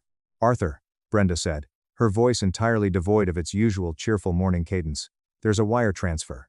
$24,500 went out yesterday evening to an external account I don't recognize. For one stupid, naive second, I genuinely thought she had pulled up the wrong client file. I wiped a spill of milk off the granite counter with a paper towel. That's impossible, Brenda, I said, keeping my voice light so the kids wouldn't look up. I haven't authorized any transfers. I was home with my kids all weekend. Her voice dropped an octave, the kind of drop that professionals use when they are delivering a terminal diagnosis. I know, Arthur, that's exactly why I'm calling you. The milk-soaked paper towel slipped from my fingers and hit the bottom of the sink with a wet slap. My son, Leo, looked up from his cereal bowl, a drip of milk on his chin. Dad, you okay? Nothing, buddy, I said automatically, forcing my facial muscles to remain entirely neutral. Eat your breakfast. You're going to miss the bus. But my pulse had already fundamentally changed. The rhythm of my heart became slow, heavy, wrong. The transfer was made directly through your secure online banking portal, Brenda continued, her keyboard clacking furiously in the background. Correct master password. Correct secondary verification PIN. It went out yesterday, Sunday, at exactly 7:46 p.m. I froze what I could the second I logged in this morning and saw the flag, but the money is already gone from your primary reserve account. I need to know, right now, if anyone else had access to those credentials. Anyone else at all, Arthur. I turned slowly toward the empty dining room, and the memory of the previous night hit me so fast and so violently that it made my stomach drop into my shoes. Sunday dinner. Roast beef, mashed potatoes, and the expensive tapered candles my wife, Elena, insisted on lighting because they made ordinary meals feel intentional. I remembered Maya, rolling her eyes at the theatrics. I remembered Leo asking if he could have ice cream before he even finished his vegetables. And I remembered Elena, my new wife of just under a year, excusing herself right after I poured the after-dinner coffee. She had disappeared for exactly 10 minutes. I had noticed it at the time because Elena was a woman who never moved without a calculated reason. She never left her smartphone behind in another room. She never stepped away from a conversation unless she had a perfectly manicured excuse ready to deploy. "I just need to take a quick call from the interior design firm," she had murmured, pressing a gentle, perfumed hand to my shoulder before gliding out of the room. I hadn't questioned it. Why would I? I am Arthur Vance, 41 years old, a commercial cargo pilot, a father of 2, divorced once, remarried once. I am a man who has built his entire existence around checklists, structural systems, backup plans, fuel efficiency margins, and emergency procedures. I trust structure. I trust preparation. I deeply trust the quiet, unshakable logic of things that work. That specific mindset keeps you alive when you are 30,000 feet in the air hauling tons of freight through a thunderstorm. But on the ground, in a house with white siding and blue shutters? That mindset can make you disastrously slow to recognize betrayal. "Arthur?" Brenda's voice crackled through the phone, pulling me back to the present. I cleared my throat. It felt full of sand. My wife, Elena. She may have had access. She knows where I keep my physical backup ledger in the home office. She may have seen me input the passwords. "I'm sending you the receiving account details right now via encrypted email," Brenda said sharply. "You need to come into my office immediately. You need to sign the fraud affidavits, lock down every single piece of your financial identity, and file a formal police report. And Arthur, listen to me very carefully. Do not confront anyone. Do not say a single word to her until your devices and your accounts are completely secured." I stared into the dining room, looking at the exact chair Elena had vacated the night before. "I understand." After I hung up, I stood there with my phone gripped so tightly in my hand that my knuckles were stark white. I didn't move. I couldn't. Maya was watching me from the kitchen island. She was 15, far too observant for her own good, possessing a calm, piercing gaze that always made me feel like she knew the punchline to a joke I hadn't even heard yet. "What happened?" she asked. Her voice low. "Bank issue," I lied smoothly. "A real headache but nothing I can't fix." I looked at my children. Leo, blissfully ignorant, scraping the last of his Cheerios, and Maya, sharp-eyed, already dissecting my posture, halfway to the absolute truth. A cold, heavy realization settled into my chest, anchoring me to the floorboards. This missing money wasn't the first warning sign. It was just the first one I could no longer mathematically dismiss. "Maya," I said, keeping my tone perfectly even, "get your brother's backpack ready for school. I need to go upstairs and make a few important calls." She didn't move. She just stared at me, her dark eyes locking onto mine. Did Elena do something? There it was. Not, "Are we okay?" Not, "Are you okay, Dad?" Did Elena do something? Children hear the structural cracks in the foundation long before the adults are willing to admit the house is shifting. "I don't know yet," I said. And the absolute worst part was that my answer fit far more than just the missing $24,500. To understand how I got here, you have to understand how Elena operated. I met her a year and a half after my divorce from my first wife, Sarah. My first marriage hadn't ended in a fiery explosion. There was no scandalous affair, no thrown plates, no screaming matches on the front lawn. Sarah and I had simply worn each other down to the bone through years of mismatched schedules, chronic fatigue, and the quiet, suffocating resentment of two people who had grown into completely different directions. We eventually became highly efficient co-parents, but entirely failed spouses. After the divorce, I buried myself in flying. The cockpit of a Boeing 767 was the one place on Earth where my mind still made perfect sense. An aircraft doesn't care about your bruised ego. A pre-flight checklist doesn't care whether you feel emotionally appreciated or validated. It wants exactly one thing from you: absolute, unflinching competence. People are infinitely harder to navigate than machines, because people can smile warmly at you while they lie directly to your face. I met Elena at a charity gala in downtown Seattle that my younger sister, Rachel, practically dragged me to. Elena was standing near a silent auction display, wearing a stunning, understated emerald green dress. She was listening to a wealthy hospital board member ramble on, utilizing this polished, magnetic half-smile that made the man feel like he was the most fascinating creature in the room. When I finally walked over and introduced myself, she tilted her head, looked at me with these impossibly dark eyes, and said, "Arthur Vance. That is a magnificent, sturdy name. You sound like a man who should own a private island or sign important treaties with a gold fountain pen. I chuckled, charmed despite my usual reservations. I just fly cargo planes. Her eyes immediately lit up. Even better, pilots know exactly how to navigate the storms, and they know how to leave the baggage on the ground. At the time, I thought it sounded incredibly clever, deep, even. Later, much later, I would come to understand that Elena often told the absolute truth right up front. She just wrapped it in such elegant poetic language that you completely missed the threat. She asked about my children, long before she asked about my income. She remembered tiny, specific details from our conversations. When I mentioned Maya loved astronomy, Elena bought her a vintage star chart. When I said Leo hated peas, she made a joke about it the next time we had dinner. My ex-wife Sarah and I shared custody cleanly, and Elena never once tried to interfere with that dynamic. She sent me thoughtful, poetic text messages during my long layovers in Anchorage or Tokyo, pictures of sunsets, jokes about terrible airport coffee, snippets of poetry she claimed reminded her of my quiet strength. She was never loud. She was never clingy. She never manufactured drama. That was exactly what made her so incredibly dangerous. Leo liked her quickly because she spoke to him like an adult. But Maya? Maya distrusted Elena almost immediately. Elena handled my daughter's coldness with terrifying precision. She didn't force affection. She gave Maya a wide berth, asked her opinions on adult topics, and treated her as if she were a peer rather than a child. Maya never fully warmed up to her, but she eventually stopped resisting. Even Sarah, my ex-wife, after meeting Elena twice during kid handoffs, had pulled me aside and said, "She's very composed, Arthur." Sarah meant it as a subtle warning. I, blinded by the peace and quiet Elena brought to my chaotic life, heard it as an endorsement. Elena moved into my house 9 months after we met. We were married 6 months later at a small, tasteful lakeside ceremony. My parents attended. My sister Rachel cried. Leo danced until he literally passed out in a folding chair. Maya wore a navy blue dress, and looked deeply unconvinced in every single wedding photograph. Elena looked radiant, calm, and utterly certain. I tragically mistook her certainty for safety. By noon on that horrific Mudhone, I had executed every single item on the checklist Brenda had given me. I drove to the bank. I changed every password to every account I owned. I froze my entire portfolio.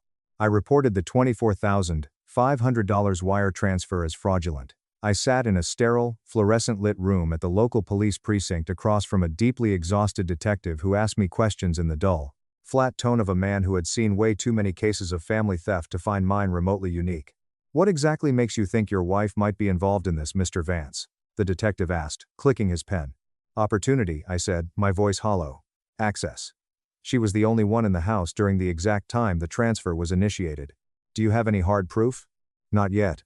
That specific phrase haunted me for the entire drive back to my house. Not yet. Because the absolute worst thing about suspicion entering a marriage is that memory instantly becomes unstable territory. Every past interaction is suddenly suspect. Harmless questions she asked months ago suddenly morph into calculated reconnaissance. Little daily irritations become evidence of deep contempt. Warm smiles become terrifying masks. When I finally pulled into my driveway, the rain had stopped, but the sky was still a bruised purple. Elena's sleek white SUV was parked in its usual spot. I sat behind the steering wheel of my truck for almost 3 full minutes, just staring at the front of my own house. White siding, blue shutters, the basketball hoop over the garage, Maya's mountain bike resting on the front lawn, Leo's muddy soccer cleats abandoned on the porch. It looked like a stable house. It looked like a painfully normal, happy house. But inside it, my wife had just stolen $24,500 from me.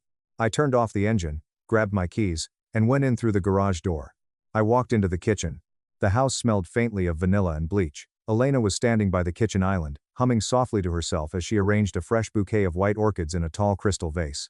She turned as she heard my footsteps, her face breaking into a beautiful, flawless smile. "There you are, Arthur. I texted you an hour ago."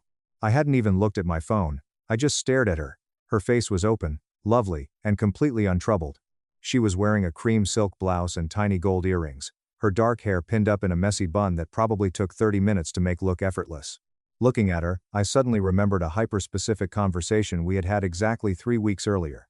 We had been sitting on the back patio, drinking a very expensive Cabernet, after the kids had gone to sleep. Out of nowhere, she had asked me why I kept so much liquid, accessible cash in my primary reserve account instead of locking it away in investments. "You always keep that much just sitting there, Arthur?" she had asked, swirling her wine. "Usually, yes," I had replied. "For emergencies. Roof repairs, tuition bumps, medical issues, legal problems if life ever gets messy. It's a buffer. She had smiled and touched my knee. You really do build backup systems for absolutely everything, don't you? Standing in the kitchen now, I realized she hadn't been admiring my responsibility. She had been measuring the absolute easiest place to cut the meat from the bone. How was your day? Elena asked, trimming the stem of an orchid with a pair of kitchen shears. Productive, I said. My voice sounded like it belonged to a stranger. Her hands paused. Her eyes narrowed by exactly 1 microdegree. Elena was a master at reading atmospheric shifts in a room. Arthur, what happened? $24,500 left my reserve account yesterday evening, I said, my voice completely flat. The crystal vase stilled completely in her hands. The silence in the kitchen became absolute. Then, slowly, she resumed adjusting the white petals. My God. That sounds incredibly serious. It is, I said. And the transfer was made directly through my personal home banking portal, from my laptop.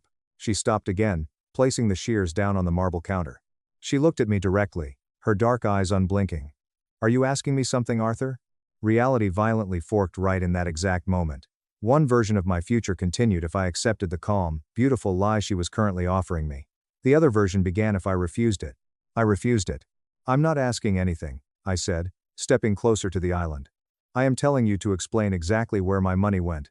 Her expression instantly cooled, the warmth vanishing like a blown-out candle. That is an incredibly ugly accusation, Arthur. Then answer the question clearly. I countered, my voice rising just a fraction. Did you, or did you not, transfer $24,500 out of my reserve account last night at 7:46 p.m.? She gave a small, breathy laugh. It was a terrifying sound. Your account? There was no confusion in her voice. There was no outrage at being accused of a felony. There was no disbelief. There was only a critique of my phrasing. I stared at her, feeling a cold sweat break out on the back of my neck. You disappeared for 10 minutes during dinner last night. You claimed you had a work call. You knew my laptop password because I've typed it in front of you 100 times. You knew exactly where I keep the physical authentication key in the desk drawer. You specifically asked me about the balance of that exact account 3 weeks ago. Her jaw tightened visibly. Because you leave your entire life spread open on every surface of this house, Arthur. You treat your finances like they're public record. So you did it, I breathed, the reality finally crushing the last tiny sliver of denial I had left. She held my gaze, her chin lifting defiantly. What if I did? The refrigerator kicked on with a low hum. It was the only sound in the room. You stole from me, I said. I moved money, she corrected, waving a hand dismissively, to a temporary holding account. A temporary account for what? She crossed her arms over her silk blouse, suddenly looking like a fortress. For something that deeply concerns me. Something private. That isn't an answer, Elena. No, Arthur, it's a boundary. I actually let out a harsh, barking laugh. You logged into my secure network, bypassed my authentication, and transferred 24 grand of my emergency savings without my knowledge or permission. That is not a boundary, Elena. That is grand larceny. That is wire fraud. Her eyes flashed with genuine anger now. Oh, please, don't be so incredibly provincial. You're standing there, acting as if I held up a bank or robbed a stranger in an alley. It was money just sitting there, completely idle, while I've been carrying more weight in this marriage than you ever bothered to notice. Carrying what? I demanded, slamming my hand flat against the granite counter. This marriage, she snapped, her voice finally echoing in the large kitchen. The emotional labor, Arthur. The relentless social labor. The endless, exhausting adaptation to your life. Your ex-wife is still constantly orbiting every major decision we make. Your daughter sits at the dinner table silently evaluating me like I'm a disease. Your son needs constant, draining reassurance. Your erratic flight schedule determines the entire emotional climate of this house. You come and go as you please and you call it responsibility. I work. You vanish. I provide. You manage. There it was, the grand, twisted manifesto. The private translation Elena had been performing in her head all along. In her mind, my reliability had become absence. My planning had become control. My financial provision had become arrogance. She had systematically rewritten every single one of my strengths into unforgivable flaws, all while comfortably benefiting from every single one of them. What did you need the money for? I asked again, my voice dropping to a deadly whisper. She looked away, staring at the stainless steel refrigerator. And in that tiny hesitation, before she even opened her mouth, the final piece of the puzzle clicked into place. I knew. There's someone else, I said. It wasn't a question. She didn't deny it. She just kept staring at the fridge. How long? I asked, feeling a sickening wave of nausea wash over me. No answer. How long, Elena? It doesn't matter. She yelled back. It matters to me. She let out a sharp, ragged breath, turning back to face me. Her eyes were hard, devoid of any of the warmth I had fallen in love with. You were never enough for me, Arthur. Not in the ways that actually mattered. The sentence was precision engineered to gut me. But I was too flooded with adrenaline to feel the wound. Who is he? He is a man who actually sees me, she said, lifting her chin. That almost would have been funny if it hadn't involved my life savings. A man who sees you? A man who needed $24,000 of my money just to see you properly? Her face flushed a deep, angry red. You don't understand the opportunity he presented. You wouldn't. Try me. It was an investment, she said stiffly. Whose investment? She hesitated. That was all the answer I needed. You stole my emergency fund, I said, spacing out every word so it hung in the air, to impress your secret lover. You funded your affair with the money I saved to fix the roof over your head. You make everything sound so incredibly vulgar, she spat, her hands starting to shake slightly, though she fought desperately to keep her voice controlled. You think just because you keep the bank accounts balanced, and you sign Leo's school forms on time, and you schedule your flights properly, that you are some ideal, perfect husband. You don't love people, Arthur. You administrate them. I stepped around the kitchen island, closing the distance between us until I was standing less than 2 feet away from her. I looked down into her dark eyes. And you don't sacrifice for people, Elena? I said quietly. You position yourself. That landed. I saw it physically strike her. Because that was the absolute, undeniable truth at the dark center of Elena. Nothing she ever gave to anyone was free. Every kindness was expected to yield a return. Every tender touch bought leverage. Every act of patience with my children was a calculated investment in future control over me. I want the money transferred back by 8 o'clock tonight, I said, my voice devoid of any emotion. She laughed once, a harsh, grating sound. That may not be possible. Then tell me exactly where it is. Give me his name. No. I nodded slowly. Then go upstairs and pack a bag. Now. She looked genuinely shocked. Her perfect mask slipped completely. Excuse me? You're throwing me out of my own house? I am actively removing unauthorized access from my property, I said. Your house? She repeated, her voice dripping with venom. Yes, Elena. Since we are suddenly being so exact about boundaries. My house. Her eyes narrowed into tiny slits. You are going to deeply regret this, Arthur. Maybe, I said. But not nearly as much as I'd regret letting a thief sleep in the room next to my children. She yanked open the silverware drawer, slammed it shut with enough force to rattle the knives, and glared at me. I gave things up for this marriage. I sacrificed my independence.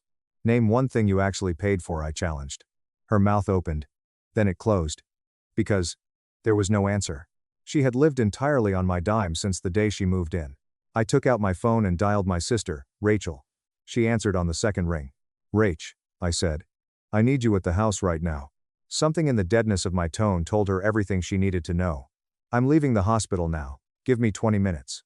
Elena stared at me as I hung up. What are you doing? You need your little sister as backup to kick me out? No, I said, pulling out a bar stool and sitting down, never taking my eyes off her. I need a witness.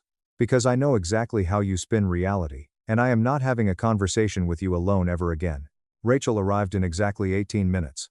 She burst through the front door wearing her blue pediatric nurse scrubs under a heavy raincoat, her curly hair half falling out of its clip. Her face was set in that terrifying, stone-cold trauma nurse expression that clearly communicated, somebody in this room is about to bleed, and it isn't going to be me. She walked into the kitchen, looked at me sitting frozen on the stool, and then looked at Elena, who was standing defensively by the sink. What happened? Rachel demanded. Elena transferred $24,500 from my primary reserve account last night, while we were eating dinner, I said flatly. Without my permission. Rachel slowly turned her head to look at Elena. Did you? Elena summoned that polished, magnetic little smile. Arthur is severely overreacting to a joint financial decision that he simply doesn't understand yet. Rachel actually snorted. God, that sounded rehearsed. Did you practice that in the mirror? Elena stiffened, her posture going rigid. Rachel had distrusted Elena from the very beginning. At my wedding reception, Rachel had hugged me tightly, kissed my cheek, and whispered directly into my ear, "Keep your financial paperwork immaculate, Artie." I've asked her to leave the house, I told Rachel. Rachel nodded once, sharply. Good.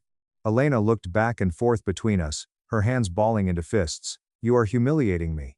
No, Rachel said, crossing her arms. You handled the humiliation part all by yourself when you decided to be a thief. We're just handling the logistics. Elena turned her venom back to me. So, this is it? Your family gets to define me? You're just going to throw me out like trash? No, I said quietly. You defined yourself. The door is right there. For the first time since I met her, Elena's legendary composure completely shattered. Her face twisted into an ugly, hateful sneer. You are so unbelievably self-righteous, Arthur. You think you're so perfect. I didn't react. I just pointed toward the stairs.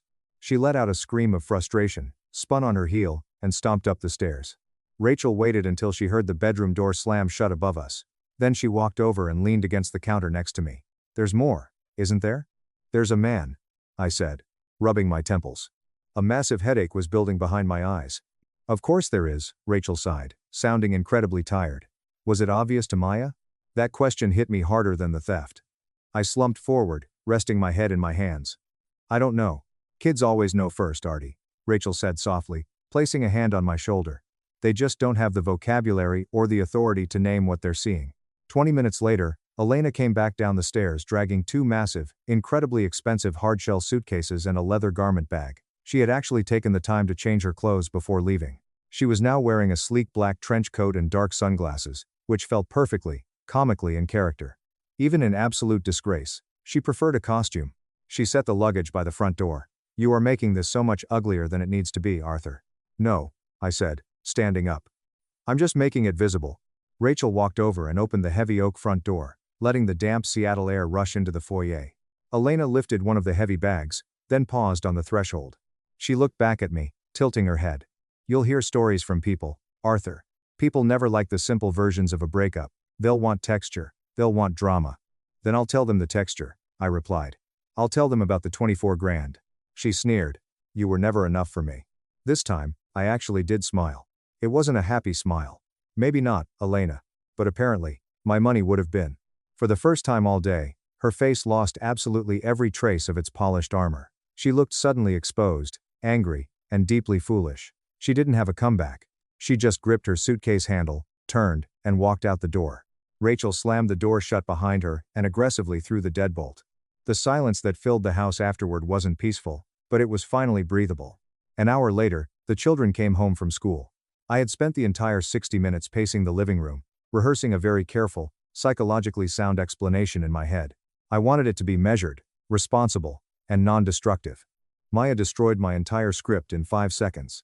She walked through the front door, dropped her backpack on the floor, looked at the empty space where Elena's coat usually hung, and said, "She's gone, isn't she?" Leo, struggling to take off his rain boots, looked up, confused. Who? I walked over and crouched down so I was at eye level with both of them. Yes, Elena is gone. She won't be living here anymore. Did she do something bad? Maya asked, her voice sharp and uncompromising. Yes, I said honestly. Leo's little face crumpled instantly, his bottom lip trembling. Did she leave because of me? Because I didn't eat my vegetables last night? No amount of flight training, no emergency protocol on Earth, prepares a father for that specific question. I reached out and pulled my son into a tight hug, burying my face in his hair. No, Leo. Listen to me. Never because of you. Never. Then why? He sniffled into my shoulder. Because she broke my trust, I said softly. She lied to me. Maya crossed her arms, her posture rigid. I knew it. Rachel, who was standing in the kitchen archway, shot Maya a warning look, but I shook my head at my sister. No, let her talk. Maya looked at me with a terrifyingly steady gaze. She acted completely different when you weren't in the room, Dad. The hallway suddenly felt very narrow. What do you mean, Maya? She was only nice to us when she needed something, Maya said, her voice completely flat. But if Leo got too loud playing video games, or if I didn't answer her fast enough, she'd get this smile. Maya demonstrated it. She pulled her lips back in a tight, dead-eyed, terrifyingly accurate mimicry of Elena's polished expression. It was so precise it made my stomach physically turn over. And once, Maya continued, her voice trembling just a tiny bit, she cornered me in the laundry room and told me that I'd be a lot prettier if I smiled more in family pictures, and that my attitude was the reason Mom left you. Rachel muttered something incredibly vicious and unprintable under her breath. I felt physically sick, not just because of the money, not because of the affair, but because my 15-year-old daughter had been carrying the weight of this woman's psychological abuse completely alone, trapped in her own house. Maya, I whispered, my voice breaking. Why didn't you tell me? Maya looked at me with devastating, agonizing calm. Because you loved her, Dad, and you looked so happy.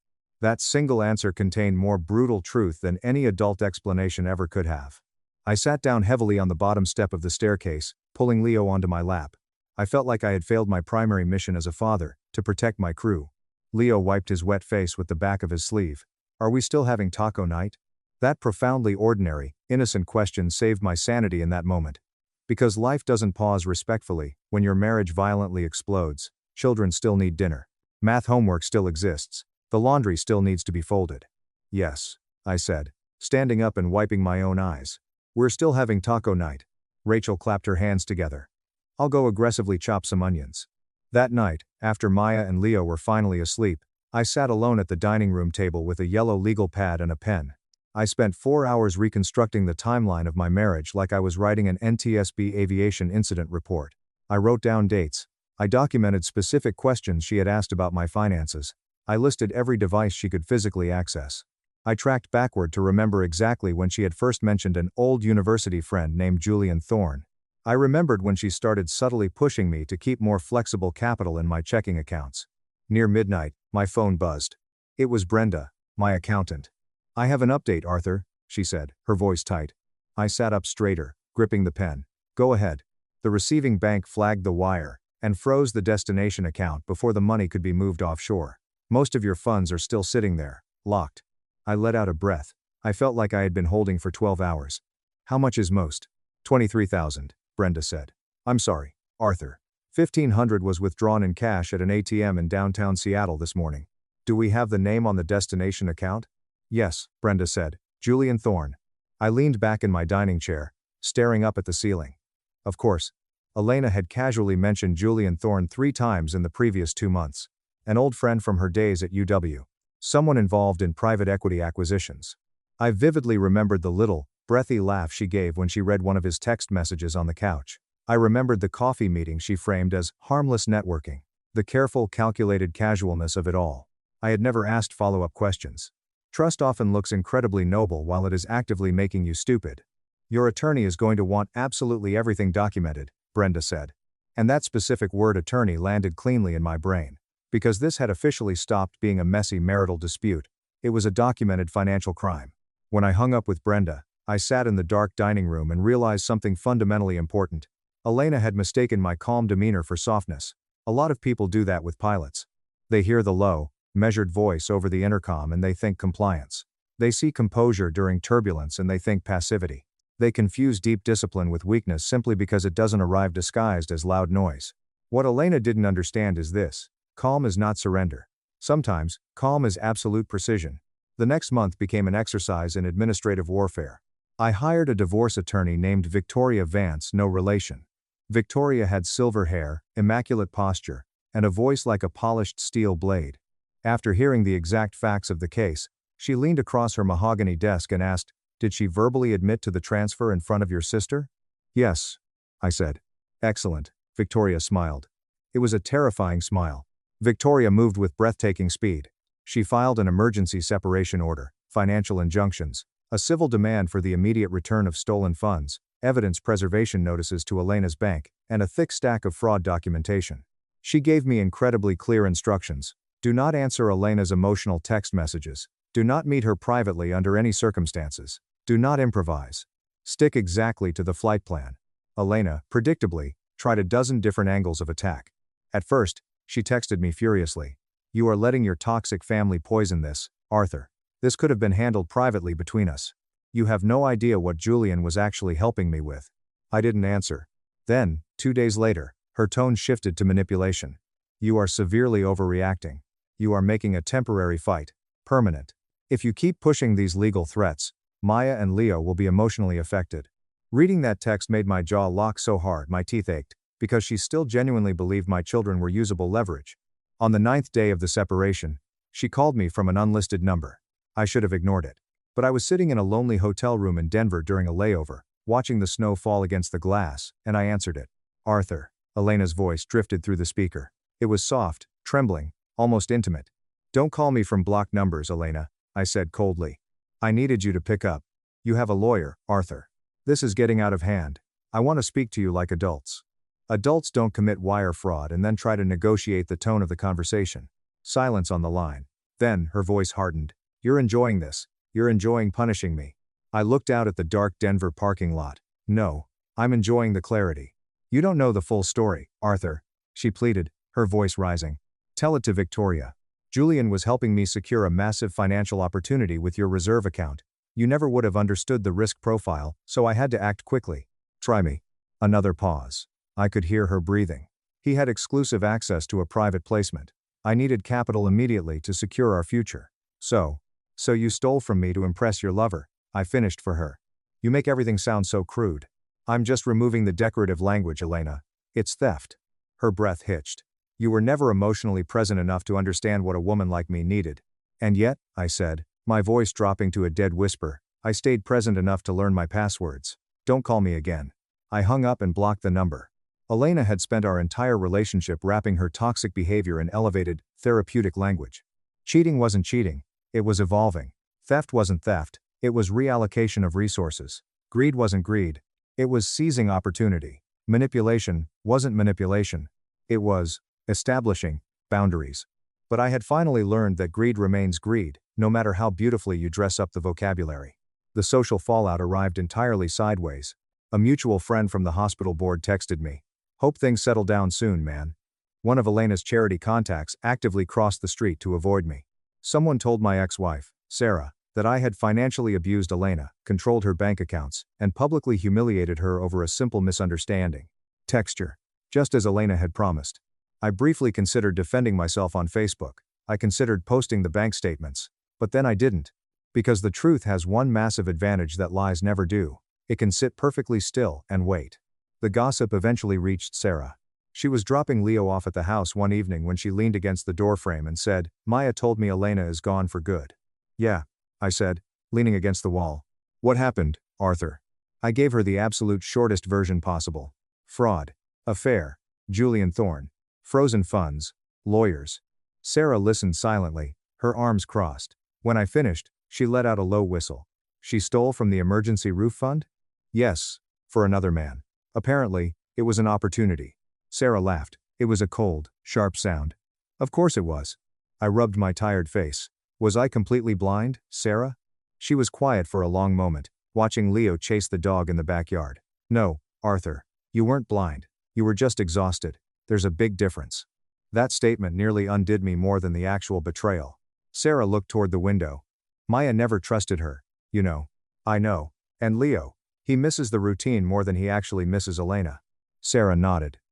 Kids grieve structure, Arthur. Even bad structure. But for the record? She looked back at me, her eyes dead serious. I never liked how overly interested she was in your pension. I stared at her. What? The second time I ever met her, at Leo's soccer game, she asked me more questions about how our divorce settlement split your retirement planning than she asked about your actual flight schedule. Despite the absolute misery of the situation, I actually laughed out loud. Sarah's face softened. You're going to be okay, Artie. Will I?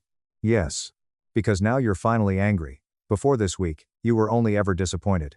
Disappointment is passive. Anger, if you use it carefully, moves mountains. The temporary injunction hearing happened exactly 6 weeks later.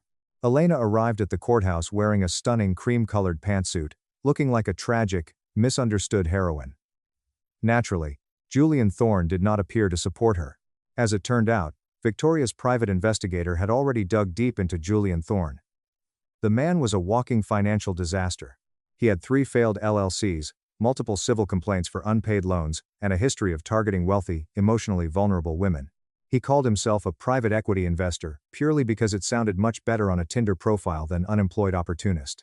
Inside the courtroom, Elena's attorney desperately tried to frame the $24,500 transfer as a simple, marital misunderstanding, a temporary reallocation of joint funds in anticipation of a shared investment decision. Victoria didn't even blink. She stood up, smoothed her skirt, and addressed the judge. Your Honor, if this was a shared investment decision, then opposing counsel can surely provide written consent from my client authorizing the wire transfer to Mr. Thorne's personal checking account. They could not. The judge, an older woman with deeply tired eyes and absolutely zero patience for polished nonsense, looked over her glasses directly at Elena. Mrs. Vance, the judge said, her voice echoing in the quiet room. Did your husband explicitly authorize this transfer of funds? Elena hesitated. She stood at the table, her hands gripping the wood. She hesitated just long enough to make the answer matter. just long enough for everyone in the room to see the lie die in her throat. "No, Your Honor," Elena whispered.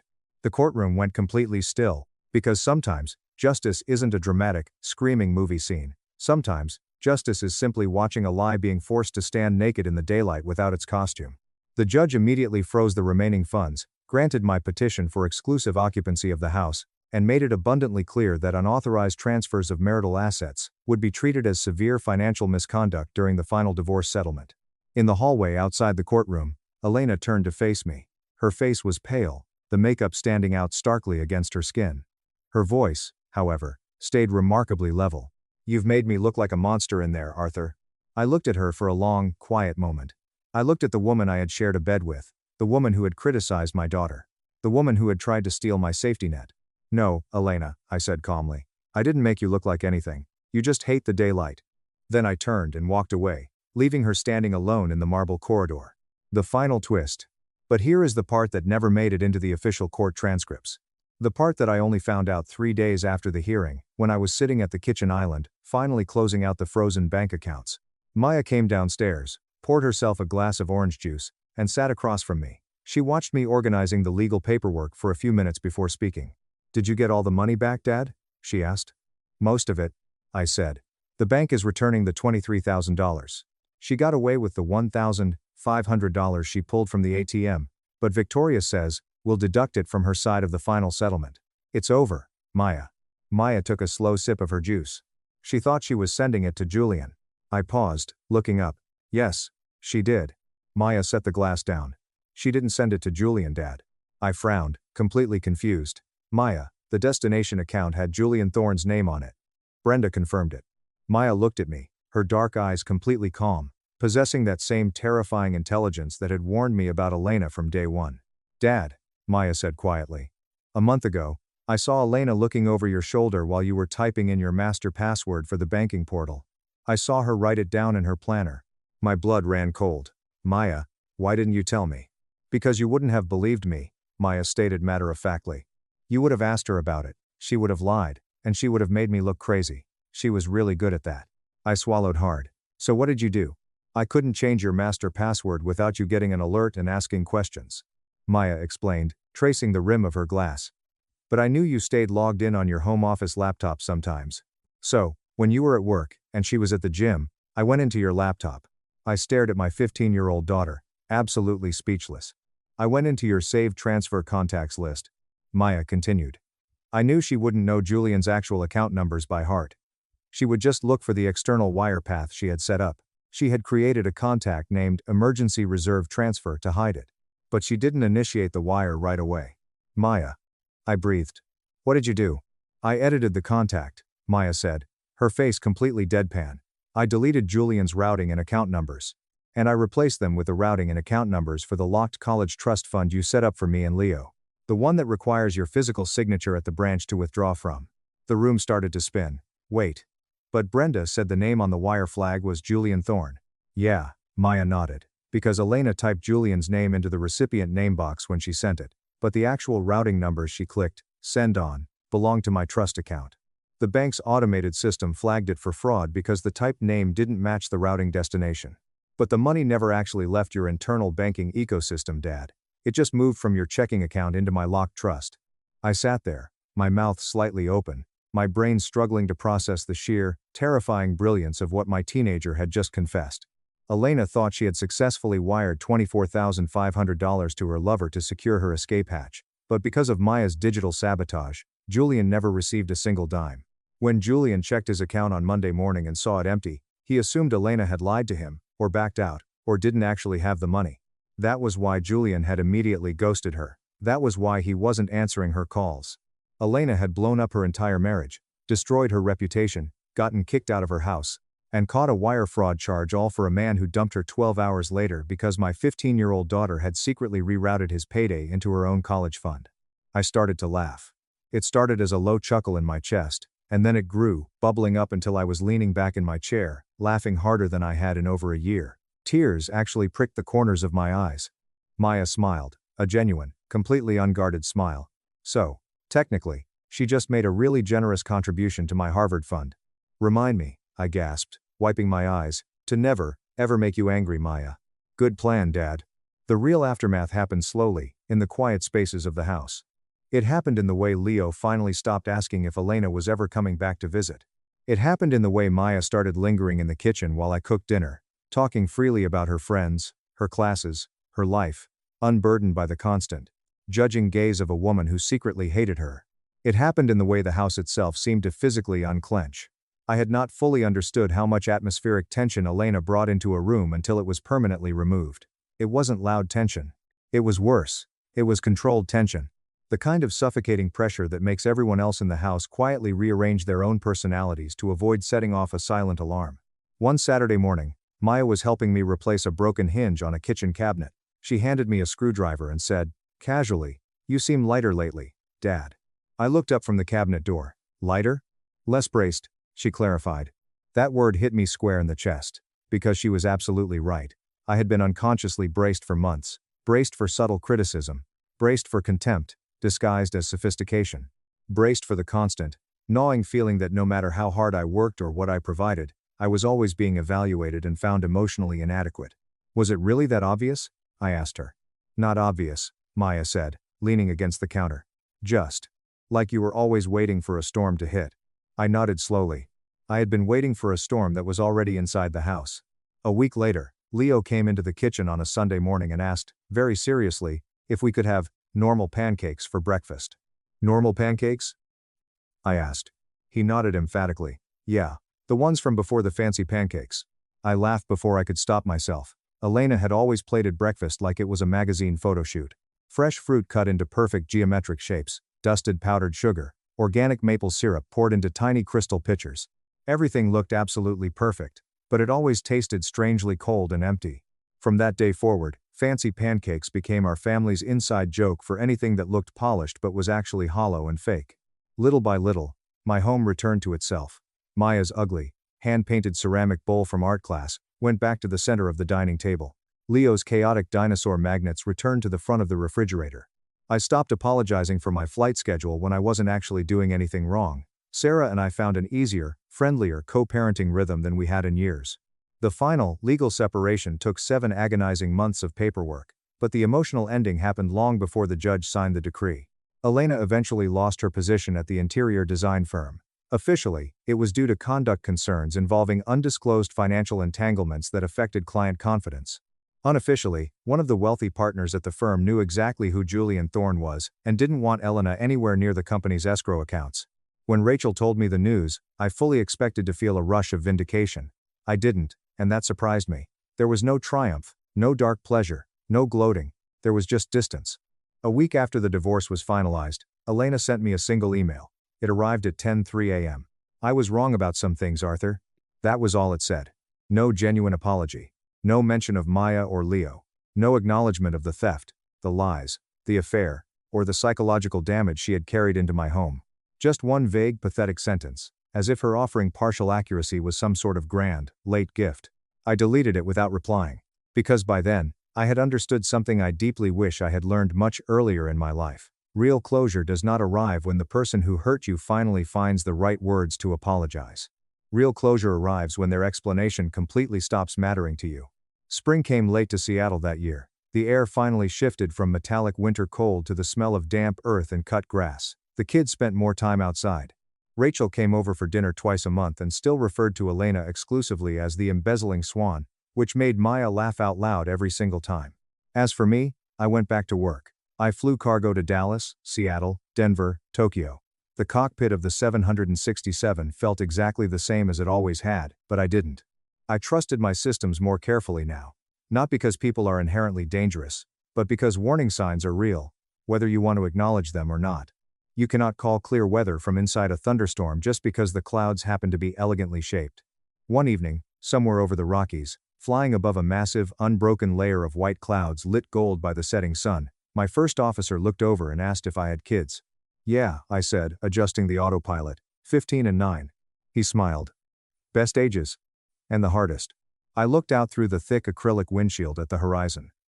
They're the exact age where they know when the adults in the room are lying, I said. Below us, the turbulent world was completely hidden by the cloud deck. Above us, the sky looked endless, dark, and perfectly calm. And it struck me then that calm is not always the same thing as peace.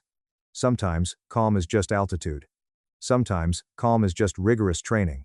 Sometimes, calm is simply the earned, heavy silence that comes after severe turbulence, when the aircraft is finally stable again, and you can finally admit to yourself how badly the wings were shaking.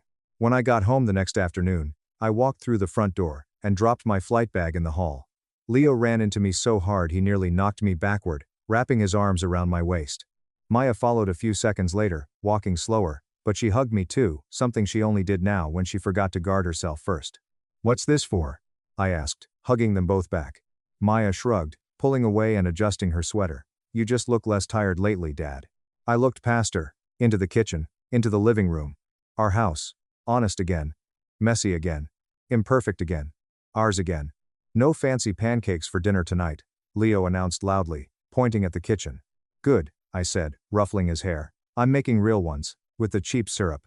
Maya rolled her eyes, but she was smiling. "That's your whole personality now, isn't it, Dad? Truth in breakfast foods." She laughed despite herself. And standing there in the hallway, with my son hanging off my arm and my brilliant, terrifying daughter pretending she wasn't relieved to have me home, I finally understood the only part of this entire nightmare that actually mattered. Elena had not ruined my life. She had simply exposed the things that did not belong in it. The money came back. The toxic marriage ended. The lies spread, twisted, and eventually burned themselves out in the open air. But the real victory was so much simpler, and so much quieter, than any courtroom win. My children felt safe in their own home again. I could breathe in my own living room again, and I had finally stopped confusing quiet endurance with actual wisdom. My name is Arthur Vance. I am a pilot. I know exactly what to do when a critical system fails in midair. You do not panic. You do not bargain with false instrument readings. You absolutely do not hand the controls over to the person who caused the damage. You assess the reality of the situation. You stabilize the aircraft. You fiercely protect the people on board. And then, with steady hands and clear eyes, you bring whatever remains safely back down to earth. Police found my missing fiancée chilling at a friend's. I canceled the wedding, sold her $14,500 ring, and weaponized Excel. I'm Liam, 31, male. Up until a month ago, my life was completely locked in. I had the career, the apartment, the golden retriever, and the beautiful fiancée. I was about to be a married man. Now, I'm just a 31-year-old guy with a stack of cancellation invoices, a newly reclaimed living room, and a level of inner peace that only comes from surviving a nuclear emotional blast. It all started exactly 8 days before the wedding. Mia, my 8-year-old fiancée of 5 years, was supposed to meet me at our apartment on a Tuesday evening. We had our absolute final walkthrough at the venue scheduled for the next morning at 9 a.m. We needed to finalize the seating charts, confirm the ridiculous guest meal counts, and do all that last-minute administrative nightmare stuff that makes your brain feel like it's running on a dial-up modem. She didn't show up. At 7 p.m., I texted her. "Hey, you on your way? I ordered the Thai food you like." Nothing. By 8:30 p.m., the food was cold, and I called her. It went straight to voicemail. Now, you have to understand something about Mia. Her phone was basically surgically grafted to her palm. That woman could text back mid-shower. I am not exaggerating. 2 years ago, she responded to a group chat while recovering from wisdom teeth surgery, still half delirious from the anesthesia. For her to not answer, her phone was like seeing a fish walk on land. Technically, in the grand scheme of the universe, maybe possible, but immediately alarming. By 9:30 p.m., I had that heavy, sinking pit in my stomach. You know the exact one. The one where your biology is telling you something is horribly wrong, before your brain can process it. I called again. Voicemail. I texted her sister. Sarah. "Hey, have you heard from Mia tonight? Can't reach her." Sarah texted back immediately. "Nope, haven't talked to her since yesterday."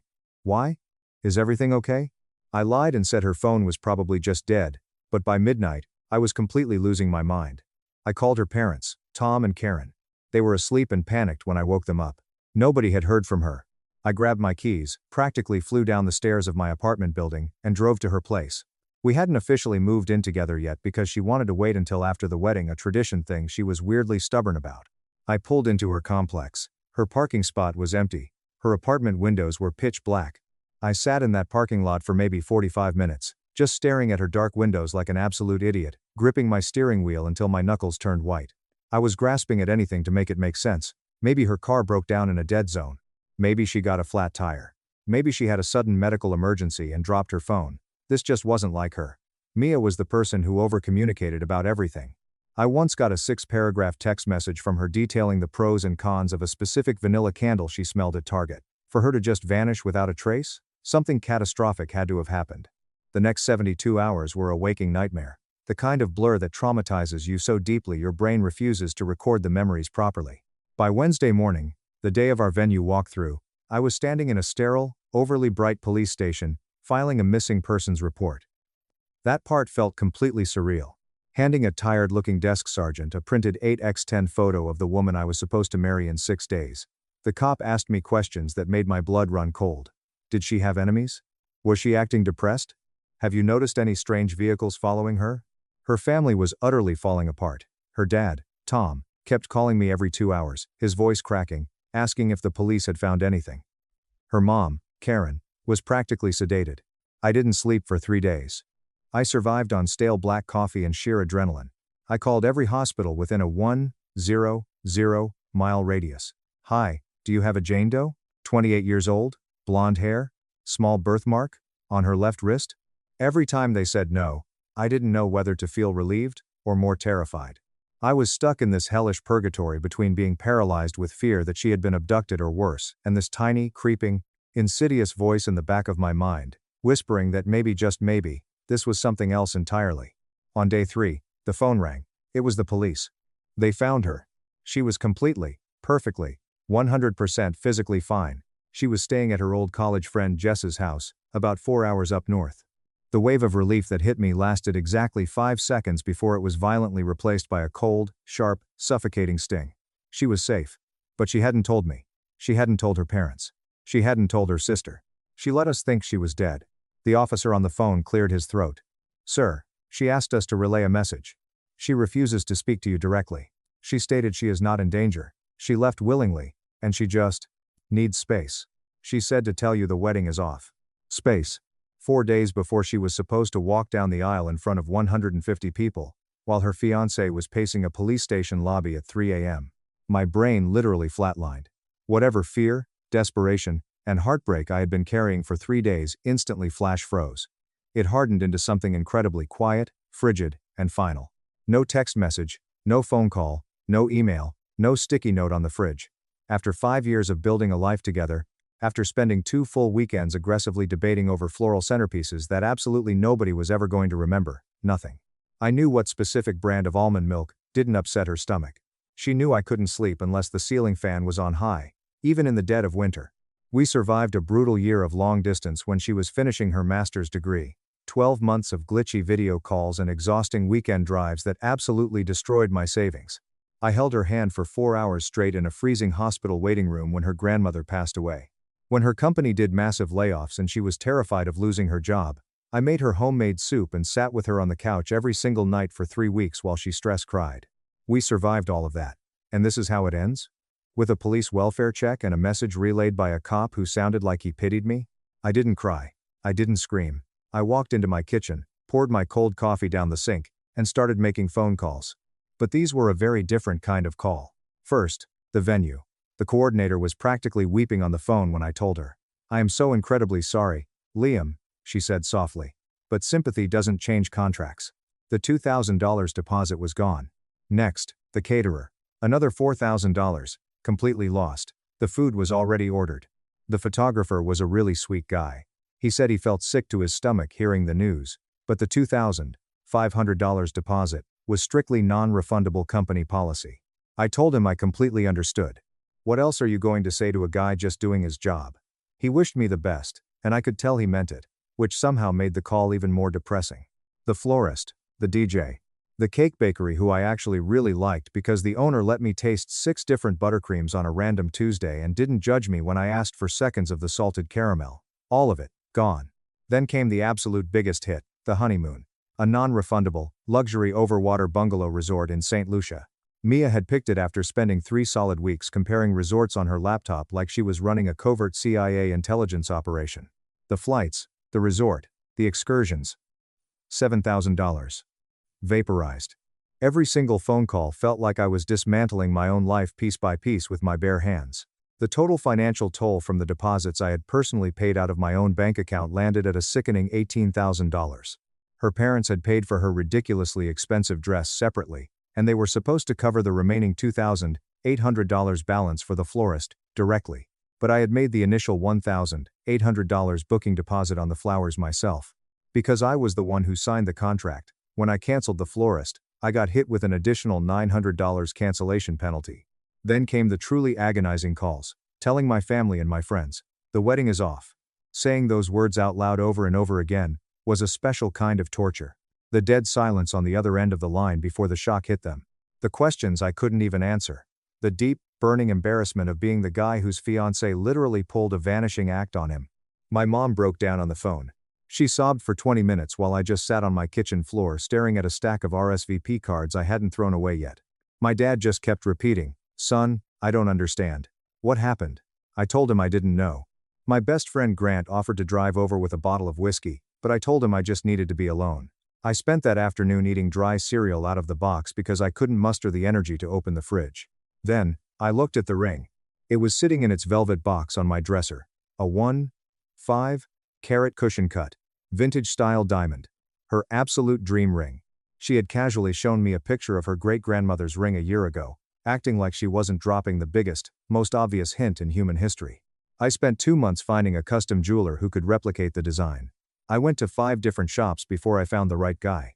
It cost me $14,500. I vividly remembered the day I picked it up. My hands were literally shaking, and I was grinning like a complete fool in the jewelry store parking lot. I sat in my car for 20 minutes just opening and closing the box, watching it catch the light. That ring represented every single thing I thought we were building. Taking it back to sell it felt like the exact polar opposite of that day.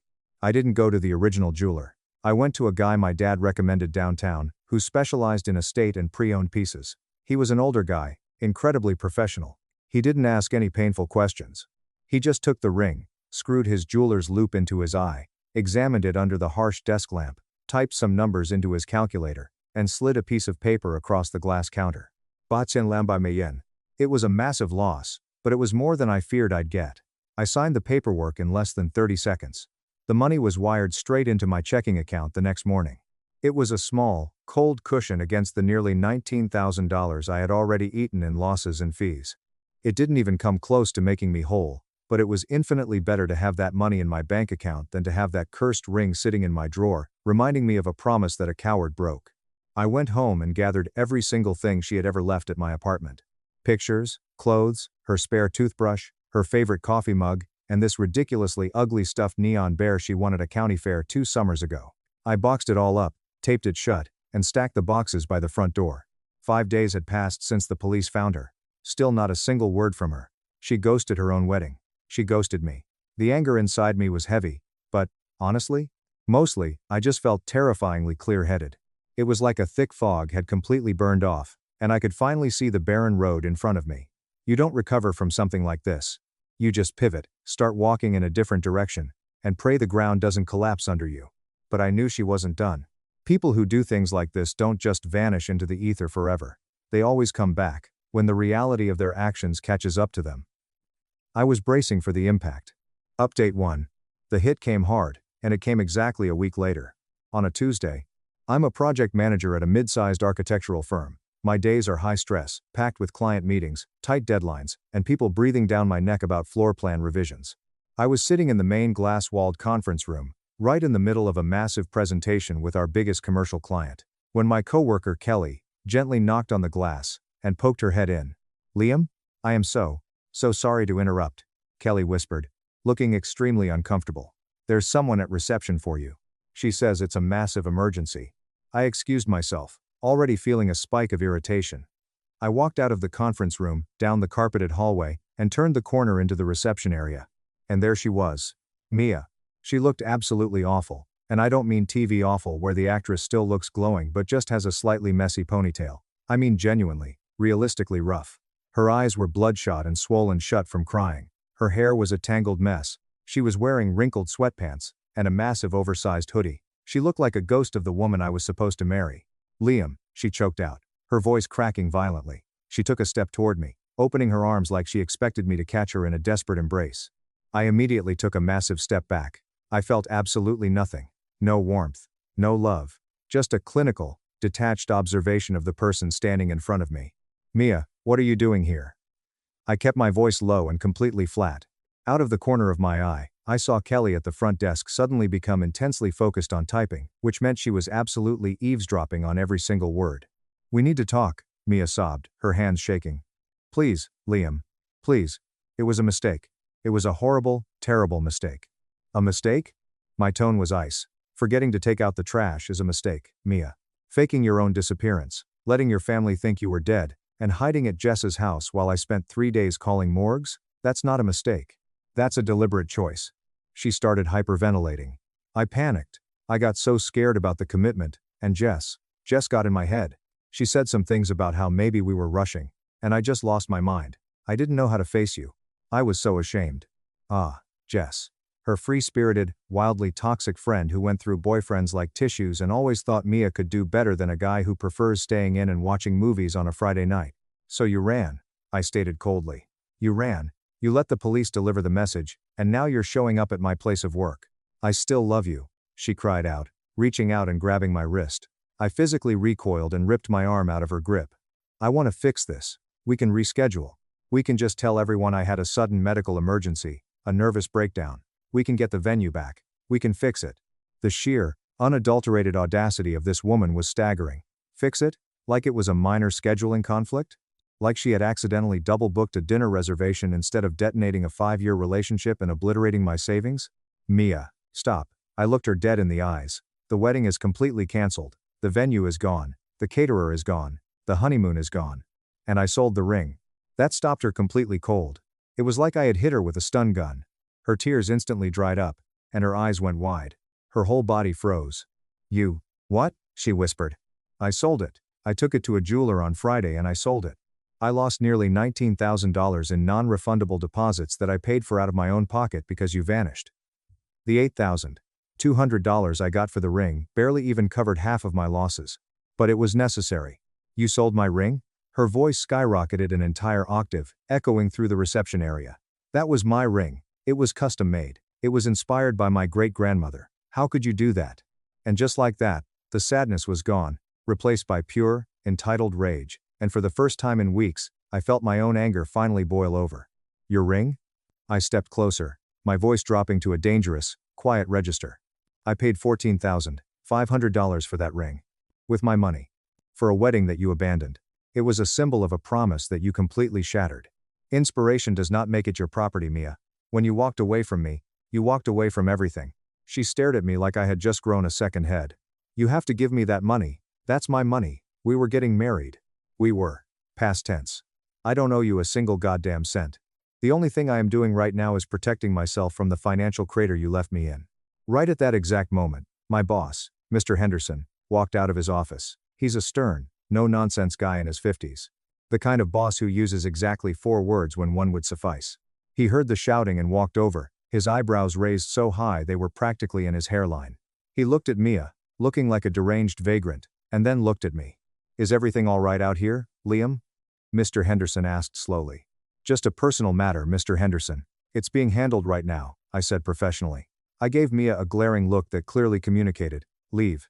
Now. Instead of taking the hint, Mia spun around and looked at my boss. He sold my engagement ring. He canceled our wedding behind my back, and sold my family's heirloom design, without even discussing it with me. She literally complained to my boss, like he was the manager of a retail store, and she was trying to get a refund on a defective toaster. Mr. Henderson looked like he wanted the floor to open up and swallow him whole. Ma'am, he said stiffly, this is a professional workplace. I'm going to have to ask you to lower your voice. I cut in before she could speak. Mia, this is completely inappropriate. You need to leave my office immediately. But she couldn't stop herself. What about my parents? She yelled at me. They paid for my dress. They gave us a $6,000 gift for the honeymoon. You stole their money. Your parents were supposed to pay the $2,800 balance for the florist. I fired back, not caring who heard anymore. But they never did.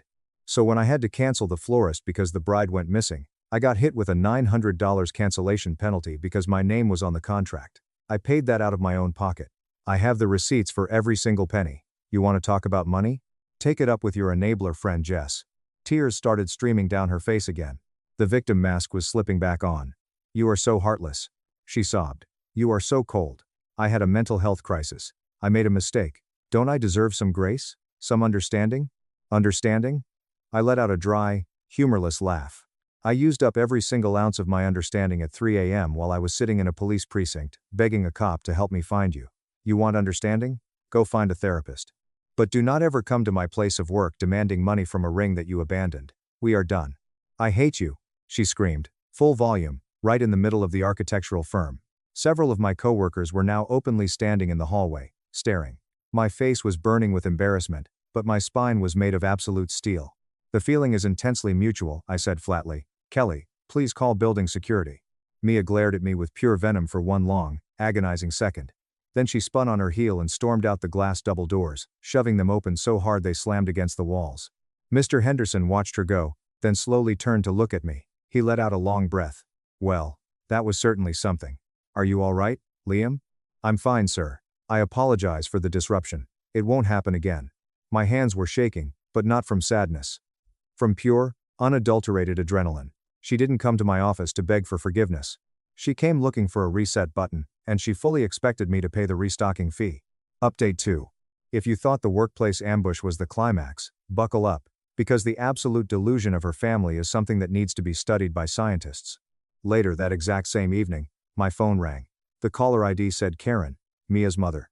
Karen is a piece of work. She is deeply obsessed with appearances, country club status, and how things look to the neighbors. She's the kind of aggressively passive-aggressive woman who will compliment your shirt but somehow make you feel like you bought it out of a dumpster. I took a deep breath and answered. Hello, Karen. Liam, dear, she began. Her voice was dripping with that sickeningly sweet, fake warmth she only uses when she is about to demand something outrageous. Mia came home today, absolutely devastated. I can imagine, I replied dryly. Screaming at someone in the middle of a corporate office must be very physically draining. I heard a sharp inhale through the phone. The fake sweetness vanished instantly. There is no need for that kind of sarcasm, Liam. The poor girl made a terrible mistake. She had a severe panic attack. Tom and I are obviously disappointed in how she handled it, but she sees her error now. She wants to fix things. But she told me you were incredibly cruel to her today. CNG. Karen. Her version of fixing things was demanding that I hand over cash from a ring that I bought, for a wedding that she destroyed. A mess that cost me nearly $20,000. That's not fixing things. That's a hostage negotiation. She was upset about the ring, Karen snapped. It meant a great deal to her. The ring was a symbol of a commitment she threw in the garbage, I shot back. Karen's tone hardened into absolute concrete. This isn't just about emotions anymore, Liam. There are significant financial matters at play here. Tom and I paid a fortune for her custom wedding dress. And more importantly, we gave you two a very generous $6,000 cash gift for your honeymoon. Since you are the one refusing to reschedule the wedding, we expect that $6,000 returned to us by the end of the week. I literally had to pull the phone away from my ear and stare at it for a second to make sure I wasn't hallucinating. Karen, I said, my voice dangerously calm. Let me stop you right there. That $6,000 was given to us as a couple. It went directly into the shared wedding savings account. Specifically, it went to pay for the $7,000 non-refundable St. Lucia resort that your daughter picked out. The resort that refused to give me a refund because we canceled 4 days before the flight. I have the bank records. I have the wire transfer confirmations. Every single dollar is completely accounted for. Total silence on the other end. The wedding is off because Mia disappeared. I continued, pressing the advantage. I canceled because the bride was legally a missing person. Your $6,000 went to the resort she chose. I ate the remaining $1,000 for that trip out of my own pocket. You want a refund? Call the hotel in St. Lucia. It is legally wrong for you to keep our money, she screeched. I don't have your money, I yelled back, finally losing my temper. Your daughter's actions vaporized it, and while we are on the subject of money, let's talk about the florist. You and Tom explicitly agreed to pay the $2,800 final balance for the flowers. You never paid it, so when I had to cancel the contract, I got hit with a $900 cancellation penalty because my credit card was on file. I paid your debt, Karen, out of my own pocket. The money I got from selling the ring barely even made a dent in the massive financial hole your daughter left me in. You are trying to scam us, she gasped. You are trying to profit off my daughter's trauma. Profit? I laughed, a harsh, bitter sound. There is no profit here. I am down thousands of dollars. I have the receipts for every single penny. Do you want them? You are a cruel, abusive man, Karen yelled. After everything she has been through, after her mental breakdown, you should be begging her for forgiveness for how you treated her today. That was it. The absolute limit of my patience. Enough, I said, my voice dropping back to that icy, dead calm. I am absolutely done playing this game with you people. Here is exactly what is going to happen. Tomorrow morning, I am sending you, Tom, and Mia, a highly detailed, itemized spreadsheet. It will list every single vendor, every single payment I made, every single deposit I lost, and every single cost that I covered when you people failed to pay your share. It will be backed up by scanned invoices, bank statements, and cancellation emails. It will explicitly prove that nobody is profiting, especially not me. Reimburse me for the $900 florist fee, or don't. I don't care anymore. But if any of you ever contact me again, or if Mia ever shows her face at my office again, my next call is to a lawyer to draft a restraining order. Are we crystal clear? Silence. Then, a clipped, venomous whisper. You wouldn't dare. I hung up the phone. My hands were shaking again, but the anger felt completely clean. It felt purifying. They actually thought they could bully me, gaslight me, and pressure me into absorbing the entire financial and emotional crater of Mia's colossal screw-up. Absolutely not. The next evening, I sat down at my computer, cracked my knuckles, opened Microsoft Excel, and went to absolute war. It took me 5 solid hours. I created a masterpiece of administrative vengeance. I made a full spreadsheet. Column A, vendor name. Column B, total contract amount. Column C, amount paid by Liam. Column D, amount lost to cancellation. Column E, notes, proof of payment. I scanned every single contract. The venue, the caterer, the photographer, the St. Lucia resort. I even included screenshots of the Venmo payments I had sent to the DJ. I clearly highlighted the $900 florist cancellation fee that I had covered on Tom and Karen's behalf. I attached the official bill of sale from the jeweler showing exactly how much the ring sold for, and I created a very clear summary table at the bottom showing how the $8,200 ring money only partially offset my $19,000 in personal losses. I color-coded the entire thing. Green cells for deposits I had paid, red cells for money permanently lost, yellow cells for costs that were legally supposed to be covered by her family but fell entirely on me. It was beautiful. No opinions. No emotional rants, no name-calling, just cold, hard, indisputable mathematics that painted a very clear picture of their family's delusion. I printed 3 copies of the 1-2-page packet. I put them in thick manila envelopes, drove to the post office the next morning, and sent them via registered mail with signature return receipts requested. 1 for Mia, 1 for Karen, 1 for Tom. It cost me about $45 in postage fees, and I can honestly say it was the greatest $45 I have ever spent in my entire life. Then, I sat back and watched the chaos unfold from a distance. I didn't have to wait long. About 4 days later, I got a text from Mia's sister, Sarah. Sarah and I always got along, and she was the only one in that family who seemed to possess an ounce of sanity. Sarah, Liam, oh my God. Mom and Dad got your certified mail packet. Mia got hers too. It is an absolute bloodbath over here. Mom is screaming, Dad is furious, and Mia has locked herself in her childhood bedroom. I just wanted to say, I am so incredibly sorry. You did not deserve any of this. Me, thanks, Sarah. That means a lot. I just wanted the truth out there. According to Sarah, and a few mutual friends who couldn't wait to spill the tea, the fallout was absolutely biblical. First of all, Mia's friend Jess, the one who convinced her to run away in the first place, ended up kicking Mia out of her house. Apparently, after the workplace incident, office gossip spread like wildfire. Kelly, the receptionist, told everyone, and word got back to Jess's social circle.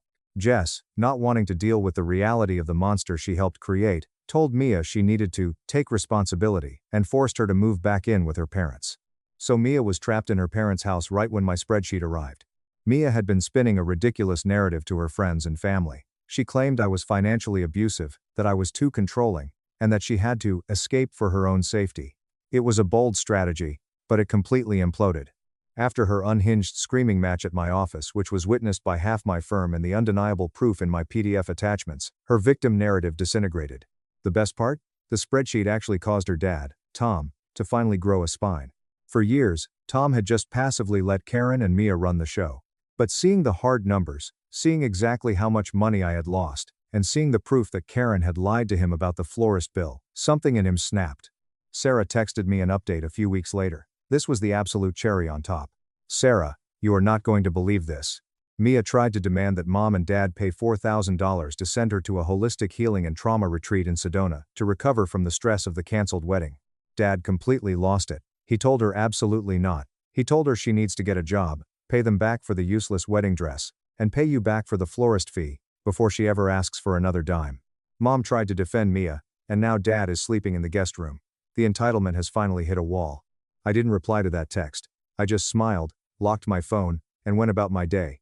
It has been a month now. The storm has completely faded into a glorious, peaceful quiet. No more unhinged calls from Karen. No more workplace ambushes. I never got a check for the $900 florist fee, and I honestly don't care.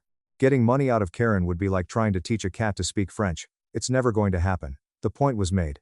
The boundary was drawn in permanent marker. I spent the first few weeks just adjusting to the silence. It was weird at first. Cooking dinner for one. Seeing the fridge half empty without her ridiculous collection of organic condiments. I spent an entire Saturday deep cleaning my apartment. I found a random sticky note she had left on my bathroom mirror a year ago that said, "Love you, weirdo." I stood there staring at it for a minute, feeling that familiar pang in my chest, and then I calmly crumpled it up and threw it in the trash. I sold our old living room couch on Facebook Marketplace, and bought a new one. A dark leather one that she always hated. It's incredibly comfortable. I took down all the photos. I started hitting the gym heavily again. There is something incredibly therapeutic about deadlifting heavy weights until your brain physically cannot stress about a cancelled wedding anymore. Work has been great. Mr. Henderson pulled me aside a week after the incident, gave me a firm pat on the shoulder, and said, "You handled that situation with extreme professionalism, Liam. Good job." Coming from him, that was basically a Nobel Peace Prize. I heard through the grapevine that Mia is still living in her childhood bedroom. She applied for a few jobs but hasn't gotten any callbacks. Largely because she complains that entry-level positions are beneath her current emotional capacity. Most of our mutual friends have completely dropped her. A few of the guys reached out to me, apologized for ever doubting me, and invited me out for beers. I'm not dating, not even close. Trust feels like a torn muscle right now, and I'm not going to rush the physical therapy, but I'm not bitter anymore. Sometimes, late at night, the betrayal still stings. The ghost of the life I thought I was going to have echoes in the quiet apartment, but it fades faster and faster every single day. I survived a nightmare. I didn't beg, I didn't scream. I just opened Excel, let the numbers do the talking, and walked away with my dignity intact. My ex cheated with my cousin, and family called me an ATM. I got them disinherited from grandma's will and watched them burn. I've been waiting exactly 3 years, 2 months, and 14 days to write this post. Not because I needed to heal, or process my trauma, or whatever therapeutic buzzwords people like to throw around on the internet these days. I waited because I was actively working on something. A project. A foundation. And as of yesterday morning, that project is finally complete. I need somewhere to dump all of this before the sheer weight of what I've done makes me lose my mind. Let me back up and give you the full context, because every single detail matters for how this ended. I'm 35 years old. I work in supply chain management, specifically corporate logistics and restructuring. I was married to Chloe for 7 years. We originally met through her older brother, Marcus, who I had been close friends with since our freshman year of college. Marcus introduced us at a New Year's Eve party back in 2014. We hit it off, dated for 2 years, and tied the knot in 2016. Her family welcomed me with open arms. Her parents, Susan and David, treated me like the son they were proud of. Her younger sister, Sarah, called me the best thing to ever happen to their family. I genuinely thought I was part of their tribe. I thought these people actually loved and respected me. It turns out, they only tolerated my presence because I was incredibly useful to them. I had a high-paying job, excellent credit, and a fatal flaw. I was a chronic people pleaser who couldn't say no to family. Over the course of our marriage, I became their personal, interest-free ATM. I helped Marcus secure a lucrative position at my logistics firm when he was unemployed for 8 months. When Susan and David's credit was absolute garbage due to terrible financial decisions, I co-signed a $22,500 auto loan so David could get the luxury truck he needed for his ego. When Sarah's husband, Liam, conveniently maxed out his credit cards right before their wedding, I quietly wrote a $15,000 check to cover their venue and catering so Sarah wouldn't have to cancel her dream day. I was funding their entire lifestyle, completely blind to the fact that they viewed me as nothing more than a utility. The nightmare started in early 2022. My cousin Tyler had recently moved back to our city from Miami after what he called a devastating business collapse. He claimed the economy tanked his real estate startup and he just needed a place to crash to get back on his feet. Because I was apparently the designated savior for everyone in my life, I offered him our guest room. It was supposed to be a 3-week stay. It dragged into 3 grueling months. Somewhere during those months, while I was working exhausting 6-0 Our weeks navigating the global supply chain crisis, Chloe and Tyler decided they were soulmates. I didn't find out through some cinematic confrontation. There was no lipstick on a collar. It was a slow, agonizing shift in reality. Chloe became highly protective of her phone. She would claim she was going to a 2-hour Pilates class, but return home wearing jeans and no gym bag. She started taking hushed phone calls in the garage. Meanwhile, Tyler was suddenly never around when I was home, but Chloe always had a convenient excuse for him. He was helping David fix his deck or helping Sarah paint her nursery. He was always being helpful to her family. I'm an analytical guy. I notice the patterns, but the human brain goes to great lengths to protect itself from trauma. I didn't want to believe my own wife and my own blood cousin were betraying me. The undeniable confirmation came in April 2022. Chloe had left her iPad charging on the kitchen island. It was synced to her phone. I wasn't even snooping. I literally picked it up to wipe down the granite counter. The screen illuminated with a barrage of notifications from a contact saved as T-Bone with a heart emoji. The preview text was enough to make my blood run cold. I unlocked it. She had never changed the passcode from our anniversary date, and I scrolled through 4 months of absolute devastation. There were explicit photos taken in my own guest bed. There were digital receipts for cheap motels they visited while I was at work. But the worst part wasn't the physical cheating. It was the sheer contempt they had for me.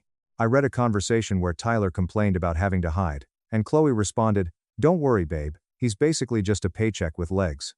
He's too boring to notice anything." Tyler replied with a string of laughing emojis and said, "Thank God he's funding our future." 7 years of marriage, thousands of dollars spent saving her family from ruin, and I was just a paycheck with legs. I felt physically violently ill, but a strange, icy calm washed over me. When I confronted them in the living room 2 hours later, they didn't even have the decency to look ashamed. Chloe rolled her eyes, crossed her arms, and looked at me like I was a customer service rep wasting her time. She coldly stated that our marriage had been dead for years, that I was a workaholic with no passion, and that Tyler made her feel alive. Tyler, standing in my living room eating food I paid for, gave me this arrogant, smug smirk. He actually patted my shoulder and said, "Sorry it happened this way, man, but I'm not sorry it happened. You guys were a bad match." Chloe demanded a divorce on the spot and said she was packing her bags to move into an apartment Tyler had magically just secured. I thought the betrayal of my wife and cousin was the absolute rock bottom of my life. I was completely wrong. The true nightmare was her family. Chloe immediately went to her parents and spun a narrative that I was a neglectful, emotionally abusive husband who drove her into the arms of a man who actually cared about her. I don't know the exact lies she told, but within 48 hours, my phone became a war zone. The very people whose lives I had financially propped up turned into vicious attack dogs. Susan, my mother-in-law, called and left a voicemail that is permanently burned into my brain. "You are half a man," she hissed into the phone. "You couldn't satisfy my daughter emotionally or physically. No wonder she had to look elsewhere when she was tied down to a spineless coward with no passion." David, the man driving the $22,500 truck I was legally responsible for, sent me a text paragraph calling me a pathetic embarrassment. He wrote, "I always knew you weren't good enough for my girl. You just threw money at us to hide the fact that you're an empty shell of a man. Don't ever contact this family again." But Sarah was the absolute worst. The woman whose $15,000 wedding I salvaged decided to make my pain her personal entertainment. Over the course of 3 days, she sent me 7 different candid photos of Chloe and Tyler together. Photos of them holding hands at a park, kissing at a family barbecue I wasn't invited to, laughing on her parents' couch. Every single photo came with a custom, agonizing caption. "This is what a real husband looks like. Finally, she has a real man who protects her. Upgrade. Maybe dying alone will make you more interesting." Something fundamental inside my brain snapped during those 48 hours. I was being psychologically waterboarded by people whose debts I had paid, whose jobs I had secured, whose cars I had financed. They were treating me like a monstrous villain because my wife decided to sleep with my unemployed cousin. I didn't drink. I didn't cry. I didn't send a single angry text back. I became an administrator of my own vengeance. I started saving absolutely everything. Every vicious text, every voicemail, every single photo Sarah sent me. I downloaded the audio files. I screenshotted the timestamps. I backed it all up to an encrypted cloud drive, a physical external hard drive, and I printed physical copies that I locked in a fireproof safe. I didn't know how or when I was going to use this ammunition, but I knew with absolute, terrifying certainty that I was not going to let this slide. They handed me the rope, and I was going to patiently wait for them to hang themselves. The divorce was finalized in August 2022. Because Chloe was the at-fault party and because I had insisted on an ironclad prenup back in 2016, the one smart thing I ever did, she walked away with almost nothing.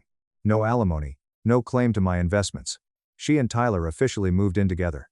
Once the ink was dry, her family abruptly stopped contacting me. They had done their damage, won their twisted victory, and discarded me. But I didn't discard them. For 3 years, I lived with ghosts. I thought about those messages every single morning when my alarm went off. Half a man. Spineless embarrassment. A real husband. I used that pure, concentrated rage as rocket fuel. I threw myself into my career with psychotic dedication. I secured a massive promotion to VP of Operations. I doubled my salary.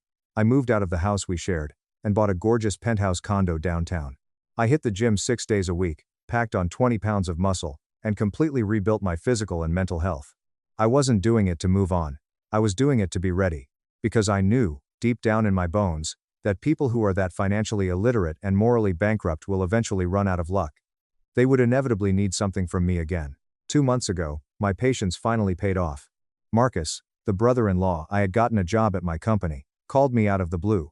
It was the first time I had heard his voice in 3 years. He didn't participate in the bullying, but his silence had been just as deafening. When I answered, he immediately launched into the most pathetic, transparent small talk I've ever heard. "Hey man, wow, long time no see. I saw on LinkedIn you got promoted to VP. That's incredible, brother. It's really good to hear your voice." I let him ramble. I didn't offer any warmth. I just gave him dead silence until the awkwardness broke him, and he finally got to the point. His family was in catastrophic trouble. "Remember that $22,500 truck loan I co-signed for David?" Here is the beautiful thing about co-signing that financially illiterate people don't understand. The debt doesn't magically disappear after a divorce unless they refinance. And David, with his garbage credit, had never bothered to refinance. For 3 years, my name sat on that loan. I assumed they were making the payments because my credit monitoring app never flagged anything. I was wrong. Marcus nervously explained that David had been out of work, and they were 5 months behind on the truck payments. The finance company had initiated aggressive collections proceedings. They were threatening imminent repossession. They had been sending warning letters to my old address, the house Chloe and Tyler were now renting. And because my name was on the loan, the lender was preparing to report the massive default to the credit bureaus, which would tank my near-perfect credit score. Marcus framed this call like he was doing me a massive favor. "I just wanted to give you a heads up, man, since your credit is on the line. Mom and Dad are panicking. They're about to lose the truck, and we figured since your name is attached, you'd want to step in and help negotiate with the bank to fix it. I want you to really absorb the generational entitlement here. They spent 3 years treating me like subhuman garbage, and now they were offering me the opportunity to save them from a crisis of their own making, framing it as a favor to me." I told Marcus I needed a few days to review the paperwork. He sighed in relief, thanking me profusely. But before he hung up, he let slip a few more details about the family's current state. Things were bad across the board. Tyler's past in Miami had finally caught up with him. Some mysterious creditor had tracked him down and was aggressively garnishing his wages, leaving him and Chloe completely broke and fighting constantly. Sarah and Liam were desperately trying to buy their first house but had been denied by 4 different mortgage lenders because Liam's credit was still in ruins. And Marcus himself was terrified because our logistics company had just announced a massive corporate restructuring, and rumors of layoffs were terrifying him. He had absolutely no idea who he was talking to. He didn't know that as the new VP of Operations, I was sitting directly on the Executive Restructuring Committee. I had direct input on which departments were essential, and which mid-level managers were going to be axed. Marcus's job was actually completely safe because he was a decent worker, but his sheer terror was an incredibly useful tool for me. He also didn't know that the finance company wasn't just going to hurt my credit score. If they repossessed that truck and sold it at auction, they would come after me legally for the deficiency balance. I would be legally on the hook for thousands of dollars because I was stupid enough to help people who called me half a man. I had 2 choices. I could quietly pay off the arrears, eat the cost, and protect my credit. Or, I could demand they refinance immediately, force my name off the loan, and watch them burn. I chose option 3. I was going to help them, but the price of my help was going to cost them their entire reality. A lot of you in the comments were begging to know exactly how I set the trap after Marcus called. Here is the detailed breakdown of the most satisfying week of my life. After hanging up with Marcus, I didn't sleep.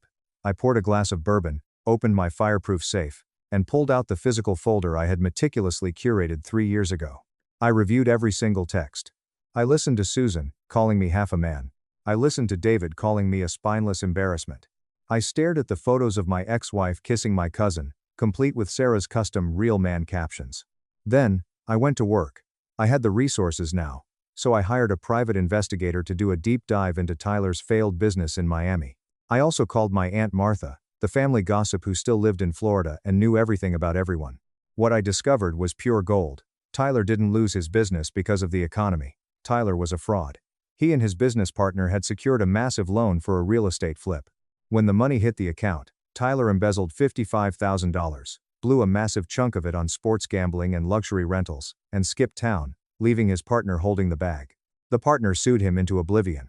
The wage garnishment Marcus mentioned wasn't just bad debt, it was court-ordered restitution for civil fraud and breach of contract. But here is the kicker. Tyler had lied to Chloe's family. He told them his partner was corrupt, that he was the victim of a corporate scam, and that he needed help fighting the legal battle. For the past 2 years, Susan and David had been secretly giving Tyler $1,000 a month to help cover his legal fees. They were funding a con artist who was sleeping with their daughter, all while their other daughter, Sarah, was begging them for help with a down payment on a house. I had the court documents. I had the transcripts. I had the financial proof. I had the nuclear launch codes.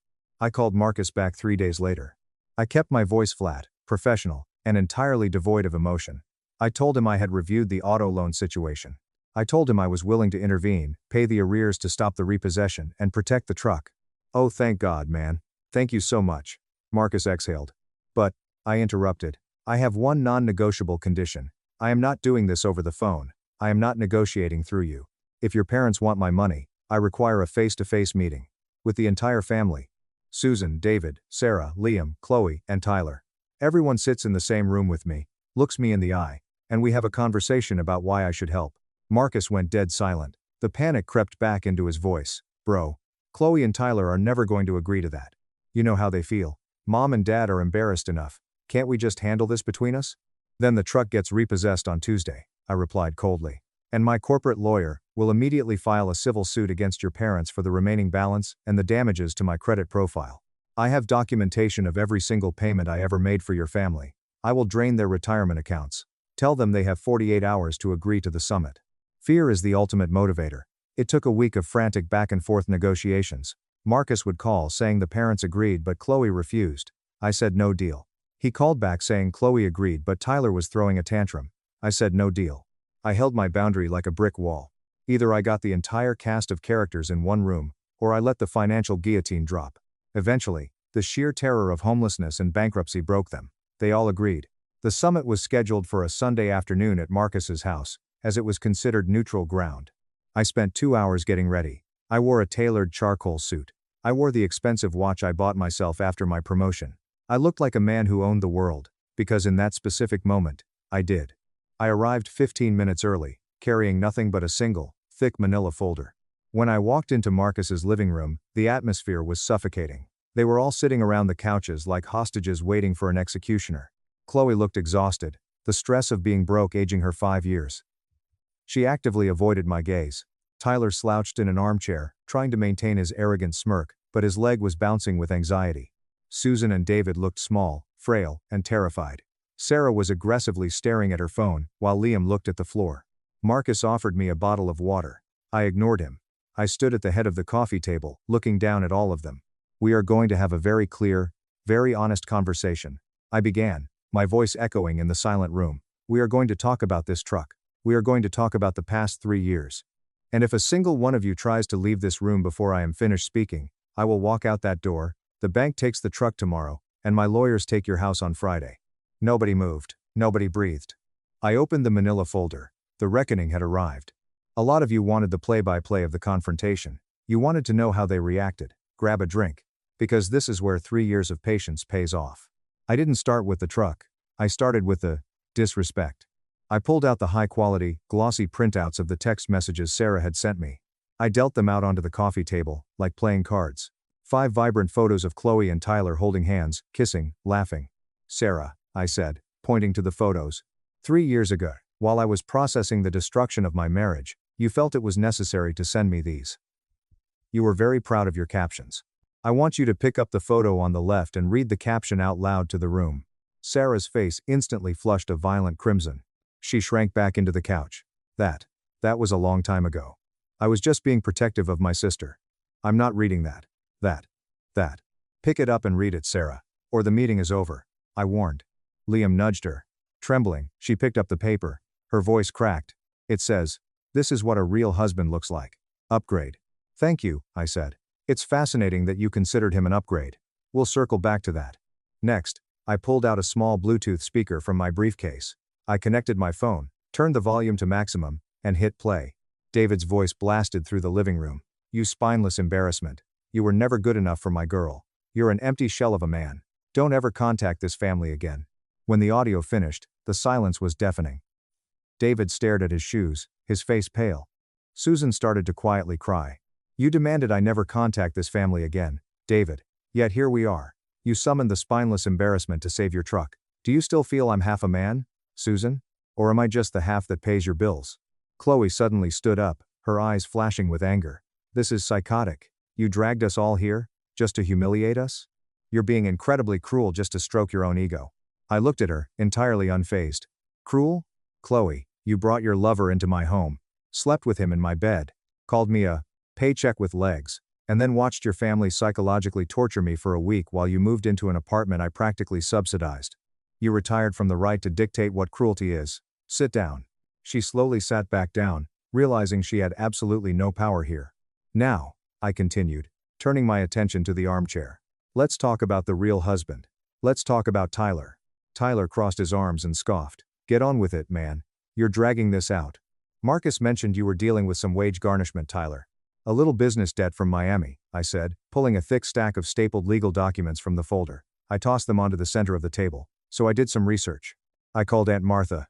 I pulled the public court records from Miami-Dade County."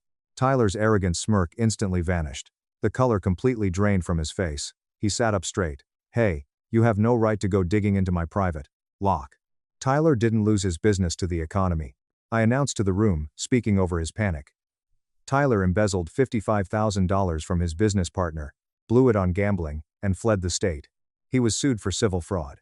The wage garnishment taking all of Chloe's money isn't a bad loan. It's court-ordered restitution for being a thief. Chloe whipped her head around to stare at Tyler. "What? Embezzlement? You told me your partner locked you out of the accounts." "He's lying," Tyler shouted, pointing at me. "He's just trying to cause trouble because he's still obsessed with you." "I have the court transcripts right here, Tyler. With the judge's signature," I said smoothly, tapping the papers. "But that's not even the best part. David, Susan, how much money have you been giving Tyler every month for his legal defense fund against his corrupt partner?" The entire room froze. Sarah's head snapped toward her parents. "You've been giving him money?" she demanded, her voice shrill. Susan looked like she was going to vomit. He said he needed help fighting the frivolous lawsuit. We were just trying to help them get on their feet. It was only about $1,000 a month." Sarah exploded. She stood up, screaming at her mother. "$1,000 a month? Liam and I have been begging you for a $5,000 loan for a down payment for 2 years, and you told us you were completely broke. You've been funding this cheating scam artist while I can't even buy a house?" "Sarah, please, we didn't know," David pleaded, trying to calm her down. "You chose her affair partner over your own daughter?" Sarah shrieked, tears streaming down her face. The family began fracturing right in front of my eyes.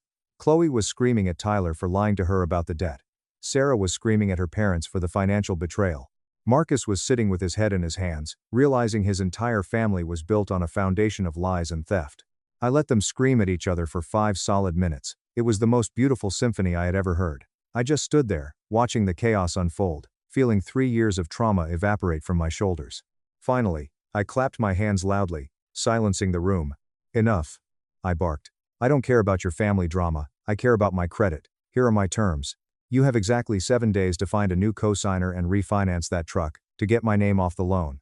I will not pay a single cent of your arrears. If my name is not off that title by next Friday at 5 p.m., I will notify the bank to repossess it, and I will unleash my lawyers on your remaining assets." Susan sobbed. "We can't refinance. Our credit is destroyed. Nobody will co-sign for us." "That sounds like a spectacular personal problem, Susan," I replied coldly. "Maybe Tyler can use his embezzlement funds to help you out." I turned to Marcus. "By the way, Marcus, the restructuring at the company? I'm on the executive committee. Your job is safe. You're actually a competent logistics manager. I just wanted you to sweat for a week so you'd understand what it feels like to have your security threatened by people who don't care about you." Marcus looked up at me, a mix of profound relief and utter shame washing over his face. "I'm sorry," he whispered. "I'm so sorry I didn't defend you back then." "Too late," I said. I picked up my empty folder, adjusted my suit jacket, and walked toward the door. I paused and looked back at Chloe, who was sitting amid the wreckage of her family, staring blankly at the floor. "You traded a boring, predictable husband for a man who made you feel alive," I told her. "I hope the excitement was worth it." I walked out, got into my car, and drove home. But the show wasn't over, not by a long shot. For the next 3 days, my phone vibrated constantly. I was still technically in the family group chat, on iMessage, a chat they had apparently forgotten to remove me from years ago. I sat back in my penthouse and watched the civil war unfold in real time. Sarah sent paragraphs cursing out her parents, formally disowning them for giving her house money to a criminal. David had a stress-induced panic attack and had to go to the urgent care clinic. Chloe sent a massive text officially dumping Tyler, calling him a fraudulent parasite, and announcing she was moving out of their apartment to sleep on a friend's couch. Tyler tried to defend himself, but Liam jumped into the chat and threatened to physically beat Tyler if he ever came near the family again. On Thursday morning, Marcus texted me privately. His father had spent 2 days making humiliating phone calls, and finally begged an estranged great-uncle in Ohio to co-sign a new loan. The refinance paperwork was processing. By Friday at noon, I got the official email from the lender. My name was successfully removed from the debt. I was completely, legally, and financially free from them. But I had one final card to play. You see, throughout this entire 3-year ordeal, there was one person in their family who had been kept completely in the dark: grandmother, Eleanor. Eleanor is Susan's 82-year-old mother. She is the wealthy matriarch of the family, sitting on a massive trust fund from old real estate investments. She is also a strict, old-school conservative who despises divorce, abhors cheating, and demands absolute moral perfection from her descendants. When Chloe and I divorced, the family fed Eleanor a sanitized lie. They told her we simply grew apart, and that the split was amicable. They hid Tyler's involvement. They hid the harassment. They play-acted as the perfect, loving family every Thanksgiving to ensure they stayed in her will. Once my name was safely off the truck loan, I went to FedEx. I packaged a massive, meticulously organized binder. It included a table of contents. I included the printed text messages. I included the photos of Chloe and Tyler cheating. I included the transcripts of the voicemails. I included the Miami court records proving Tyler's embezzlement. I included a USB flash drive with the actual audio recordings of Susan and David abusing me. I attached a polite, professionally typed cover letter. Dear Eleanor, I have always respected you. I felt you deserved to know the truth about why I am no longer part of your family, and how your children and grandchildren conduct themselves when you are not looking. Enclosed is the reality they have been hiding from you. I overnighted the package to her estate. Within 24 hours, the family group chat essentially detonated. I watched the notifications roll in with pure joy. Susan sent a voice memo hyperventilating, screaming that her mother had just called her a disgusting failure of a parent. David was demanding to know who leaked their secrets. Sarah was crying that Eleanor had officially canceled the annual family vacation. Chloe was begging anyone for a place to stay, because Eleanor had called her a harlot and explicitly banned her from the family property. Eleanor didn't just yell at them. She took immediate, devastating action. She contacted her estate lawyers and completely rewrote her will, stripping Susan, David, Chloe, and Sarah of their inheritances. She demanded that Susan and David immediately begin repaying a $40,000 personal loan she had given them years ago, threatening to place a lien on their house if they didn't comply. The family was utterly annihilated. It has been 6 months since that meeting. Here is where everyone stands today. Chloe is living in a cramped 400 square foot studio apartment in a terrible part of town, working double shifts to afford rent because Tyler drained her savings.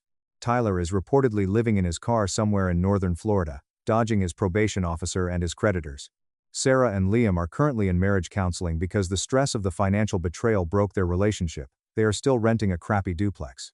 Susan and David were forced to sell their house to pay back grandmother Eleanor. They are now renting a small apartment, completely disgraced and cut off from the matriarch's wealth.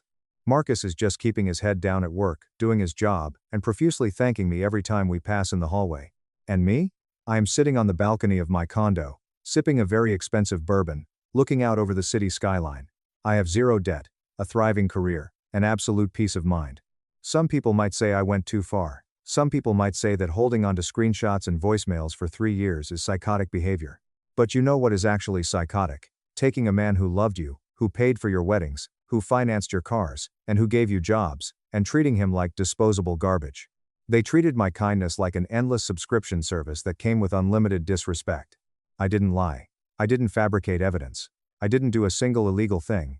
I simply held up a mirror and forced them to look at their own hideous reflections. If the absolute truth is enough to destroy your family, your reputation, and your life, then maybe the problem isn't the guy holding the mirror. Maybe the problem is exactly who you are. They created a monster by treating a good man like he was nothing.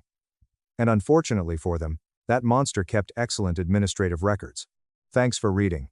My parents mortgaged their home for $310,000 and expected me to foot the $3,200 bill. I canceled transfers and let a felony charge destroy them.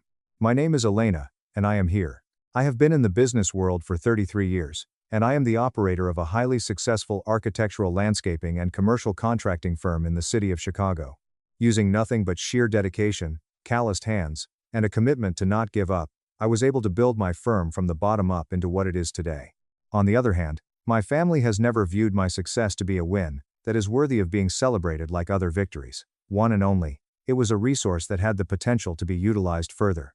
While I was growing up in the suburbs of Chicago, the dynamic of the family was established at a young age and was reinforced in a strict manner.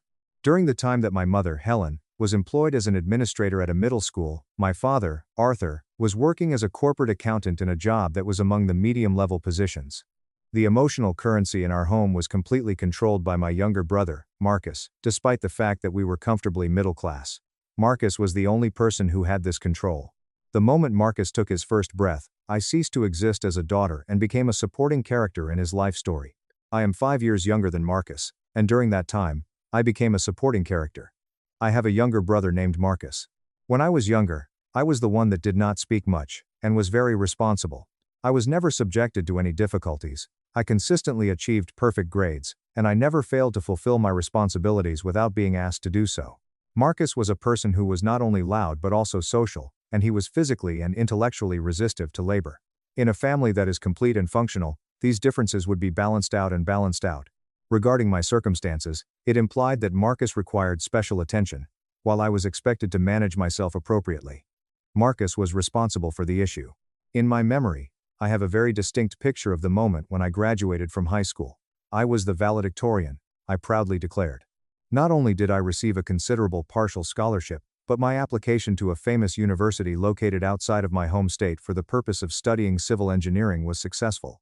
Immediately following the conclusion of the game, my parents took me to a nearby cafe, where they gave me a generic greeting card and $50 in cash. They were seated in the bleachers and watching the game, and they clapped in a courteous manner. The topic of Marcus's upcoming tryouts for the junior varsity soccer team was brought up by my mother before we had even finished eating our lunch. My parents threw a garden party with a catered supper for 50 people, and presented Marcus with a gaming laptop that cost $2,000. This occurred 2 weeks after Marcus was ultimately selected for the junior varsity squad. At no point in the past was the issue of money a concern. Something that was extremely crushing and oppressive was the divide in their enthusiasm for each other. My greatest best was hardly acknowledged at all, in contrast to the fact that he had completed the bare minimum that was expected of him. During the time that the student was attending college, the abuse of financial resources started. Despite the fact that I was awarded scholarships, I was still unable to meet all of the expenses associated with my schooling and living expenses. After sitting me down and heaving a heavy sigh, my parents began the conversation by informing me that money was tight and that I needed to find a job and take out loans. They also informed me that I needed to take out loans. I did not submit a formal complaint. It was 3 distinct jobs that I had. I was responsible for opening a coffee shop at 4:30 in the morning, working at the campus library in the evenings, and spending my weekends conducting difficult manual labor for a concrete hardscaping company in the region. My schedule consisted of these 3 activities. Within a single night, I slept for around 4 hours. I finished with honors and a small bit of debt, fully exhausted but completely self-sufficient as a result of the experience with which I had been involved. The time that Marcus spent in college was the equivalent of being transferred to a different world. Because he appreciated the party vibe that the campus had, he insisted on attending a private university that was located outside of the state and was extremely expensive. This was despite the fact that he had only finished his high school education. No one in my family blinked an eye. In addition to providing him with a hefty monthly allowance, they also paid for his full tuition, covered the cost of his luxury dorm, and bought him a brand new car. My father did not even look up from his newspaper when I asked him in a kind manner why I was needed to work 3 jobs while Marcus was given a free ride.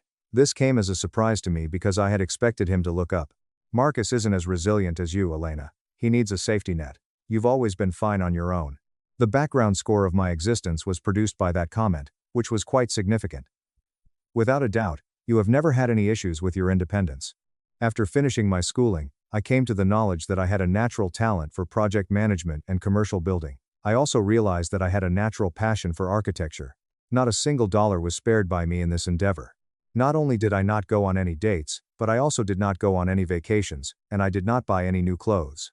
In order to reduce the amount of money I spent on my residential rent, I moved into a small office space that I rented and slept on a low-cost air mattress. Additionally, I took showers at a gym that charged me $10 per month. By the time I was 26 years old, I had already started my own business.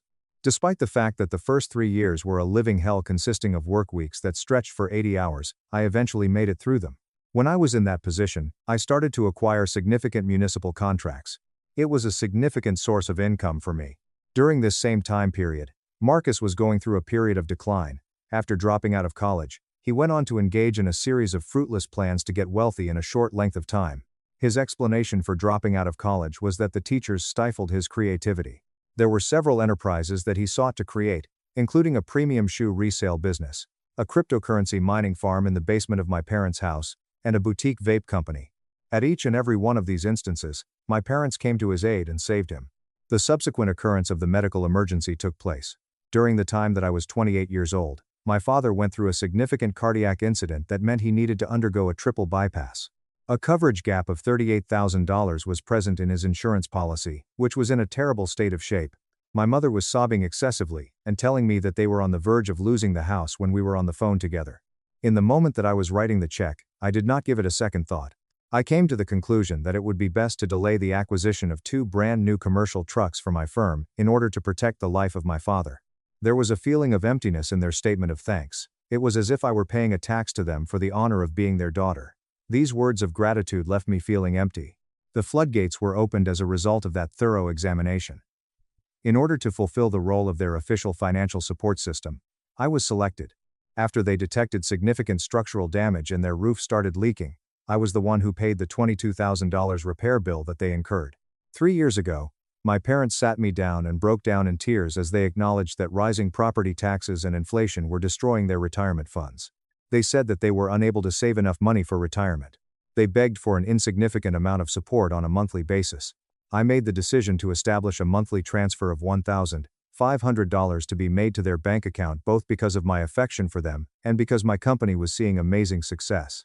I did this because I wanted to show my appreciation for them. In the prior year, they claimed that the expenses had climbed once again, which drove me to boost it to $3,200 per month. I did this because these expenses had increased. At the time, I was making preparations for their retirement. I was putting them at ease and making them feel comfortable. My parents had received a total of $210,000 in cash, as well as money for medical expenditures and home renovations, over the course of a period of 5 years. However, I did not request a parade to take place. The only thing I anticipated was a straightforward respect. At this point, we will discuss the phone call that completely redirected the path that my life would take.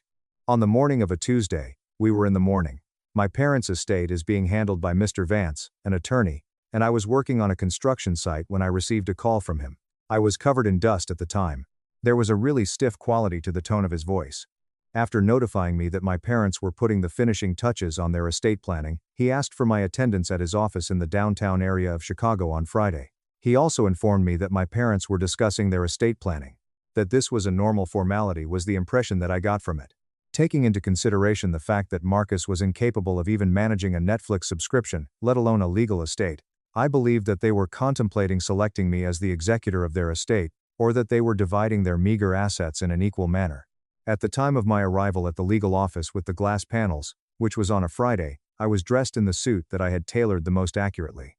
The receptionist took me into a meeting room that was chilly and paneled in mahogany when I arrived. The space was set up with mahogany panels. My mother and father were already sat on one side of the huge table, and they were in a comfortable position. They presented themselves in a stern manner and refused to establish eye contact with me for some reason. Marcus sat next to them, quietly scrolling through his phone while wearing a Rolex watch that cost $5,000. I knew for a fact that he did not buy the watch for himself, but he was wearing it nevertheless. Mr. Vance, who was seated at the head of the table, gave off the impression that he was under a great deal of uncomfortable discomfort. Mr. Vance observed, "Elena, thank you for coming," as he cleared his throat. "I am grateful for your presence. Arthur and Helen have made some final decisions regarding their estate, and they felt it was best to communicate these terms with both of you present to avoid future confusion." In spite of the fact that I was taking a drink from the ice water that was in front of me, I went ahead and nodded and said, "Okay, let's hear it." A large manila folder was opened by Mr. Vance, who was in possession of it. To be direct, Arthur and Helen have decided to name Marcus as the sole beneficiary of their entire estate. The primary residence, currently valued at $720,000, the investment portfolios totaling roughly $200,000, and all life insurance policies with combined payouts of $400,000 will transfer exclusively to Marcus. The room was entirely devoid of any sound whatsoever. My glass of water is set down in a deliberate manner. As I looked down at my face, I could feel the blood draining out of it. When I looked at my parents, I responded, "I'm sorry." "What?" My mother was focusing all of her concentration on her cuticles. I was confused by her behavior. The wall was the primary focus of my father's attention to the wall. Mr. Vance's rhetoric continued to be monotonous on an even more consistent level. "Elena, you are designated to receive Helen's vintage teacup collection and Arthur's vintage bowling ball as a token of their affection. The assortment of teacups in the collection. To bowl, a ball is required. I had to use my own money to keep them afloat, which came to a total of $210,000, spending my own money." I asked, "Is this not a joke?" with a voice that was dangerously low. I established eye contact with my father's eyes, and asked him the question. "Dad? Look at me." After what seemed like an eternity, Arthur finally focused his attention on me. It seemed as though he was taking a defensive stance. "Elena, be reasonable. You have a multi-million-dollar company, you own your own home, you're wealthy. Marcus struggles. He needs the security of the house and the accounts. We're just trying to be fair based on need. I built my wealth by working 80-hour weeks while you funded his failures. I paid $38,000 to keep your heart beating. I've been giving you $3,200 a month for your retirement." I chuckled with a loud and caustic sound, and then I inquired with a question, "Fair?" My mother's voice was piercing and filled with fury whenever she conveyed her thoughts and feelings. "You have more than enough money, Elena. Don't be greedy, we raised you. You owe us for giving you a good life. We are just making sure your brother isn't left on the streets." The realization that was washing over me was dreadful, and I protested by saying, "Wait," while holding out a hand. I conferred with the legal representative. "Mr. Vance, you said the primary residence is valued at $720,000, but my parents paid off their mortgage 7 years ago. Why do they need my $3,200 a month if they have no housing debt and $200K in investments?" When Mr. Vance had finished looking at my parents, he turned his attention to the paperwork he needed to complete. He looked physically ill. "Ah. That brings us to the secondary matter. 3 months ago, your parents took out a new mortgage against the equity of the home. The loan is for $310,000. The monthly repayment on that loan is exactly $3,200. Not even a single second passed during which my brain was unable to do any kind of activity. As if the chamber of a loaded weapon had snapped into place, the calculations suddenly became clear and easy to understand. The utilization of my money was not required for either the food or the property taxes that they had to pay. They took the deliberate choice to use the money from the sale of their house, which had been paid off, in order to acquire $310,000 in cash payments. I had been duped into sending them the same amount each month that I was meant to pay on that new debt each month. The amount that they had misled me into sending them was the same amount. I muffled my voice and asked my mother, "What did you do with the $310,000? As I was staring at her. I was looking at her. After some time had passed, Marcus finally spoke out, and he did so with a smug and arrogant smirk plastered across his face. "I'm opening an upscale sports lounge downtown. It's going to be huge. VIP bottle service, indoor golf simulators. Mom and Dad are my seed investors." Honestly, I was experiencing a feeling of unease. Due to the fact that I stood up so quickly, the large leather chair that I was sitting on ended up colliding with the wall behind me. As soon as she heard the sound, my mother quickly leaped. What I yelled was, "Let me get this absolutely crystal clear," and my voice was shaking with a level of rage that was so powerful that it seemed like it was freezing. "You secretly took out a $310,000 mortgage on a house you are leaving entirely to Marcus. You gave all that cash to Marcus for a sports bar. And you manipulated me into paying the $3,200 monthly bill for that mortgage, under the guise of helping you buy groceries. I am literally paying for my own disinheritance." My father slammed his fist down on the table and cried out into the room, "Don't be so dramatic. while he was doing so. It's a family investment. When Marcus's bar takes off, he'll be self-sufficient. You're just jealous that we believe in his vision. During my response, I whispered, jealous? I turned my head to look at my brother, who was rolling his eyes, and appeared to be completely devoid of any trace of shame. I became aware of his expression. When my parents gazed at me, they did not perceive me as a daughter, rather, they saw me as a host organism that needed to be emptied. They did not know that I was their daughter. When I was around them, I did not feel like a human. The bank teller machine that I was one that had a heartbeat. It was I who took possession of my handbag. As I shifted my focus to Mr. Vance, I noticed that he was staring at the table with a stunned expression on his face. Thank you for your time, Mr. Vance. You've been very illuminating. With his customary authoritative tone of voice, my father commanded Elena to take a seat and added, Elena, sit down. We are not done here. After giving my response, which was, oh, yes we are, Arthur, I removed the word dad from my lexicon. We are completely done.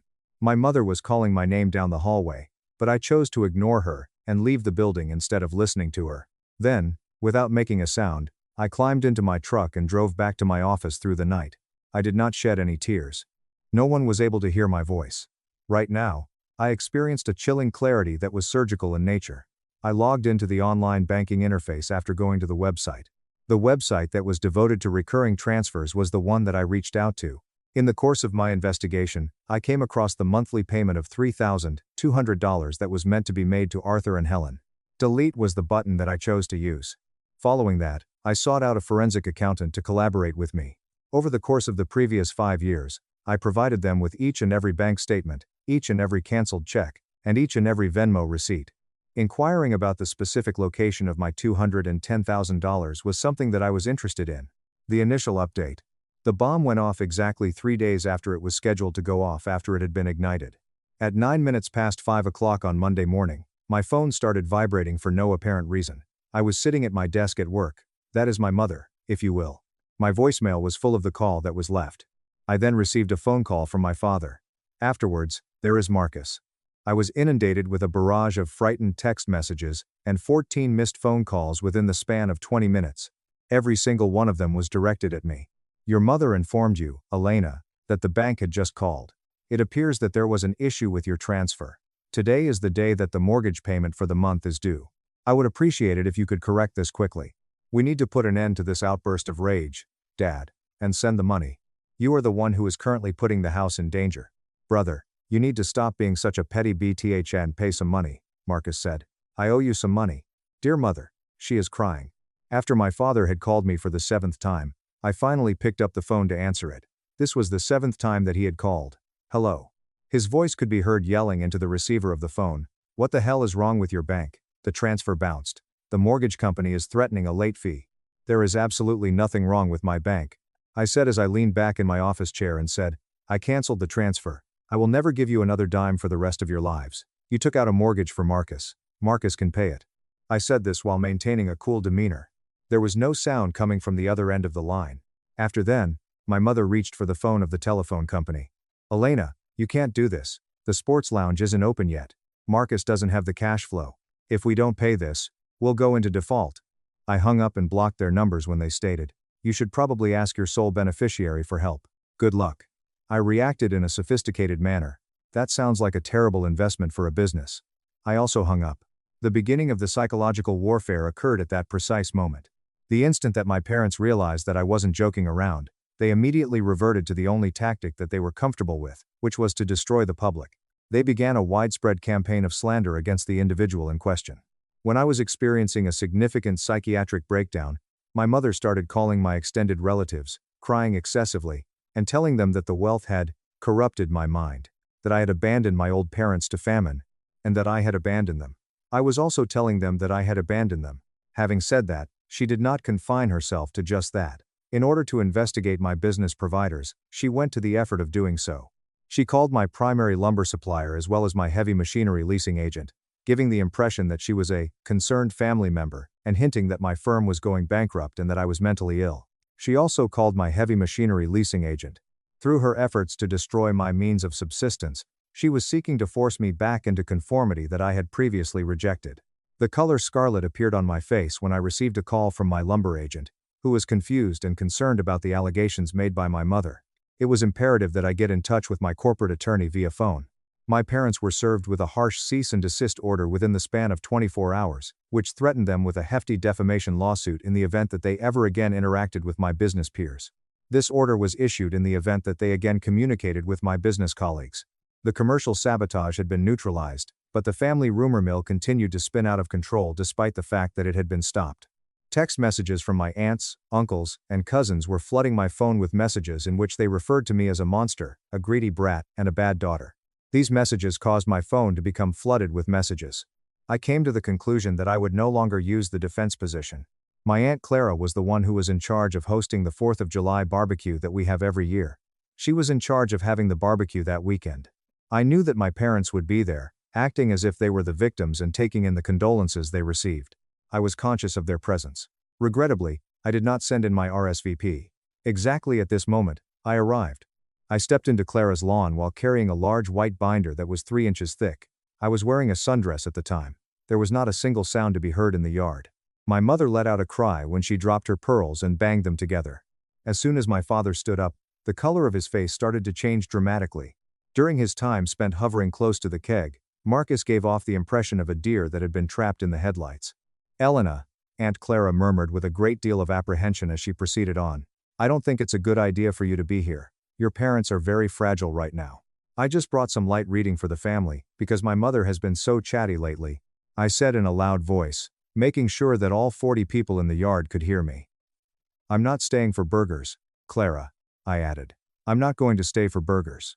I slammed the heavy binder into the major picnic table, and I was unable to move it after that. The sound appeared to be that of a shot being fired. "Since you all think I'm a monster who abandoned her destitute parents, let's look at the facts," I announced. My decision to open the binder came at that moment.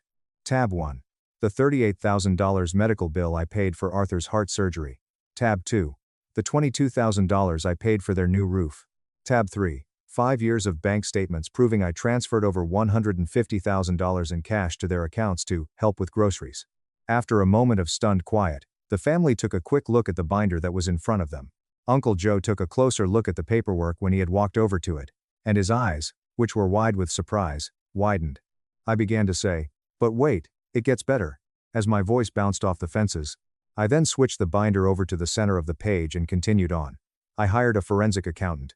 You know what my parents did with the $150,000 I sent them for groceries?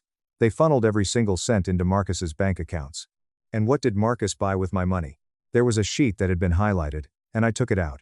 3 trips to Dubai, a $5,000 Rolex, and over $14,000 spent on OnlyFans subscriptions. I literally funded my brother's porn addiction. In the process, Marcus was unable to retrieve his red Solo cup. The liquid had fully soaked his high-end sneakers, which covered them completely. For no apparent reason, my mother suddenly burst into tears, which were a spectacular show. "Stop it. You're twisting things." I quickly put an end to her conversation by claiming, "I'm not done," and crying out in protest.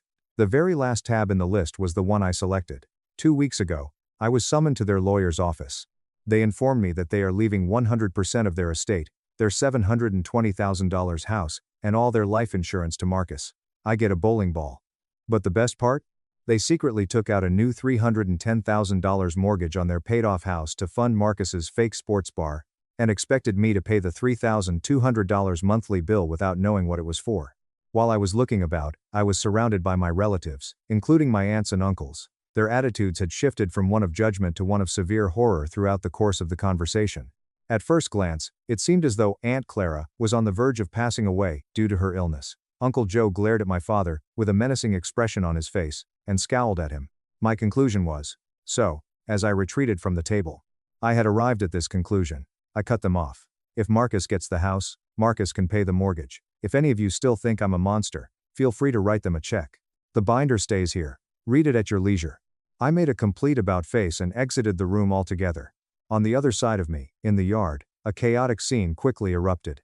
The person I overheard Uncle Joe ranting at was my father, and he demanded to know whether or not what he was saying was really true. The sound of my mother crying could be heard by me. It was, in my opinion, the most magnificent music that I had ever had the pleasure of listening to. This is the second update. The aftermath of the barbecue has been nothing short of radioactive in the 6 months that have elapsed since it took place. Now, however, here is the catch. The unexpected turn of events is something that I could not have ever anticipated in a million years. God, I would have never expected it to happen.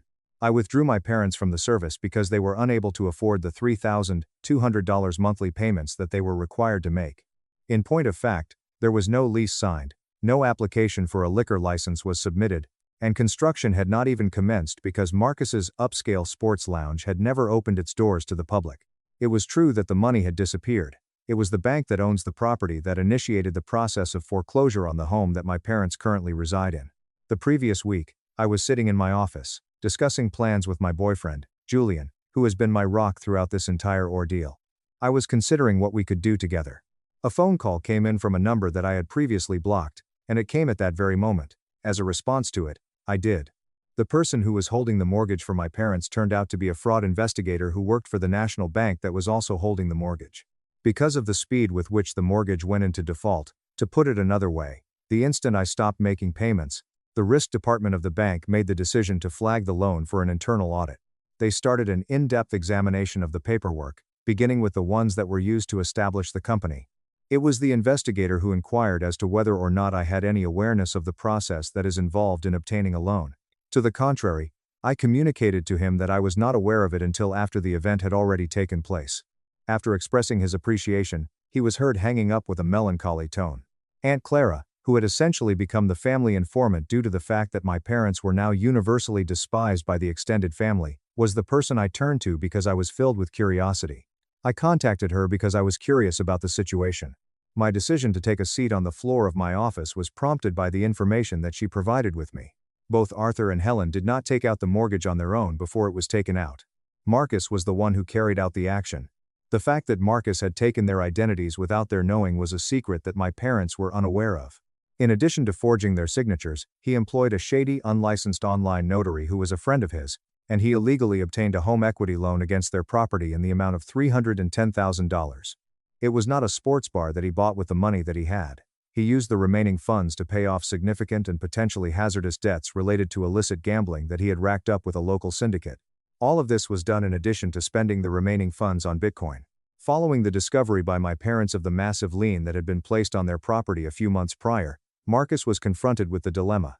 After what seemed like an eternity, he eventually let down his guard and acknowledged to committing the serious crimes of identity theft and wire fraud. In an ordinary circumstance, a parent would have contacted the authorities in their community. Arthur and Helen, on the other hand, are the ones. In order to protect their lovely golden child from spending anything from 5 to 10 years in federal prison, they came to the conclusion that it would be best to conceal his criminal activities. The debt was legally adopted after they called the bank, checked that the loan was legitimate, and then accepted the debt. This process brought about the adoption of the debt. Regardless of this, they were unable to make the monthly payment of $3,200 per month. Consequently, they created a plan to force me to hand over the money in order to maintain their control. In order to fulfill the legal requirements for the transfer of the house to Marcus, they scheduled the estate meeting. This was done in order to ensure that the debt would be incorporated into his legacy after their passing, and that I would be utterly oblivious to the fact that it already existed. The reason they paid off his debts from illicit gambling was because they were helping my parents. Having said that, the payments were halted as a consequence of my resignation from the company. A review of the file was conducted by the bank. During the course of their inquiry, they discovered the forged signatures, the false notary stamp, and the IP addresses that could be tracked back to Marcus's apartment. Whether my parents attempted to adopt the debt after it had already been taken out, the bank did not care about the situation regardless. Defeating the law is not possible in any way. 2 weeks ago, the police executed a search warrant at the luxurious apartment that Marcus resides in. Shortly after his arrest, he was brought into custody and charged with many counts of identity theft, bank fraud, and wire fraud. He was also charged with wire fraud. Due to the fact that the dollar amount was greater than $300,000, it presents a substantial challenge for the federal government. Because my parents do not have the financial resources necessary to post his bond, he is currently being held in a county jail. This is because of the circumstances that led to his arrest. But what about my mother and father? It was the bank that took possession of the residence. Because they had lied to the bank in an official role, in order to conceal the fraud, the bank sped up the process of foreclosure and entirely wiped out their equity. This was done in order to cover up the scam. The sole purpose of hiring a criminal defense attorney for Marcus was to cause them to lose the $720,000 house, utterly destroy their credit, and completely deplete their investment accounts, which totaled $200,000, all for the purpose of hiring Marcus. Without a doubt, they have reached the point when there is no turning back. Currently, they are live in a cramped and depressing apartment that is situated on the outskirts of the city and has only one bedroom. This apartment is a source of physical discomfort for them. Yesterday, I received a letter that had been written by hand and was sent to me through the ordinary mail. It was my father who conveyed the message. The letter contained 6 pages of pleading for forgiveness, begging for forgiveness, telling me how much they love me, and asking if we could start over. In addition, the letter contained a request to borrow $50,000 for Marcus's legal defense fund. The request was subtle and pitiful, and it was submitted in addition to a request to borrow $50,000. I didn't even bother to read the whole thing. I just skipped it. Julian took the letter that I had given him and shredded it before using it as wood for the fire pit that we have in our backyard. I had handed it to him. While we were sitting beneath the night sky and drinking a bottle of wine that cost $100, we witnessed the ashes of my father's manipulation dissipate into the blackness of the night sky. My company has recently exceeded the 8-figure barrier in terms of revenue, which is a significant accomplishment. It is planned that Julian and I will tie the knot in Tuscany during the spring of the following year. There are people in my life who love me not for what they can take away from me but for who I am as a person itself. People that adore me are all around me at this moment. In spite of the fact that it was the most challenging thing I've ever done, it was the most important step that ultimately led to my overall and complete freedom. The role that I play as an ATM has evolved. A woman who is calm and collected is me. Furthermore, the golden child is now getting exactly what he has labored so hard to obtain. This has been a long time coming. My sister almost died cause dad locked her up in a tornado. I built a criminal case to put him in federal prison. Enjoy a cell. I was sitting in my apartment, 22 years old, and just trying to get through a quiet Friday evening, when my phone buzzed. It was a screenshot from my little sister, Chloe.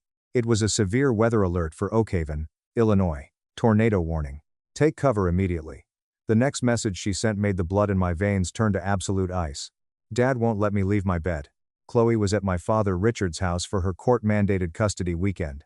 The exact same house at 8,924 Maple Crest Lane, where he had locked me in my bedroom during a severe flash flood warning 3 years ago, just to prove he was the man of the house and wouldn't be dictated to by the government.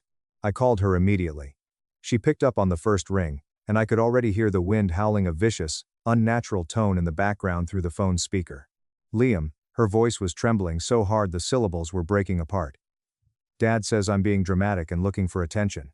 Where are you right now, Chloe? I demanded, already pulling up my laptop to check the local radar. My bedroom, 2nd floor. He told Evelyn to stand in the hallway to make sure I don't leave. The 2nd floor. The absolute worst possible place to be during a tornadic event. You need to get to the basement right now. I told her, my voice rising in panic. I don't care what he says. Run past her. I tried, she sobbed. Evelyn is literally standing right outside my door with her arms crossed. She said if I leave my room, they're going to call my probation officer and tell the family court judge I'm defiant and unruly. You know Dad will do it, Liam. Last time I disobeyed him about a curfew, he got my visitation extended by 3 whole months. I stared at the radar on my screen.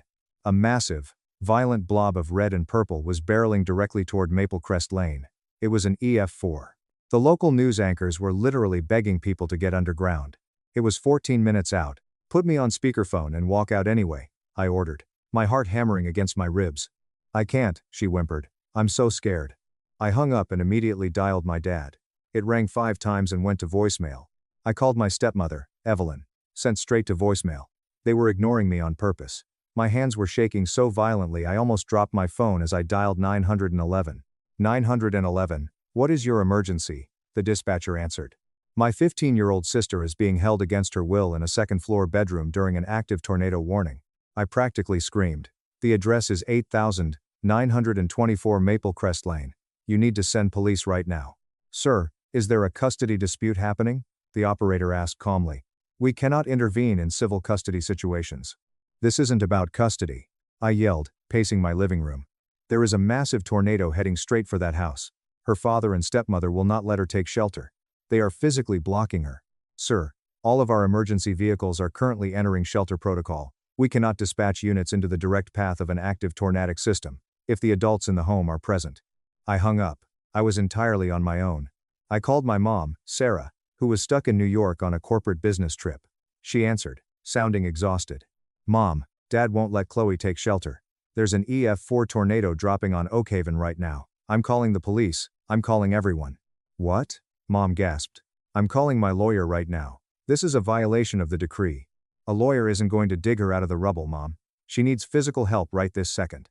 She started crying, realizing she was 1,000 miles away and completely helpless. I hung up and scrolled frantically through my contacts. I called my dad's next-door neighbor, Mr. Henderson. He picked up, sounding incredibly annoyed. Mr. Henderson, please, it's Liam. You have to go next door. Dad has Chloe locked in her upstairs bedroom and there's a tornado coming. Please go bang on the door. Liam. I am not getting involved in Richard's family drama again. The old man huffed. Last time I tried to mediate between you kids and your father, he threatened to sue me for trespassing and harassment. That is between you and your dad. And he hung up. I called my dad's brother, Uncle Thomas. Liam, you know I can't undermine Richard's parenting style. He's the man of his house. He's going to get her killed. I screamed at the wall. My phone buzzed. A text from Chloe. The lights just flickered. My ears are popping. I love you, Liam. I dialed my dad again. This time, miraculously, he picked up. What do you want, Liam? He snapped, sounding completely unbothered. Get Chloe to the goddamn basement right now. There is an EF4 tornado less than 2 miles from your house. Liam, I am not falling for another one of your mother's hysterical manipulations. It's just a bad thunderstorm. Chloe is fine. She needs to learn to stay in her room when she's told. Check the news. Look out the window. Dad, please, I am begging you. This is just another pathetic attempt to disrupt my legally mandated custody time, he said coldly. Do not call this number again tonight. Click. Before I could throw my phone across the room, it rang. It was Chloe. Liam, she whispered. Her voice was completely hollow. Dead. I can see it. My stomach dropped into a bottomless pit. What? What do you see? Out my window. It's huge. It's completely black. The sky is green. The oak trees in the yard are bending sideways. Break the window. Jump out onto the porch roof. Do whatever you have to do. Chloe, get out of that room. Evelyn is still in the hallway, she sobbed. She said if I open the door, she's calling the cops on me. I hung up and dialed 911 again. The tornado is literally on top of 8,924. Maple Crest. My sister is trapped. Sir, we have a confirmed touchdown in that sector. We cannot send units until the system passes. I merged the call, dialing Chloe back while keeping 911 on the line. Chloe picked up, and immediately, I heard a sound that I will never, ever forget for as long as I live. It sounded exactly like a massive freight train driving directly through my living room. A deafening, mechanical roar. Then, Chloe screamed. Chloe? I yelled. Crash. The sound of a dozen windows shattering at once pierced the phone. The windows, she shrieked, sobbing hysterically. They're all breaking. Daddy! Daddy, help me! Through the chaos, I heard my father's voice booming from somewhere down the stairs. Get back in your bed, Chloe. Stop being so dramatic. The roar of the wind consumed his voice. I heard the sound of heavy furniture splintering. I heard Chloe screaming my name. And then, I heard a sickening, thunderous crack that shook the audio of the phone. Liam. Her voice was suddenly entirely different. It wasn't panicked anymore. It was weak. Wet. Fading. The roof came down. The line went dead. For the next 13 minutes, I lived in a state of pure, unadulterated psychological torture. I called my dad's phone, voicemail, Evelyn's phone, voicemail, Chloe's phone, straight to voicemail. I called his parents, his neighbors, his workplace security, hoping someone, anyone, had a direct line to him. Nothing. Finally, on my 42nd attempt, someone answered Dad's phone. But it wasn't my dad. Hello? This is Paramedic Miller. Who is this? My lungs seized. I'm Liam. I'm Richard's son. Where is my sister, Chloe? She's 15, blonde hair. Are you family? The paramedic asked, his voice tight and rushed. Sirens blared in the background. I'm her brother. Is she alive? Son, you need to get to Oakhaven Regional Medical Center immediately. We are transporting multiple critical victims from the residence. I didn't even grab a jacket. I sprinted to my car and drove 97 miles an hour down the slick, debris-covered highway, dodging down tree branches and hydroplaning across flooded intersections. A drive that usually took an hour took me 45 minutes. I burst through the emergency room doors, completely drenched in rain and hyperventilating. I ran to the front desk. Chloe Vance, where is she? The nurse looked at her computer. She's currently in emergency surgery. You need to go to the surgical waiting area on the 3rd floor. I sprinted to the elevators. When the doors opened on the 3rd floor, I saw him. My father was sitting in a plush waiting room chair, casually scrolling through his phone. He had a tiny, pristine white band-aid above his left eyebrow. Beside him, Evelyn was looking into a small compact mirror, meticulously reapplying her pink lipstick. I saw red. I crossed the room in 3 strides and stood over him. "Where were you?" I screamed, my voice echoing off the sterile walls. Dad looked up, entirely unbothered. "We were in the basement, Liam. Where it's safe. You locked her upstairs, you left her to die." "That is a disgusting lie," Dad said smoothly, putting his phone in his pocket. "We called and called for Chloe to come down to the basement with us. But she absolutely refused. Just like your mother taught her, always defiant, always trying to cause a scene." Evelyn snapped her compact shut and nodded solemnly. "She wanted to be dramatic. We literally begged her to come down, Liam. We even have it on video. We filmed ourselves in the basement calling her name, just to prove to the judge how unruly she is." I froze. "You filmed yourselves? After the tornado hit?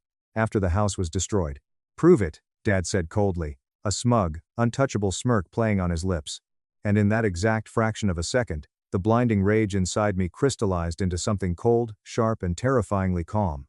I looked at this man, this arrogant, narcissistic monster who had tortured me for 18 years and had just dropped a roof on my little sister, and I realized that screaming at him would do absolutely nothing. I just smiled back at him. Bet.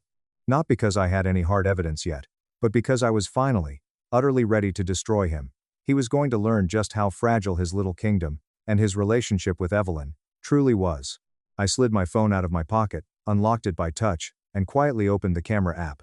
I kept it resting low against my thigh, the lens angled perfectly upwards. I hit record. Dad went right back to scrolling on his phone, occasionally letting out an exaggerated sigh like he was waiting for a delayed flight. Evelyn went back to checking her cuticles. Neither of them looked like they had just survived a catastrophic natural disaster.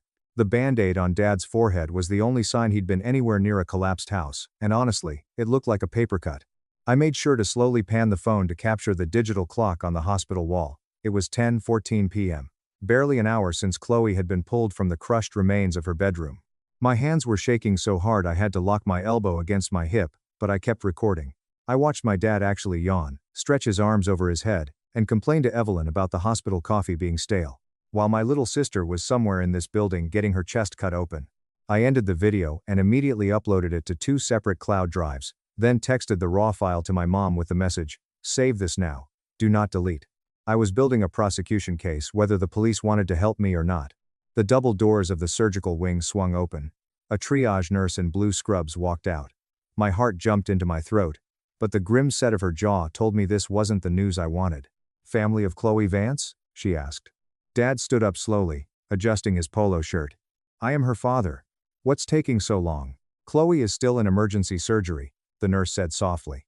"The surgeons found severe internal bleeding in her abdomen that wasn't showing up on the initial rapid scans. They are having to perform exploratory procedures to stop the hemorrhaging." Dad's face turned red, but not from grief, from anger. "Excuse me? Who authorized additional surgical procedures without my explicit consent? I am her legal guardian on this weekend." The nurse blinked, taken aback. "Sir, this is a life-saving trauma intervention. I don't care what it is." Dad barked, his voice echoing down the hall. "Do you know who I am? I am a paying customer with premium platinum insurance. I want to speak to the hospital administrator right now. Nobody touches my daughter without running it by me first." I stepped directly between him and the nurse. My entire body was coiled like a spring. "If you take one more step toward her, I will put you through that wall," I whispered, my voice dripping with pure venom. Dad stopped, his eyes narrowing. The nurse took the opportunity to back away. I'll get someone from patient advocacy to explain the situation," she stammered, disappearing back through the doors.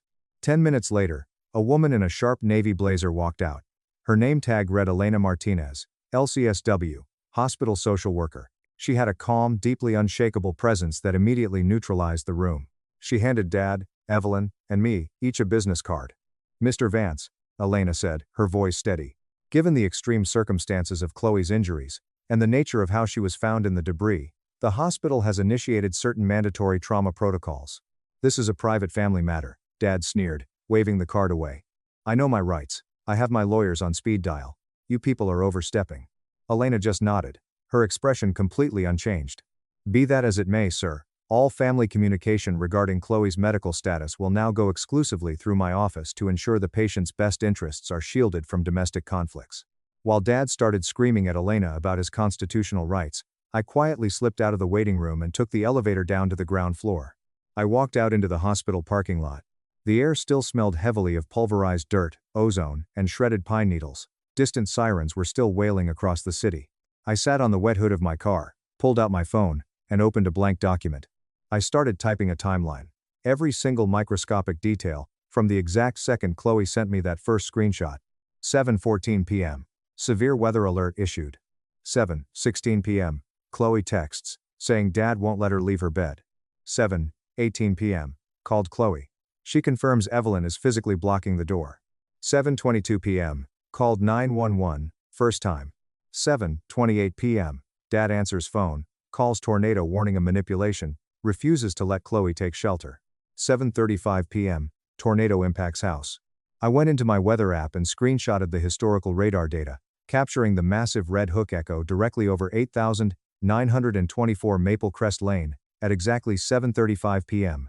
I went into my call logs and took screenshots of every single outgoing call, highlighting the exact duration of the call where Dad hung up on me. I documented everything while the adrenaline was still keeping my memory razor sharp. When I walked back up to the third floor, the waiting room had filled up. Some of my dad's relatives had arrived, Uncle Thomas, Aunt Marie, and a few cousins. Evelyn must have called them. Dad was standing in the center of the room, putting on an absolute masterclass of a performance. He was speaking loudly, his voice choked with fake emotion. "It's just a tragedy," Dad was saying, shaking his head and dabbing his dry eyes with a tissue. "Chloe has always been so rebellious. Just like her mother. We begged her, Thomas. We literally stood at the bottom of the stairs and begged her to come to the basement. But she locked herself in her room just to prove a point. She wanted to defy me." I sat in a chair in the corner, pulled out my phone, and hit record again. I rested it on my knee, pretending to text. "It's not your fault, Richard," Uncle Thomas said, patting my dad's shoulder. "Teenagers think they're invincible. You did everything you could. We even took a video," Dad sighed heavily. "Just to protect ourselves because we knew Sarah would try to blame us. We have video of us in the basement, pleading for her to come down." Through my phone screen, I zoomed in slightly on Evelyn. When Dad mentioned the video, she physically flinched. She shifted her weight, looked down at her hands, and nervously rubbed her thumb over her wedding ring. She kept glancing at her purse, where her phone was, and then back at Dad. She was terrified. She knew their story had massive, gaping holes in it, and that exact fear was exactly where I was going to apply the pressure. Finally, after what felt like a lifetime, the double doors opened. A surgeon walked out. He looked absolutely exhausted. His green scrubs were stained with dark spots of blood. His badge read Dr.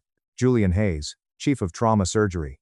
Dad immediately marched up to him. "Are you the one who cut my daughter open without my permission? I want to know your exact credentials right now." Dr. Hayes looked at my father with the coldest, most dead-eyed stare I have ever seen a medical professional give. "Mr. Vance, your daughter has a collapsed left lung, 4 shattered ribs, a lacerated spleen, and a severe traumatic brain injury.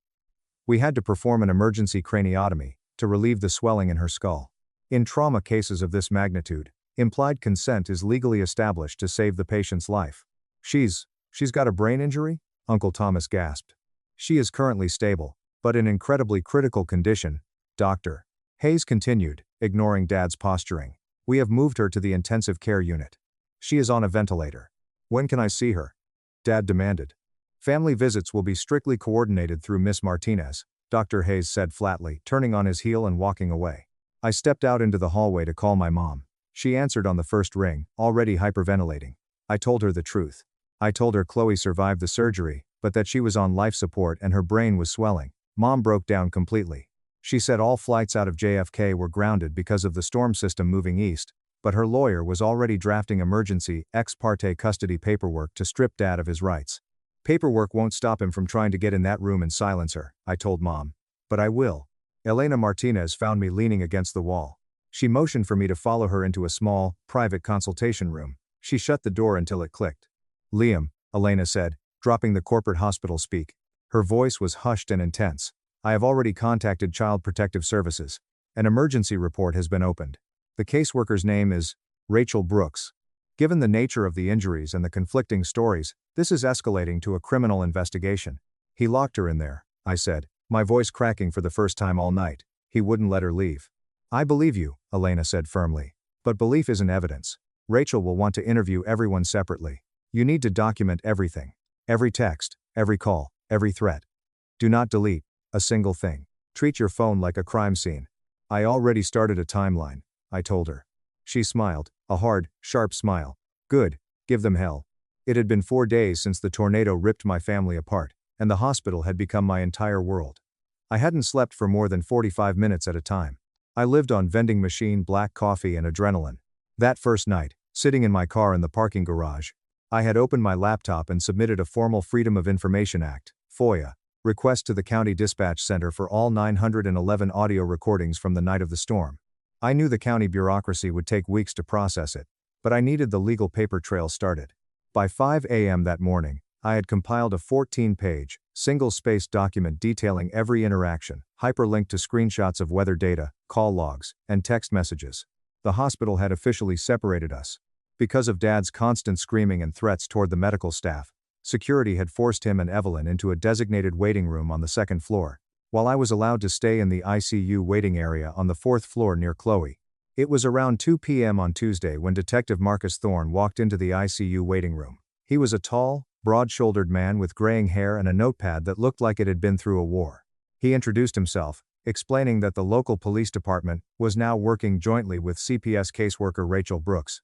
What started as a custody inquiry is now a felony child endangerment investigation, Liam, Detective Thorne said, sitting heavily in the plastic chair across from me. Your sister's injuries are catastrophic. I need you to walk me through exactly what happened. I handed him a printed copy of my 14-page timeline. He raised an eyebrow, flipping through the meticulously organized pages. I have the text messages from Chloe stating Evelyn was physically blocking her door, I said quietly. I have the call logs, showing I called Dad at 7:28 p.m., warning him of the tornado. And I have the timeline of the tornado, touching down at 7:35 p.m. Thorne read the texts. He didn't show much emotion, but his jaw tightened. Your father claims he was in the basement and Chloe refused to come down. He says he has a video proving they were calling for her. Have you seen the video? I asked. Not yet. His lawyer is holding it. Detective. I leaned forward. Ask his neighbor, Mr. Henderson, for his Ring doorbell camera footage. Mr. Henderson's camera points directly at my dad's driveway and front porch. It captures the side window of the living room. Thorne jotted that down. What am I looking for? Look at the lights. Look at the movement. See what time they actually went to the basement. Thorne left, promising to return. An hour later, Dr. Hayes found me. He asked me to step into his private office. He pulled up Chloe's post-op imaging scans on his dual monitors. The stark black and white images of her shattered ribs and bruised spine made me nauseous. Liam, I need you to look at this, doctor. Hayes pointed to the trajectory of the bone fractures. Notice how the ribs are broken cleanly inward, on the anterior side. And look at the compression on the lumbar spine. I don't understand medical scans, doctor, I admitted. It means, doctor, Hayes said softly, that based on the physics of the debris impact, Chloe was lying completely flat on her back on a soft surface like a mattress when the ceiling collapsed on her. The bruising on her forearms shows she raised her hands straight up to protect her face. If she had been standing up, running, or defying orders like your father claims, the impact angles would be entirely different. The roof beam would have crushed her skull, or broken her clavicle, not compressed her spine horizontally. He printed the scans. I am preparing a sworn medical affidavit for the prosecutor. The physical evidence proves she was exactly where she was ordered to be, in bed. I took the envelope, feeling a surge of dark, vindictive hope. The walls were closing in on Richard Vance. That evening, I decided it was time to apply the pressure. I took the elevator down to the hospital cafeteria. I grabbed a bottled water and scanned the room. Sitting alone at a corner table, pushing a pale salad around with her fork, was Evelyn. Dad was nowhere to be seen, likely outside smoking or yelling at his lawyer on the phone. I walked over and sat directly across from her. She jumped, dropping her fork. Liam, you're not supposed to be down here, she stammered, looking around for security. I just wanted to give you a heads up, Evelyn, I said, keeping my voice incredibly low and calm. I didn't blink. I just stared a hole, straight through her. A heads up about what? She whispered, her eyes darting nervously. Obstruction of justice carries a minimum 5-year federal prison sentence, I said casually, opening my water bottle. Felony child endangerment, resulting in catastrophic bodily harm, carries up to 15 years in state prison. If Chloe dies, well, then we're talking about depraved heart murder. All the color drained from Evelyn's face. Her pink lipstick suddenly looked garish against her chalk-white skin. We didn't do anything wrong, she breathed. But her hands were shaking so badly she had to hide them under the table. Richard said we have the video. I know about the video, I smiled. And the police know that digital metadata can't be faked. They're pulling Mr. Henderson's security footage right now. They're going to see exactly what time you two ran to the basement. When the prosecutor realizes Richard is lying, he's going to offer a plea deal to whoever flips first. Do you really think Richard is going to go to prison to protect you? Or do you think he's going to tell the cops that you were the one standing in the hallway, blocking the door? Evelyn stopped breathing. I could see the exact moment the realization hit her. Richard had always thrown everyone else under the bus to save himself. Why would she be any different? The prosecutor only needs one cooperating witness, I whispered, standing up. I'd call a lawyer. A different lawyer than the one Richard is paying for. I walked away, leaving her trembling in the booth. The seed was planted. 30 minutes later, I was walking back to my car in the parking garage to grab a change of clothes. The concrete structure was echoing and empty. Suddenly, a figure stepped out from behind a concrete pillar, completely blocking my path. It was Dad. His face was a mottled, furious purple. His fists were balled so tightly his knuckles were white. "You little piece of shit," he spat, his voice echoing off the concrete. "What did you say to my wife?" I immediately slipped my hand into my pocket and blindly pressed the side buttons on my phone to activate the emergency voice memo recording I had set up. "I just told her the truth about prison sentences," I said calmly, standing my ground. Dad stepped closer, invading my personal space. I could smell stale coffee and rage radiating off him. "You are destroying this family over nothing. You are poisoning Evelyn's mind, just like your psychotic mother poisoned yours and Chloe's." "Chloe's spine is crushed, Dad. That's not nothing. She brought it on herself," he roared, spit flying from his lips. "She should have come downstairs. But no, you're trying to frame me. You listen to me, Liam. You drop this crusade right now, or I swear to God, I will ruin your life. I will sue you for defamation. I will bankrupt your mother, and I will make sure you never see your sister again. You have no idea what happens to people who cross me." I didn't flinch. I didn't yell back. I just looked at him with absolute disgust. "Are you done?" He stared at me, his chest heaving, realizing that his intimidation tactics, the same ones that had terrified me when I was 10 years old, were completely useless against me now. He turned and stormed off toward the elevators. I got into my car, locked the doors, and immediately emailed the audio recording to Detective Thorne and Rachel Brooks. Within 10 minutes, Thorne called me back. "Liam, where are you?" "In my car." "Stay there. I'm sending hospital security to escort you back inside. Your father just violated several harassment statutes. We are instituting a hard lockdown on his movement. He is no longer allowed on the hospital premises without police escort." The next morning, the dam finally broke. I was sitting in the ICU when Rachel Brooks, the CPS worker, walked in, looking exhausted but triumphant. She sat next to me and opened her thick file. "Evelyn cracked," Rachel said simply. I let out a breath I felt like I'd been holding for 5 days. "What happened?" She came into the police station at 6 a.m. with her own private attorney. She handed over her phone and requested whistleblower immunity. Rachel pulled out a stack of printed text message logs. "Liam, Evelyn was texting her sister during the tornado. Look at the timestamps." She handed me the paper. 7:42 p.m. Evelyn, the sirens are going off. The wind is so loud. I want to go to the basement, but Richard says it's fine. 7:47 p.m. Evelyn. Richard is making me stand in the hallway, so Chloe doesn't run downstairs. He says she needs to learn respect. 7:51 p.m. Evelyn, the house is shaking. Chloe is crying and begging to come down. I'm so scared. 7:53 p.m. Evelyn, I can't do this anymore. We're running to the basement. Richard locked Chloe's bedroom door from the outside. My blood ran completely cold. He locked the door from the outside? Rachel nodded grimly. Yes. The house has those old vintage mortise locks. He turned the key and took it with him. Evelyn testified that they ran to the basement at 7:53 p.m. The tornado struck at 7:55 p.m. They didn't go back up for her. What about the video? I asked, my vision blurring with rage. Detective Thorne got the neighbor's ring footage. Rachel smiled tightly. The ring camera shows the tornado hitting. It shows the house collapsing. Then, it shows Richard and Evelyn crawling out of the basement window at 8:15 p.m. They stood in the driveway for 10 minutes. Then, at 8:27 p.m., Richard pulled out his phone, and they recorded the video of themselves, pretending to call for Chloe in the rubble. The metadata on the video file confirms it was created 40 minutes after the tornado. He was finished. It was over. The evidence was insurmountable. 2 weeks passed. Chloe finally woke up. I was sitting next to her bed when her eyelids fluttered. The breathing tube had been removed the day before, though she was still hooked up to a dozen monitors. She looked at me, her blue eyes cloudy with painkillers, and she weakly squeezed my hand. Liam, she rasped, her voice barely a whisper. I'm here, Bug, I choked out, tears finally spilling over my cheeks. I'm right here, you're safe. Dad, she whimpered, her heart rate monitor spiking. Dad is gone, I told her, kissing her forehead. He can't ever hurt you again, I promise. Once Chloe was coherent enough, Elena Martinez brought in a specialized child trauma interviewer. They recorded Chloe's official statement. Her testimony perfectly matched Evelyn's text messages, my timeline, and the medical evidence.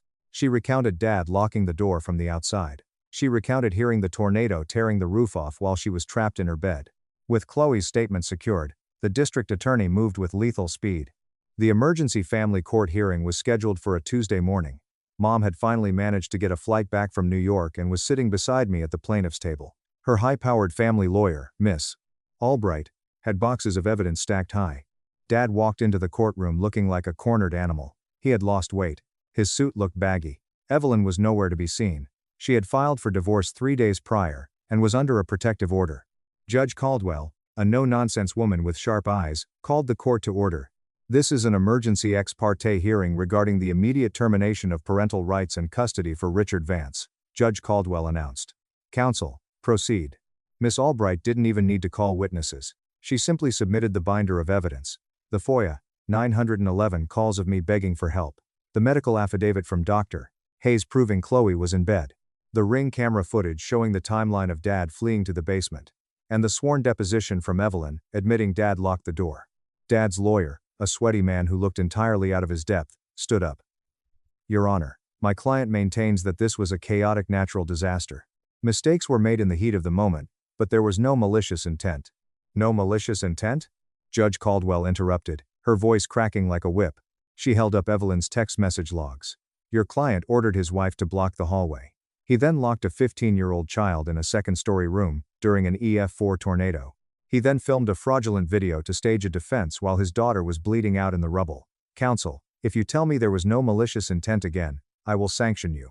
Dad couldn't take it anymore. His narcissistic ego, battered and bruised by weeks of losing control, finally exploded in spectacular fashion.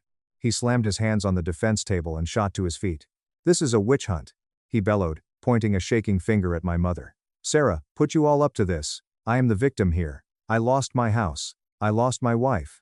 I was enforcing basic household discipline. Children need to learn consequences. The courtroom fell dead silent. Even his own lawyer face-palmed. Discipline? Judge Caldwell repeated, her voice dropping to a terrifyingly quiet register. You locked her in a room during a catastrophic weather event to teach her discipline? She was being hysterical, Dad yelled, completely losing his grip on reality. Just like Liam, they disrespect my authority. I am the head of the family, and my rules are absolute. Bailiff, Judge Caldwell said smoothly, take Mr. Vance into custody. Dad froze. What? I am finding you in direct criminal contempt of court, Judge Caldwell stated, banging her gavel. Furthermore, I am granting full, sole, legal, and physical custody of Chloe Vance to her mother, Sarah. Richard Vance's parental rights are hereby suspended indefinitely. A permanent restraining order is issued. You are not to come within 1,000 feet of Liam, Chloe, or Sarah. 2 large sheriff's deputies approached Dad. They grabbed his arms. You can't do this, Dad screamed, thrashing against their grip as they slapped handcuffs on his wrists. I have rights. Liam, you ungrateful little bastard, you ruined my life. I'll kill you. I sat completely still at the table, watching him unravel. I didn't smile. I didn't gloat. I just stared at him with cold, empty eyes as they dragged him out of the courtroom, his screams echoing down the marble hallway until the heavy wooden doors swung shut. It was over. 6 months have passed since the tornado. Chloe's recovery has been grueling. She spent 2 months in an inpatient rehabilitation facility learning how to walk again after the spinal trauma. She still wears a back brace, and she has a noticeable limp, but Dr. Hayes says she will make a full recovery by her senior year of high school. She's back living with Mom and me in a new, single-story house we rented in the suburbs. Evelyn's cooperation with the police earned her a plea deal. She pled guilty to a misdemeanor charge of reckless endangerment and received 3 years of probation and 500 hours of community service. She lost her job, her reputation, and moved back to Ohio to live with her parents. I haven't spoken to her since the hospital cafeteria. As for my father, the district attorney didn't hold back. Armed with the mountain of evidence I had gathered, they charged Richard with felony child endangerment, false imprisonment, and obstruction of justice. Knowing he would be absolutely slaughtered in front of a jury, his lawyer forced him to take a plea deal. He was sentenced to 7 years in a state penitentiary. with a minimum of 4 years served before parole eligibility. Because of his felony conviction, he lost his lucrative corporate job, and the bank foreclosed on the empty lot where his house used to be. I visited him in jail once, right before he was transferred to the state prison. We sat on opposite sides of the plexiglass. He looked 10 years older. His hair was thinning, and the arrogance that used to radiate from him was completely gone, replaced by a hollow, bitter resentment. He picked up the phone. "Did you come to gloat, Liam?" "No," I said quietly, holding the receiver to my ear. "I came to tell you that Chloe took her first steps without a walker yesterday. And that we are changing her last name to Mom's maiden name. The Vance family line ends with you in this cell." He opened his mouth to say something, probably another threat, another excuse, another attempt to assert his dominance, but I didn't let him. I just hung up the phone, stood up, and walked out of the visitation room, without looking back. My first instinct when I saw him in that hospital waiting room with the fake band-aid on his head was to beat him to death with my bare hands, but I realized that physical violence wouldn't have destroyed him. It would have just made him a martyr. Working within the system, documenting every lie, preserving the digital footprint, and legally dismantling his entire existence, that was true revenge. Chloe is safe. Mom is at peace. And the man who thought he was a god in his own house is currently sitting in an 8x10 concrete box, realizing that the only thing he successfully controlled was his own path to absolute ruin. That's all I've got. Thanks for reading. We're better without you. Dad exiled me, then texted for $5,500. I cut them off, but their worst betrayal was yet to come. My name is Clara. I'm 28 years old, and I need to tell you this story from beginning to end, because I genuinely don't know if I handled it the right way, or if I completely blew up my life and my family's entire legacy. You guys can be the judge. I grew up in Mesa, Arizona, just outside of Phoenix. It's the kind of place where the heat makes everyone a little crazy, but on the outside, my family looked like a flawless suburban dream. Church every Sunday. Bringing enchiladas to neighbors when they had a baby. My parents, Arthur and Helen, always holding hands in the front pew, looking like the pillars of the community. My older brother, Julian, was the star quarterback of our high school football team, the golden boy who could do no wrong. And then there was me, the quiet one in the back, trying really, really hard to be good enough. Keyword, trying. Because in my house, Julian could back a truck through the living room window, and my parents would blame the glass for being too fragile. When Julian got a DUI at 20 years old, my mom's immediate response was, "He's just under a lot of pressure. He's going through a phase." When he dropped out of Arizona State University not once, but 3 times, my dad clapped him on the shoulder and said, "Not everyone is built for the academic system, son. You're an entrepreneur." When Julian borrowed $8,500 from them for a crypto startup that turned out to be a massive online gambling debt, nobody batted a single eye. They just quietly paid it off and told him they believed in him. Me? I once got a B- in AP chemistry during my junior year of high school, and my mother didn't speak to me for 4 days. 4 entire days of slamming cabinets, ignoring my questions, and looking right through me as if I were a ghost. A B-. Do you think that's normal? Because I spent the first 2 decades of my life thinking it was entirely my fault. I learned the lesson very early on. In the Arthur and Helen household, love has a price tag, and mine was astronomically higher than Julian's.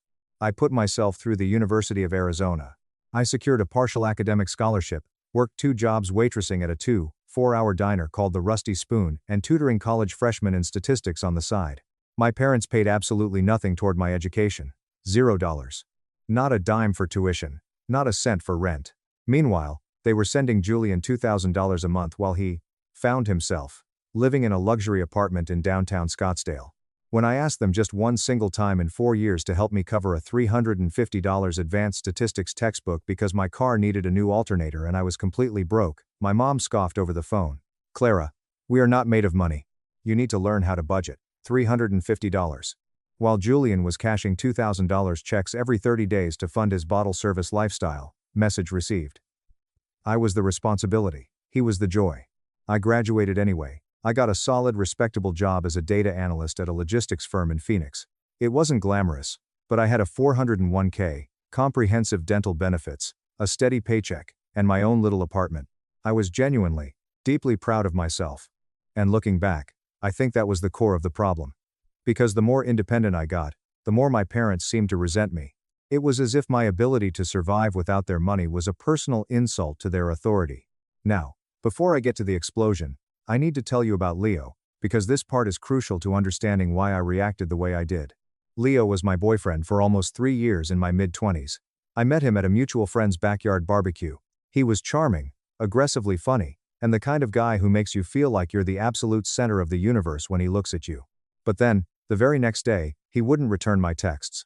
He'd go completely cold for a week, leaving me agonizing over what I did wrong.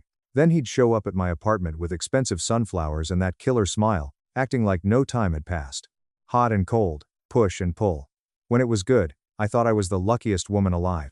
When he was bad, when he was giving me the silent treatment or gaslighting me about conversations we definitely had, I questioned my own fundamental sanity. My cousin Maya finally pulled me aside one night. Maya is 4 years older than me, lives down in Tucson, and she is basically my only real family. She looked me in the eye and said, "Clara, this man is not loving you. He's training you. He is teaching you that love means being confused, desperate, and begging for scraps." She was right. It took me 2 agonizing breakups, a lot of tears, and a restraining order threat, but I finally left Leo for good. When I blocked his number for the last time, I thought, I'm free. The toxic chapter of my life is finally over. Except it wasn't. Because I didn't realize until my therapist pointed it out, way later, that my parents had been running the exact same psychological playbook on me my entire life. Be sweet when they want me to look good for the neighbors, go cold when I need emotional support, make me feel crazy for noticing the blatant favoritism. Leo was just the romantic boyfriend version of what Arthur and Helen had been doing to me since I was a little girl in pigtails. And the moment that finally cracked everything wide open, you are not going to believe how petty it was. It was our parents' 30th anniversary dinner. My mom was hosting a massive catered dinner at their house. Extended family was there. I arrived early to help set up, wearing a nice dress, bringing a $100 bottle of wine. When it was time to sit down, I moved toward my usual seat near the middle of the long dining table. My mom stepped in front of me, putting a hand on my chest. "Clara, give up your seat. You need to move to the folding table in the kitchen." I blinked, confused. "What? Why? There are empty seats right here. Julian's new girlfriend, Chloe, needs to sit here," my mom explained, her tone dripping with that fake hostess sweetness. "The lighting in the dining room is better for her Instagram pictures, and she needs the space for her ring light setup." I looked over. Chloe, a girl Julian had been dating for exactly 4 weeks, was holding a bulky tripod and whining to my brother about her angles. I kept my voice low. "Mom, I'm your daughter. It's your 30th anniversary. Why doesn't Chloe sit at the folding table? She's the one nobody here has even met before, and she's recording TikToks at a family dinner." My mom's eyes narrowed, the fake sweetness instantly vanishing. She hit me with the line that changed my life, "Because Julian's happiness actually matters to this family." I just stared at her. The clinking of silverware around the room suddenly stopped. "And mine doesn't?" I asked. Dead silence. My dad slowly put down his wine glass. My uncle Leonard, visiting from Nevada, suddenly became entirely fascinated by the crown molding on the ceiling. My Aunt Beatrice discovered something incredibly urgent on her iPhone screen. Julian wouldn't even make eye contact with me. Chloe was busy adjusting her lip gloss in her phone camera, completely oblivious to the nuclear bomb that had just dropped. And my mom, without missing a beat, sneered, "You always have to make everything about you. You are so exhausting, Clara." That was it. Something inside my chest just snapped. But it didn't feel like anger. It felt like absolute, crystalline clarity. The kind of calm you feel when you realize the burning building can't be saved, and you just need to walk out the front door. I said, very quietly, so quietly the whole room had to strain to hear me. "I have spent my entire life making absolutely everything about everybody else in this house. I have asked for nothing. I have taken nothing. And you can't even let me sit at my own family's table." My dad stood up abruptly, his chair screeching against the hardwood floor. He pointed a trembling finger toward the entryway. "If you can't be grateful for the family you have here, and if you're going to disrespect your mother on our anniversary, then get out. Stay away. We're better without you." I looked around that crowded room one last time. I looked at my uncle, my aunt, my brother. Not a single person spoke up for me. Not one person said, "Arthur, that's too far." They just sat there, waiting for the uncomfortable moment to pass so they could eat their prime rib. "So?" I nodded. "Okay." I grabbed my purse, left the $100 bottle of wine on the counter, and walked out the front door into the sweltering Arizona night. Maya called me before I even hit the I-10 highway. She'd already gotten a frantic, gossipy text from Aunt Beatrice. "Keep driving south," Maya said, her voice fierce. "Drive to Tucson. The guest room is already made. I'm ordering Thai food." I drove 2 hours in the pitch black, sobbing so hard I had to pull over twice because I couldn't see the lane markers. When I finally got to Maya's house, She had chicken pad thai steaming on the counter and a massive glass of Pinot Noir waiting for me before I'd even taken my sandals off. That woman is my guardian angel. For the next 3 weeks, there was nothing. No calls, no texts, no voicemails, no check-ins. Total, suffocating silence from my parents, from Julian, from everyone in that house. And you know what? Those were the most profoundly peaceful 3 weeks of my entire adult life. I went to work. I came home. I started reading fantasy novels just for fun. I cooked elaborate meals for myself. I slept through the night without that sick, heavy, anxious feeling sitting on my chest, waiting for the next shoe to drop. I was finally starting to breathe. I even went to the local animal shelter and adopted a scruffy, one-eared terrier mix named Buster. Life was getting bright. And then, a Tuesday afternoon happened. I was sitting at my desk, at the logistics firm, eating a turkey sandwich, and running a spreadsheet. My phone buzzed face up on the desk. A text from my dad. Can you send $5,500? It's urgent. I froze. I read it again. No, hi Clara. No, how are you holding up? No, I'm sorry about the dinner. No, we miss you. Just a blind, entitled demand for a massive sum of money. I stared at that glowing screen for a solid 3 minutes. My heart pounded in my ears, that old familiar panic rising in my throat. What if there's a medical emergency? What if someone is hurt? But then I remembered the dining room. I remembered the silence. I remembered Leo, and how he used emergencies to drag me back in. I typed back 5 simple words. Better doesn't need me. I hit send. I flipped the phone face down and took a bite of my sandwich. Within 30 seconds, my phone started vibrating violently against the wood of my desk. My dad calling. Then my mom. Then, an unknown number that turned out to be Chloe calling from Julian's phone. Like I was ever going to answer a call from a girl I've spoken to exactly 0 times, over whom I was kicked out of my own family. I silenced every single call. I blocked Chloe's number. I blocked Julian's number. I know some of you reading this are thinking, Clara, that's incredibly cold. What if they were going to lose their house? What if it was life, or death? But think about it from my perspective. These people literally told me to leave. They explicitly stated they were better off without my presence. And the very first second they need something tangible, suddenly Clara, the ATM exists again. Does that sound familiar? Because it sounded exactly like Leo to me. The exact same twisted game. Discard me when I'm inconvenient or asking for basic respect. Reel me back in when I have utility. But this time, I recognize the pattern. Thanks to Maya. Thanks to a really good therapist named Dr. Evans. Thanks to 3 weeks of beautiful, uninterrupted quiet that showed me what a normal life could actually feel like. But here's the thing. I didn't know yet why they needed that $5,500. And when I found out the real reason, everything I thought I understood about my parents' perfect facade completely shattered, not in a sad way. In a way that made the whole situation so much messier and more vindictive than I ever could have anticipated. Grab a snack, because this is where the story goes from a sad family drama to absolute insanity. So, back to the timeline. I sent the text. I ignored the calls. For about 48 hours, I felt like a superhero. Maya texted me a gif of a woman walking away from an exploding building in slow motion. I saved it to my favorites. But my family doesn't quit. Not because they love hard, but because they need hard. There is a massive difference. 2 days later, I'm leaving my office building. I walk into the attached parking garage, digging in my purse for my keys. I look up, and there is my mother, Helen, leaning against the hood of my Honda Civic like she's starring in a mafia movie. Her hair is perfectly blown out. She's wearing her expensive designer sunglasses, even though it's 6 p.m., and we are inside a concrete parking structure. She drove an hour from Mesa to Phoenix to ambush me at my place of employment. Let that level of boundary stomping sit with you for a second. Clara, we need to talk, she said, her voice perfectly composed. It was that specific, level tone she uses when she wants any bystanders to think she's the reasonable, long-suffering one. How did you know where I park? I asked, my grip tightening on my keys.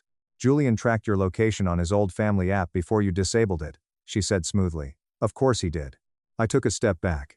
Dad told me to stay away. I am honoring his request. I'm staying away. She sighed heavily and hit me with this gem. Word for word. Your father says things he doesn't mean when he's stressed. You are being completely dramatic. You know how he gets. Dramatic. The man publicly humiliated me, kicked me out of their 30th anniversary dinner over a literal folding chair, and I am being dramatic. What do you need $5,500 for? I asked, cutting right to the chase. She physically flinched. She looked around the empty garage, suddenly looking uncomfortable. And Helen never looks uncomfortable. Your father's business is experiencing a temporary cash flow disruption.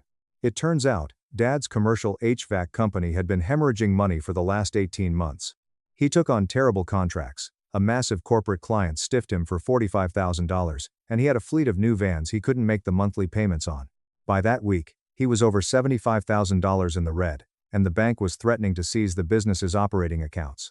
The $5,500 was just to cover the immediate payroll so his technicians wouldn't walk out on Friday. Did I feel bad? Honestly? Yes. For exactly 10 seconds.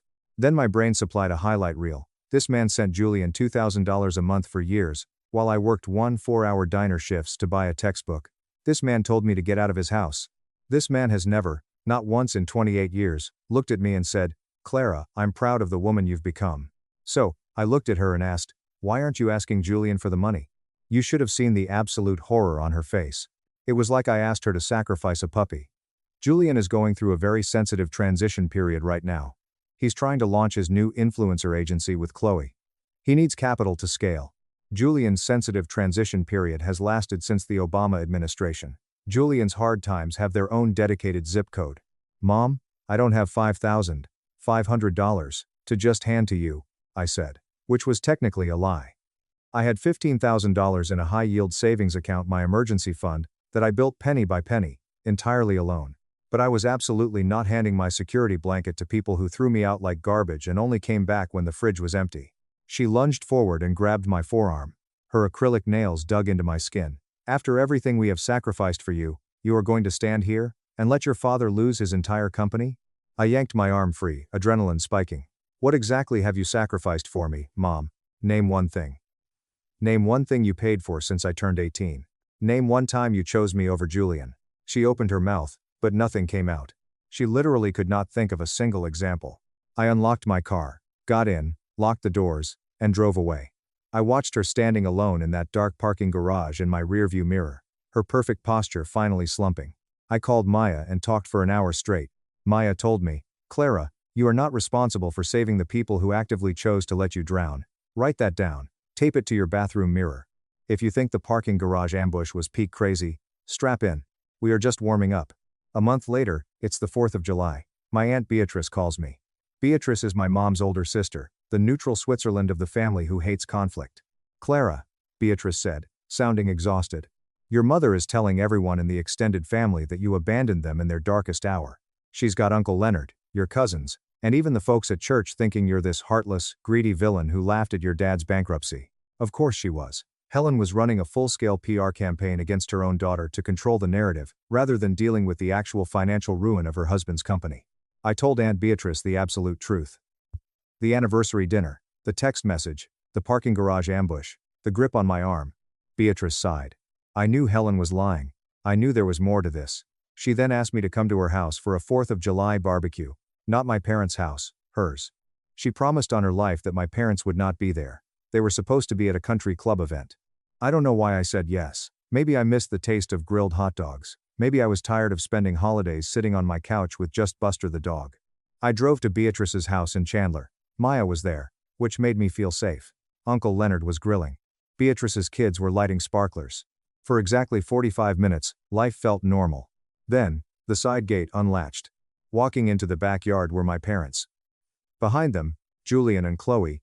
I instantly looked at Aunt Beatrice. All the blood drained from her face. She mouthed, "I swear to God, I didn't know." My mom spotted me. Her face lit up. She walked across the grass, arms wide open, a massive warm smile plastered on her face. "Clara, sweetheart, happy 4th. It was the Leo playbook in full effect. Full factory reset. Act terrible. Abuse boundaries. Then act incredibly sweet in public so if you react negatively, you look like the crazy person." I didn't step forward. I didn't hug her back. I just stood there, holding my red plastic cup. I watched her smile remain frozen in place, but her eyes went dead and cold. It's that terrifying look a performer gets when they realize the audience isn't clapping. She leaned in and whispered, her voice like venom, "Do not make a scene in front of Leonard, Clara." I whispered back, "I'm not the one pretending to be a loving mother." My dad walked up, putting a heavy firm hand on my shoulder. "Let's just have a nice, peaceful holiday, okay? Family is family." His voice was gentle. Condescendingly gentle. Like he was the noble peacemaker dealing with a hysterical child. Like he didn't literally point at his front door and banish me 2 months ago. And a tiny, pathetic, Broken part of my inner child just wanted to nod and go along with it. Just eat the potato salad and pretend. Because pretending is so much easier than fighting. But Maya stepped up right behind me. I felt her presence. And I remembered Dr. Evans' words. I stepped out from under my dad's heavy hand. I spoke clearly, loud enough for the patio to hear. Dad, you told me I was dead to you and to stay away. Then you demanded $5,500. Now you're cornering me at a barbecue. We are not doing this. The backyard went dead silent. Uncle Leonard slowly lowered his grilling tongs. The kids stopped waving their sparklers. My dad's jaw clenched. This is not the time or the place, Clara. When is the time, Dad? You only want to acknowledge I exist when you need my savings account to bail out your failing business. That is when my mother completely lost her mind. Not a quiet, simmering anger, full volume, unhinged screaming.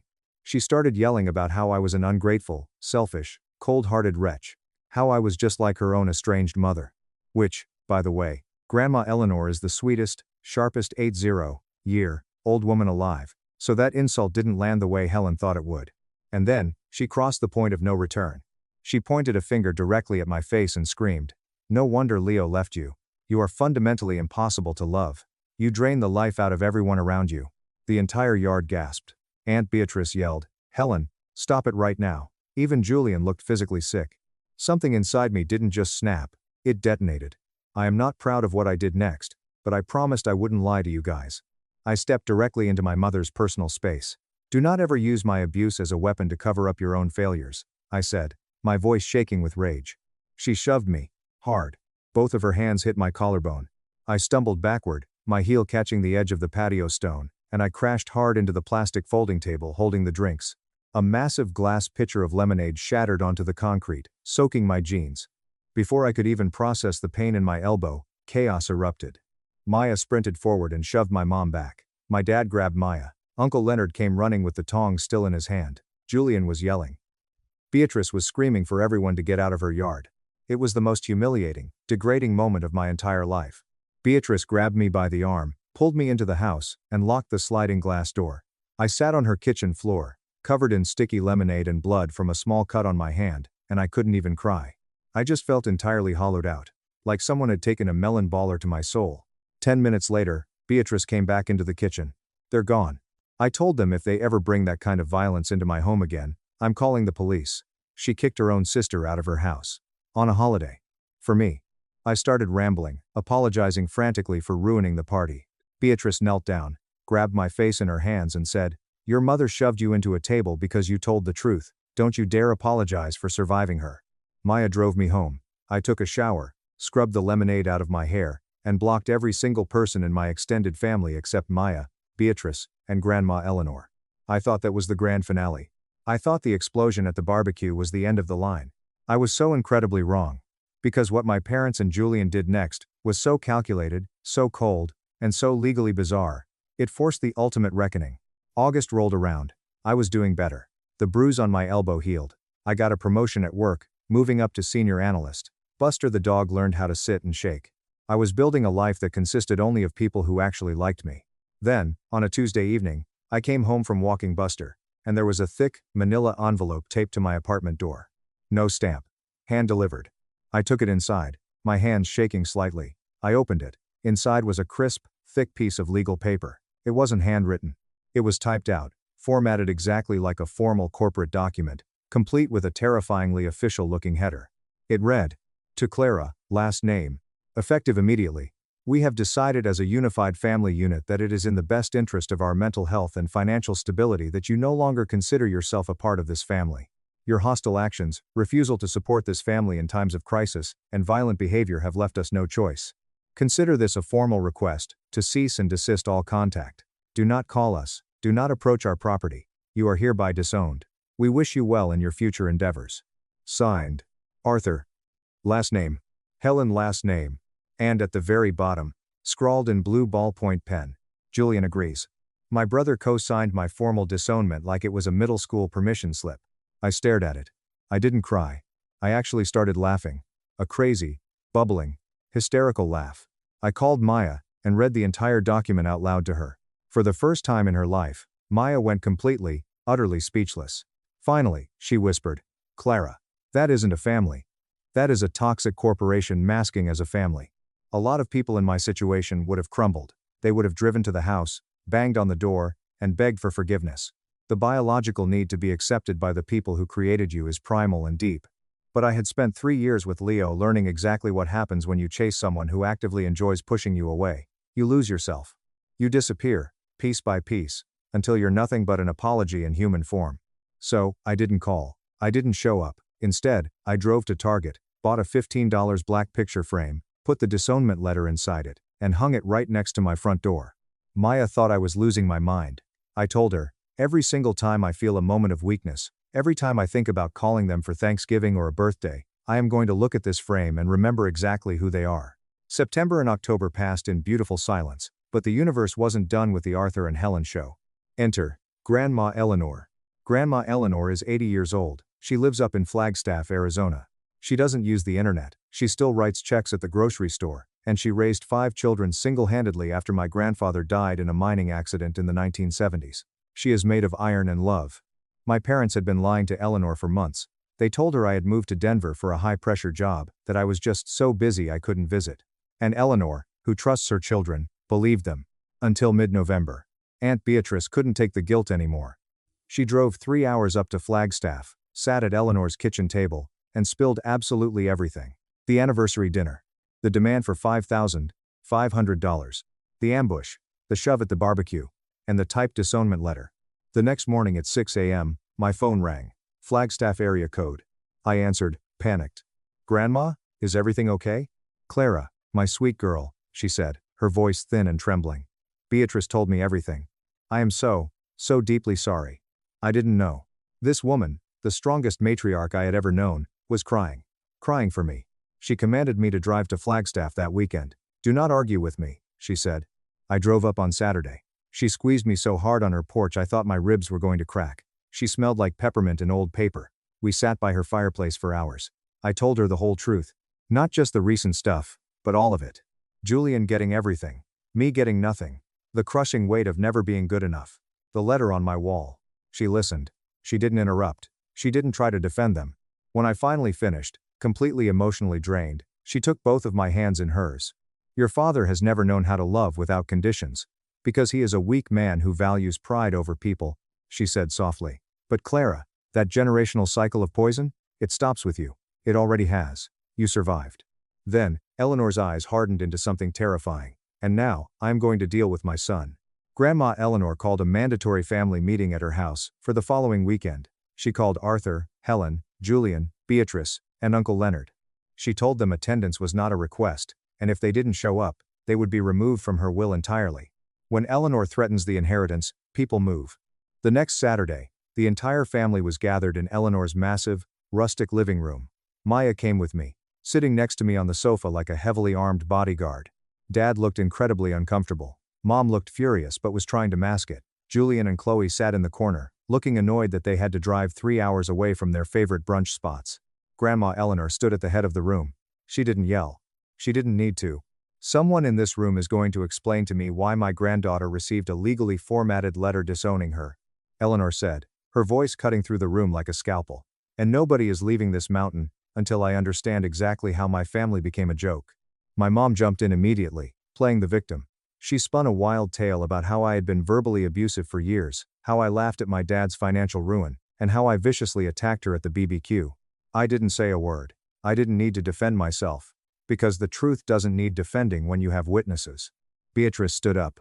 Helen, you are a liar. Beatrice recounted the entire BBQ incident step by step. She told Eleanor how Helen shoved me first. She told Eleanor about the parking garage ambush. Julian looked up, his brow furrowed. Wait, Mom, you went to Clara's office? You told me. Clara came to the house and threw a rock at your car. The room froze. I looked at Julian. My parents had fed him a completely fabricated, deranged version of events to justify the disownment letter. He had co-signed it thinking I was violently stalking them. He was still the golden child, but he was also a manipulated pawn. Grandma Eleanor turned her piercing gaze to my father. Arthur. Is it true you threw your daughter out, and then begged her for $5,000 3 weeks later? My dad stared at his boots. The business was going under, Mom. I panicked. I said things I didn't mean. And the letter? Eleanor demanded. Typing it. Printing it. Taping it to her door like cowards. Was that a panic, too? Dad swallowed hard. That was Helen's idea, but I signed it. I'm sorry. My mom hissed. Arthur, shut up. No, Helen, you shut up, Eleanor roared. It was the loudest I had ever heard her yell. The room physically jumped. Eleanor walked over to a wooden desk in the corner, unlocked a drawer, and pulled out a thick manila folder. She slammed it down on the coffee table. Arthur, you seem to have forgotten something very important when you decided to play God and banish your daughter, Eleanor said, her voice dropping to a deadly calm. What is that? My dad asked, looking terrified. This, Eleanor said, tapping the folder, is the deed and the commercial land trust documents for the property your HVAC business operates on in Phoenix. My dad went pale. Utterly, completely white. You see, 30 years ago, when my dad started his company, he couldn't afford a commercial lot. Grandpa and Eleanor bought the land and the warehouse out of their retirement savings, and let Arthur use it rent-free to build his dream.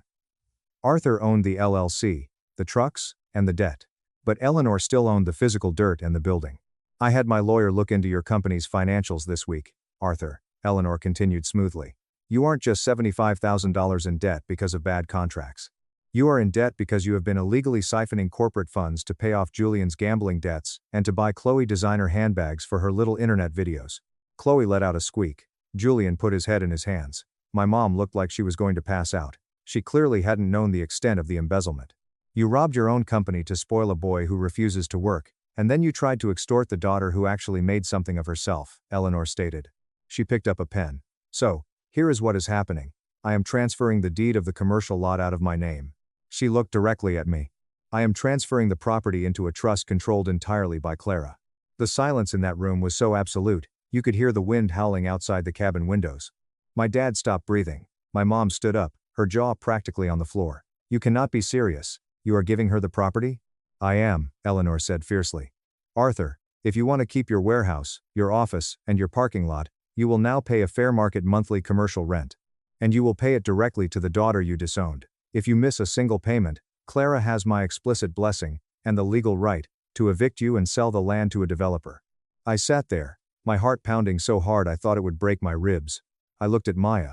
Maya had her hand over her mouth, trying desperately not to scream with joy. My dad looked at me. For the first time in my 28 years of life, he didn't look at me with disappointment, or annoyance, or entitlement. He looked at me with pure, unadulterated respect. And fear. Mom, please, Dad begged Eleanor. I'll lose everything. Then you better start treating your landlord with some respect. Eleanor replied coldly. She walked over to me, kissed the top of my head, and said, meeting adjourned. The aftermath. It has been 6 months since the meeting in Flagstaff. I wanted to wait until the dust settled to post this, to make sure I wasn't dreaming. The legal transfer of the property went through in late January. I am now the legal owner of the commercial lot in Phoenix. My dad's company narrowly avoided bankruptcy because he had to sell off half his fleet of vans and take out a brutal high-interest loan to cover the debts he hid from my mom. He now pays me $3,200 a month in commercial rent. Every single month, on the 1st, a direct deposit hits my bank account from the family that threw me away. I haven't spent a dime of it. I put it all into a separate investment account. Maya jokes that it's my trauma tax fund. My parents' marriage is hanging on by a thread. Once Helen found out Arthur was draining the company to fund Julian's lifestyle, she turned all her venom on Dad. They are currently in intense couples counseling, and from what Aunt Beatrice tells me, it is miserable. Julian actually reached out to me in March. He broke up with Chloe. Turns out she didn't want to date an influencer who was suddenly broke and driving a 2008 Honda. He asked to meet me for coffee. I agreed, bringing Maya along just in case. Julian looked exhausted. He apologized. A real, actual apology. He admitted he had coasted his entire life on my parents' favoritism, and that he had been a coward for not defending me at the anniversary dinner. He told me he was finally going back to community college to get a basic IT certification, paying for it himself by working at a hardware store. I didn't instantly forgive him. Trust is earned in drops and lost in buckets, but I didn't block him either. We text occasionally, mostly about sports or dog pictures. It's a start. My mom and I do not speak. She has never apologized. She still tells the women at her church that I stole the family business out from under them through elder abuse of my grandmother. Let her spin her webs. I don't care anymore. My dad and I text strictly about the property lease. It is a completely professional, sterile relationship. And honestly, that's exactly how I prefer it. I still have the typed disownment letter framed by my front door. Sometimes, when I come home from work, drop my keys, and hear Buster's paws tapping on the hardwood to greet me, I look at that letter. I used to look at it and feel the sting of rejection. Now, I look at it and see a receipt for the exact moment I stopped being a victim and started being the author of my own life. Grandma Eleanor and I talk every single Sunday evening without fail. I used some of the rent money to buy her a state-of-the-art heated massage chair for her arthritis, which she complains is too fancy but falls asleep in daily. I didn't get a perfect cinematic ending where my parents realized the error of their ways, cried, and hugged me. My mom is still deeply toxic. My dad is still weak. My brother is a work in progress. But I have my peace. I have a thriving career, a dog who thinks I hung the moon, a cousin who is my fiercest protector, a grandmother who leveled a mountain for me, and a monthly rent check that proves karma has a fantastic sense of humor. If you are reading this, and you are the scapegoat of your family, if you are the one they only call when they need something, if you are the one who is told you are impossible to love just because you demand basic respect, please listen to me. You are not crazy, you are not dramatic, you are not broken. The people who told you those things are projecting their own rot onto you because your light exposes their shadows. Walk away. Build your own table. Let them eat off the floor. My brother pawned my $300,000 inheritance for Wagyu. I watched from 3 tables away as police arrested him for felony fraud. My name is Ethan Thorne. I'm 32 years old, and the diamond my brother sold wasn't just a piece of jewelry. It was our grandmother Clara's 4.5-carat vintage Asher cut engagement ring, set in pure platinum. It was the only thing she left exclusively to me. He thought I wouldn't fight him for it. He thought I'd back down, keep the peace, and let him walk all over me like he had for our entire lives. What he didn't know was that he made one fatal, irreversible mistake. He took the ring to a jeweler who had known our grandmother for 4 decades instead of just tossing it into a random pawn shop display case. The jeweler locked his front door and called me immediately. 6 hours later, I sat in a dimly lit, high-end restaurant, watching my brother laugh across a linen-covered table while his wife admired a brand-new diamond tennis bracelet. I recognized the design. $6,000, give or take. At exactly 8 p.m., the heavy mahogany doors of the restaurant opened. Conversation stalled. Silverware stopped clinking against porcelain. 2 uniformed police officers walked straight toward his table. He saw them before they even said his name. I watched the color completely drain from his face. "Ethan," he mouthed across the room, when we made eye contact. I didn't stand up. I didn't move a muscle. I just waited for the sharp, metallic sound of handcuffs. Because that night wasn't about revenge, it was about consequences. To understand how we got to a Michelin star restaurant surrounded by police, you have to understand the dynamic of the Thorne family. I have paid my own rent since I was 18 years old. I had no trust fund, no temporary loans, no emergency transfers from my dad when my bank account hit zero. I built my life the slow, grueling way. One contract, one promotion, one late night at a time. I am a senior risk analyst for a massive international logistics firm. My entire job is to find weaknesses, liabilities, and exposures before they turn into catastrophic disasters. I look for patterns, fraud, and structural integrity. I read people the exact same way most people read financial spreadsheets. My brother, Connor Thorne, is 35. He calls himself an entrepreneur. In his vocabulary, that word has covered everything from a failed virtual reality startup, to a cryptocurrency consulting scheme that vanished into thin air, to a bespoke luxury marketing agency that lasted exactly 7 months before declaring bankruptcy. Every single time one of his flashy ventures imploded, our parents stepped in with a massive wire transfer and a rehearsed speech about temporary setbacks and market fluctuations. Connor has never felt a real fall in his entire life because someone always caught him before he hit the ground. Our grandmother, Clara, was the only person in the family who didn't clap for him. She used to watch Connor the way a seasoned sailor watches a dark storm building offshore, calm, silent, but absolutely not fooled. She knew exactly what he was. At the reading of her will, the tension in the room was suffocating. We were in a quiet, downtown law office. A polished mahogany table. Diplomas framed on cream-colored walls. Heavy leather chairs. It was the kind of room specifically designed to keep human emotions contained. Everything was divided evenly. The cash, the stock portfolios, the real estate property. Connor leaned back in his chair, a smug smile on his face, already calculating his next business rebound using grandma's money. Then, the attorney cleared his throat and read the final addendum. The ring, her 4.5-carat diamond engagement ring, was to be transferred exclusively to me, Ethan Thorne. Connor's smile vanished instantly. His chair scraped back sharply against the hardwood floor. The sound cut through the dead silent room like metal scraping on bone. "That doesn't make sense," he said flatly, his voice tight. The attorney adjusted his glasses. It is clearly stated in the addendum, Mr. Thorne. Connor ignored the lawyer entirely. He turned to look at me. He wasn't heated. He wasn't throwing a tantrum. He was just cold. Ethan doesn't need it, he said, speaking about me as if I wasn't sitting 2 feet away. He works all the time. He's single. He doesn't even wear jewelry. What's he going to do with a ring? I didn't respond. I just stared back at him. He leaned forward across the table, invading my space. Mia would actually use it. It belongs in our social circle, Ethan. It makes more sense for my wife to wear it. It's about optics. There it was. Not grief for our dead grandmother. Not sentimental value. Optics. It belongs to whoever grandma chose, I said, my voice perfectly even. His jaw tightened so hard I thought his teeth would crack. She was 88, Ethan. You probably influenced her. You probably manipulated her into this. The attorney forcefully cleared his throat, reminding Connor that this was a legal proceeding, not a negotiation. The papers were slid across the table. Signatures were required. Finality was inked in blue pen. Connor signed his copy with unnecessary, aggressive force, nearly tearing the heavy parchment. As we stood up to leave the office, he stepped uncomfortably close to me. Not enough to cause a scene in front of the lawyer, but just enough to make his message entirely private. You don't need it, he whispered quietly. I do. I held his gaze without blinking. That's not how ownership works, Connor. He studied me for a long, calculating second. Then he nodded once. It was way too calm. I thought the signed legal documents ended the argument. What I didn't realize at the time was that silence from Connor was never a surrender. It was a planning phase. 2 weeks passed after the will reading. Connor didn't call, didn't text, and didn't complain to our parents, at least, not loudly enough for the echo to reach my phone. That should have concerned me infinitely more than an angry outburst would have. Connor never let things go. He just recalibrated his strategy. On a Tuesday evening, my phone buzzed on my kitchen counter. It was a text from Connor. Hey man. You home tomorrow morning? I want to come by and apologize for how I acted at the lawyer's office. Also, can I borrow your high-end espresso machine? I'm hosting some major angel investors for a brunch pitch tomorrow and I want to impress them. I stared at the glowing screen for a long time. The apology was obvious bait. The espresso machine was camouflage, to justify the visit. But my risk analyst brain wanted to see his play. I agreed.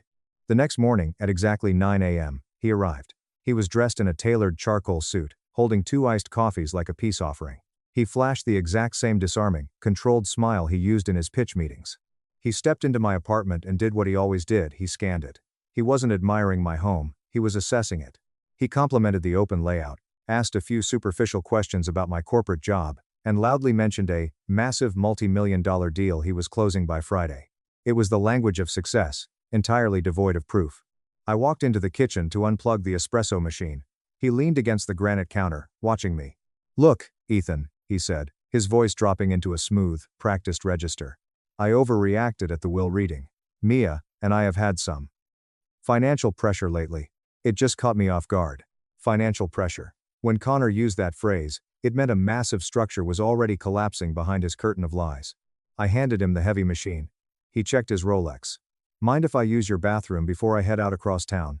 My apartment has 2 bathrooms. One is a guest bath in the main hallway, and the other is an ensuite attached to my master bedroom. I gestured vaguely toward the hallway without making eye contact. Go ahead. I stood at the kitchen sink, washing the empty iced coffee cups. A minute later, the water started running in the bathroom, but then I heard footsteps. They were moving in the wrong direction. They were moving toward my master bedroom. I didn't shout. I didn't run after him. I stayed exactly where I was, letting the kitchen sink run, listening intently without appearing to. 4 minutes. That is exactly how long Connor was completely out of my sight. Then, I heard a toilet flush. The sink water ran again. He re-emerged into the kitchen, casually adjusting his silver cufflinks. His expression was completely relaxed. He picked up the espresso machine, tucked it under his arm, and smiled. Appreciate it, man. We're good, right? Sure, Connor, I replied flatly. We're good. He walked out. The front door locked behind him with a soft, metallic click. I stood frozen in the kitchen for another full 60 seconds before I moved. I didn't feel panic. I didn't feel rage. I just felt pure, cold instinct kicking in. I walked straight down the hall into my master bedroom. I opened my closet door, reached up to the top shelf, and retrieved the small brass key hidden inside a hollowed-out book. I walked over to my nightstand, unlocked my heavy wooden jewelry box, and opened the lid. The velvet slot in the center was completely empty. There was no dramatic gasp. No falling to my knees. Just a quiet, chilling confirmation of what I already knew. Connor hadn't come for an espresso machine. He hadn't come for an apology. He had come with a meticulously executed plan. I pulled out my phone and called him immediately. He answered on the second ring. "Morning again?" he said lightly over the Bluetooth in his car. "Heading to the brunch now. What's up?" I didn't give him a build-up. I didn't give him a soft landing. "Did you take Grandma's ring?" There were exactly 3 seconds of dead silence on the line. Then, a short, controlled, dismissive laugh. "What on earth are you talking about, Ethan? You were in my bedroom. The ring is gone." He exhaled slowly into the phone, playing the role of a deeply disappointed older brother. "Ethan, you really need to calm down. You misplaced something, and your absolute first move is to accuse your own flesh and blood of theft? You were the only person in my apartment. You're always paranoid," he shot back, his tone shifting to condescension. "Check your place again. It's not exactly organized in there. You probably knocked it behind the dresser. I came over to genuinely apologize and mend fences, and this is the garbage I get in return." There it was. The classic Connor Thorne playbook. Deflect, minimize, gaslight, undermine. He didn't raise his voice. He didn't panic. He just tried to reposition my reality. "You have until noon, Connor," I said, my voice dropping an octave. "If the ring isn't back in my hands by 12 p.m., I am calling the police." He didn't answer. The line just went dead. I didn't wait. I immediately called our parents. My mother answered the landline. "Ethan, slow down," she scolded after I explained the situation. "Connor would absolutely never steal from you. You're being dramatic." "He already did, Mom." My father picked up on the upstairs extension. "You are overreacting, Ethan," he commanded, his voice firm and corporate. "Your brother is building something real right now. He is closing a massive deal. He doesn't need to break into your bedroom for pocket money." "It is not pocket money, Dad. It is a $300,000 vintage diamond. It's a piece of jewelry," my father snapped. "Do not destroy his business momentum over a stupid misunderstanding." "A misunderstanding?" I asked, incredulous. "He denied taking it because he didn't take it," my mother insisted blindly. "You have always resented how much pressure your brother is under. You've always been jealous of his ambition." Jealous. I stood in my bedroom, staring at the empty wooden box. "He was in my private bedroom for 4 minutes, Mom." My father's tone hardened into a direct threat. "Listen to me very carefully, Ethan. If you accuse your brother publicly without hard proof, if you call the police and ruin his reputation, we will have a very serious problem. You will be cut off. And not he will. I will." I understood everything perfectly in that single moment. It genuinely didn't matter what Connor had done. It didn't matter that he committed a felony against his own brother. My parents weren't protecting the truth. They were protecting their investment. They were protecting the fake, glossy version of Connor they had poured hundreds of thousands of dollars into over the years. When the call ended, my apartment felt entirely different. It felt colder. I wasn't angry anymore. I was recalibrating. Connor wasn't my only problem. He just had better camouflage provided by our parents. I was still standing by the nightstand when my phone lit up with an unknown local number. I almost let it go to voicemail, but my gut told me to answer. "Is this Ethan Thorne?" The voice on the other end was older, gruff, and direct. No hesitation. "Yes, speaking. My name is Arthur Sterling. I own Sterling Estate Jewelers down on 5th Avenue. Your grandmother, Clara, was a very close, personal friend of mine for 40 years. My grip tightened on the phone. "She spoke highly of you, Arthur. Which is exactly why I am calling you," he continued, his tone deadly serious. "A man perfectly matching your brother's description came into my shop 25 minutes ago." The room around me went completely still. He placed Clara's 4.5-carat pure platinum engagement ring on my glass counter, and aggressively demanded $12,000 in cash. My heartbeat didn't spike. It slowed down to a rhythmic, focused thud. "Does he still have the ring, Arthur?" "No," Arthur replied. "I recognized the custom engraving inside the platinum band immediately. I personally appraised and cleaned that ring for your grandmother a decade ago. I knew that if I turned your brother away, he would have panicked and taken it to a shady pawn shop across town. The stone would have been violently stripped from the antique setting and sold on the black market by nightfall. It would have been gone forever. Last." "What did you do?" I asked, holding my breath. "I offered him $6,000 in cash. He accepted it immediately without a single counteroffer." "Of course he did. He was desperate." "The ring is currently locked inside my heavy floor safe," Arthur said. "I have him on 5 different high-definition, 4K security cameras. And, more importantly, I have the signed pawn declaration document stating, under penalty of perjury, that he is the sole legal owner of the item." There it was. The checkmate. Not suspicion, not paranoia, not instinct. Hard, undeniable, legally binding evidence. That declaration, I said carefully, my risk analyst brain kicking into overdrive. Is it legally binding? It is sworn under state fraud statutes, Arthur confirmed. It's ironclad. I looked down at the empty velvet slot in my jewelry box one last time. Do not call the police yet, Arthur, I instructed. Arthur paused, surprised. You're sure about that, son? Yes. If the police pick him up at his house right now, my parents will intercept the fallout. They will hire expensive defense lawyers, spin a narrative to the cops, call it a family dispute, and bury the evidence. Connor survives in private chaos. He builds his entire life on public image. I need to shatter the image. I'll be here, Arthur said. I'll lock the front door. I ended the call, grabbed my keys, and walked out of my apartment. For the first time since opening that empty box, I felt solid ground under my feet. I didn't have anger. I had absolute, unmitigated leverage.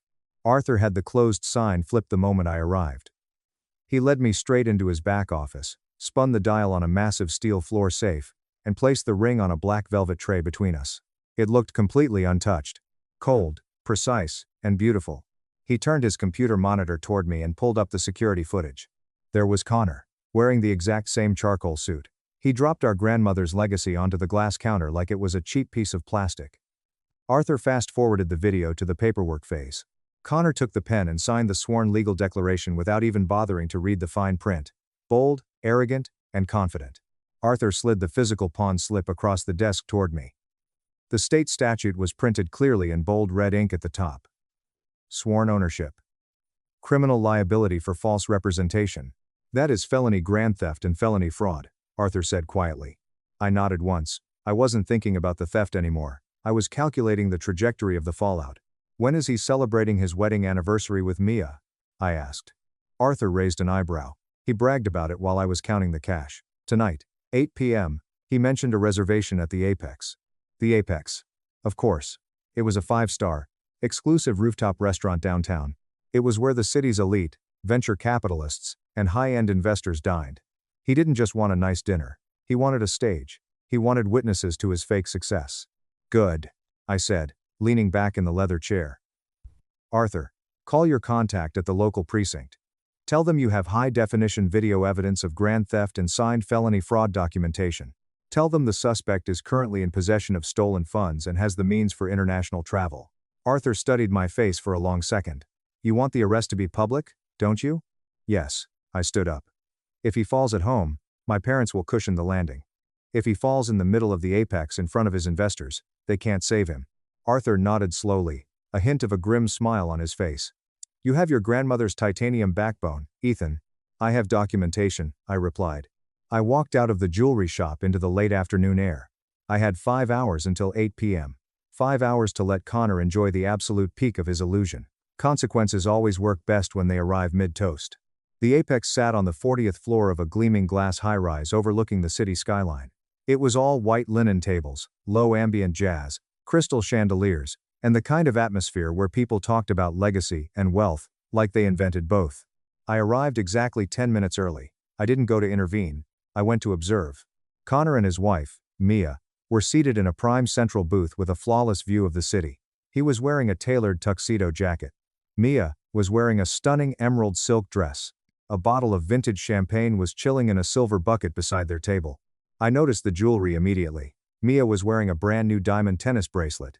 Clean cut, modern setting, sparkling under the chandeliers. $6,000. Exactly the amount he stole from me.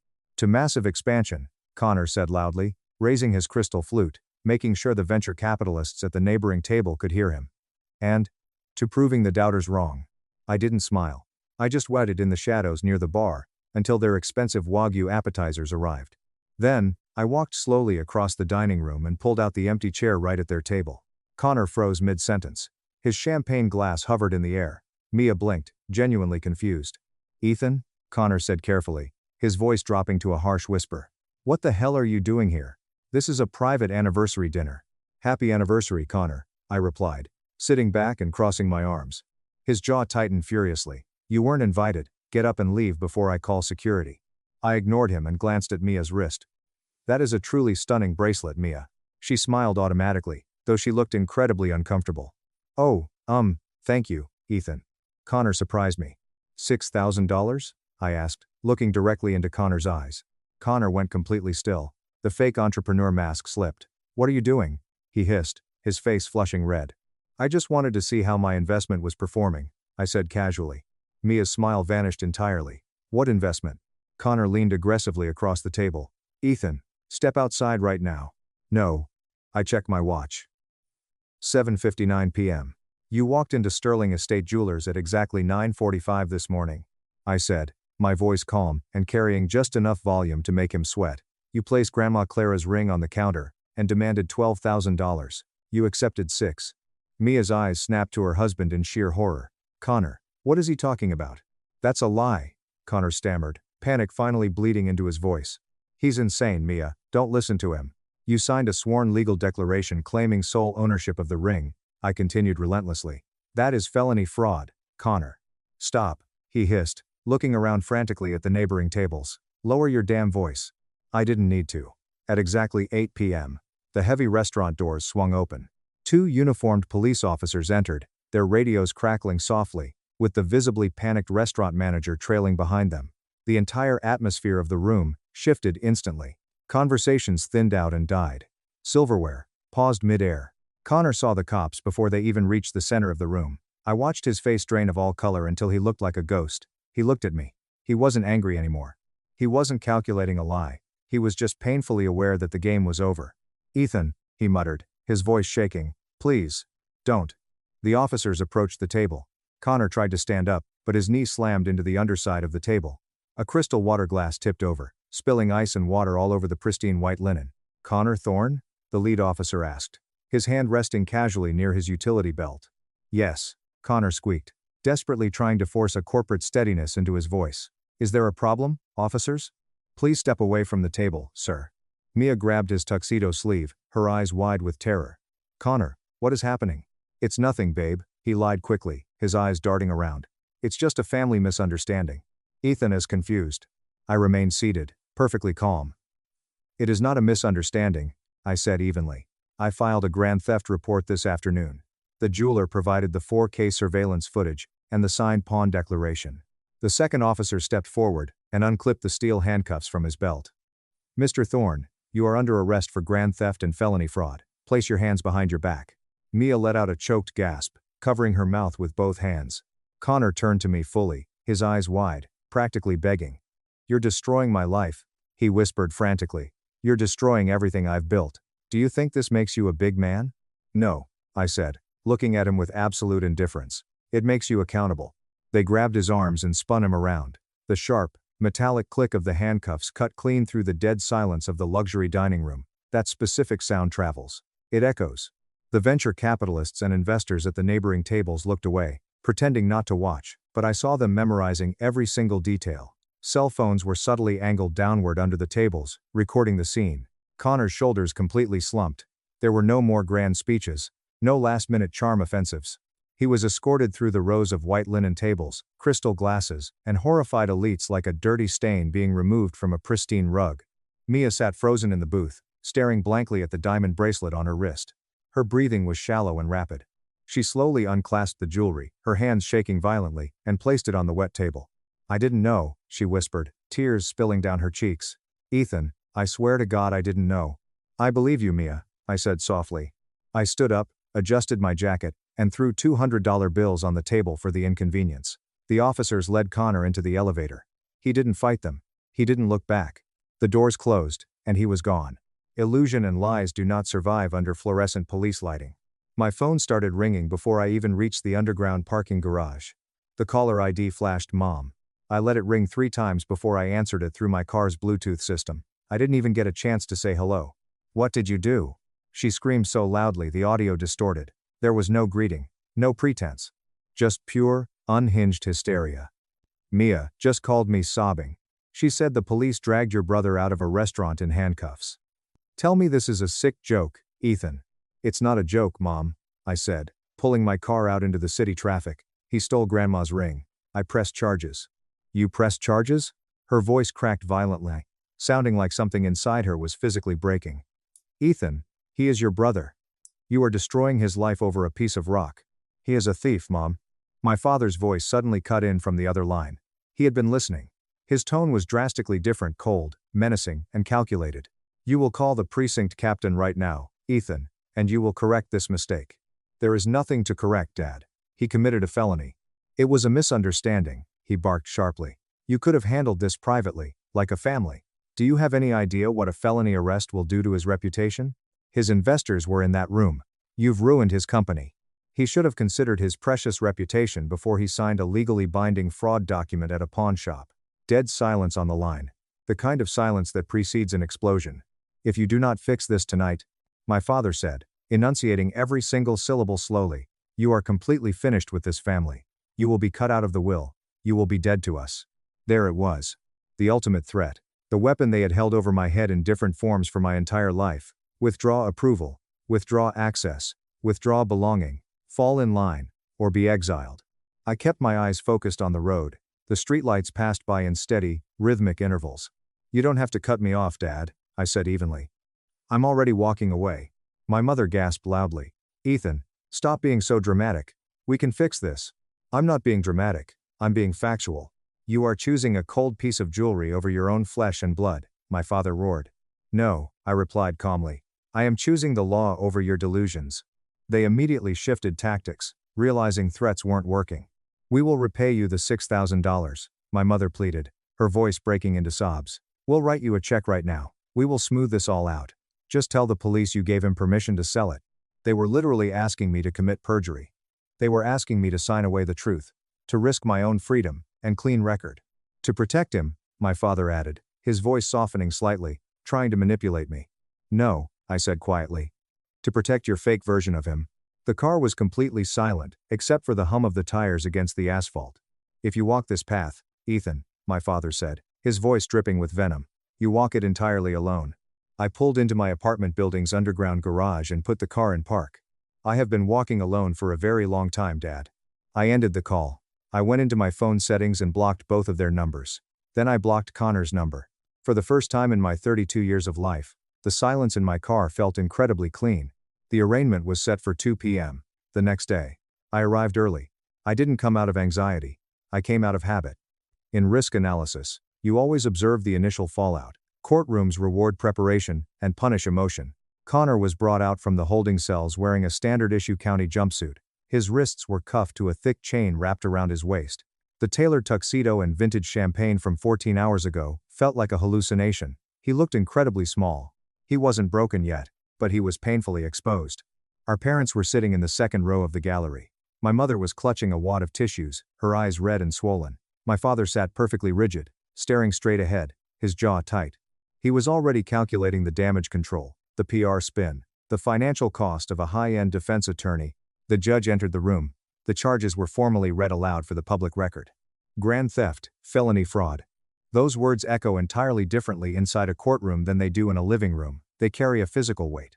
Connor's private attorney, a slick, expensive lawyer my father clearly hired overnight, stood up and immediately tried to paint a portrait of a simple misunderstanding between brothers. He called it a temporary financial maneuver that was blown wildly out of proportion by an estranged sibling. He heavily emphasized Connor's lucrative business ventures, his marriage, and his deep ties to the community. Then, the prosecutor stood up. He didn't use theatrics. He didn't raise his voice.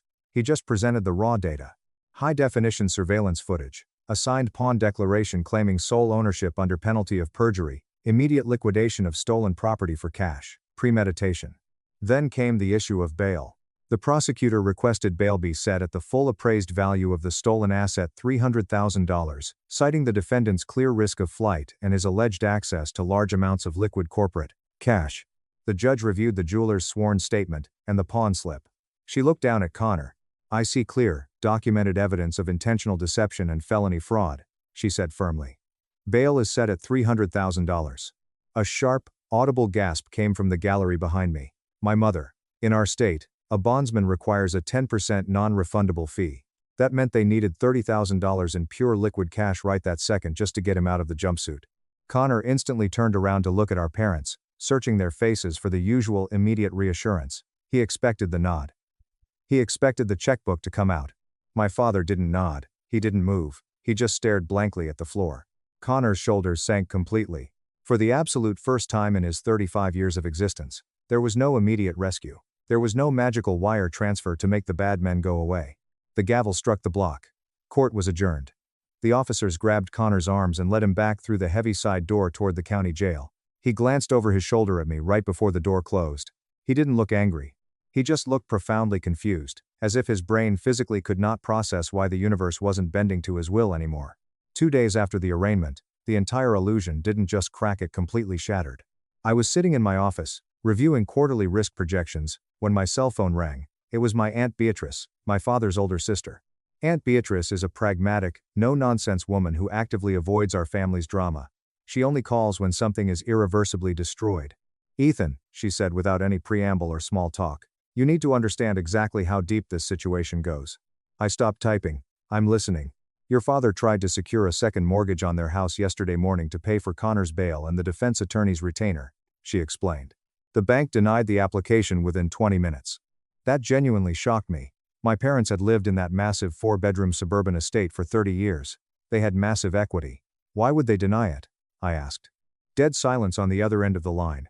"Because," Beatrice said softly, "Connor used their home address and their personal information 6 months ago to secretly secure a high-interest, $500,000 commercial business loan for his failing agency. He forged your father's signature on the guarantor documentation. He has defaulted on the payments 4 times. The account is currently in aggressive collections."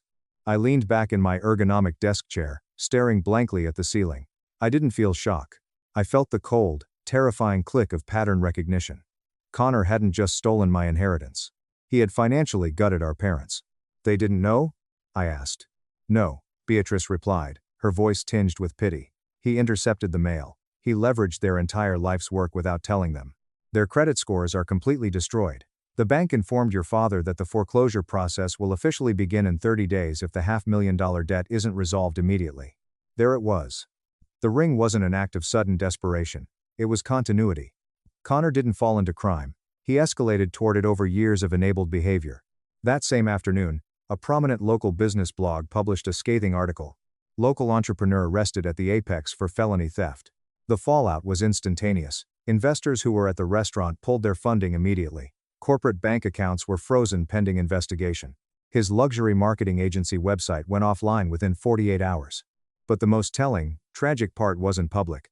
My parents quietly listed their massive house for sale. The beautiful estate where they used to host charity galas, the house where Connor's constant failures were always reframed over expensive wine as temporary pivots. Now, it was just a distressed asset in desperate liquidation. I received a long, rambling email from Mia that night. The subject line was simply, "We need to talk." It was a desperate plea for money. She claimed Connor had emptied their joint accounts before his arrest, leaving her with thousands in credit card debt. When systems collapse, people immediately begin reassessing their alliances. Connor had been operating like a financial predator for a decade, feeding off our parents, his wife, and trying to feed off me. He just assumed the prey would always forgive him because they loved him. This time, the prey had documentation. I deleted the email without replying. Connor's expensive lawyer tried to negotiate a plea deal, 3 years in a minimum security facility in exchange for a guilty plea to lesser charges. Connor, blinded by a lifetime of arrogance, flatly rejected it. He genuinely believed he could charm 12 random strangers on a jury the exact same way he charmed gullible investors. The trial was set for early December. The courthouse felt incredibly cold that morning. Not just the winter weather outside, but the air inside the building. Finality has a distinct temperature. The gallery was surprisingly full.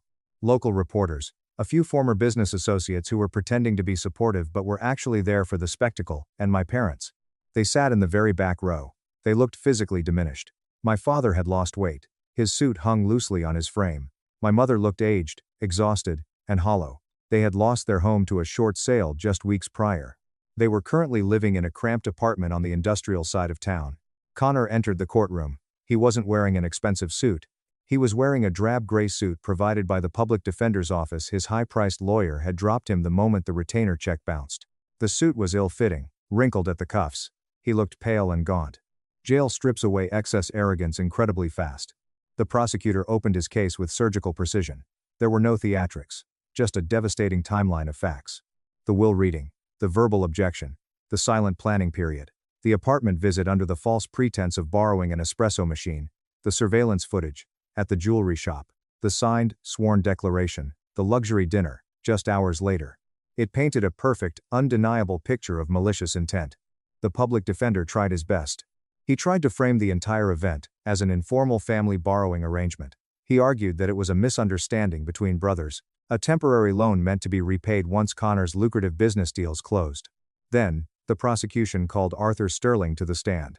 Arthur testified with absolute calm. He detailed the exact timestamps. He provided clear identification of the ring's unique custom engraving.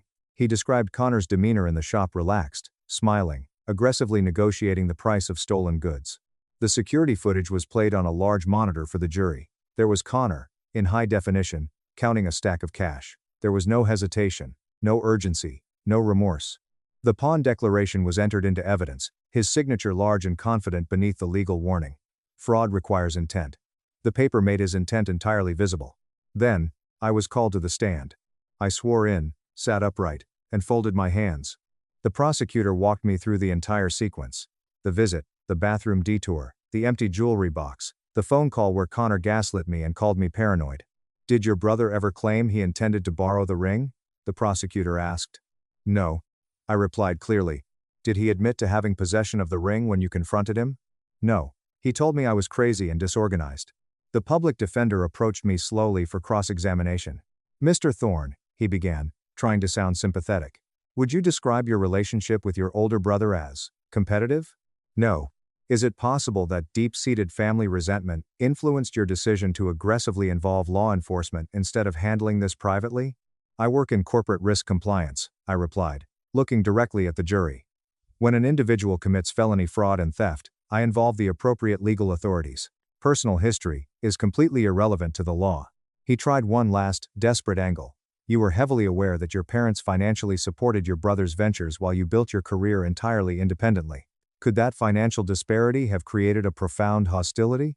"I do not prosecute feelings," I said, my voice echoing in the quiet room. I responded to a documented theft. There was a quiet, palpable shift in the jury box. The defense had offered emotion and excuses. I had answered with cold, hard documentation. The defense called 0 witnesses. Connor did not testify.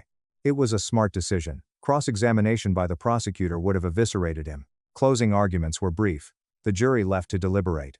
2 hours later, they returned. Fast verdicts rarely favor the defendant. The foreperson stood up, holding the slip of paper. "On the charge of grand theft, we find the defendant guilty." Connor closed his eyes tightly. A muscle in his jaw twitched. "On the charge of felony fraud, we find the defendant guilty." There was no dramatic outburst. No screaming. Just the crushing weight of gravity finally catching up to a man who had spent his life floating above it. The judge revoked his bail immediately. The officers moved in. The handcuffs clicked again, sounding much louder in the dead-silent courtroom. As he was escorted out, Connor glanced at me one last time. It wasn't anger. It wasn't an apology. It was pure, terrifying recognition. For the first time in his life, his charm had failed. His parents couldn't buy his way out, and no one was going to replace his consequence with comfort. Sentencing was scheduled for 3 weeks later. The courtroom was mostly empty this time. Public outrage fades quickly when the spectacle is over. Connor stood at the defense table, in a bright orange penitentiary jumpsuit. His wrists were shackled, and his ankles were chained to the floor. The prosecutor didn't just summarize the theft of the ring, he brought up the financial investigation. He entered the forged commercial loan into the public record. He detailed the defaults, the destroyed credit of our parents, the absolute pattern of remorseless deception. Connor was offered the chance to speak before sentencing. He stood up slowly, and cleared his throat. "I made mistakes," he said, his voice raspy, "but prison won't help anyone. I am a builder. I can repay everything if I am just given the chance to work. No apology to me. No apology to our parents for bankrupting them. Just another pitch. Just another negotiation." The judge removed her glasses and looked down at him with absolute disgust. "Mr. Thorne," she said evenly, her voice cutting through the room, "you did not make a mistake. You made a series of highly calculated, predatory decisions. You stole a priceless heirloom from your own brother. You forged your elderly father's signature to secure $500,000. You bankrupted the very people who supported you. You have demonstrated zero remorse today, unless it directly benefited your bid for leniency."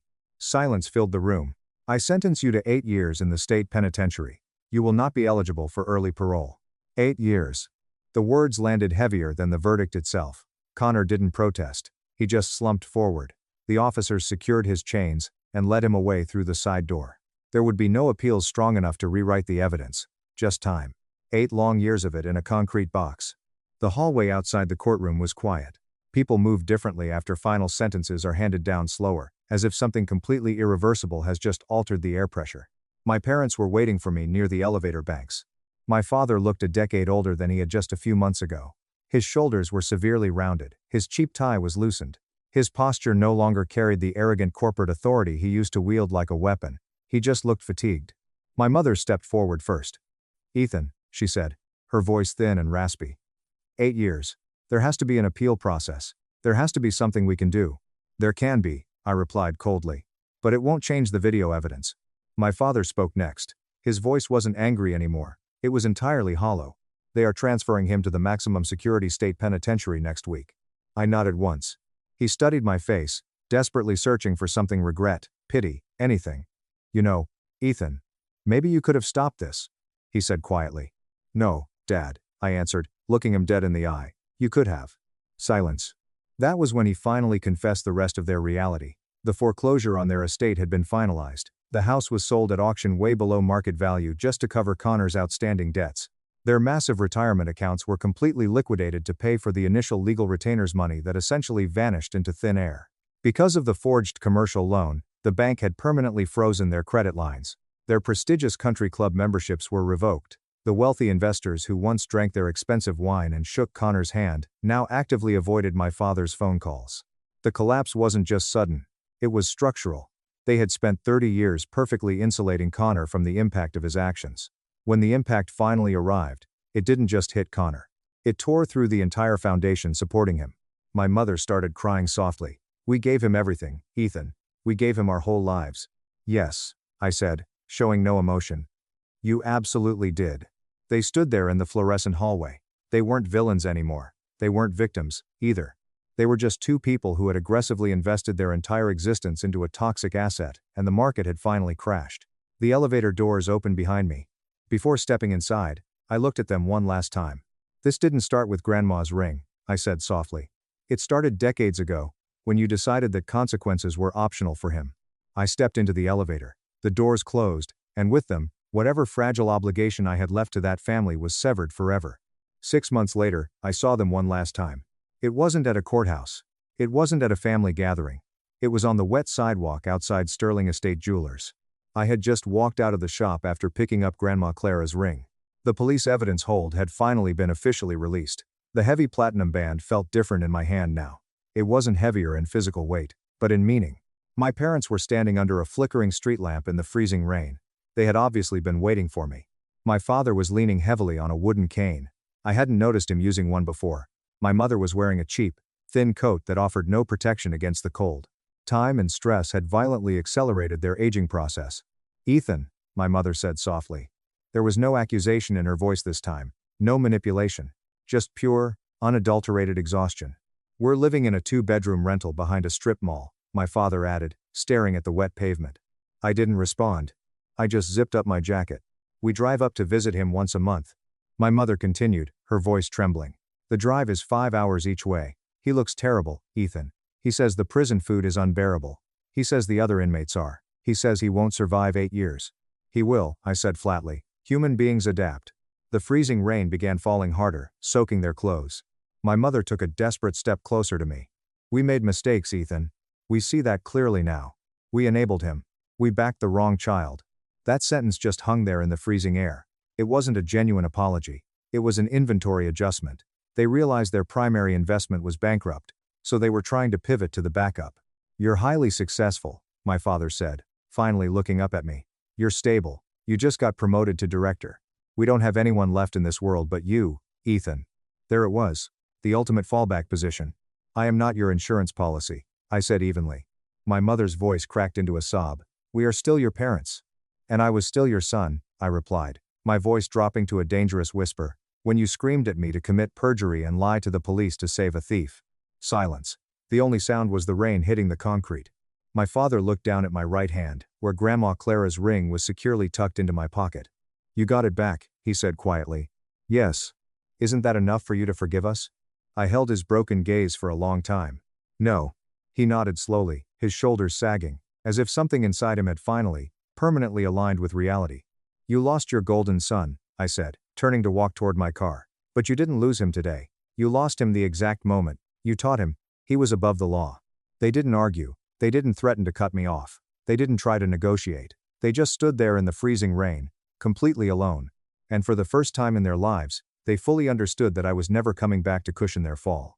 It has been nearly 2 years since that night at the restaurant. Connor is currently serving his time in the state penitentiary. He has 6 years left.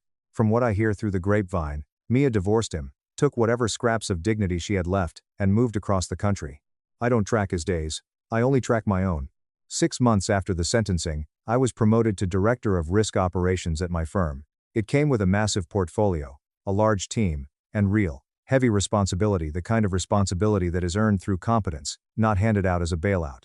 I moved out of my apartment and bought a beautiful, restored brick townhouse near the river. It has a small private courtyard, a heavy iron gate, and quiet mornings. There is no chaos here. There are no frantic emergency calls for bail money. There are no toxic negotiations disguised as family loyalty. I still have Grandma Clara's ring. I keep it locked in a secure safe, but occasionally, I take it out and look at it. The diamond doesn't symbolize revenge to me. It represents absolute clarity. Every tiny scratch on that antique platinum band existed long before this nightmare started. It survived decades of wear, immense pressure, and heat. It outlasted the entire fake illusion my family built around it. And so did I. Connor actually tried to write to me once. It was a short, pathetic letter, routed through the prison's heavily monitored mail system. There was absolutely no apology in it. It was just a rambling list of complaints about what maximum security prison does to a man's pride, followed by a desperate request for me to put money on his commissary account. I threw it directly into the paper shredder without a second thought. My parents completely stopped reaching out after that final conversation in the rain. According to Aunt Beatrice, they live incredibly quiet, miserable lives now. There are no more country club memberships, no more lavish dinner parties. Just the crushing routine of poverty and regret. Consequence has a beautiful way of simplifying a complicated life. I honestly don't hate them anymore. Hate requires active energy, and I refuse to spend another ounce of my energy on them. I simply redirected it into my own life. There is a profound truth that people rarely tell you about cutting ties with a highly toxic family system. The silence that follows the cutoff can feel terrifyingly unfamiliar at first. You spend your whole life expecting the noise, the drama, the pundak, the gaslighting, but what you get instead is pure, unadulterated space. Space to think clearly, space to build a foundation without someone constantly trying to sabotage it, space to define your own identity entirely outside of their reactions. Sharing DNA with someone does not obligate you to subsidize their delusions. Accountability is not an act of cruelty. It is the strict enforcement of personal boundaries. Connor didn't go to prison because I exposed him. He went to prison because he genuinely believed he could take whatever he wanted from whoever he wanted without facing a single consequence. That toxic belief was heavily reinforced and funded by our parents for over 30 years, until it suddenly wasn't.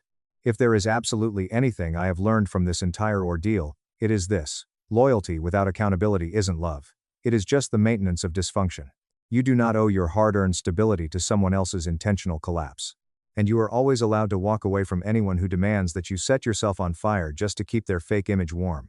I don't look at the city skyline the way I did that night at the Apex restaurant. I look at my own heavy iron front gate in the mornings when I leave for work. It is locked, it is secure, and most importantly, it is earned. My fiancé gaslit me to invite his lonely ex. I found out she's married, invited her husband, and let text messages ruin them. I should have known something was fundamentally off when Liam started the conversation with, "I have been thinking about what it means to be emotionally mature." That is never, ever a good opener. That is the kind of thing manipulative people say right before they ask you to do something you absolutely do not want to do, framing it in a way that makes you seem like the absolute villain if you dare to say no. We were sitting on the beige sectional couch in our apartment mid-November, scrolling through potential dates for our first official Christmas party as an engaged couple. I had my MacBook balanced on my knees, a detailed Notion workspace open because yes, I am exactly that kind of type A person who makes spreadsheets and Kanban boards for holiday parties. Liam had his phone in his hand, half watching some YouTube tutorial about plumbing maintenance tips for the contractor business he worked for. Outside, the Seattle rain was beating against the glass, making the living room feel small and intimate, or so I thought. "Okay," I said slowly, not looking up from the screen, my fingers hovering over the keyboard. "What exactly does emotional maturity mean to you?" It means being able to maintain healthy, platonic friendships with exes. It means not letting baseless jealousy dictate your current relationships. It means being secure enough to. Liam trailed off, letting the sentence hang in the air. I closed the laptop, the sudden click echoing in the quiet room. What are you trying to say, Liam? He set his phone down face down on the coffee table. He did that specific thing where he turns his whole body toward me, squaring his shoulders like we are about to have a very serious, therapist-level relationship talk. I want to invite Chloe to the engagement party, he said. I blinked, genuinely caught off guard. Your ex-girlfriend, Chloe? She doesn't have any family in the area anymore, he explained, his voice taking on that soft, pleading tone. She is going to be completely alone for the holidays. She has some friends, sure, but not really close ones. And I just think, I don't know, Maya. It would be the kind thing to do, the mature thing. And there it was. The trap, mature. Like I was fundamentally immature for even hesitating for a fraction of a second. Here is what you need to know about Chloe Jenkins. She and Liam dated for 3 solid years in their mid-20s. They broke up 4 years ago, and according to Liam, they had stayed friends in that incredibly vague, boundaryless way. The way people say they stay friends when they really mean, we still text all the time, and it is probably wildly inappropriate, but since we aren't physically sleeping together, it is not technically cheating. I had only met her twice in the entire 2.5 years Liam and I had been together. The first time was at a mutual friend's summer barbecue. She had walked right up to Liam, completely ignoring my existence, and hugged him for just a little too long. She called him Lee, a pet name from when they were together, acting like they were still in their 20s and sharing inside jokes that I wasn't privy to. The second time was at a downtown bar where she had shown up completely uninvited to a group hang. She spent the entire night drinking vodka sodas and loudly complaining about how hard it was to be single in your early 30s, constantly looking at Liam for validation. Both times, she had looked at me not like a person, but like a temporary placeholder, like a rented piece of furniture in a house she still owned. I don't think that is a good idea, I said carefully, trying to keep my voice perfectly level. Why not? He countered immediately. Because it is weird, Liam. We are engaged. This is our party. Our first Christmas as a couple, actively planning a spring wedding. Inviting your ex-girlfriend is just, no. Is what? His voice had that sharp edge to it now. That subtle, infuriating condescension that made me feel like I was being completely unreasonable even when my gut was screaming that I was right. Too threatening for you? It is not about being threatened, I shot back, my heart rate picking up. It is about basic boundaries. Boundaries, Liam. He said the word back to me like I had just used a made-up, alien term. Maya, I am not asking to invite someone I am still in love with. I am asking to invite a friend who is deeply struggling with loneliness. If you cannot handle that simple concept, maybe we need to sit down and talk about your trust issues. And there it was again. The ultimate gaslight. My trust issues. Not his glaring boundary problems. Not his total inability to fully let go of a relationship that supposedly ended 4 years ago. My issues. I should have ended the relationship right there on that couch. I really should have. But I didn't. I was wearing a $6,500 diamond on my left hand, and we had already paid a non-refundable $3,000 deposit on a wedding venue. Fine, I said, feeling a bitter taste in my mouth. Invite her. He smiled, leaning over to kiss my forehead like I had just passed some kind of twisted loyalty test. Thank you for being so understanding, babe. This is exactly why I love you. I opened my laptop back up and stared at the Notion spreadsheet until the names and dates blurred together into a meaningless gray smudge. Chloe messaged me directly on Instagram 2 days later. Not Liam, me.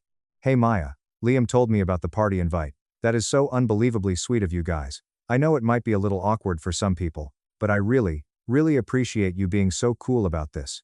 Not everyone would be secure and mature enough to handle their partner staying close friends with an ex. You know, you are really special for that. Can't wait to celebrate you too. I read the message 3 times, feeling a hot spike of anger in my chest.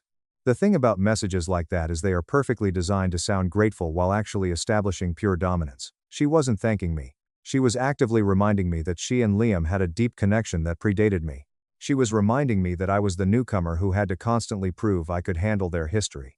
I typed out and aggressively deleted 4 different responses before finally settling on the most boring, gray rock response possible. No problem. See you at the party.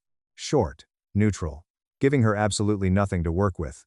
She replied almost immediately, the typing bubble appearing for barely a second. Liam's really lucky to have someone like you. He always said he wanted someone who just got him without making things complicated. I am so glad he finally found that. I put my phone face down on my desk, feeling physically nauseous, and went back to processing payroll for the accounting firm I worked for. The incident that finally pushed me over the edge and shattered the illusion completely happened exactly 1 week before the party.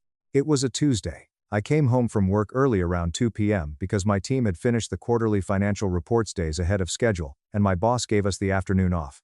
The apartment was dead quiet. I took off my boots in the mudroom and walked down the hallway toward our bedroom. Liam's car was in the driveway, which made sense since his contracting shifts were irregular. He didn't hear me come in. The bedroom door was cracked open about 2 inches. I was just about to push it open and announce myself when I heard him say her name. Chloe, you cannot keep doing this to yourself. I stopped dead in the hallway. My blood ran cold. I know it is hard, Liam continued, his voice hushed, intimate, and dripping with a kind of tender affection I hadn't heard directed at me in months. I know he doesn't get you the way some people do. A long pause. He was listening to her. No, that is not what I am saying, Liam murmured. I am saying you deserve someone who sees you, who really, truly sees your soul. My stomach turned to absolute ice. The floorboards beneath my feet felt like they were dropping away. Of course I still care about you, he whispered. That doesn't just go away. You know that. You are always going to be incredibly important to me. Just hold on, okay? I didn't scream. I didn't burst into the room and demand answers. I backed out of the hallway as quietly as a ghost, placing my feet carefully to avoid the creaky floorboards. I walked out the front door, locked it silently, got back into my Mazda, and sat in the freezing cold car for 20 minutes, staring blankly at the steering wheel, trying to process the magnitude of the betrayal I had just overheard. Then, I did something I am not particularly proud of, but it was necessary. I pulled out my phone and searched for Chloe Jenkins on every social media platform available. It took me exactly 90 seconds to find her Facebook profile. It wasn't fully locked down. And right there, sitting proudly in her bio, was a relationship status update from exactly 1 year ago. Married to Marcus Thorne. Married. Chloe wasn't alone for the holidays. Chloe wasn't a lonely, struggling single woman without family. Chloe had a whole entire husband. And Liam knew. He had to know. They talked regularly enough, intimately enough, that he would absolutely know she was married. Which meant the entire, she is so lonely and has no one, narrative was a complete, calculated, malicious lie designed to manipulate me into letting her into our home. I sat in that freezing car for another half hour, watching that relationship status on my screen like it might magically change if I stared at it long enough. Then I clicked on Marcus Thorne's profile. He was 34. He worked as a logistics manager for a shipping company. His profile was public, filled with photos of him and Chloe. They were at Seattle Mariners baseball games, at local breweries, hiking in the Cascades. Normal, happy couple stuff.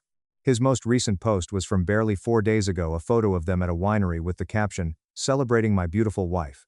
Best partner a guy could ask for." He had absolutely no idea. Neither did I. Really, I didn't know the full extent of the emotional affair yet, but I knew enough to realize my entire relationship was a sham. I took a deep breath, wiped my dry eyes, put on a perfectly blank mask, and went back inside the apartment. Liam was in the living room now, sitting on the couch, casually scrolling through his phone like he hadn't just been whispering sweet nothings to a married woman 10 minutes ago. "Hey babe," he said, not even looking up. "Didn't hear you come in? Just got home?" I set my purse down on the kitchen counter, my hands shaking slightly. "Hey, yeah, just got in. Random question for you. Is Chloe seeing anyone?" He finally glanced up, a micro expression of panic flashing across his eyes before he smoothed it over. "Why?" "Just wondering. You said she was completely alone for the holidays. Figured if she had a boyfriend or a partner or something, we could invite him too. Make her feel more comfortable." He looked back down at his phone, his jaw tight. "Oh, no. She is not dating anyone. Still recovering from her last bad breakup, I think. She's pretty isolated right now." "Liar." "Huh," I said. I walked to the kitchen, opened the stainless steel fridge, and stared blindly at the contents. "That is really tough." "Yeah, she has had a rough couple of years," he lied effortlessly. I closed the fridge, opened it again just to give myself something to do, and grabbed a vanilla yogurt I had zero intention of eating. "You know what?" I called out, making my voice sound bright and cheerful. "What if we made the party a much bigger thing, like a real, massive holiday blowout? Invite a ton more people. Make it less intimate, more of a massive celebration." "I thought you wanted to keep it small and manageable?" he asked, sounding wary. "I changed my mind," I chirped, peeling the foil off the yogurt. "Let's do it right. Really celebrate our engagement. Invite everyone. Co-workers, extended friends, the whole 9 yards." I heard him get up from the couch and walk into the kitchen. He leaned against the island, studying me. "Are you okay? You seem a little weird." "I am great." I smiled at him, showing all my teeth. "Just got really excited about the party. Let's make a whole massive thing of it. I will send out an official Facebook event page tonight. We will do a proper catered spread. The absolute works." He kissed the top of my head, completely oblivious to the fact that I was actively plotting his demise. Whatever makes you happy, babe. I sent the Facebook event invites that exact night. Maya and Liam's holiday and engagement celebration. Come help us celebrate our upcoming wedding and the holiday season. Dinner, drinks, and amazing company. Bring your spouse or partner. I made absolutely sure to tag Chloe in the event. I made sure the visibility was set to public so Marcus would see it pop up on her timeline. Then, I did the scariest thing I have ever done. I sent Marcus Thorne a direct message. Hi Marcus, I am Maya, Liam's fiancée. I am not sure if Chloe mentioned it, but we are having a big holiday, engagement party on the 18th, and we would absolutely love for both of you to come. I know the Facebook event invite went directly to her, but I wanted to personally reach out and invite you too, since Liam and I are really trying to get to know our friends' partners better before the wedding. Hope you guys can make it. Friendly. Normal. Completely innocent. Exactly the kind of thing an enthusiastic engaged woman planning a couple's dinner party would say. He responded within 45 minutes. Hey Maya. Thanks so much for the personal invite. Chloe actually didn't mention it yet, but that sounds like a great time. We will definitely be there. Looking forward to meeting you both. I walked out to the living room and casually shoved my phone in Liam's face. Hey, look. Marcus Thorne RSVP'd yes. Liam looked at the screen. He looked confused for a split second before the blood completely drained from his face. Who is that? Chloe's husband, I said, my voice dripping with innocent confusion. Didn't you know she was married? She's been married for a year. I watched his face carefully. I watched the absolute terror, the rapid calculation, the sheer panic, and the sloppy recovery flash across his features in real time. Oh, Liam stammered, swallowing hard. Oh, yeah. I think she might have mentioned that in passing. I honestly forgot. He handed my phone back, his hand actually trembling. That is, cool. The more the merrier, right? Right, I agreed, smiling brightly. The more the merrier. The next 10 days were fascinating in the exact same way a slow-motion car crash is fascinating. Liam suddenly became incredibly, obsessively interested in the party details. Who exactly was coming? What time were they arriving? What were we serving? What was the specific seating arrangement? Maybe we should do it buffet style, he suggested nervously 3 days before the party, pacing around the kitchen. Less formal. People can move around more. It's better for mingling. I already paid the $1,500 non-refundable deposit for a formal catering setup with assigned seating. I lied smoothly. It is way too late to change it now. We're having braised short ribs. It has to be seated. Where are you putting Chloe? He asked, trying to sound casual but failing miserably. Next to her husband, obviously, right? Obviously. He ran a hand through his hair, looking physically sick. But maybe she should be seated closer to us? Just since she doesn't know most of the other people here. And Marcus doesn't know anyone either. They can meet new people together, I replied cheerfully. It will be a great bonding experience for them as a married couple. I watched him try to come up with a logical reason why that was a terrible idea, and completely fail. Chloe called him 3 times that week. I know because his phone was face up on the kitchen counter each time, and I saw her name flash across the screen before he snatched it up like it was burning hot. He took every single call in our bedroom with the door locked and the shower running. The 3rd time, I stood right outside the door, and pressed my ear to the wood. I cannot just uninvite him now, Chloe. Liam was hissing, his voice tight with panic. That would be insanely suspicious. Maya would ask questions. No, I didn't know she was going to DM him. How was I supposed to know? Hey pals. Chloe, calm down. Just, calm down. Maybe he will not notice anything. We will just be really careful. We won't look at each other. Just act completely normal. Introduce me as an old friend, and it will be fine. I promise. It would not, in fact, be fine. The night of the party, December 18th, I wore a dress I had been saving for a special occasion. It was emerald green, crushed velvet, perfectly fitted, and made me look incredible. It was the kind of dress you wear when you want to feel powerful. I spent an extra hour on my hair and makeup. I looked like a woman who was about to ruin some lives. Liam kept pacing the hallway, aggressively checking his phone every 2 minutes. He had sweat pooling at his temples. She is not going to bail, I said calmly, touching up my dark red lipstick in the bathroom mirror. Liam jumped. What? Chloe. She is not going to bail. She will be here. I wasn't. I am not worried about that, he stammered, adjusting his collar. Okay. The first guests started arriving at 7 p.m. sharp. My parents, David and Helen, arrived first. Then Liam's older brother, Jake, and his wife. Then a few friends from my accounting firm, and some of Liam's contractor buddies and their wives. By 7:20, the apartment was full of laughter, the smell of catered short ribs, and Christmas music playing over the Sonos speakers. Chloe and Marcus showed up at exactly 7:30. Chloe looked completely different than I remembered. She looked small, shrunken, and terrified. She was wearing a plain black dress, and her eyes kept darting wildly to Liam, then away, then to the floor, then back to Liam. Marcus was exactly what I had expected from his photos: tall, broad-shouldered, solid, with a friendly, booming laugh, and a firm handshake. He radiated that easy, grounded confidence that comes from a man who has never had to question where he stands in life. "Marcus Thorne," he said cheerfully, shaking Liam's hand so hard I thought Liam's shoulder might dislocate. "Great to finally meet you, man. Chloe's told me a lot about you." Liam's smile looked like he was passing a kidney stone. "All good things, I hope." "Oh, yeah," Marcus chuckled, pulling Chloe against his side. "You two go way back, right?" "We used to date," Chloe blurted out instantly, her voice high and strained. "Years ago. Ancient history, right?" "Yeah, Babe mentioned that," Marcus said easily, kissing the side of her head. "Said you guys stayed occasional friends though. That is cool. I think it is really mature when people can do that. Shows good character." That word again. Mature. I watched Chloe's hand curl so tightly into the fabric of Marcus's flannel shirt that her knuckles turned stark white. "Well, come on in," I said brightly, taking their coats. "Let me show you to the bar." Dinner was a very specific, excruciating kind of torture. I had masterfully arranged the seating chart so that Chloe and Marcus were at the center of the massive dining table, but directly across from Liam and me. Close enough to observe every micro-expression, far enough for plausible deniability. Marcus was the life of the party. He was charming, told hilarious stories about logistics mishaps at the shipping yard, asked my dad about his golf game, and made everyone at the table laugh. He clearly, genuinely adored his wife.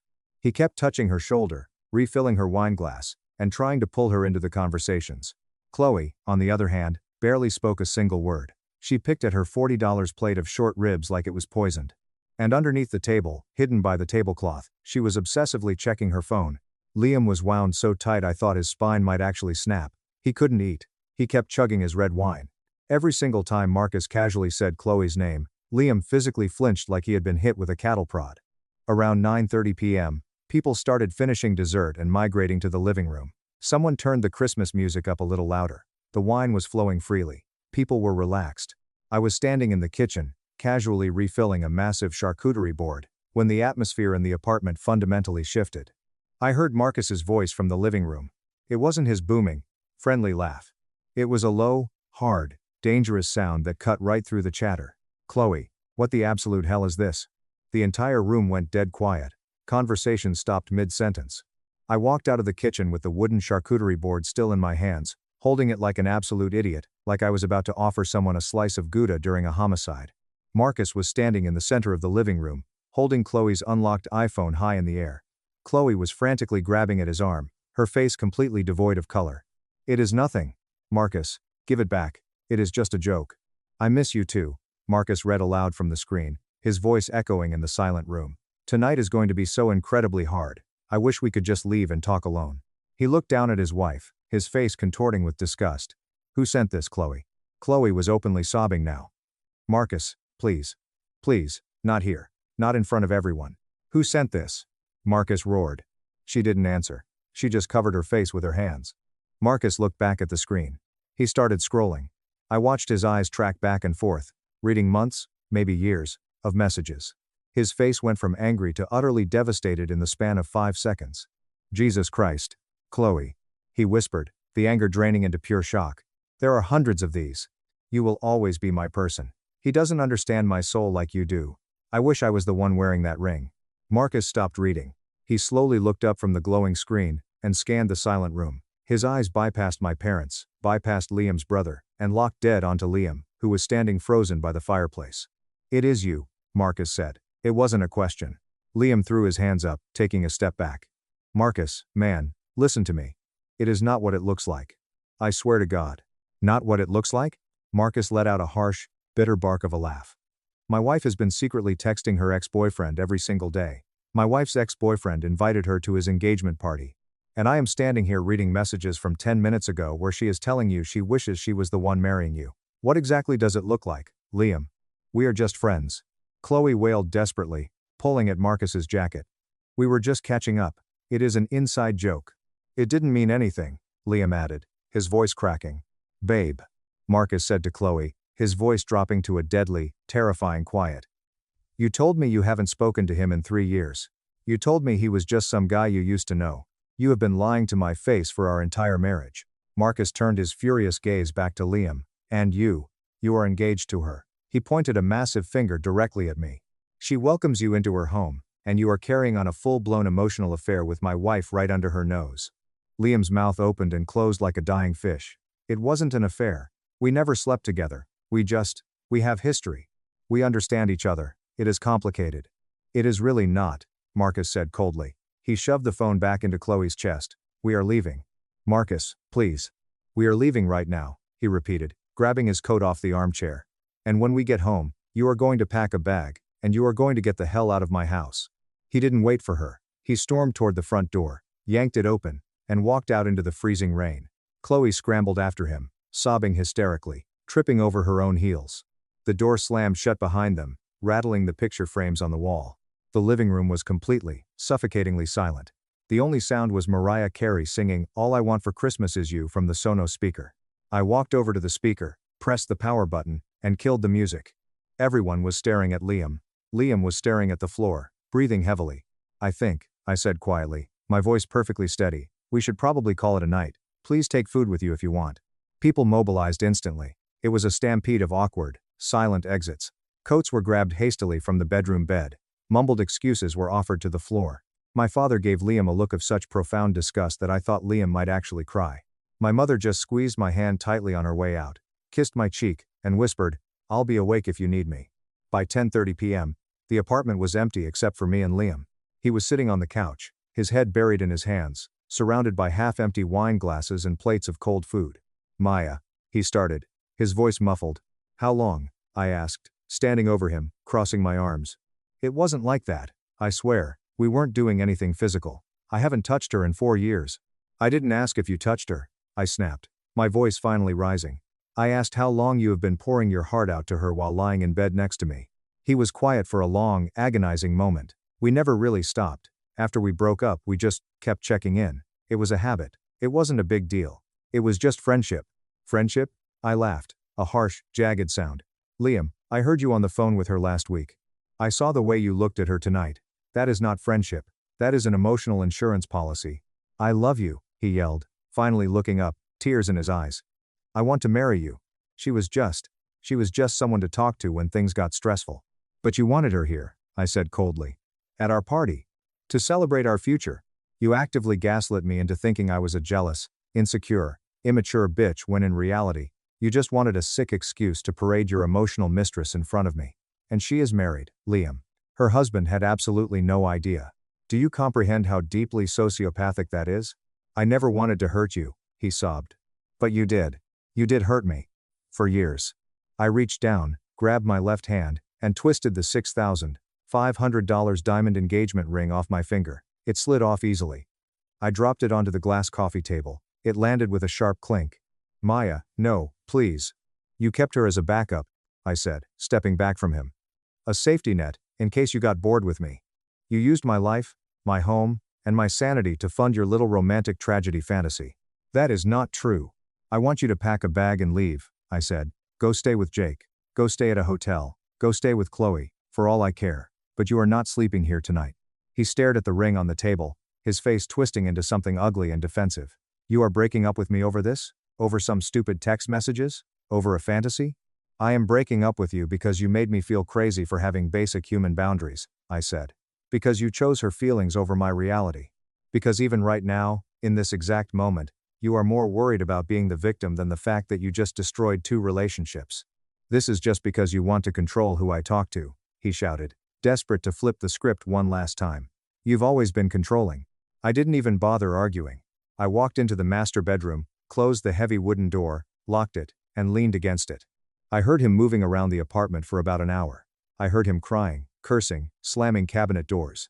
I heard the front door finally open and close heavily around midnight. Then, I slid down the door to the floor and sobbed until my lungs burned. The fallout over the next few weeks was absolute, unmitigated chaos. The next morning, I called the wedding venue and canceled. We lost the $3,000 deposit, but I didn't care. I called the landlord and paid the $2,400 penalty to break our apartment lease early. I packed my essentials and moved into my parents' guest room. Liam's mother, Susan, called me 3 days later to scream at me. She called me a vindictive, cold-hearted psycho for embarrassing her son in front of his colleagues. Apparently, Liam had told his family that I had hacked his phone, fabricated the text messages, and orchestrated a massive public humiliation just because I was jealous of his innocent friendship. I didn't argue. I just blocked her number. Marcus called me 4 days after the party. "I am sorry," he said, his voice rough and exhausted over the phone. "About the massive scene at your party. That wasn't how I wanted to handle things." "Don't apologize," I said quietly, sitting on my childhood bed. "I knew. That is exactly why I invited you."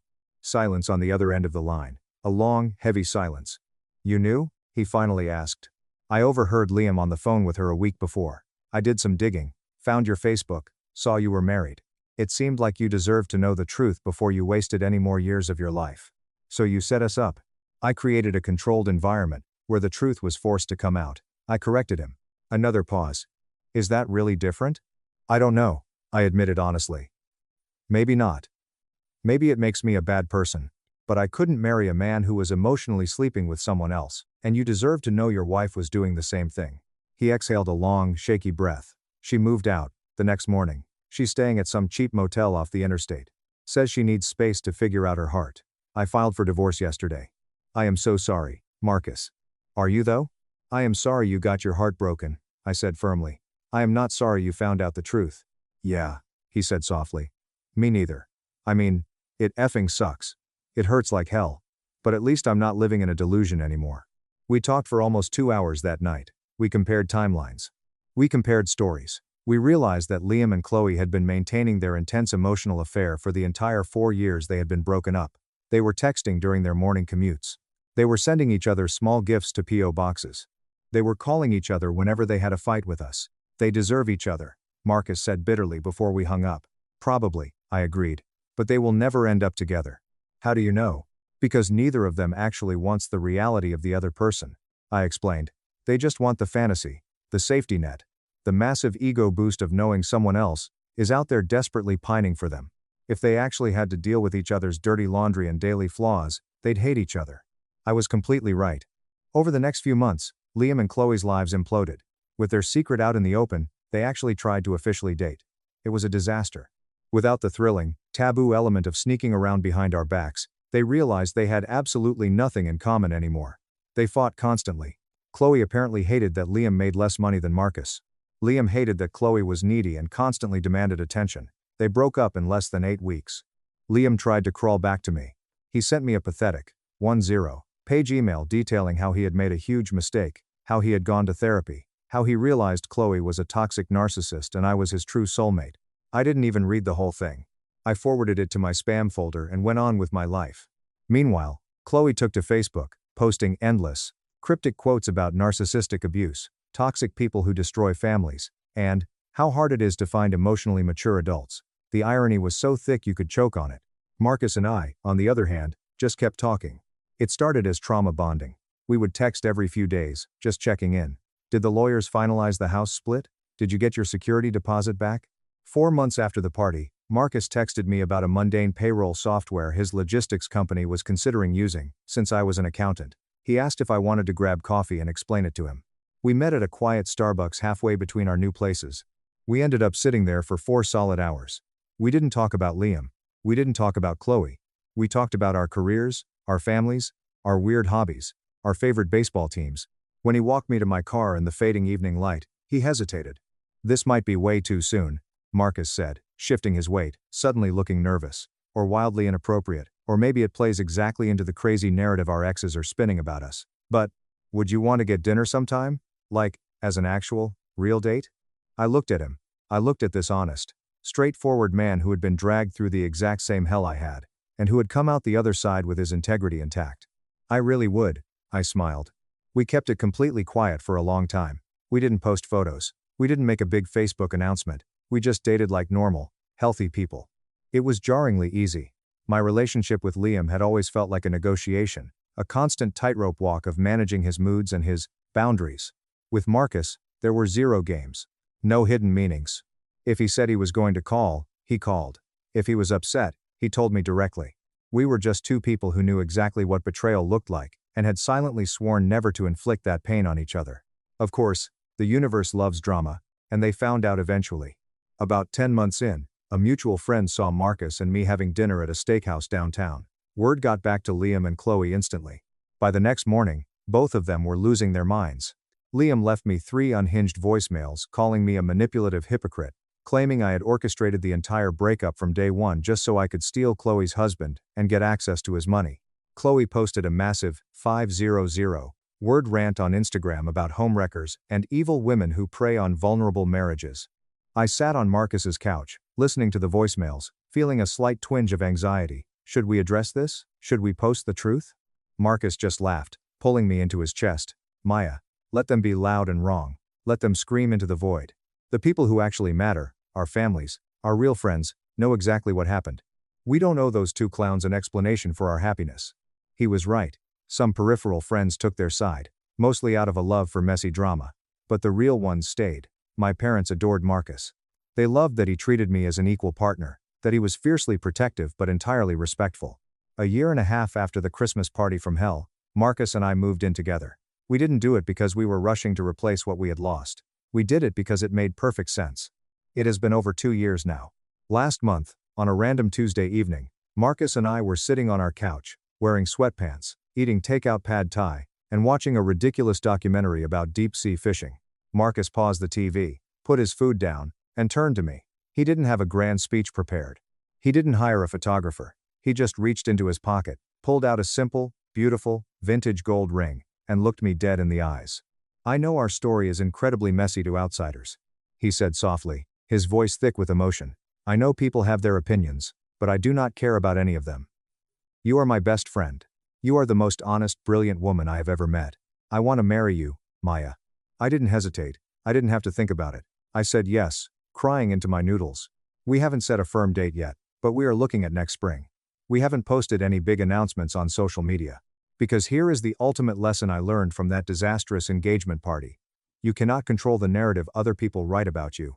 You cannot force delusional people to see the truth if they are absolutely determined to believe a comfortable lie.